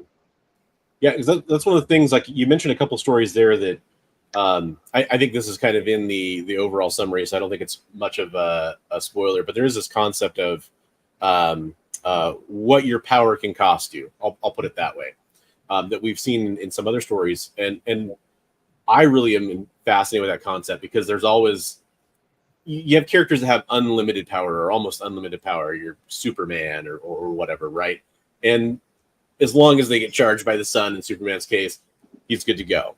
But some characters, there's a high cost to using those abilities. And so as a writer, is there always like this pressure to rein in the use of their powers? Or do you want to like kind of go full throttle and put them up against that boundary where it might cost them too much? You know, is that kind of a dangerous game to start playing? Because then you wonder like, okay, how much power, how much force is this going to cost this person if I have to do this amazing, huge thing? No, it's hard. So it's one of those things is, so if you go back to the original, the first few issues of Spawn, and I couldn't tell you exactly like when the conceit was abandoned, but it does not last real long. So in the original few issues of Spawn, Spawn had a finite amount of power, right? Like, and the deal with Spawn, and explicitly from McFarlane talking about it before Spawn was out, was the idea was he was a character who was capable of Superman level feats, but had a reason to be Batman, like, which was that he only had so much power and the stuff would do various powers. What I also rapidly ran into is that the logistics of that from a writing standpoint are really like hard to make work. Like, and you see that as you go throughout the thing. So it is one of those things where like the realities of writing a thing versus like what your preferences are in a storyteller sometimes conflict. So like whenever I do stuff with magic, like there are two approaches to magic, which actually, I don't know if Mary, who had commented, might appreciate this. Like Brandon Sanderson actually has a talk that's on YouTube somewhere about, hey, you can basically broadly put magic into like two categories, which is one, I wish I could remember the terminology that he uses, but the basic difference is there's kind of Lord of the Rings magic, and then there's like Dresden Files magic, which is Lord of the Rings magic is kind of incomprehensible and can sort of do anything, and it's basically miracles from God. Like, so there's that approach to magic, which I like. But then there's the other, like, where it is a quantifiable science, basically, like just a science by another name. And you can do one or the other of those. You probably shouldn't do both. And that is kind of how it is with powerful characters. Like, you kind of need to pick a lane. Like, if you want to write a character that is fundamentally omnipotent, omnipotent's probably the wrong word, but like when you're writing a Superman story, and I have written a Superman story, so I can say this with some authority, the trick is not whether Superman has enough power. It's the limits of what Superman can do with the power that he has, right? Like, so, and at least my personal philosophy on it is Superman, like in particular, like my take on it was the tragedy of Superman, not that he's a tragic character, is that Superman can save anyone, but he can't save everyone, and he knows that. And that would be the hardest part about being Superman. So when you have those characters, the challenge becomes much more about the psychological and emotional obstacles that they're facing and that kind of stuff. And that's fine. Like it's one of those things that, like, that is how a lot of fiction rolls. Like, I don't think there's ever really any question that in the end, James Bond is going to win in a James Bond story, because that's just how James Bond stories go. Like you're there for the journey and that kind of stuff. The flip side of that is you have characters like, you know, Kira and stuff who are a lot more vulnerable, and you have magic. If you've instituted magic in a world, I think one of the things, man, this is a long ramble, that you need to think about is why, if magic is limited, why is it limited, right? Like, what is the cost of doing magic? And there should be a cost, or your world should look very different. Like, if magic is essentially free, like, you can do whatever you want with it just based on skill, that is different compared to, oh, you only have X amount of energy in your body, and when you're done with it, you're dead. Both are totally valid ways of telling a story. They're just different. So with Kira and with the magic in this, we were trying for building in some of the limitations of what you could and couldn't do with it. Yeah, logistically, it's a huge fucking pain in the ass. Like I get why it didn't last very long in Spawn, because it's hard. Yeah. That's why. Although I thought it was funny as you mentioned the powers and bronze. That was a great question because we had to think a lot about powers recently because we are actually offering these metal collectible cards as like a stretch goal. And basically, if you guys are familiar with trading cards, this is our version. So each of the characters will have their own metal cards. And so anywhere that's kind of gray, you'll see is metal. We actually have a cool video of it from the manufacturer that we would love to show at some point. But, you know, Justin had to go through and literally think about their intelligence, strength, speed, durability, and magic. So any thoughts run through your mind, Justin, as you were kind of filling out the form for these cards? Yeah, no, that is a rock solid segue, by the way. Both right from the conversation and bronze, metal, So, yeah, no, it's funny. I mostly, it wasn't hard because like the way I think about things translates easily to that kind of stuff. But I did have to think about how people were going to interpret like the scale, which this is overthinking. I did not need to give it this much thought because it's like, so if I say a character has the scale goes from 1 to 10, and then you say a character has like 5 intelligence, like there are various ways to interpret that because like, for instance, you might be interpreted like, oh, a character with an intelligence of 5 is an idiot. But like, no, if the top end of the scale is 10, right, and that's like a 200 IQ, 5 would actually be like right in the middle, right? That's an average. Yeah. Yeah. But the question is, that's how I would think about it. Is that how people reading it or think about it? So I had to give that some thought and all that kind of stuff.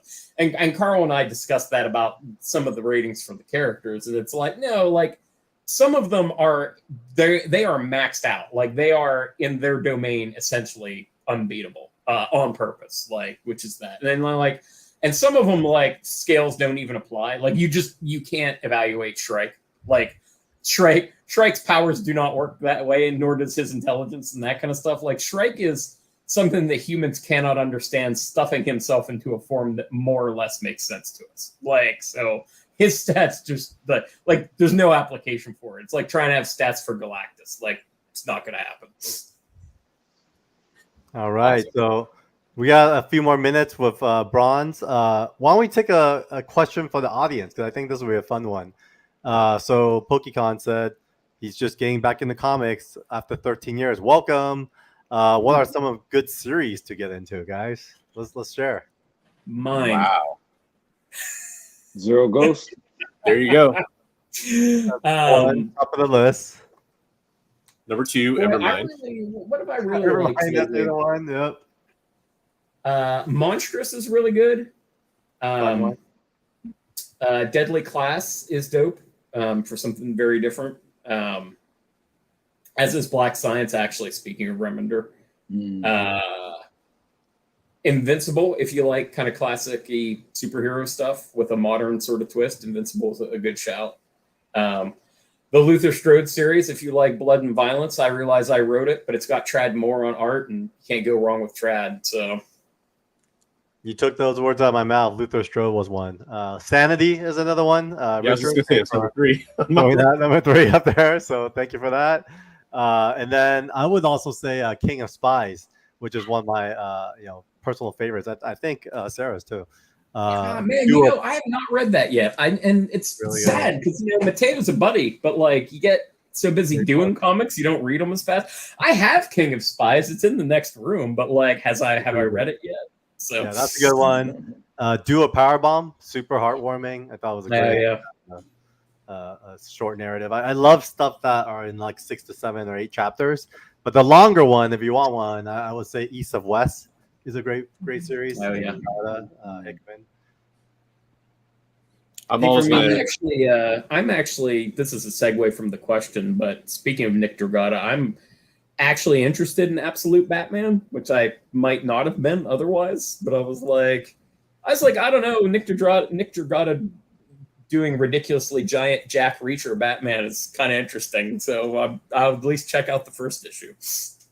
Awesome. So, Bronze, anything else to we could help promote or get the word out about? Really appreciate your time and great question. No, absolutely. It's just really great to be here, hanging out with some awesome people. I love getting a chance to talk about Heroes for Heroes. We are going to be doing some more announcements. We just had the official Mission 22 donation page launch yesterday. Some things got tweaked in the formatting, so we're gonna change that up. That'll take place on November 11th, Veterans Day, which is going to be just an awesome day. If anybody, I guess, if you're out there, anybody who does want to help or contribute in any kind of way, shape, or form, and that could be making sure you get added to social media accounts so that you can share links as we post them and share artwork that we're going to have and comic books. Hey, that's awesome. I'd appreciate that. You can follow me on Instagram. From there, you can join my Discord server where I have a whole channel dedicated to the Heroes for Heroes initiative for Mission 22. Other than that, just hanging out, doing the YouTube thing. Every Monday we have Best Coast Comics, myself and Biggie McFly, the comic book guy. We've had wonderful guests like, this guy named Mickey. Some people call him Swagglehouse. He's been on there before. We've had some other wonderful guests on there too. And we really like covering the news of comic books and doing, just anything comic book related. So I'm sure on Monday's show, we'll be talking about this Kickstarter on there because that's something we love to highlight, our fantastic Kickstarters and crowdfunding campaigns. This is one we're definitely going to talk about there on Monday.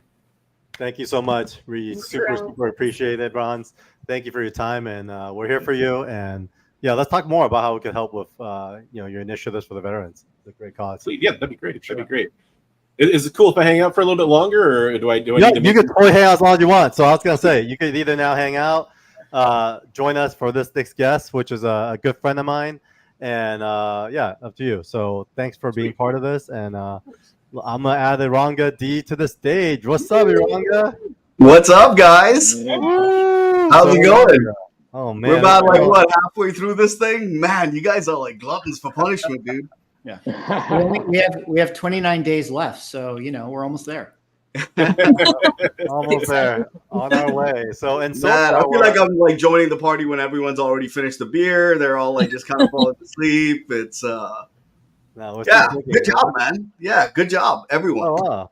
Thank you, man. Look, we're at 13333, so it's a good number. It's with 70 backers. So thank you all the backers who's been part of this so far. I just want to shout out to all the day one backers. Obviously, you'll be rewarded. We have basically forever thank yous. We have a thank you list that we showed early on in our stream. Vivi also was awesome enough to give us a artist edition that for the first 300 backers will also receive for free. And then you get to pick original comic art if you back on the first day, either tier 5 or 6. And we showed some of those art today. So please watch the replay so you can see what the art pieces that are available that Brian basically pulled out of his library for us to go over. But with that said, I'd love to welcome Iranga D, our special guest right now. And he is, I know you from collecting. And so art collecting was a big thing. But then I have to say, when he opened up his commission list, I really didn't know what I was getting myself into. Being a friend, I was like, yo, man, can you do my usual prop of like Batman versus Azrael in front of a church? And guys, look at what he did, dude. He like blew my mind with this very classic Azrael jumping in bat. So Aranga, the floor is yours. I'm going to move you kind of to the floor and then have you share more about your journey, who you are, and what you've done, and what you're working on. Yeah, it's funny, like I come on and like you've had guys who've been in the industry for 20, 30 years, and this should be fairly short, I think. I basically started out as an art collector, and funnily enough, those two kind of dovetailed. In 2019, I started buying art and commissioning artists. I guess we'll dial it back like a little further. I grew up overseas, right? So I was born in Sri Lanka. We lived in Sri Lanka till I was 5. My family moved to the Middle East when I was 5, and I grew up in Dubai. Moved to the US when I was 18. So I read comics overseas. I was always drawing as a kid, pretty much daily. And then when I moved to the US to go to college, that kind of all fell by the wayside, man. I was by myself. The standard comic stuff. You're getting in trouble doing your thing. So drawing just kind of fell by the wayside. Fast forward to 2019, 2020, and the pandemic hit. And, I was like, all right, I had nothing to do. We were on lockdown. I'm going to start just kind of re-engaging with drawing, and I created like an Instagram account and put my stuff out there, and one person suddenly reached out and asked me for a commission, which was kind of mind-blowing, and I did this commission. This guy shared it on one of these local Facebook sites where it's for comic art collectors, and a few other people reached out from that and just got the ball rolling, and I found myself like with my hands full kind of doing commissions and stuff, and then a writer reached out to me and asked if I'd like to do a cover for their book, and I was, yeah, sure, why not? And that led to other opportunities. And last year was the 25th anniversary of Frank Miller's 300, and for some reason, dumb luck, I got to do one of the variant covers for that. So over the last 2 to 3 years, I've worked with Dynamite, Scout Comics, Dark Horse, and a ton of indie creators doing covers for their Kickstarter books and stuff like that. So that's me. I know, yeah, I collect art too. Yeah, and you did an amazing job on this 300 cover. I love it. Thanks, buddy. Thanks. It's interesting because a lot of the cover work I've done has been, that negative space, just bold images. That kind of stuff, which is very different from what I do for commission work. So two different approaches, and it seems like when it comes to covers, a lot of people, that's kind of what they request of me. Awesome. So yeah, with that said, Ranga, want to open up to the panel. You had a chance to also read Zero Ghost yourself. Any thoughts or feedback, any initial reactions with the creator team here? Yeah, I mean, I got back to you like almost instantly once I read that ash can, right? It was I was blown away. I like page 1. I mean, it kind of carries you. I actually had Will, your use of reds, man. Is that like just your jam? Because there's this the reds in this book. I guess you spoke earlier about how the paper quality kind of contributes to that as well, kind of fulfilling your vision. And it's not just blood. I'm not just talking about the blood. It's the neons of the city, the lighting in rooms, etc. It just really pops, man. Is that did you settle on early that red's gonna be like one of the running themes in this book? Yeah, I'd say so. Absolutely. I'd say red is definitely a predominant color throughout the book. Whether it be magic, whether it be Shrike, whether it be mood or atmosphere, I try to incorporate that in as much of the book as possible. Yeah, right on. As series as possible. Yeah, it's great, man. It's very rare that the first thing I notice in a comic book is the coloring. No disrespect to Brian, but like that was the first thing that kind of popped out to me. I was like, "Who is this?" And I was like, "All right, well, it's really great." Brian, real quick for you, man. I mean, I love the art, like everything about it. I was gushing to Call about how much I love the art on this book. Just real quick, like, how long did it take you when you were working on the book, like issue 1, I guess you didn't have a way of knowing what the final product or what the finished product would look like. But how long into the process did you get where you knew what Will was going to do with the colors? And did that affect at all, like how you were laying your pages out or how you detailed it, whether you overly detailed or under detailed something? I don't think we saw colored pages for a while. It was me just doing the line art for quite a while. But for me specifically, I'm assuming maybe issue 3 was when I myself started to get comfortable with the way I was drawing the characters. It takes a while because they're new. These characters are new to everyone. So just how they move, how they express themselves and all that, like finding the attitude for our characters takes a while. And even within that, you're trying to make consistencies with the way they look, consistencies with the costume, things like that. Sometimes things that work with just the character design don't work when they're moving. And so you're kind of finding things along the way. But once Will's colors started coming in, it was like, holy crap, we were just blown away. And I feel lucky that he's on it, and I feel excited that our readers are going to see what he's capable of. Because as good as the series starts, his colors get exponentially better with each issue. So if you think this stuff is good now, you should hang on and wait till you see the next arc. It's stunning. You guys got great synergy there, man. It's terrific. Yeah, issue 3, I started hitting my groove with the colors as well. Like issue 1, I think that applied more for me. Like I didn't really know what I was kind of doing at first with issue 1. Like I think even with issue 1, I kind of went back and redid some things that I kind of implemented in later issues, and just like implemented them in issue 1. So much like Brian had said, I kind of didn't get the groove of it until about issue 3, and then I think that's the point where I was like, wow, okay, yeah, I was like really comfortable with the neons of the city and all that stuff.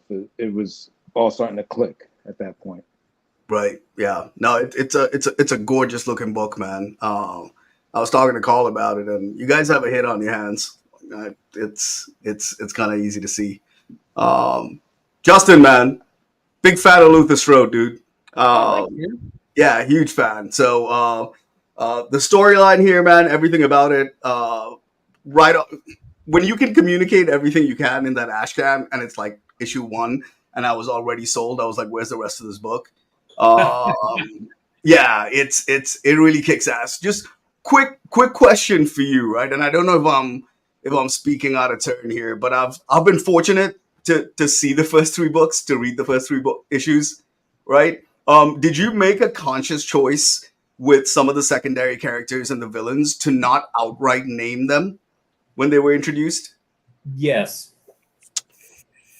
Yeah, that's by design. They should all get named over the course of the book. But like I'm not You got 3 issues, dude.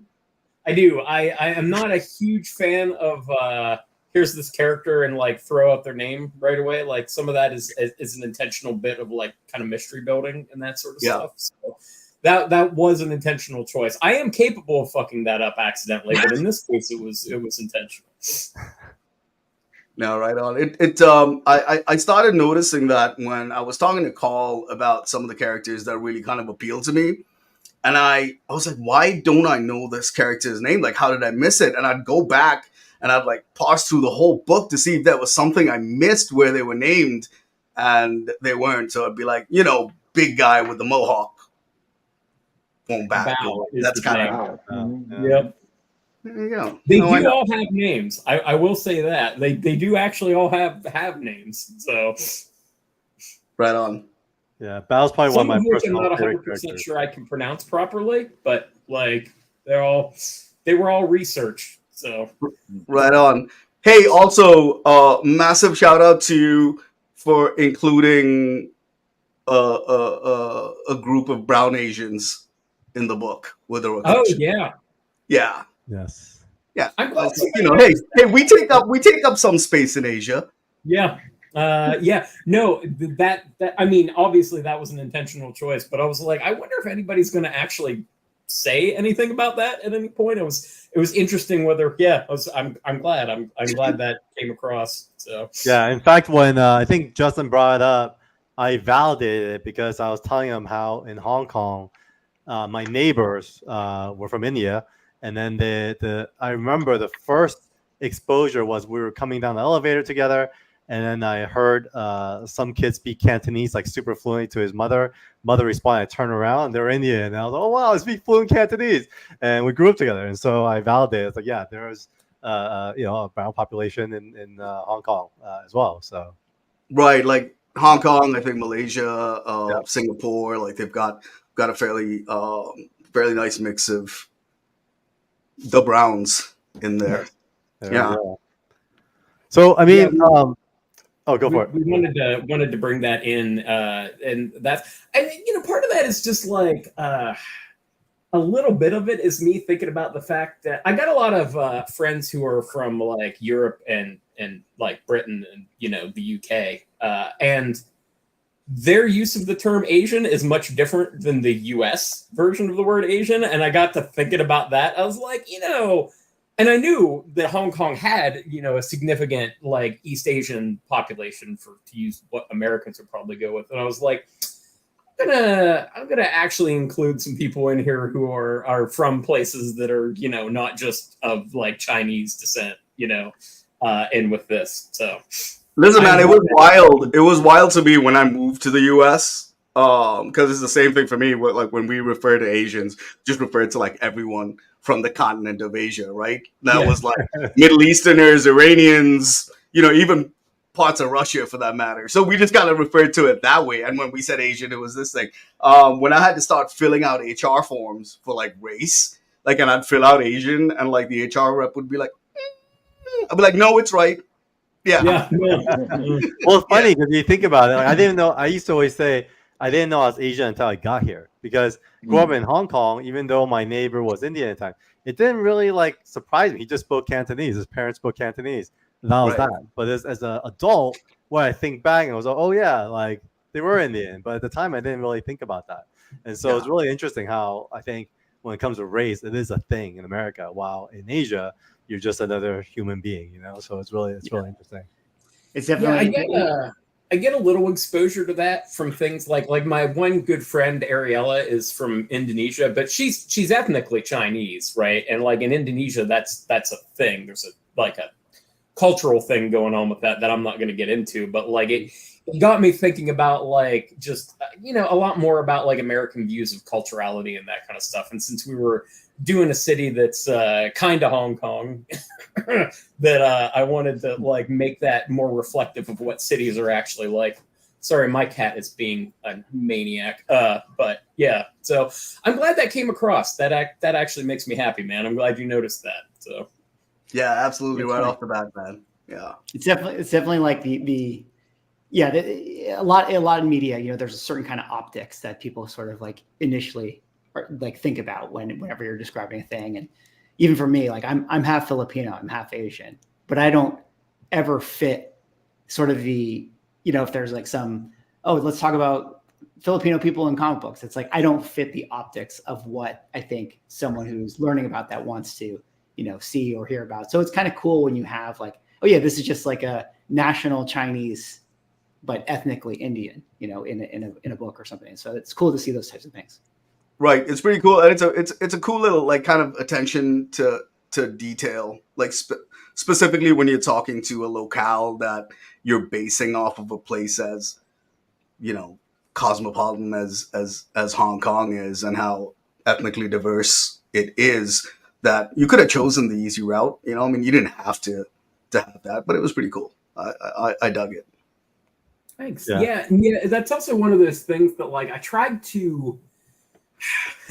It's funny. There's a word I can't pronounce, so I won't use it. But one of the things I was thinking about also in regards to that is that like in regards to how these families operate, like some of that stuff actually functions like it doesn't. We don't hugely get into it in the book for various reasons, but like the fact that like the one crime family is a different ethnicity than some of the others is like that is relevant in the backstory in some ways, as is like if you were here when I was talking to Bronze about like the Kane family name and that kind of stuff, like some of that I tried to give that some thought and care, like about the kind of world that I was building. Yeah, there was a question earlier for Justin. It says, are the 5 families kind of callback to the tribes or the mafias? Yes, they are actually specifically the mafia. They don't necessarily operate with the mafia. In terms of their operation, I kind of was codging together a few different things. So if you want to get really into the weeds looking at it, each of the 5 families, like kind of behind the scenes, you don't see enough of this for it to matter in the books because the story is about Kira. But I was basing what they were doing on various kinds of organized crime in different cultures. So they're not. So like the Kane family bears more resemblance to mafia style family, whereas like the LKF is based on like a triad thing, and there's some stuff from like the Yakuza is sort of blended in there and stuff. It's not meant to be a literal thing like they are a Yakuza, but I was trying to think if I had to do more with these families, like in the world, like how would they be different from each other, and like what would the frictions be between them, right? And so some of that is actually, as I mentioned, some of that is ethnic and historical. Some of it is cultural, like, and some of it is just how the families operate. Like, so Long Long's organization, for instance, operates very differently than GUI's operation does, right? Like, and like. GUI's is like a very traditionalist sort of thing, whereas the LKF is a lot more like punk rock and is based on a different kind of like crime tradition, for lack of a better term. So, but the overall, there being 5 families, that is specifically an American Mafia call out. So It's awesome. So with that said, I mean, we have a lot of fans from Bronze in the chat. So thanks for joining, guys. And then also George, our buddy, Iranga, and my buddy in the art scene, is coming in to say hi. So thanks for coming in, George. I was thinking about you and Kavi today because there's a ton of like conversations about art and music this morning, because it started with Manix saying how he likes to listen to metal when he draws. And so Iranga, what do you like to listen to? I thought it's kind of an interesting thing where all the artists was like, oh, I get inspired music. And Brian as well, right? You guys were talking about that. We are at 13.5 as well. So congratulations, guys, with that. But, congratulations. Back to that question, music and art. What's funny is I used to listen to when I was younger, it was always music when I was drawing, right? So Guns N' Roses to age myself. But these days when I draw, I have The Office on a loop and I have Parks and Rec on a loop. So I'll swivel to an entire season of The Office, and then The Office ends, and then I'll start Parks and Rec and go through like the entire series, like all the seasons, and then back to The Office. Just because I don't have to pay attention to anything. Like the rhythm of the show, is just right to where I know when like a part that I really love is coming up, just from the cadence of what I'm listening to. But I don't have to pay attention to it. And then when I go, that's upstairs when I'm drawing in my studio, and then like after 5 o'clock when I go downstairs, and like my wife and I are sitting and we'll have dinner, and I have an art board downstairs, so I'll have a lap board, so I'll draw on my lap board. Then my wife starts watching true crime shit, so that's just constantly it's true crime stuff. Yeah, which apparently, like, if you listen to it, the only people that ever get murdered in the universe are like people who are like absolute angels. Everyone loved them. Like no scumbags ever get murdered. Like whenever they interview the people that knew them, they're like, oh, if they'd just been around, they would have changed the world. But yeah, It's funny. My buddy and I were having a conversation. It doesn't come up on like true crime, but you'll get it in like historical records, where like somebody will get murdered in front of like literally like dozens of people, and they're like, yeah, we don't know who did it because the person was just such an asshole that they're like, they're like, he needed killing. Yeah. Nope, saw nothing. They're like, I don't know, man. Like, It was some sort of short, tall dude with brown blonde hair. I don't know. So I definitely want to cover this, but obviously, we do have a kind of variant tier based on this campaign. But as you guys know, and we mentioned earlier, because we have a continuing releases with our partners at Vivi, as well as kind of other channels, I did ask Ranga to help us with a variant cover for number 2 as well. So I don't know how much you want to share about that, Ranga, but I saw you start jumping into it right away. And it's highly appreciated, but I want to make that announcement here today, guys, while everyone's here, that Ranga will be joining the forces with this project. So thank you. Yeah, I was super excited when you asked me, man. I mean, I pretty much fanboyed out, right? I was like, hey, it's I'm having already read kind of the Ashcan and been a fan of it, and then to be asked, hey, do you want to do a cover? That was super cool.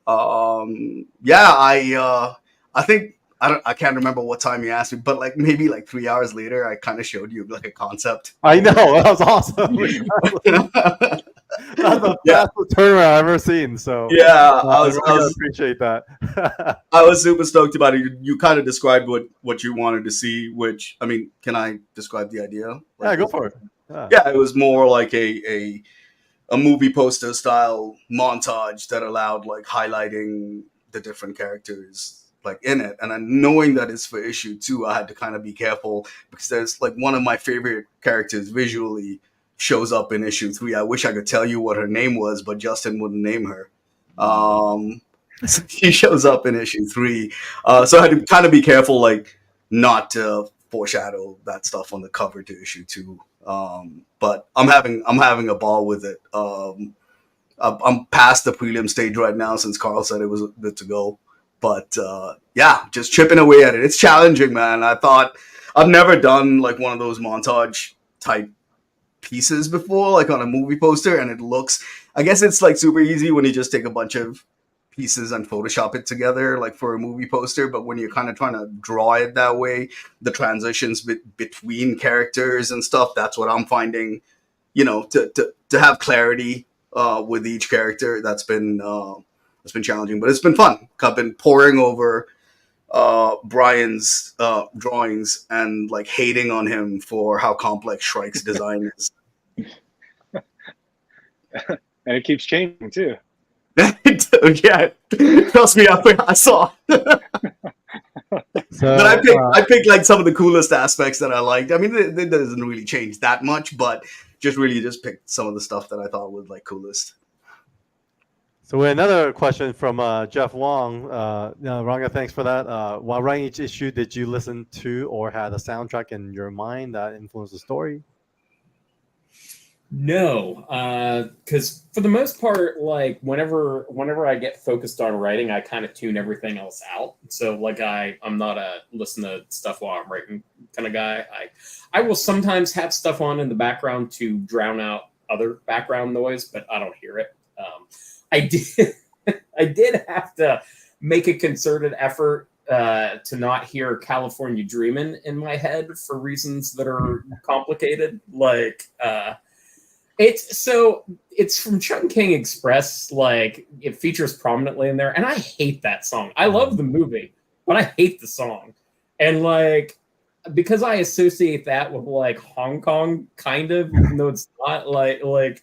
I was like, it became this thing where every time I would start writing it would start playing in my head. I'm like, God damn it! Into the rhythm of writing, it would get tuned out, so we were good. So no, it's just the voices in my head and me. What? Come here. Awesome. Any other thoughts, folks? I mean, we're about 3-4 more minutes. Ranga. Questions from the audience as well? No, but there was a great suggestion from the audience that said, like, put that character that shows up in issue 3, put him in my issue 2 cover so it becomes a formal first appearance. That's true. Oh yeah. No, don't do that. That's so frustrating. Yeah, it's actually I'm guessing it's one of Justin's tactics of getting people to reread all the issues and even go back. It's almost like an escape room to find out the names. You have to buy the next issue and go back. So It's true. How about this one? Mickey, here's a good one for you. Will you guys be using PSA to grade your comic books? Sure, we'll definitely try them out. See how they do and what kind of service they provide. But as far as grading things that are high value or vintage, I think it's going to take a little while before people start sending those types of things over to them. But it's cool. It's cool to see them come into the space. You can definitely send a Zero Ghost book in there and have them. Yeah, I want to. I'm actually gonna. I have literally books picked aside. That's I think going to be 9.8 or 9.9, and I'm gonna ship those in and get those graded. I think getting it in the census over there is would be good. Yeah, absolutely. I mean, I'm excited to use PSA. I've been begging for competition in the grading space for a while from a contender. I was curious. I know, Mickey, you saw one of the slabs in person, right? Yeah. I heard a rumor that they don't have an inner well in their slab. Did you notice that? They have something that is akin to an inner well, but it's not the same as what CGC does. So, but I couldn't tell you what it is. Gotcha. I was curious about that. I'm very eager to try them. I mean, I do some card grading, and that's who I use for card grading. So I'm curious to see what they have to offer, and I think more competition is usually a good thing in spaces that are as niche as our hobby.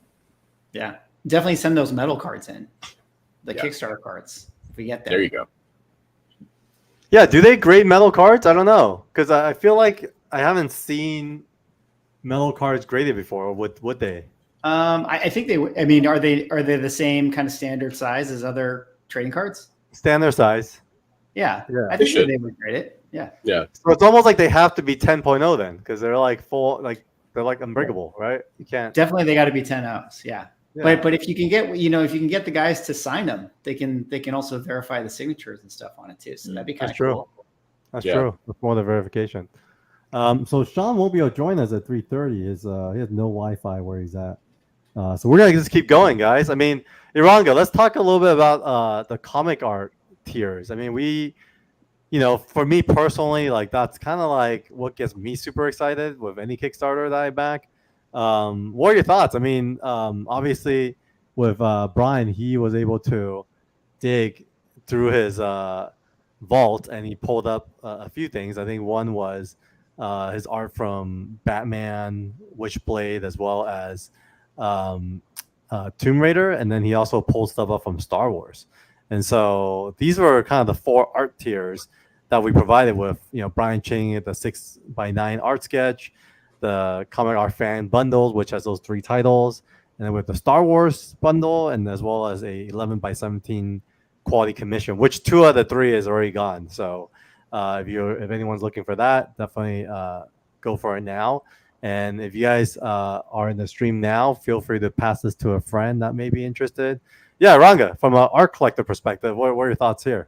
I think it's a super smart way to engage a section of the public that specifically art collectors. That there's a lot of them. I mean, we know them.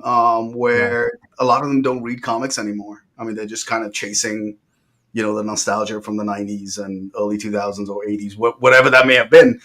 They don't. So it's a cool way to kind of engage them and bring them on board and throw something new their way in terms of comics and let them know that good comics didn't end in the 90s. And I to be honest with you, I think they're fairly priced tiers as well. Yeah, definitely. Some great pricing on those tiers. Yeah, especially I think for me too, like the Batmans of the world. I mean, almost every page has Batman on it, which is awesome. Yeah. I was a little disappointed that there wasn't any Zero Ghost original art, Brian. That's a whole separate conversation. He's married to those. For sure. I swear I misread the tier and I thought plus all Zero Ghost meant there was all Zero Ghost art in there. So I was chomping at the bit for this thing to go live. And I was like, wait a second, they're just talking about the books. Brian's hoarding the pages. You got to keep those covers forever. There might be like a Deadpool cover, right? Exactly. Yeah, The New Mutants 98 cover up for $7 million got listed. Yeah. That's nuts. No, I Yeah, think it's a really back. cool tier. So Brian, let's talk about that. I mean, when you think about original art, then is that kind of the thinking? Like one day this might just be like a bonkers thing. Is it more of like a personal attachment to what you've poured so much of your heart and soul into? Like, what are the things that go through your mind? Like, just for me, I know I bug you a lot with stuff like this, but kind of curious on your thoughts and your thought process. Yeah, it's a little bit of everything. I mean, how do you value something? I guess with a lot of my Star Wars stuff, I think I kept it for nostalgia reasons. And then there was that story. I don't know, was it like 3 or 4 years ago? The Scott Williams, Jim Lee X-Men cover that Scott Williams sold for I don't know how much, and then fast forward, what is it, like 15, 20 years later, and it was like $1 million or something like that. Not saying that would ever happen to me, but that would crush me if something like that did happen. And so it's like, how do you value something? If I say I value the Zero Ghost cover to issue number 1, and let's say I sell it for $1,000 today because it's like, oh, that's all it's worth to me today. And then 10 years from now, Zero Ghost actually performs well, becomes this and that, becomes a video game, becomes whatever, and it's like, hey, there's that idiot who sold his first cover for $1,000, and now it's worth whatever, And so it's kind of like, well, I think it's worth it to me to just keep it, and maybe someday everything will just go in a comic museum, and I don't know. That's sort of how I think of things. Yeah, you have to have the price that is so good that you'll never lose sleep over whatever it sells for in the future. Right. Yeah, so in fact, if Bill Gates wants to buy issue 1, just make an offer. Exactly. True. Like, there's always a price to everything. I mean, this one, I know a Switch Hands is not from Liefeld. It is actually from a private owner. But I know Liefeld had mentioned that when he sold it, he got a lot for at the time compared to what comic art was going for. And so I know this has been like the biggest news. And I thought it was also very interesting, Ranga. I'll have some of these discussions with Brian as well about kind of creating that market, right? It's almost like your art being out there also helps kind of over time elevate the value of it, because the more exposure to other collectors and the more kind of spread out it is, there's always this kind of strategy, especially when it comes to fine art, on how demand is created as well. So I think there's like this fine balance that happens when it comes to art. So how do you see your artwork when you work on it? Are you talking about me? Yeah. Oh, I'm kind of like Brian in a certain way. I've only ever sold one of the covers willingly that I've worked on. I kind of hang on to my work. So this was it was just me ragging on Brian. I do the same thing. It's hard to let go of, not just from a financial perspective, but you work on something and you kind of love it, and it's when it's with you, and it's just hard to. I feel the same way with commissions, to be honest with you. Like, someone's already paid me to do this thing, and I do it, and I kind of love it, and I was like, well, shit, they've already paid for it. I guess I got to ship it off now. Yeah, I have that attachment syndrome to stuff I work on. That, yeah, I'm the wrong guy. But getting back to that Liefeld cover, it's hard, man. Like, if you.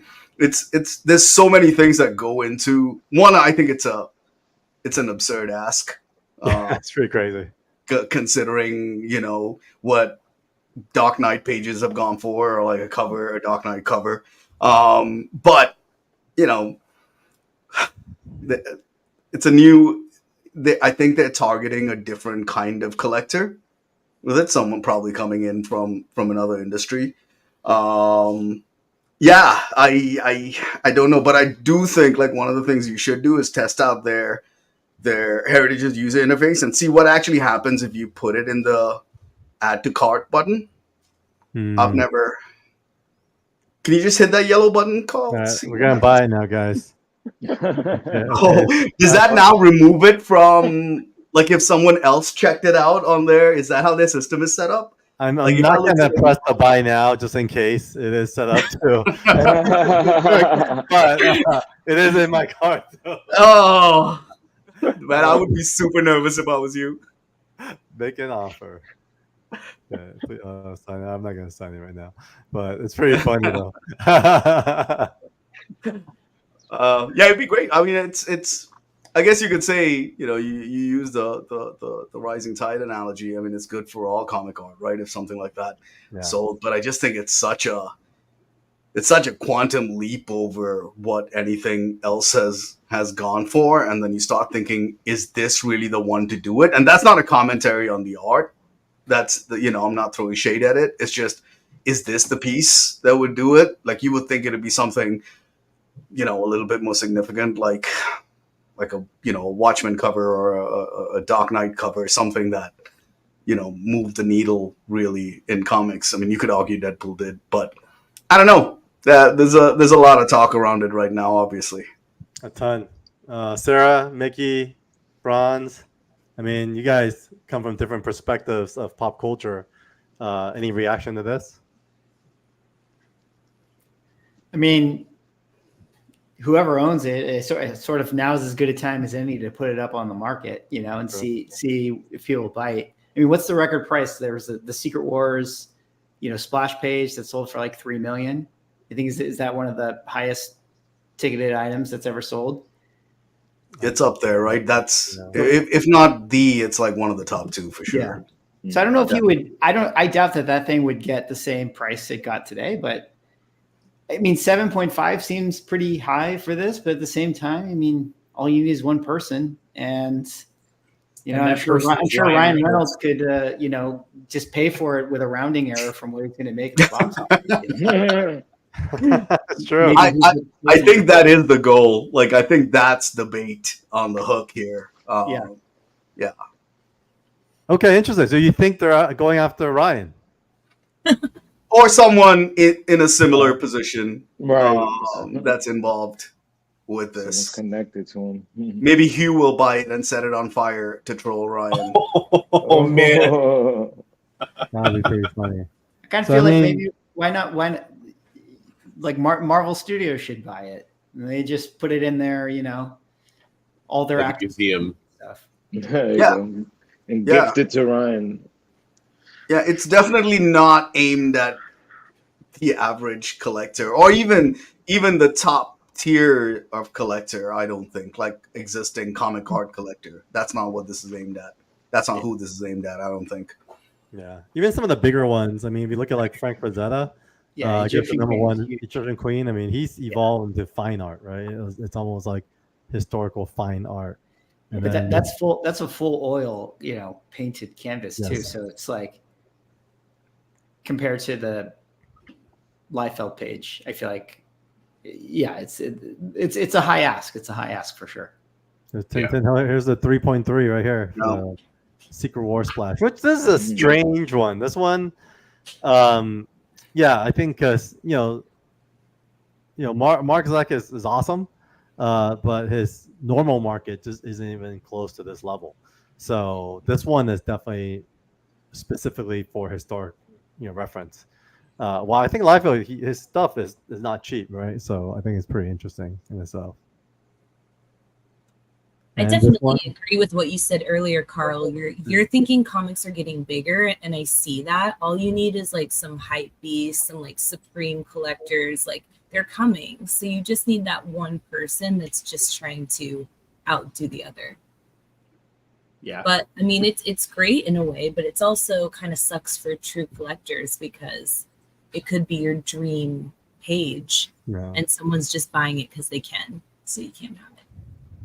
Right. Yeah, to piggyback off of that, like I always tell people, don't wait. Like if there's an artist that's up and coming that you're excited about, just get in while you can. I mean, that's why things like the pages on the Kickstarter, for example, that are available on that backer tier, that's a really good deal. You know, things like that are worth considering because art pretty much only goes up. So there you go.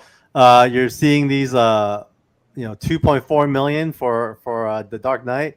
You could potentially get a Batman page if you back on day one for a very small comparison. So for 488. So we got the deals going on at our Kickstarter. And Brian, would you take that's 2 where- million right now if I offered it for Zero Ghost page 1? How much? Indecent proposal, the sequel. A cover. 2 million, Zero Ghost cover, number 1. What do you think?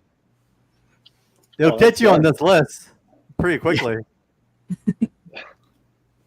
You're at the top of the forever thank you list. See, and that's the thing about art. It's so crazy because Brian is still hesitating. He's still not even committed to it. Look how powerful art is. It's awesome. No, it's great. I noticed that too. It's like it's priceless. You know, I think that's why it's so powerful. Where, maybe to someone, even for Dark Knight. I mean, Ranga. I don't remember. Like, there's a lot of controversy with this cover as well because it's essentially like a large color guide. By Lynn Varley, who I think was Frank Miller's wife at the time, I believe. Yep. And so so it's a color guide, and that was kind of like, the conversation. But to him, to whoever the owner is, it's the original. That's the one that was published, right? Right. So it's that in itself is pretty powerful. And even Mickey, you just did a perfect, test on how much connection one can have with art. And so, in a way, you're asking Brian to sell his baby for 2 million. Yeah. So yeah. Yeah, the baby before the He's art. more likely. So ask, You can always make another baby, but you can't always.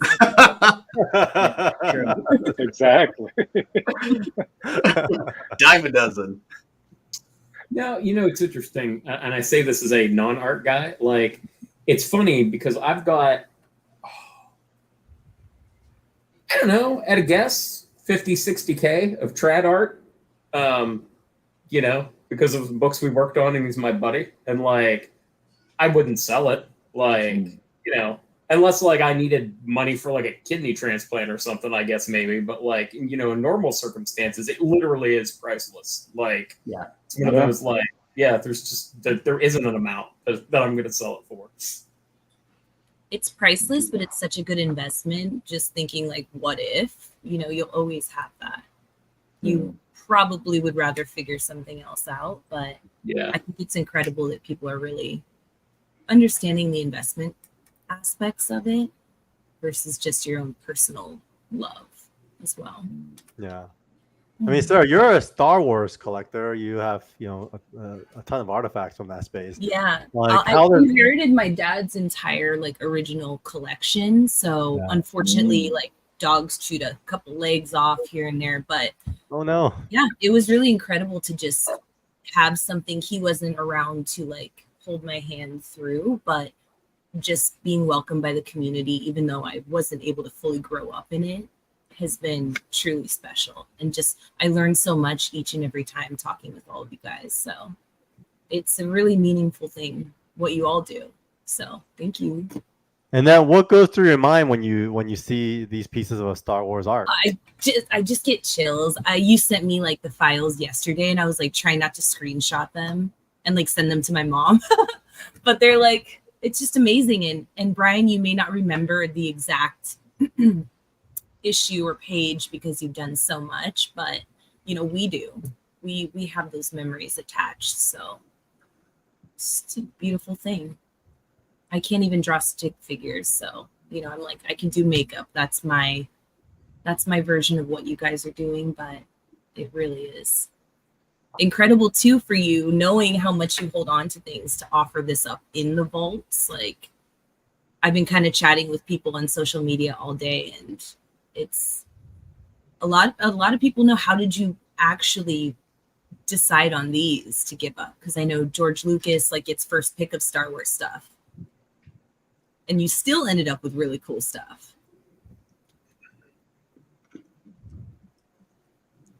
Brian, is that true, Brian? Yeah, it was George... pretty tough. That was the deal. I don't know if that's still the deal, to be honest with you. It's still that way. It's still valid. It's still that way, yeah. That George Lucas gets the pick of the artwork first. Lucasfilm gets first pick. Wow. Okay. Yeah. So sometimes like these pages get held up forever after they come up because they haven't made a decision yet, and there's artists just sitting around like, just make a decision, let me get my pages back so I can sell them. Oh wow. Okay. That's interesting. I hadn't known that. All right, you heard it here first. It's still happening, so you get first dibs here. Very, very rare. I think Brian, we talked about this too. I think there was some transitional stuff that was happening that made these kind of go under the radar. And I think I know a couple other artists who was in similar situation with that stuff because I want to double check. And so I think as much as it's kind of like part of the agreement, I do feel like more and more is starting to, because I think he can only carry so much, right? He can only have so much. And with the Museum of Narrative Arts, and I think after him, they said the moment was once he sold, it was a less of a thing where it wasn't him personally pursuing these pieces anymore. It's more of just like old corporate language kind of thing. So it's less attentive to. So. So sick. Man, it's been kind of cool just seeing this thing grow throughout the day. We have another kind of push tomorrow, 13.5 now, and then we have a few pushes next week, and then one big one at the end of the campaign, which is kind of typically the cycle for Kickstarters.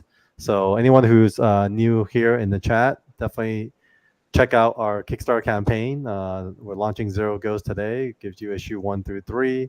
We have the team here today, so if you have any questions for them or for us in regards to the campaign, definitely chime in and let us know. We have a few special guests here as well.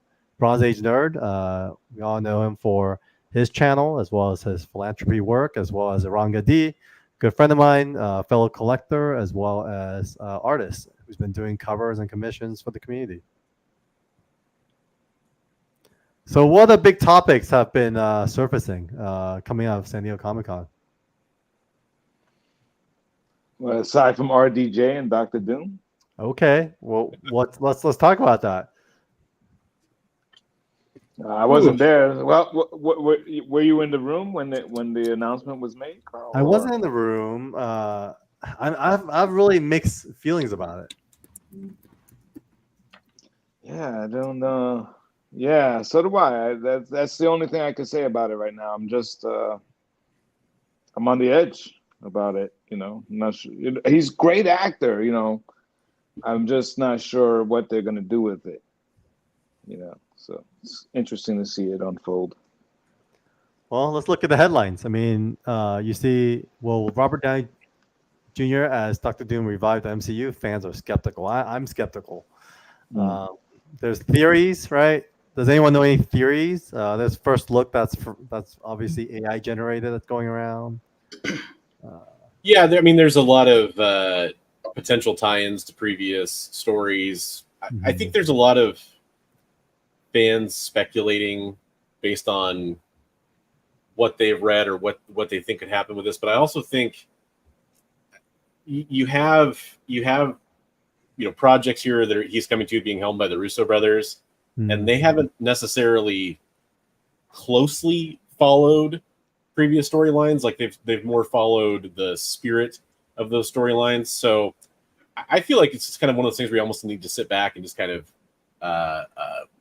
watch and see what happens. But I understand why a lot of people are kind of concerned to see like a cast reused, but there could be a logical explanation for it. And it could also just be one of those things where it's, hey, maybe Doom never takes off the mask and he just uses his voice talent, and that's what you see in the movies. But I'm hopeful. I think that if there's anybody who can turn out some fantastic MCU movies, it's the Russo brothers. Agreed. Yeah. Did they actually come out and say like he's playing Victor Von Doom, or did they just say he's playing Doctor Doom? Like, is he Tony Stark, a variant that ends up being Doctor Doom? Have they specifically said Tony Stark as Victor Von Doom? I believe it was just Doom. I don't believe they ever said Victor Von Doom. I saw a quote from one of the Russos that did say Victor Von Doom. But there we go. Like, nice. Yeah. So It doesn't really, but that doesn't really mean anything to me because I feel like you can judo that however you want, like later on. You know, and that could be another Fargo based on a true story, sort of quote, right? You know. It's one of those choices where if it's good, it's good. If it's a train wreck, it's going to be a train wreck. You know, who knows? But it's a bold choice, that's for sure. This is definitely not a comparison, but when I heard it, it gave me like that Nicolas Cage, like I'm gonna be Ghost Rider just cause. That's so funny. That's interesting. I mean, Superman too, right? Wasn't he casted as Superman at one point? Yeah, and I was like, no, you don't have to do everything. Like we already like you. Like just. Are you saying RDJ is a new Nicolas Cage? I will say that he wanted to try. Sarah has to run as well, so. Oh yeah, guys! for- This has been so incredible. Yeah, Each and it's every been one great. of you, like, I mean, met the goal, but it's just such a pleasure being a part of this. So, thank you Yeah, so much. No, thank you for the team Thanks, effort. Sarah. And all you guys watching, if we hit 15K, we are unlocking something very special. We're almost there. I'm not going to spoil it this time, but please keep supporting, and we'll see you guys really soon. Yeah, thanks for that plug. I'll put that back up. Thanks, For Sarah. now. Bye. Thanks, Sarah. Bye. We're at 13.5. And so with that said, we're 3:55, about 5 minutes out to welcome another guest to the channel. And so, guys, should we kind of wrap up this RDJ conversation? Any other last thoughts? Yeah, I was just gonna say, to me, it's kind of logical because for years when he was wrapping up the arc as Iron Man, we heard him saying that he kind of felt like he did everything he could with that character, and he kind of felt like he got to the end of what he could do with it. And Robert Downey Jr. is clearly an actor that cares about his performances. So to me, it makes perfect sense to see him pivot to a villain and try to take on like a completely different aspect. And he hasn't really. I'm trying to think if he's ever really played a villain. I'm sure he has at some point, but not something he kind of is known for. So I'm excited to see what that looks like. Not since Weird Science, but he was more of a bully in Weird Science than a villain. No, he played a villain in. So he's a villain in U.S. Marshals, which is a spoiler, but fuck it. It's US yeah. He's kind of also an a villain- Oppenheimer. Yeah. He's also a villain in it's a Neil Jordan movie. It's got Annette Bening in it. I can't remember the name of it. He's actually really good as a Yeah. villain too. Like Yeah. he's really creepy. Yeah, RDJ is one of those things. Is like if he doesn't play Doom as Tony Stark, I'm theoretically into it. Like quippy Doom is not what we're going for. Like that's not how Doom should work to me. So I don't know. I'm open to it. Like certainly, to my mind, the Russos haven't really gone wrong yet in the MCU, and RDJ is a great actor, like legitimately. So I'm open to it. Yeah, I'm a reserved judgment. I think for me, the biggest disruption was, if you haven't watched the Deadpool movie yet, it's your fault. But basically, to me, walking out of Deadpool was, I felt like they did a really good job of resetting the universe, especially this whole multiverse thing. Especially because, Deadpool called it out and was like, almost like, in a way, announcing like, oh, it's not gonna happen anymore. And then all of a sudden, we see 100 Dooms on stage, and Robert Downey shows up. To me, hinting that this is going to be some sort of multiverse, which I get it. Fantastic Four is already kind of set up that way. So that's kind of my biggest disappointment. So I just hope that in a way, if there's their kind of second chance at the multiverse, they do it better than the first. So No. One word for you, Carl. Doom bots. True. Interesting. Okay. Well, with that said, why don't we welcome another fellow comic fan and YouTuber, Rob Fatstacks. I had a chance to hang out with this gentleman at dinner at this last annual Comic Con, and I'm sure you guys all know each other too. Like I'm sure with Bronze, Mickey, you guys all know each other. It's a small community. So with that said, Rob, welcome to Thanks this for having me. super long live stream. I don't know how many hours we're in now, but we've been in it for like 6-7 hours, and it's really to one, celebrate this launch of the Zero Ghost Kickstarter. You had a chance to read the books. The creator team is on board here, but also to kind of introduce to the community our friends. And so why don't we take a moment and if you don't mind, kind of share your background, your journey, and how you came to be, and what you're up to, so we could all get on the same page. I was born on a different planet, and it was about to be exploded, and my parents threw me in a rocket ship. No. I came to comics actually very late for most people in my generation. I didn't start collecting until I was in college, and that was mostly just a function of availability, some issues with dyslexia. And when I actually finding comics actually made it easier to read, and made it more enjoyable to read because of the way the words are broken up. That makes it much easier in small sample sizes, makes it much easier to read and consume. And I fell in love with, back in 1992, a nice red shiny foil #1 on a newsstand spinner rack, Spider-Man 2099. And that became my first comic book. And went down that road for a while, reading comics, and then until Maximum Clonage, where I sold my entire collection because I was done with comics after that pile of manure, and was out of comics again until my kid was a young boy and wanted to start reading some stuff and was having some of the similar issues. I took him right to the shop. Next thing you know, I was back in it, and then it just became an obsession from then on. I was all in again, and here I am today. I start collecting. Next thing you know, you're unboxing what you collect and showing it for people on YouTube, and next thing you know, somehow you're roped in and doing charity work because somebody started a campaign that was grassroots and couldn't continue it on, and through some weird connection, I ended up running along with 2 other guys running Comics Curing Cancer, which has kind of just become a big deal, all consuming for us for the past 3 years, really.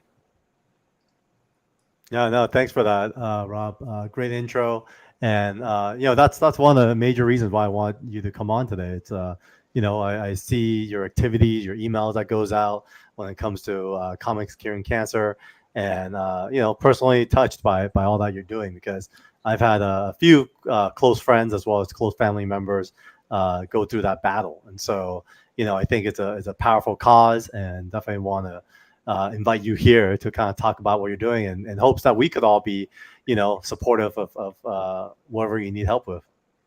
Yeah, unfortunately, that's one of the things that you find when you're doing this, especially like when I was at Heroes Con talking to people. There's not a person you talk to that doesn't have a story. And that's the worst part, is that everybody either has a family member, a friend, or whatever that has some sort of connection that has gone through cancer, a battle, win or lose. And so that's what really truly is, I like to say, it makes it the true supervillain, right? But we're teaming up. We want to try to make a difference. I'd love to make it to a point where we could talk to people who said, no, I've never known anybody who had cancer. That would be great to get to that day, let alone a complete elimination. So this was something that was started as a grassroots effort by a YouTuber 4 years ago. And he just did a 24-hour marathon and to try to raise $2,000 to give to the American Cancer Society. He ended up raising $8,000. The American Cancer Society took notice, and when they did that, they adopted it as an official campaign. After that, I ended up taking over, got teamed up with Legion of Comics and DJ Links. The 3 of us co-coordinate the events essentially. And we just kind of put on a 3-day online event instead of 24 hours, because I'm too old for that stuff. we started collecting items from the community donations that we started off with an auction.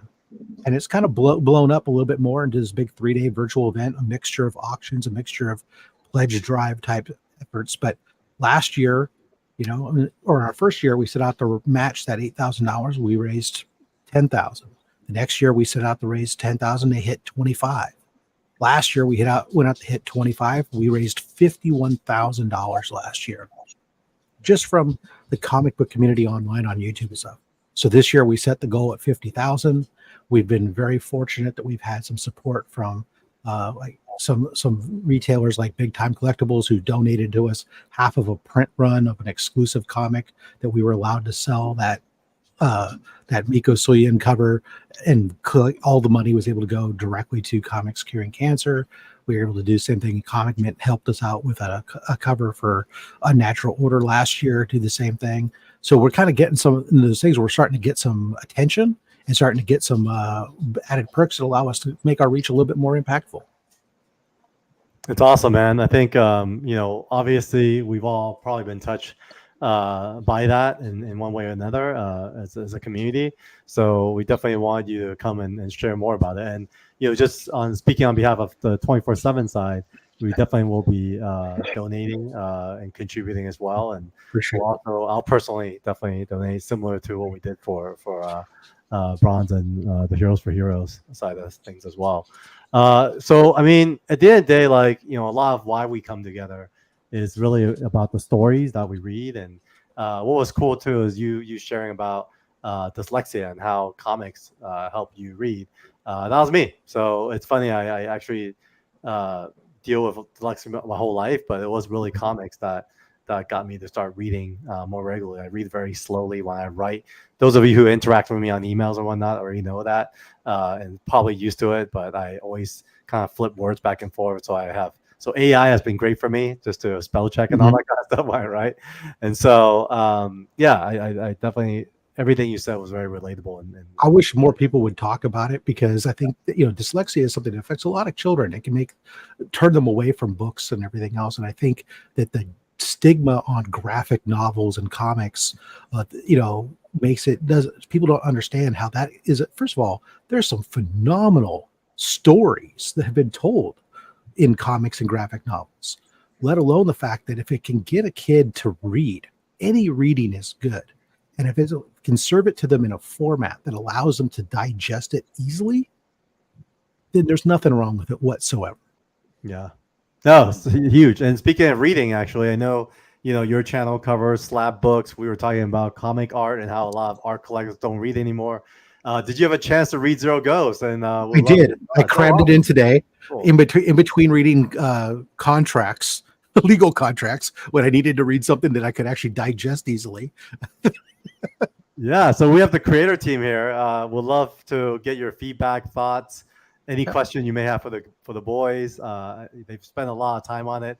We also have Bronze. All my questions are spoiler questions, but I won't ask them. But I will just say that I was amazed how I'm usually a superhero comic reader or sci-fi, but I love once you got into this really quickly, got hooked into the mystery aspect of the whole story, the who did it type of thing that was going on, as well as, of course, the supernatural aspects of things going on.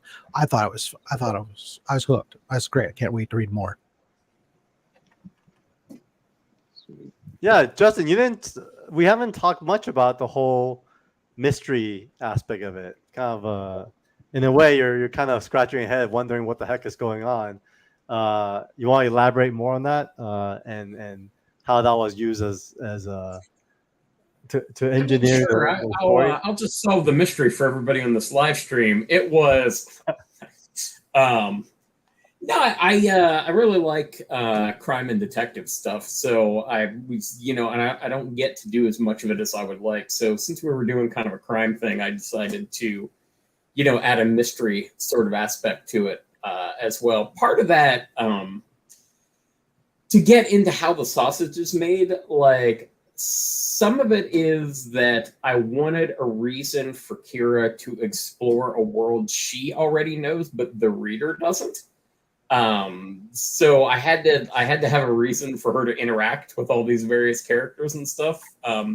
And trying to untangle who betrayed her family and why was a good sort of engine for bringing her into interacting with all these other characters and really, setting the thing off. So it's one of those deals where like you can build a revenge story on something as simple as like these assholes killed my dog, now I'm going to kill them back. But like I think when you add the mystery aspect of it, you get to see your characters doing more than just fighting and bashing heads. It was also a great device for getting you up to speed with what was going on in that world and how that world interacts by getting the process of going to these different families to trying to find out who's responsible. It's I just thought it was a phenomenal device to be able to really get you a lot of information real fast as a reader. Oh, thank you. Yeah, that was the intent. Like we did some really cool world building on it, I thought. So I wanted to give a chance to actually just kind of tool around the world and, let people enjoy it, hopefully enjoy it. So far people seem to be digging it. So I think we did a good job. Man, the world building is probably one of the funnest. And even speaking of world building, I think Aranga highlighted the kind of organic diversity from, this kind of snapshot of a potential Hong Kong as well. But Aranga, I know you have to go. So thanks for making time for us. I do want to highlight this question that they have for you. So if you don't mind answering this before you go. Fucking Marcus. Marcus is another friend of ours. It's total. And a spoiler alert to House of Dragons, folks. So, yeah. But hey, guys, listen. Like, thanks so much for kind of letting me come on and like even more like letting me contribute to this book that I really like freaking love, man.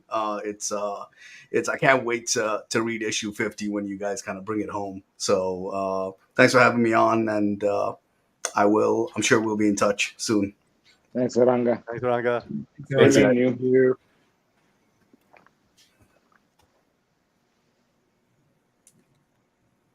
Let me move him. All right. Rob, back to Fat Stack. So I know you touched on a little bit about how, over pandemic, it really started picking up opening boxes and whatnot. Where has your channel now and your content evolved to now? I know hanging out with Mickey and Bronze, I've seen their evolution, talked about future evolutions and things they're thinking about. Like, what are you thinking about? My evolution is really not to evolve. I have no aspirations on, like the fact that X number of people watch me at any given time blows my mind anyways, but I'm not doing it for anybody. I'm doing it because I enjoy just sharing my passion for what I'm collecting. And if somebody else gets a kick out of the variety, and that's usually what I hear the most from people who do watch my stuff, is the variety of stuff. Because I'm not really a niche. I'm all over the place. I'm just, I like this shiny. I like this shiny. And so people get a chance to see a lot of different elements. But ultimately, at the end of the day, I'm a collector. I'm showing off my collection. And then I have my Saturday live stream with Only Slabs, which is a collector showcase, essentially, where we have different collectors come on and for 90 minutes and show off elements of their collection and talk about it and get to know the collectors. So that's really what I like to focus on, is probably that aspect. I do have some ideas for occasional pieces aside from unboxings. Every once in a while I do a product review. Every once in a while I've done some discussions about comparing grading companies and stuff. And I always try to keep it very factual based and not try to leave as much opinion out of it as possible. Let viewers make their own opinions. But aside from that, I'm happy to just continue to do what I'm doing. It's a little bit of a creative outlet for somebody who has to deal with legal contracts for a living. Oh man, I don't know how you do it. I mean, with dyslexia, you have to work twice as hard. I mean, I read tons of contracts every week too, and it's hard. And it's a completely different language too, totally right? different. So, yeah. So I mean, okay, I'll put a question out for you three specifically. That since and this is more of maybe us as a new publisher, a new creator team, independent, launching from Kickstarter, like. Where do we fit? Because I know there's a lot of content creation happens surrounding, obviously as content creators, Rob, it's great you doing it for yourself. I think, Swaggle, Bronze, you guys actually are very authentic in the way you.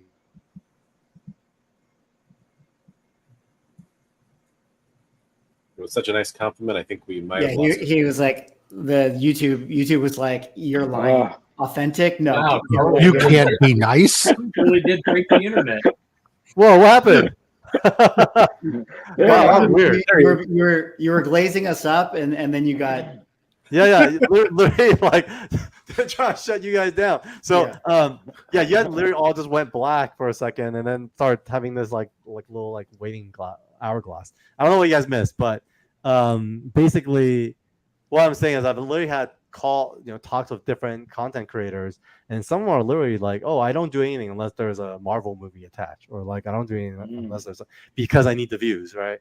And so we don't bring any of that to the table right now, right? Because we just don't have that type of audience. So what's you guys' advice to like Brian, Justin, Will, myself, even Mickey, who's involved with like marketing, original content, original indie books, like where do we find space to appear in front of folks, Chris, Good I'll let you question. go first.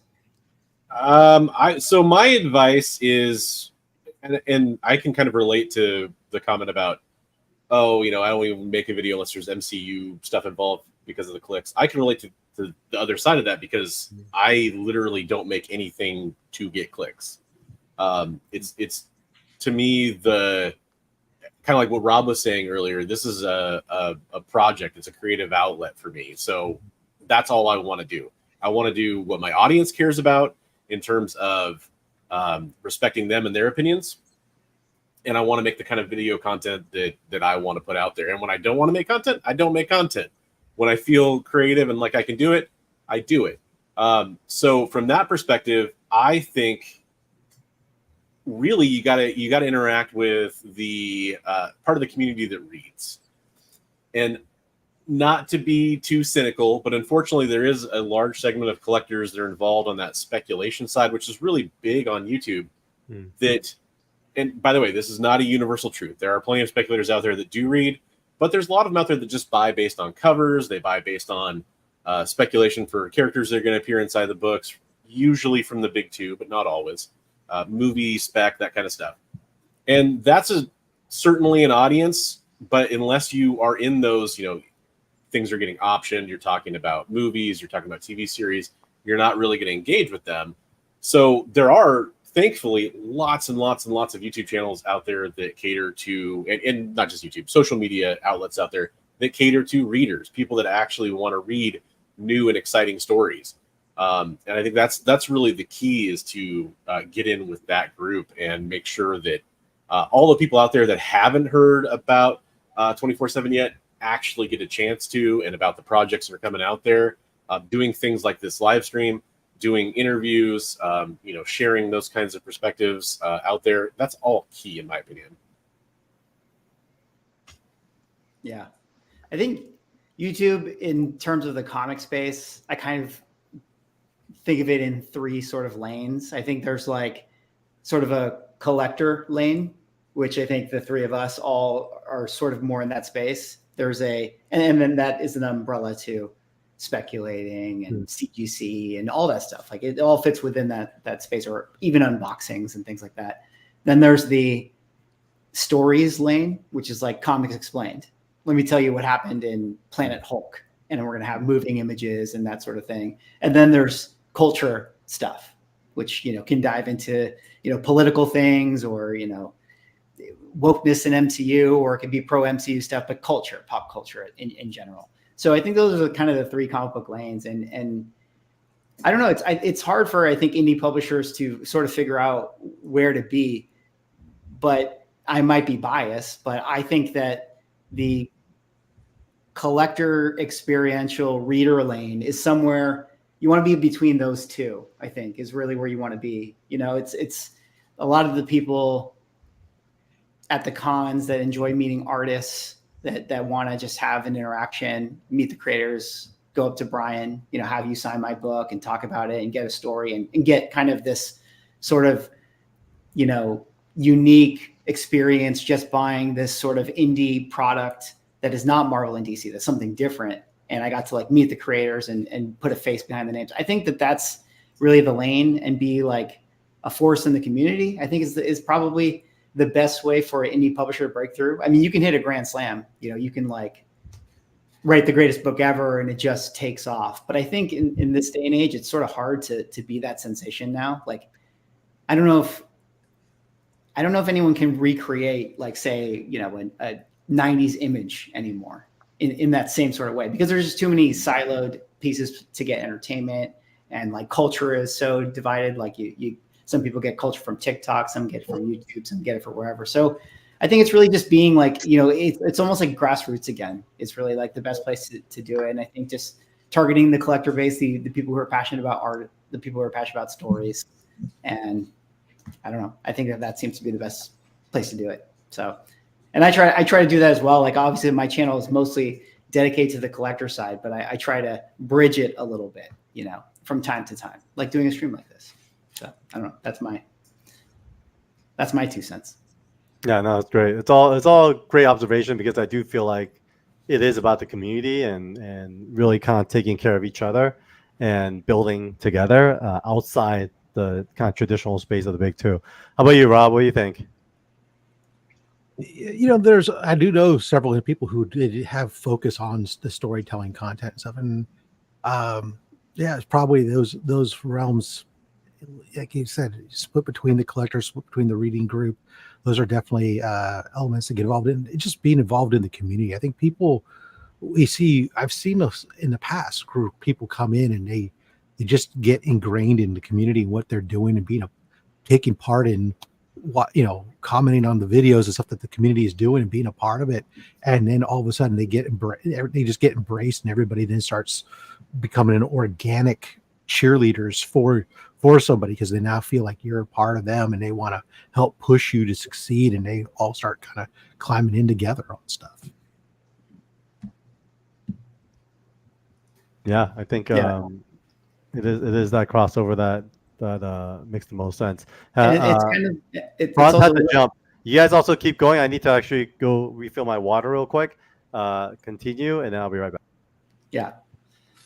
Well, my other little point for Carl was well, now that he's not here, it's just I think that connecting again to the retailers is a really important thing. I think that there's always been sort of this disconnect between the pipeline and the process of, like, you know, you're a creator, you give it to the publishing company, and then through the machine it finds its way into a comic book store. But I think in this space where you're sort of a little more hands-on, I think like really connecting intimately with those retailers and doing collaborations with them and having them be, you know, champions of your work is hugely important, because those are the ones that are selling to customers. And so I think that's finding those types of partnerships is huge, I think, in the indie comic space. Yeah, absolutely. It is a grassroots effort. Yeah, unfortunately. Hey, Rob, I was curious when you were talking about you had taken your son to the comic book shop and it reignited your interest in comics. What books were out at that time that reignited your interest? Well, for him, he was really into, the MCU had just kind of started really. So he wanted to read Iron Man. And then he said Spider-Man. And I said, well, which Spider-Man? And of course he wanted to read Miles. And so we picked that up. But then of course, the one thing that was I didn't have a ton of interest in those, but the one thing we had a shared interest is Star Wars. And so it was Darth Vader and Star Wars had just started their runs, and we were able to pick those up. And as long as I was paying for the books, I was going to read them as well. And those really is what kind of like kicked it. And I said, oh, well, I get a discount if I get like 2 more books on my pull list. So let me get 2 books for me. And then next thing you know, it's like he eventually tapped out and left. But I go now my it's always trying to keep my pull list in constrained somewhat. Right. Try not to get it too out of hand. So what books are you reading these days? Which books do you find interesting? Oh, right now, Ultimate Spider-Man is at the one of the ones that's at the top of my list right now, just because as a longtime Spider-Man fan, just to have Peter and MJ back together just tickles my fancy like there's no belief. So that, and then the other book that I get home every week I can't wait to read has been Transformers.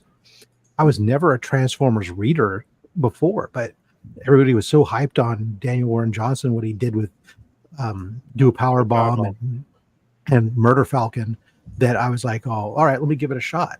And I'm just like blown away how enjoyable it is. And so I've been doing those. Of course, Star Wars titles, Batman and Robin, actually, even though it's out kind of a little bit on the skirts of what's going on in the continuity, has been real fun just for the dynamic. I think that they finally have hit the right stride between Damian and Bruce on how they interact with each other in that series. So I've been finding a lot of joy in that title. Stuff like that. Then I'll pick up some fun stuff here. They're like, I'm excited as all hell. Flash Gordon's back. Yes. So get a chance to read Flash Gordon and Defenders of the Earth when that hits, and then some of these new EC books that are coming out with sci-fi stories and stuff in them. I'm pumped. Oh, yeah, the EC books are coming back. I saw that. Super fun. Yeah. I've been picking up all the old weird science, trade paperbacks as they've been coming, because I can't. They're expensive to buy the old floppies, but yeah, now that they got their own titles, Dark Horse is relaunching it. It's been fun to check those out. What do you guys think about those fast mill editions? The facsimiles, they call it. Oh, the reprints. They're reprints. Reprints, yeah, with the they can call a full cover. They can call them facsimiles, but they're not by definition. Yeah, they always have full covers too, so they could justify that, $5 to $10 or $10. What's great is now DC has it to a science. They release a book with a regular paper cover, it's $5.99. If you get the blank cover, it's $6.99, and a foil cover $7.99. I can't understand yet how I have to pay $1 extra for no art on the cover, but oh, that's for the potential of getting customized art. Yeah, so there you go, for the low price of $1. There you go. This is now. Yeah, but I do like.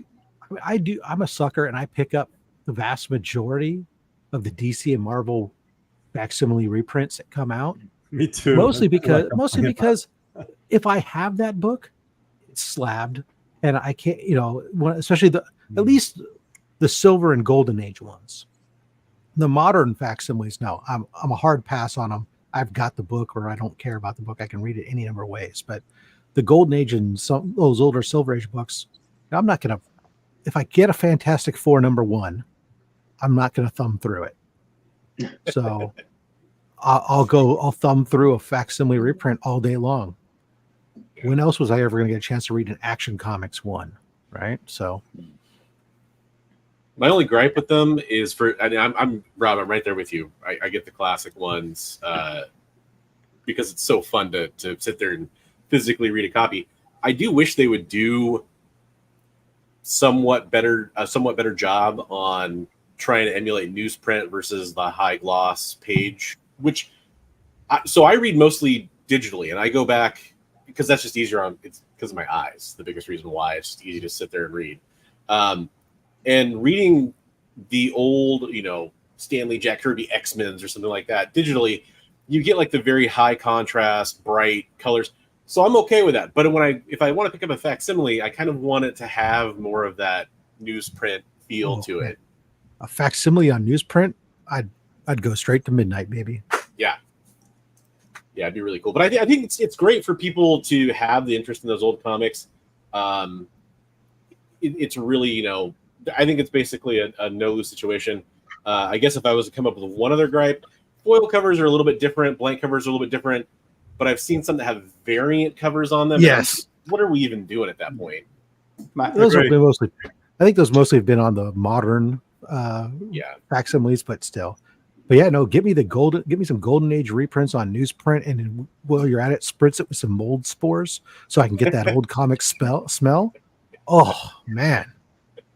Yeah, no, in fact, it's the digital side of things is where a lot of these facsimiles with variant covers came from, because I think when they reissue the digital drops, they would put variant covers on them because people want that, variant cover from a modern artist for that historic book. But that never really made super sense to me, but I get it. It's definitely one of those things. Well, to me, cool. I would be like, what's your interpretation of that cover? That would be kind of cool. Yeah. Yeah. I kind of feel like the gripe I have with it is that it just feels like the price point is sort of defeating maybe the purpose, and I don't know, maybe it's No, that's a valid point. But to me, it feels like I kind of just wish they were $1, maybe $2, and they were just sort of the back to the disposable sort of entertainment. You want to read it, get it in a kid's hand, sort of thing. I think that would be better. That would serve the hobby better.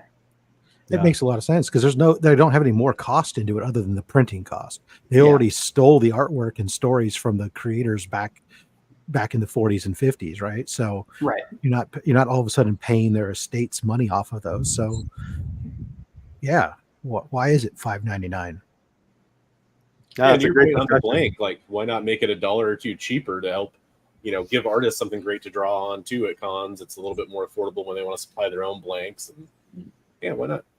Man, the corporate overhead, I can't imagine with Marvel and DC's office. If you ever visit them, it's not cheap. But before we transition to another guest, another friend joining us today, Rob, any other plugs? Anything that you would like the audience to know? Anything we could help spread the word for? I just say this as it comes to Comics Curing Cancer. Our big event this year is going to be October 4th through the 6th. If you can give us a follow on Instagram or Facebook, Comics Curing Cancer. Right now, we're in the midst of our drive to get donated items, graded comic books, raw books that are key issues, original comic art, original sketches, sketch covers, comic book related stuff. That type of stuff's what we're after right now. Donations to come in so we can use them during our event to raise. It's the only way we get to $50,000, right? Is by having these types of items. We're doing okay. We're a little bit behind where I'd like to be honest, as far as some of the donations go. But we do have some cool stuff. Like we've gotten commitments right now from like Chris Campana and Stephanie Levod and Stephen Rowe and Trish Forstner have pledged some pieces to us, which will be cool. But ultimately, that's what we're doing. Just reach out to us if you're interested in making a donation. Everything goes, 100% of the proceeds go to the American Cancer Society. We are an official campaign of them, so we can provide donation receipts, tax deductible. But that's ultimately the big push right now. Just reach out to us on Comics Curing Cancer on Instagram or Facebook. Awesome. Thanks, Rob. No, you're doing a great cause. No, thank you. I personally have a box packed already, but after this conversation, I feel like I have a few more things I could throw in there. So I'll definitely send it your way. But you're welcome to stay as long as you want to hang out. We're going to welcome our friend Jason Richardson, aka Southern Comic Geek. Woo! We all kind of know each other, right? You guys, yeah, we're all dinner together. So, why I wanted Jason to join today is because obviously the creator team of Zero Ghost, 2 3 of you guys worked intimately with the Valiant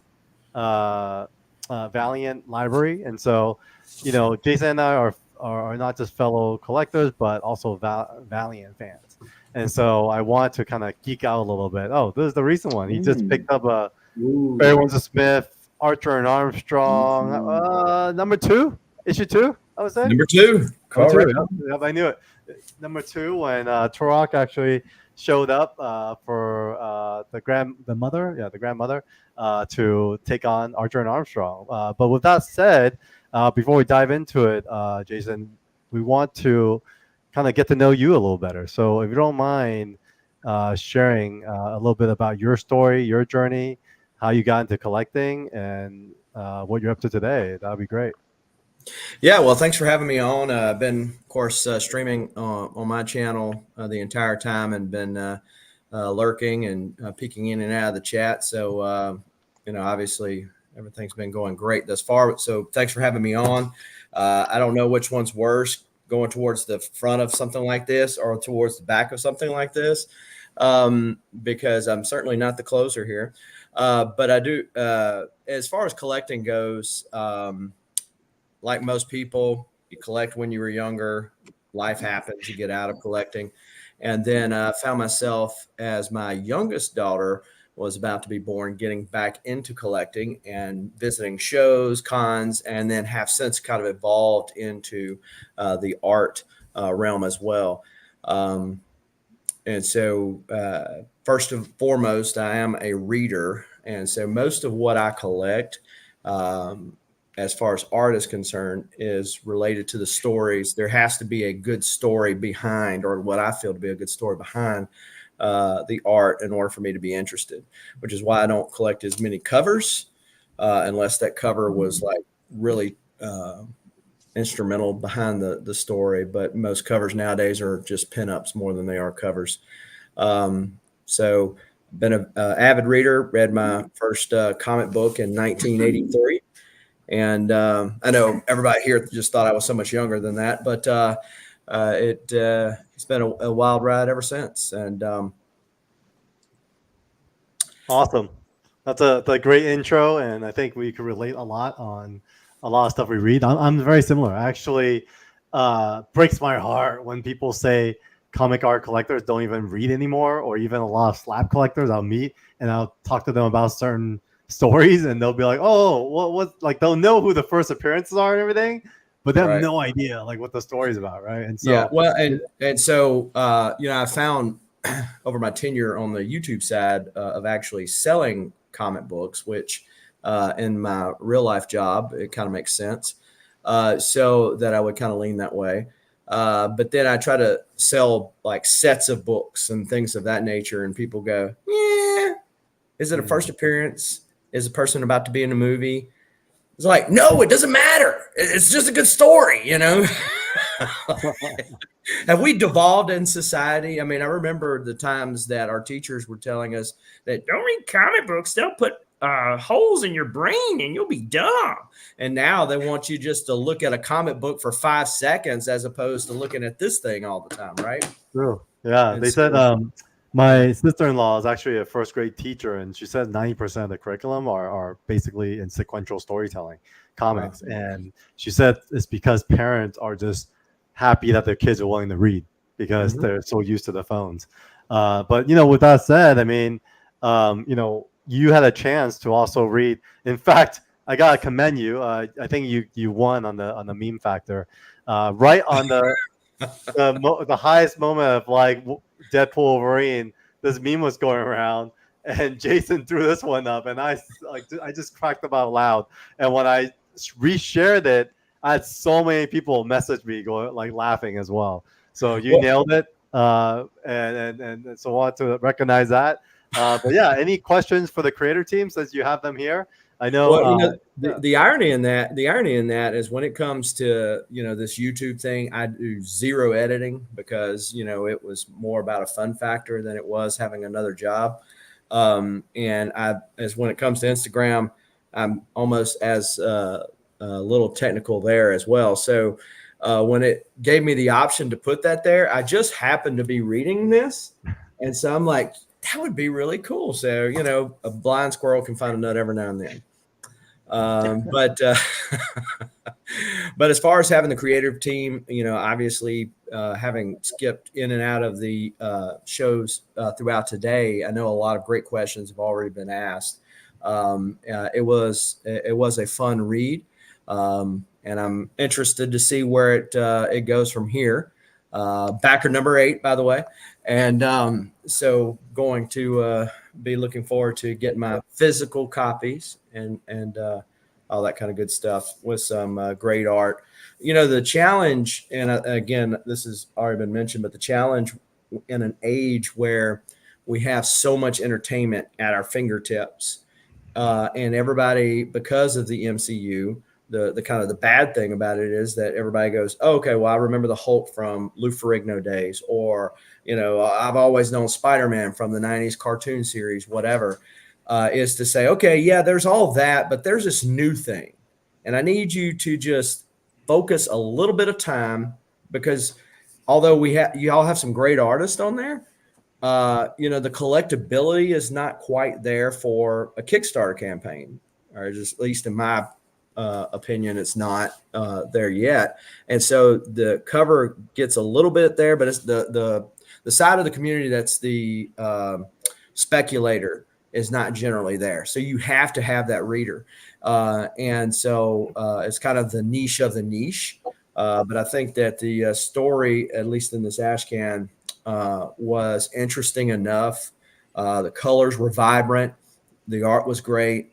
And the story was interesting enough to say, okay, I'll not only shell out some of those precious green certificates of appreciation that we call American currency out to back this project, but I'll also, I'll also take another gander at reading the rest of it too, because it is challenging in a day when we're so full of and inundated with entertainment at our fingertips, is to say, okay, yeah, because you can do anything you want, you just can't do everything you want. And so, but it's an interesting project, so I was glad to back it. Yeah, thank you for that, Jason. Really appreciate that. I mean, Justin, Brian, Will, how do you react in the last 45 minutes, an hour? You've been kind of exposed to this whole collector world, because I think often it's kept in silos within the comic community.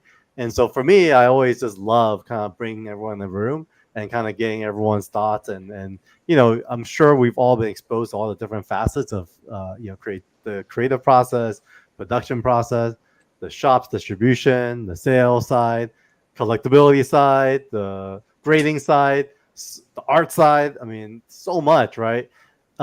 What's you guys' reaction to kind of this world of streamers that has kind of, I think, spawned out of the pandemic in a big way, right? I mean, there's a lot. I mean, Mickey, you too, right? I think it was a pandemic, or did you start before?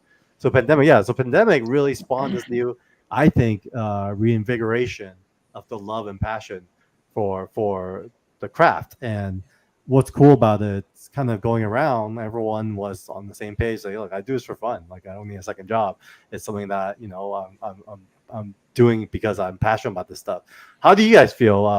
Obviously, Will, you've been around. Will, Brian, I don't know who's been around the longest, but you guys have seen very many iteration of the comic consumers.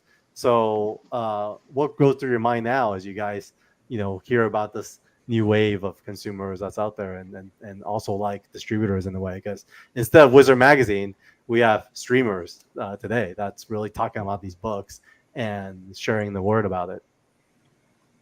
It's really interesting because a lot of the talk is it's really similar to a lot of the talk from the early 90s when there was that whole explosion from the speculator market. I think a lot of Marvel books were selling well, and people were just buying up books and holding on to them with the expectation that they're miraculously going to explode in price and value.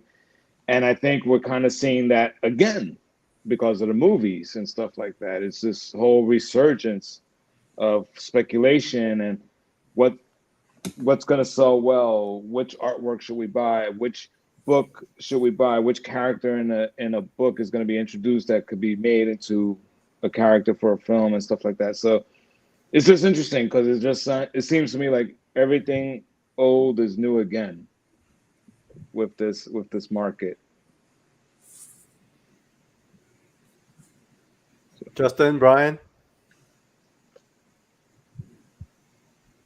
No, I think that's. I think Will has the thing. It all comes around again. It's also, it's interesting.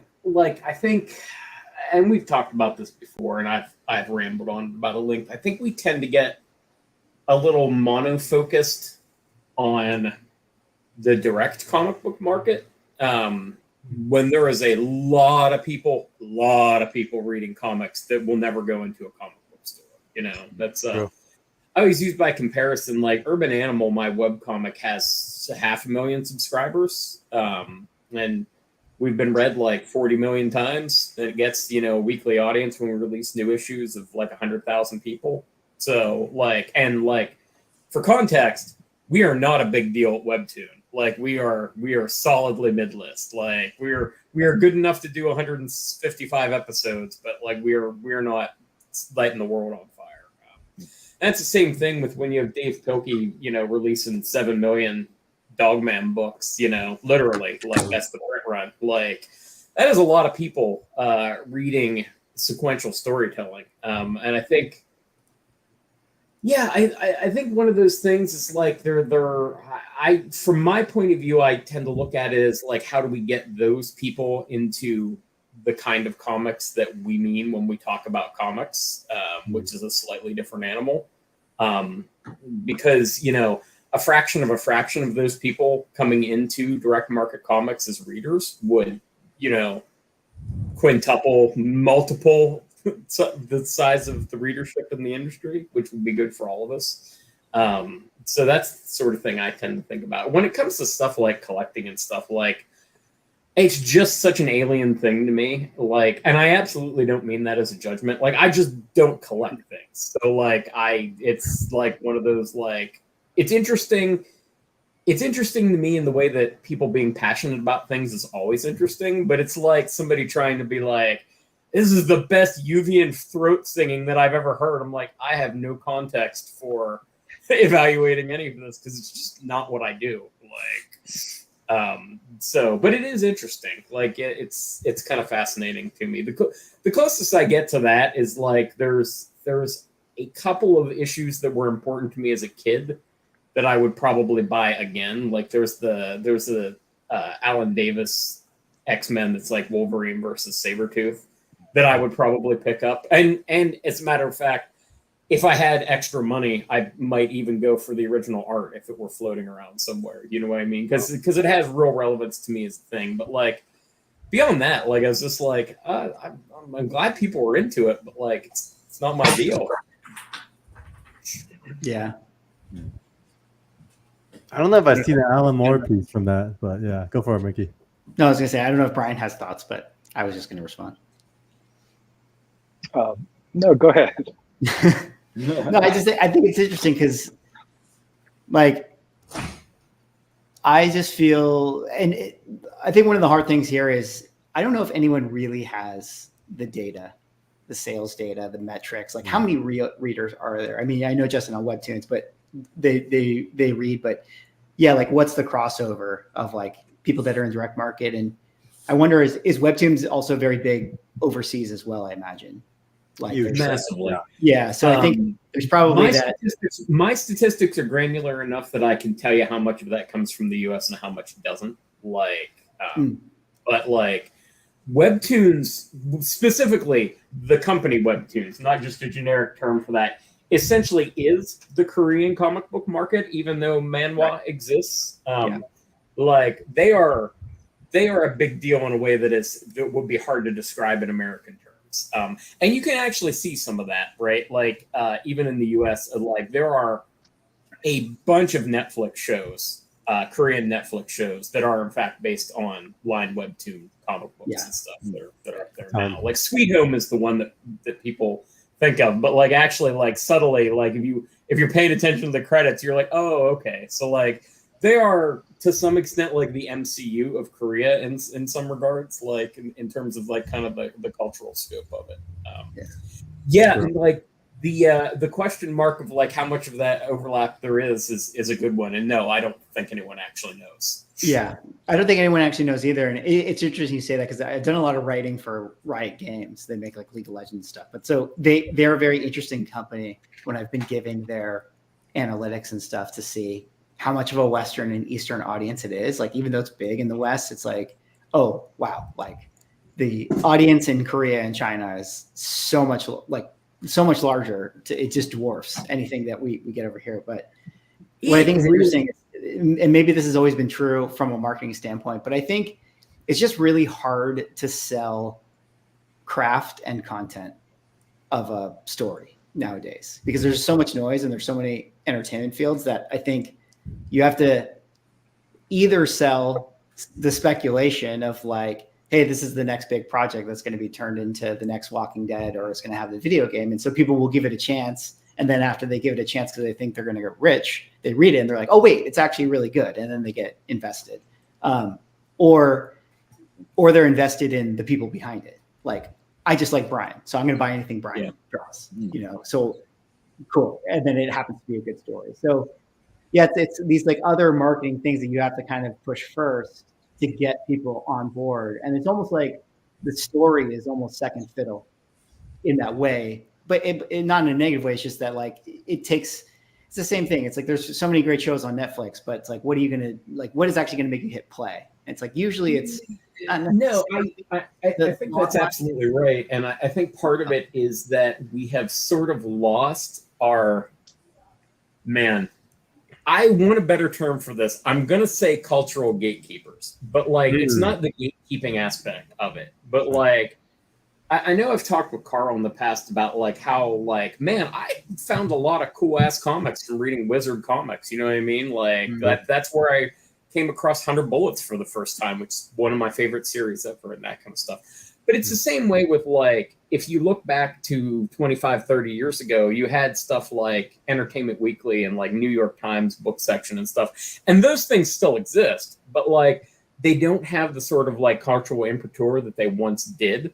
So we are a lot more fractured about what is basically we don't have as many tastemakers as we did. Like we have algorithms now that kind of do it. Like whereas and comics, I think particularly has suffered from that. Like in the sense of like, Wizard is long gone. Comic book resources is long since to be anything relevant.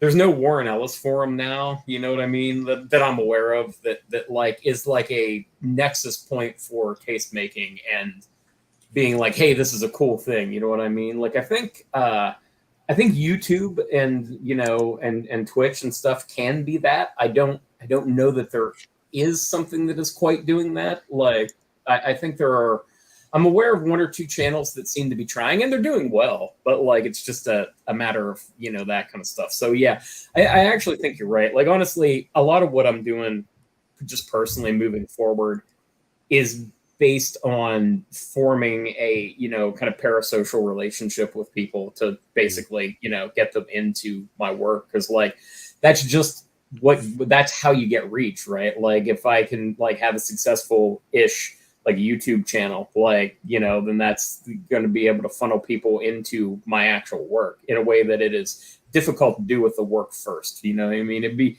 be great to just be a hermit in the woods, which I am, but like, and just be like, here's some cool shit, read it. But like that is by and large not the world we exist in.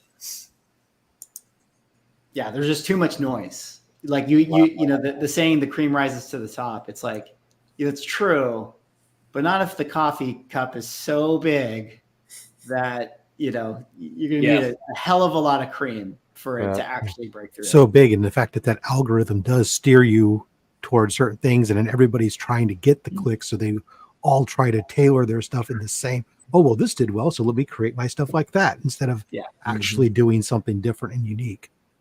Yeah. Yeah. It's definitely heavily dictated by algorithm. I work in the film business, and recently I was exposed to, kind of how Netflix think about onboarding new features, and it's completely transformed the way I think about producing a movie. It's so much more data, and I don't know if it's a good or bad thing. I think it's one part of me is just so like mesmerized and like enlightened. The other half of me is kind of like questioning, like, wait, all the stuff I've learned all these years, like, does that not matter anymore? I think the right answer is like the Venn diagram. It's like a bit of both, but I do feel like it's really important to be attentive to that. It's funny too, like Brian, you not having an answer. I almost had a little bit of a flashback, because when we asked Sean Chen a very similar question in our stream, he paused for a little bit and he like chuckled and he says, "I just draw." Like no response to it. And so I thought, which was really cool, by the way, because one thing we've learned, at least on socials, is we've had a number of streams with all the team members, and then one of the really popular ones was when Brian's drawing, or we're showing him drawing, he's talking about it, and then Will is coloring, and he's not. So the craft of it all, I think, really does appeal to people and does capture attention, because not everyone can do that. Like you guys really are doing, you're speaking a language that we understand, but not many of us can do. And so I think that in itself is super powerful. And I know, Rob, you're need to transition, and we have another guest coming in, which we'll welcome as we wrap the hour. But Rob, thanks for everything once again. Thank you. Appreciate you We'll guys. definitely Great send- work. I can't wait to read more. Awesome. Thanks, Thanks, Rob. Rob. Thanks, Rob. See you, Rob. And let's welcome Justin. Justin got his Shortboxed T-shirt on, and he's no, you know, he has his presence at cons for sure, and he's been around, and so definitely want to welcome Justin. But before that, real quick, Justin, if you don't mind, we're gonna just check on our Kickstarter. We're at 75 backers day one. We are 13,006, so about 130%. Thank you everyone for the support. Totally floored. We know it's kind of a crazy week in the world of macroeconomics, but you guys being open to being part of this project means a lot to us. We have a whole month of this campaign to go, so it's just the beginning. But with that said, I want to also introduce Justin, if you don't mind, actually, to our audience who's watching today. We know you, but maybe great for everyone else to get to know you a little bit as well. So why don't you jump in and talk a little bit about your journey and kind of how you came to be into this whole comic book culture world? Wow. All right. I've been collecting comics and toys since junior high school, I think. And yeah, I got out of it for a little while in college, and then met the wife, and we started going to conventions together.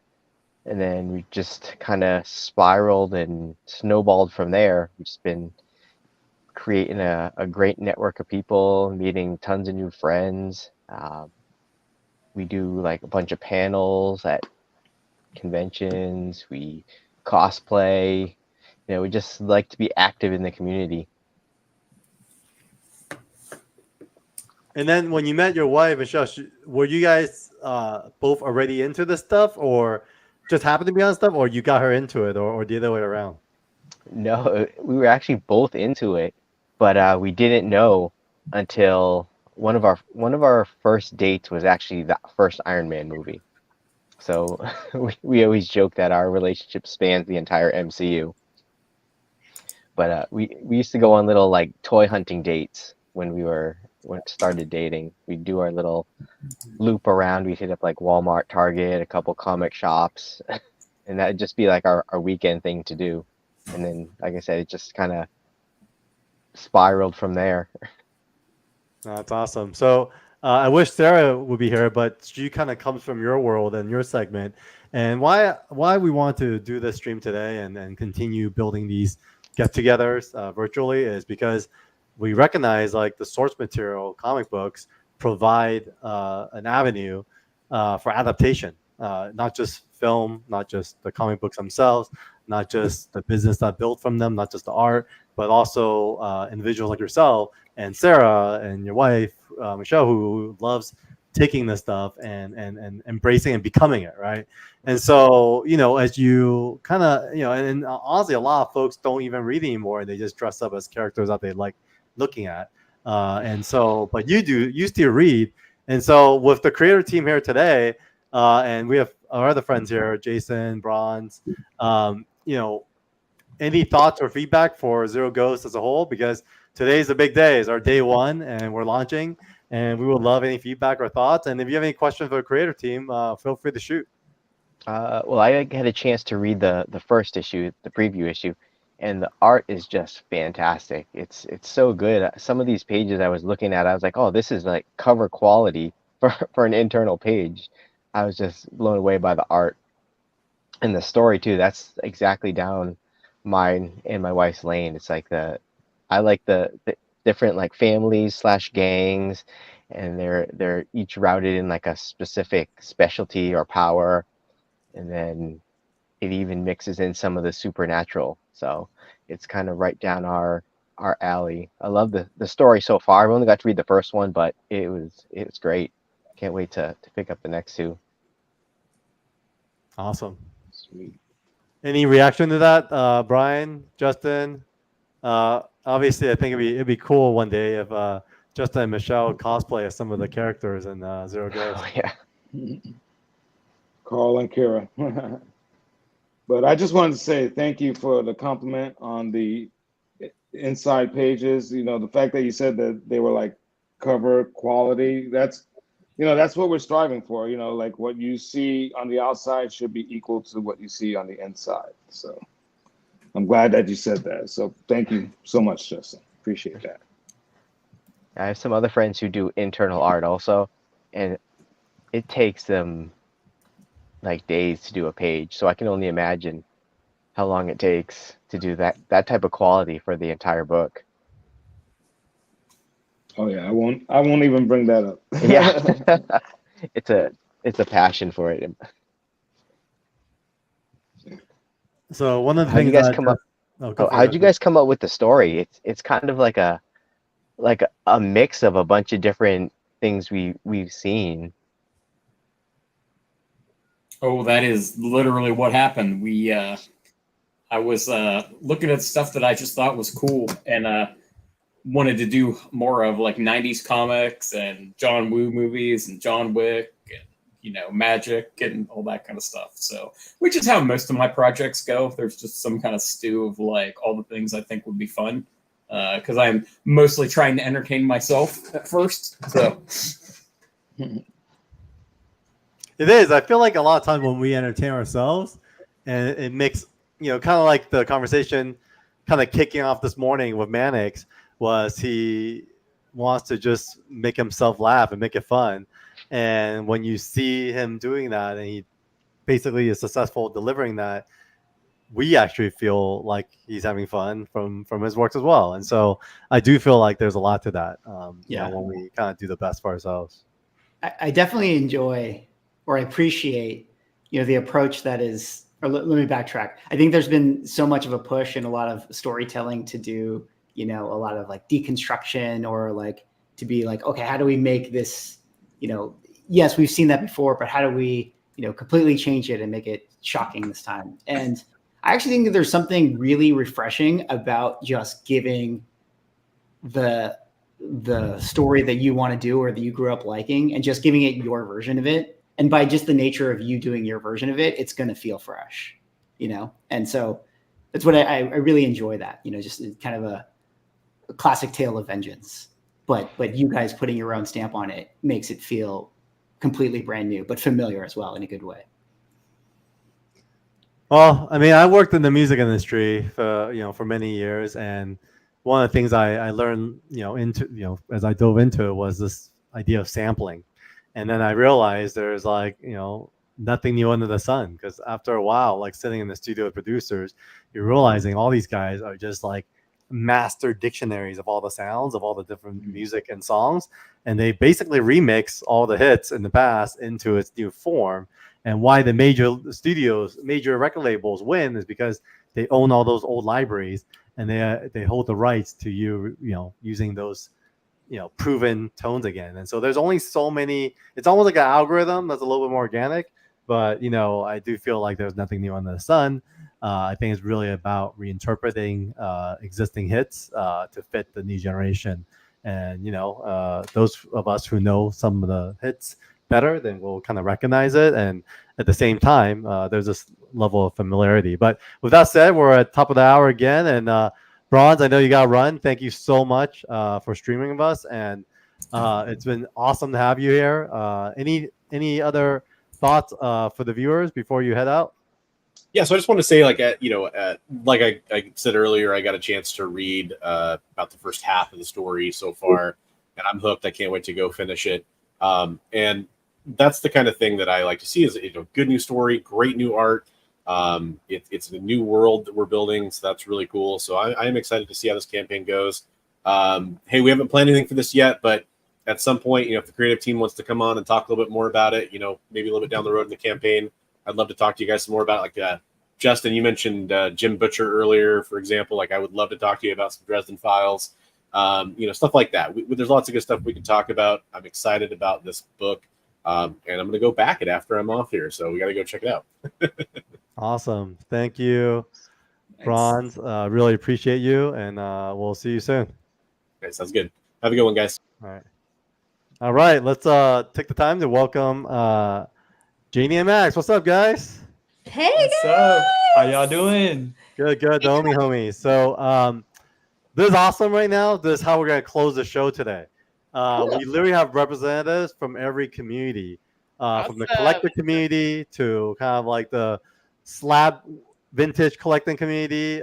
We have the cosplayer community. We have our creator team, and then we have our digital partners community at Vivi. And you guys have a great story. I would love for you guys to kind of share your story first before we dive in, and then let me kind of switch this up from here. There we go. Okay, so welcome, Max and Jenny. Would love for you guys to share your story and how you guys came about your collecting journey, because I think your collecting journey is unique and a little different than a lot of folks that's been here today so far. And then we'll bring you back on with the panel, and then we'll kind of close this thing out strong. So what's up, homies? What's up, man? What's up? First, are you my soulmate? You go ahead. No, first, thank you so much for having us on, Carl, and hi to everybody in the panel. I definitely do have a unique story. Are you okay if I go first, baby? Yeah. So Max introduced me to Vivi, which is Vivi Digital Collectibles, in 2021. Right, baby? And we started collecting our digital collectibles from different IPs. Then we got comic books, and Max and I, at that time, we had a small YouTube channel. We just did it to have fun, to connect with the community, to kind of spread that VV love and fun. We started hunting for these comic books that were on VV digitally, but went to go look for them physically. And sometimes we didn't have any luck, but the times that we did, it was so exciting because we're like, oh my gosh, we own this digitally and we get to have it physically. And that's really where I love VV and I love collecting digitally, but that's what sparked my physical collecting as well. And I have to be honest with you, nobody hate me. For a long time, I was just collecting for the covers. Like the art really, if it's, depending different artists, they really speak to me. If I like the colors or the way that the characters look, I will buy them, collect them, put them on our wall.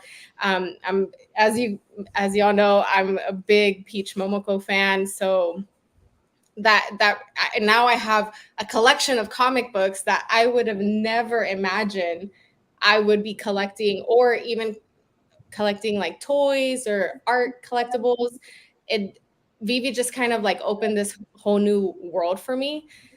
So that's my story. And I have to be honest and say that Zero Ghost is the second comic book that I've read ever in my life. And I just want to put that out there, and then I'll say what I thought about it so you can say your collecting journey. So my collecting journey started a little bit earlier than hers because I got earlier. Well, I was already a collector. I just didn't call myself that. But when VV happened, it was just all hands on deck. Like it was full blown. Like I had to have everything. And then the fact that what I was collecting digitally existed out in the real world, I just naturally had to go get it, right? We had to go hunt for it. And I think the thrill of the hunt, I think what got us really into collecting is the thrill of the hunt together. Like it was such a celebration whenever we found that comic book that was in our app, in physical, or when we found that statue that was in our app. And we're forever grateful to just digital and collecting in general, because it's given us a new avenue to hang out. A new passion together to just have fun. And that's what we do. We just love to have fun. And we went from not knowing much about comic books, and now we're on a comic book stream with you guys. So we're just like, blows our minds. Like one day we hope to get on the level of Justin and Michelle, because the cosplaying will be a whole different avenue, but I'm open to it. But they have done this journey for a long time, and it's really cool. And we're a couple having fun. we're infinitely grateful to collecting and grateful for you guys having this on. So thank you so much. Thank you for having this on. It's awesome. Welcome, guys. No, it says a lot. I think for us, this day was heavily curated with just good people, and everyone comes from the industry from a different perspective and have a different perspective on collecting as a whole. And I think today is really about celebrating the guys and their launch of Zero Ghost, but also getting to know each other as a community. And so, I mean, first of all, that's freaking awesome that this is the second comic you've read, and obviously, oh my gosh, we're gonna hit 14 while you guys are on. That's gonna be crazy. Let's do it. Let's do it. Let's do it. So yeah, we got 4 more backers, and so yeah, we obviously kind of just catch people up during San Diego Comic-Con. During that promo, we had a chance to partner with the team at Vivi, and we actually dropped Zero Ghost #1 that Saturday morning. I think about 1,500 copies sold in the first hour, and then we've been kind of like slowly selling. I think we're about 100 or so left of editions, and that world is very different than like the physical comic collecting world that I spend a lot of time in. And so it's really cool. Also, like on Thursday, we had the opportunity to come hang out with the VV fam, watching Deadpool, and I think Mickey was there as well. And just saw the energy, man. There was like a lot of love and interest and true support across the board. And so, yeah, I just want to say thank you for that support. And we're loving the community thus far, just seeing how, you guys' energy and vibe. So with that said, this being your second comic, and Jay, don't feel bad. A lot of people don't read anymore. That was one of the big topics today, where even people who used to read don't even read that much anymore. They just collect the art, they collect the slabs. And reading Zero Ghost as like your #2 comic book, I think for me, I'll speak for the guys, it's an honor. That's awesome. But what's your reaction to it all? And since you have the creator team here today, you've met Brian already. Max, Janie, you both met Brian. But any questions for the guys and any thoughts and feedback? I do have a question, but I will say first, before San Diego Comic-Con, we have like this blog, and we got a little outline of like what Zero Ghost is about. And I was already kind of drawn to it because of the magical side to it. And I was like, okay, like I'm very into like magic and like fantasy. I like that aspect of the comic book. So I was like, okay, I'm gonna read this. Then I have to really like shout you out, Carl and Brian and Mickey and Manix. Like, you're so right. When you have like a good group of people, good energy, it just draws you even more to the project, to the story. So I really read it because of y'all. So I loved it. It took me a little bit. Again, I'm not a comic book reader, so I had to go like back and forth. The cool thing about it was I had it in my app, so I didn't have to bring like my physical copy on the airplane or anything. So I just kept going back and forth. The art. Oh my gosh, guys, I'm with Justin. That art could truly be the cover. The first pages, like when she's in that fight, and then when she like opens her eye and her eye is like really like, oh shoot, and there's like things hanging from the ceiling. I was like, oh my gosh. And then the crash scene, all the art was incredible. And I have so many more questions. I'm ready to read like the next one. I want to know where this story goes. Like, I need more, right? But I don't know if you wanted to. No, go finish the story. Go ahead. My question is, which I'm very happy about this. I'm very excited about this. I think it's really cool. But what was the reasoning for having a girl? And not just like a girl or a young woman, but she's like petite. If you would see her like out in the street, you'd probably think like she wouldn't hurt a fly, but she's really like, I don't know if we could say bad words on this stream, but she's a baddie. So shit, real quick, I just said a bad word, but we just had 14K, guys. Awesome. Awesome, guys. Congrats. All right, back to the program. Sorry about that. No problem. No, I just think she's so cool. It actually popped in my head like, man, could I cosplay as her? Because she's like really cool. I just need to cut my hair short and get some bangs. But yeah, so what was the reasoning for having a girl? Honestly, I thought it would be cool. And it was partly the other part of that is, and it kind of goes in with her kind of visual aesthetic too, is that because she is young and she's a girl and she's small, people will tend to underestimate her, which I just think makes her a more interesting sort of person to follow through this sort of thing. It's one thing when, you know, Keanu Reeves is kicking everybody's ass. It's another thing when a 5 foot tall girl is doing it. So I just thought it would be a more fun way to do it than if she were like a dude. So I love it. I absolutely love it. And I'm grateful for that because it's like a character, like, let's say not like a super popular character, but a character that I can now like relate to, right? It doesn't have to be like the big names. Like now Kira, and it's Kira, right? it is. Kira, like now I'm like, hey, that's my girl. Like I can look up to her, like I can connect with her. So thank you for doing that. That was awesome. Yeah, I'm glad you liked it. Yeah. I just want to shout out the range of emotions that I went through. Like as I'm turning the pages, like we started off with like a practice battle scene, and then there was a car chase, and then there was a sacrifice scene, and then there was people getting split in half. It's like a whole bunch of things happened in like 20 minutes of me reading this, and it's like I enjoyed the ride. You know, it was a fun ride, and it was, you know, it was action packed the whole way. There was never really like a dull moment where I'm like, all right, this is getting kind of not everything had purpose and intention the whole way through. Intention. Yeah. That is such a great word, babe, because like now I need to read the next one. Yeah. I need to have the next one, please, because the intention behind it was just so beautiful. I say beautiful because like the story and the art, but not just beautiful because I don't want it to sound like, oh, it's a beautiful flower, but like beautiful and like really freaking cool, like at the same time, like rock and roll, you know? So I loved it, guys. I really did. Oh, thank you. Yeah, I'll say this about the book. We pack a lot into 28 pages. So. Yes, you did. Yes, you did. You did. And even at that, packing in so much, it left me wanting to know more about the story, more about the characters, like what happened, what's next, who is this, what is it,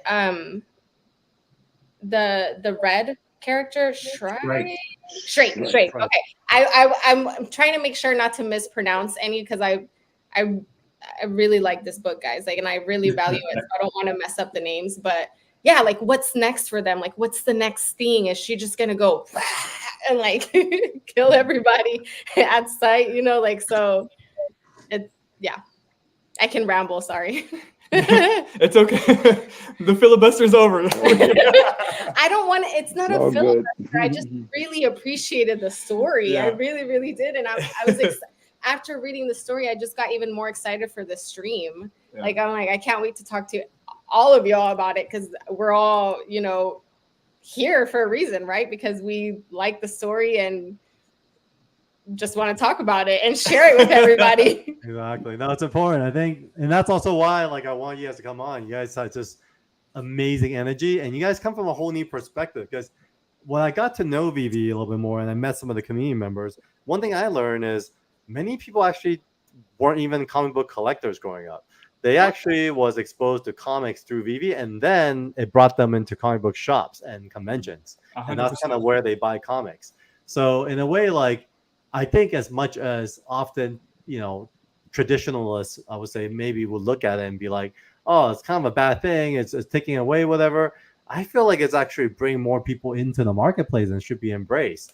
And so how do you guys think about that? Do you guys ever have those kind of debates or like those type of discussions? So many times when we would go to our physical comic shops looking for these comics that we have on our app, we would try to show them like our digital collection, and they would scoff at it like, oh, you know, that's not the real thing. You know, it would kind of be met with a little bit of like tension, as in they weren't fully on board. But in reality, like, these digital collectibles are the reason we were here. Mm-hmm. So back to your point, like I really do think there's a synergy there that I think should kind of be met with a little bit more grace. I think because there's a lot of us that are going to comic book shops because of digital collecting. So I would have never imagined myself going into a comic book shop if it wasn't for my digital collection. Like that door wouldn't have been open. So I feel, and now I'm buying physical comics. I have digital comics, but I'm buying a lot of physical comics. I'm getting them graded.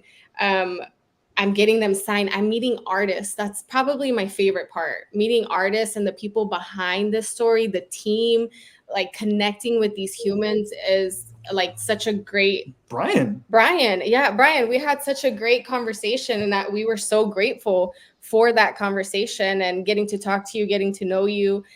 That to me is, you have a comic book that you have a story, but when you can connect it to human connections, it's an even bigger story, a memory, right? So I understand when people are, like they're very set in their ways, but just having a little bit of openness can bring a lot of other people together. And I think that we can be in the same space, in the same container, right? And appreciate each other for like the physical comic book shops don't have to lose for digital to win. Like both can win. It's both possible, and I think that really needs to, I don't know, be understood a little bit better. I don't know, but yeah. Yeah, completely agree. I mean, Justin, you collect more than just comics. You collect physical items as well. Do you collect digital Funkos? Because I know that's a thing as well, like the digital toys, digital kind of statues. I mean, what's your perspective on that? And I want to get to Swaggle on his thoughts on a few things. So we never got into collecting digital, I guess, assets other than comics. But most of the digital comics we do collect are to actually read, because we grew up collecting the physical toys and the physical books. So we started out going into the shops and getting our books, and we still go in weekly. She'll still come home with a stack of books every week, and we don't even read majority of them. I think she just buys for the covers mostly. Interesting. Yeah, we have an extremely large don't collection. feel bad. It's like that's normal. Yeah. So we have a lot of books. We have a lot of slabs. We do have a bunch on display, but for the most part, our digital collecting is basically kept to reading the books, or some of the books that we have. You get the Marvel app. You'll scan the code, and then we can read it, and then just put the book away and not have to worry about messing it up. Yeah. And the reason I wanted to ask Mickey next was, I think that makes sense. I'm the same way. I read digitally and I collect physically. So a lot of times if I read something I really like it, I'll feel bad and I'll go to the comic shop and buy the physical. And so that's and they're usually now, at least the shop I go to, are board and bagged, and so I kind of just throw it into my box and that's it. But Mickey, like one kind of a user experience that Jamie highlighted was through Vivi. It brought them into physical shops. Then now she's grading the stuff that she's buying. That goes right into your territory. Like, has there been conversations in your world about how digital impacts graded books, etc.? Because we had a conversation about how, man, like the graded book world, we're a little worried about the future of it because it's aging and often aren't as exciting and stuff. Could be a challenge. And how do we bring some of that energy back? And I feel like we just kind of witnessed that right now. Yeah, I agree. I just went on a nature hike and ranted about this for like 20 minutes on my channel. No, but I think, I think it's so clear that a lot of comic stores, Janie, you said it, where they're kind of stuck in their ways. And I think that they're sort of waiting for, just Brian and Will and Justin, just write better Star Wars and then I'll buy it. And it's like, nah, I don't think so. I think we live in a different world, where you have to kind of cater to the audience that is not really used to buying physical anymore. Kind of have to like rope them in through different areas. And so I think Vivi has been a positive in that way. It's brought a lot of people into comic collecting. And I think that there just needs to be, this whole stream is that, and how, Carl, you're kind of bringing in people from different walks of life, or I should say nerd culture walks of life, different aspects of the con floor, and you have to think of more ways for everyone to kind of work hand in hand with each other. And this is how I always felt about, like, I had a conversation with Sean Chen when Evermind came out, and he was just saying, we had the whole conversation about collectors, and he's like, why would anyone want my art? I don't get that. And it's like, yeah, it's like, you should try to understand it, actually, because it's such a big part of it. And I think if you understood the collector mindset as a creator, or a retailer understood a creator's mindset, or vice versa, and all these people kind of understood it a little better, I think you can probably think of new ways to get to new people. Because yeah, there's a lot of people that want to read comic books, or even like Justin, you were saying, it's like, what is it? There's so many people on Webtoons, and they would probably like Zero Ghosts, but it's just like not on their platform, or it's not in their lane. So it's not so much like, oh, we'll just write a better Zero Ghost and all of a sudden they'll find it. It's like, no, I think that there's just some disconnect in how they're actually finding it. Yeah, it's true, because in a way, Webtoons is digital comics.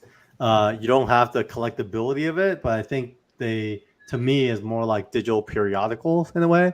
And when we say like 24/7 comics were digital first, I actually believe in not just the digital aspect of things, but also the ability to reach the physical. So Kickstarter just becomes like a really powerful platform when it comes to launching a new book, because we could also introduce folks who are digital native to it at the same time, get you something in your house physically. And yeah, I think that's kind of why we're really exploring what our model is going to look and feel like as we release more titles.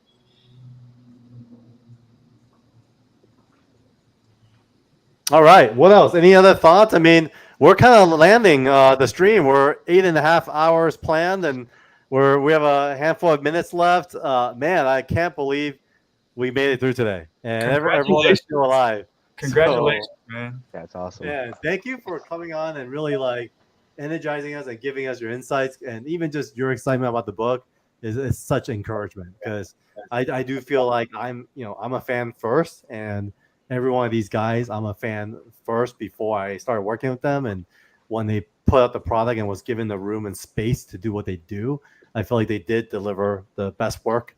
And honestly, like, to me, this book is going to be career defining, and we just got to get the word out. And I think as a fan, it makes me happy that others are also on the same page, so it doesn't make me question my taste, because I do feel like there's something great and deserves to be spread out. And so, yeah, I think it's been great. Even the audience being here today, chatting up all day and letting us know how they feel. Why don't we just kind of go around and kind of wrap up the day with any final thoughts and words, anything you're working on, where people can find you guys. We'll start with, how about last to beginning? So Omi Homies, why don't you guys kick us off on kind of closing out the day, and where people can find you, etc. Okay, well, first and foremost, congratulations to you guys for hitting 14K. Amazing. Yay. Heavy Super congratulations. happy about that. Second, we're super grateful that you guys had us on your show and just embrace us as, the collectors that we are. We're still having trouble calling ourselves collectors too, like officially, compared to like some of the collectors that we've seen in the world. But we're doing our thing and having fun. So yeah. And we do our thing and have fun on our YouTube channel. We're on Twitter as well. Pretty much all the socials. We're the Omi Homies. If you want to just have fun with us, shoot us a follow, and we'd love for you to check out our content. And lastly, I mean, how cool is Kira? Look at her. Like, she is so freaking cool. Please go share Zero Ghost with your friends and just read the story. You will not be sorry. You will not be sorry. It's one of those, like, the holy trinity, right? You have amazing artwork, you have an amazing team, and you have an amazing story. Like, there's chef's kiss. Man, one of the things I love more than collecting coming out of these cons is relationships. And I can say you guys are one of the relationship highlights coming out of San Diego Comic-Con. So thank you for making time to be with us today. And Justin, we've been rolling together for a while now. So awesome seeing you grow in your panels. I mean, they're just getting bigger and bigger. And more attention. So where can people find you, and any last words to close us out today? Let's see. We got a bunch of things coming up. We're heading to Vegas this weekend, doing a little mini show. Amazing Las Vegas. After that, got a little break, and then we got LA Comic Con. Got my panel planned for that one too. So we'll see how that goes. And then we're taking a little break until next year. After that, we'll take the next couple months off. Yeah. If you want to give us a follow, I'm at JT_Otero, and my wife's Michelle Waffalo. Awesome. Thanks, Justin. And let me shout out Jeff Wang as well. This guy's been a soldier in our chat all day, dropping great questions. I feel like we need to have him on as a co-host next time. I was going to say, yeah. we're still holding our breath that Justin makes it to New York Comic Con, so we'll see. We'll see. Fingers crossed. Come on, Justin. We gotta go. We gotta go. We all gotta be there. Actually, Mickey, why don't you go, because you did the video. Don't forget, guys, the Zero Ghost video was produced, directed, cut by Mickey himself. So, Mickey, let's close us out. Yeah, what a stream. What a day. Congratulations to 24/7 and the creative team for Zero Ghost. I think you guys got a great, successful book on your hands. Can't wait to see where it goes from here. Thanks to everyone in the chat for hanging out today. It's been fun. As for me, I don't know, Swagglehos, my YouTube. If you guys want to hear more about what's happening in the comic book YouTube space, I cover a lot of topics within that. And I have my comic series, issues 2 and 3, that'll come out in a couple months. I have to fulfill it in Kickstarter. And maybe I'll be in New York with Carl, rolling it out. So be on the lookout for that. Yeah, just maybe. Just maybe. Thanks, Mickey. All right, well. Wow. Well, I just want to say, guys, this has been an amazing experience. Working on this project has really, I feel like I've evolved so much from working with you guys and working on this project. And I just want to say how appreciative I am of this opportunity, how appreciative I am of all the fans, all the backers, anyone who's expressed interest in this project. I think it's a project that we all feel very passionate about. We put our heart and our souls into it. And I think it's really going to show in the final product. And I think anyone who picks it up is definitely going to get a kick out of it. You got a lot of choices in comics these days, but hopefully you pick this one up and you fall in love with it the way we fell in love working on it. Thank you, Will. Your colors definitely stood out, and thank you for putting all that time and effort into it. Brian? I'm just super thankful everyone who stopped by today, everyone took time out of their day to be a guest, to watch the stream, to back our book. 2 hard years of work. It's finally coming out. People are finally going to see it, and I'm just excited that everyone's going to see the adventures of Kira Kane and this whole world that the creative team has developed. It's an exciting book, fast-paced, high energy. So I hope you guys love it. Hope you guys love it as much as we enjoyed making it. Thank you, Brian. Justin, last but not least. Yeah, I just want to thank everybody for showing up today, and especially for backing the book. Like everyone has said, we really enjoyed making it, and we really love it. So I hope you guys enjoy it too. You can find me eventually, kind of, at deathercomics.com and assorted Deather Comics things on the interwebs. Or you can just look at Justin Jordan Comics on Instagram, where you will get occasional photos of me and my cat. Awesome. So thank you, everybody. It was a great day. 8.5 hours. Mickey, thanks for co-hosting the stream as well. Really appreciate you opening up the audience. I think we're just in this kind of shared universe where we want to bring everyone together.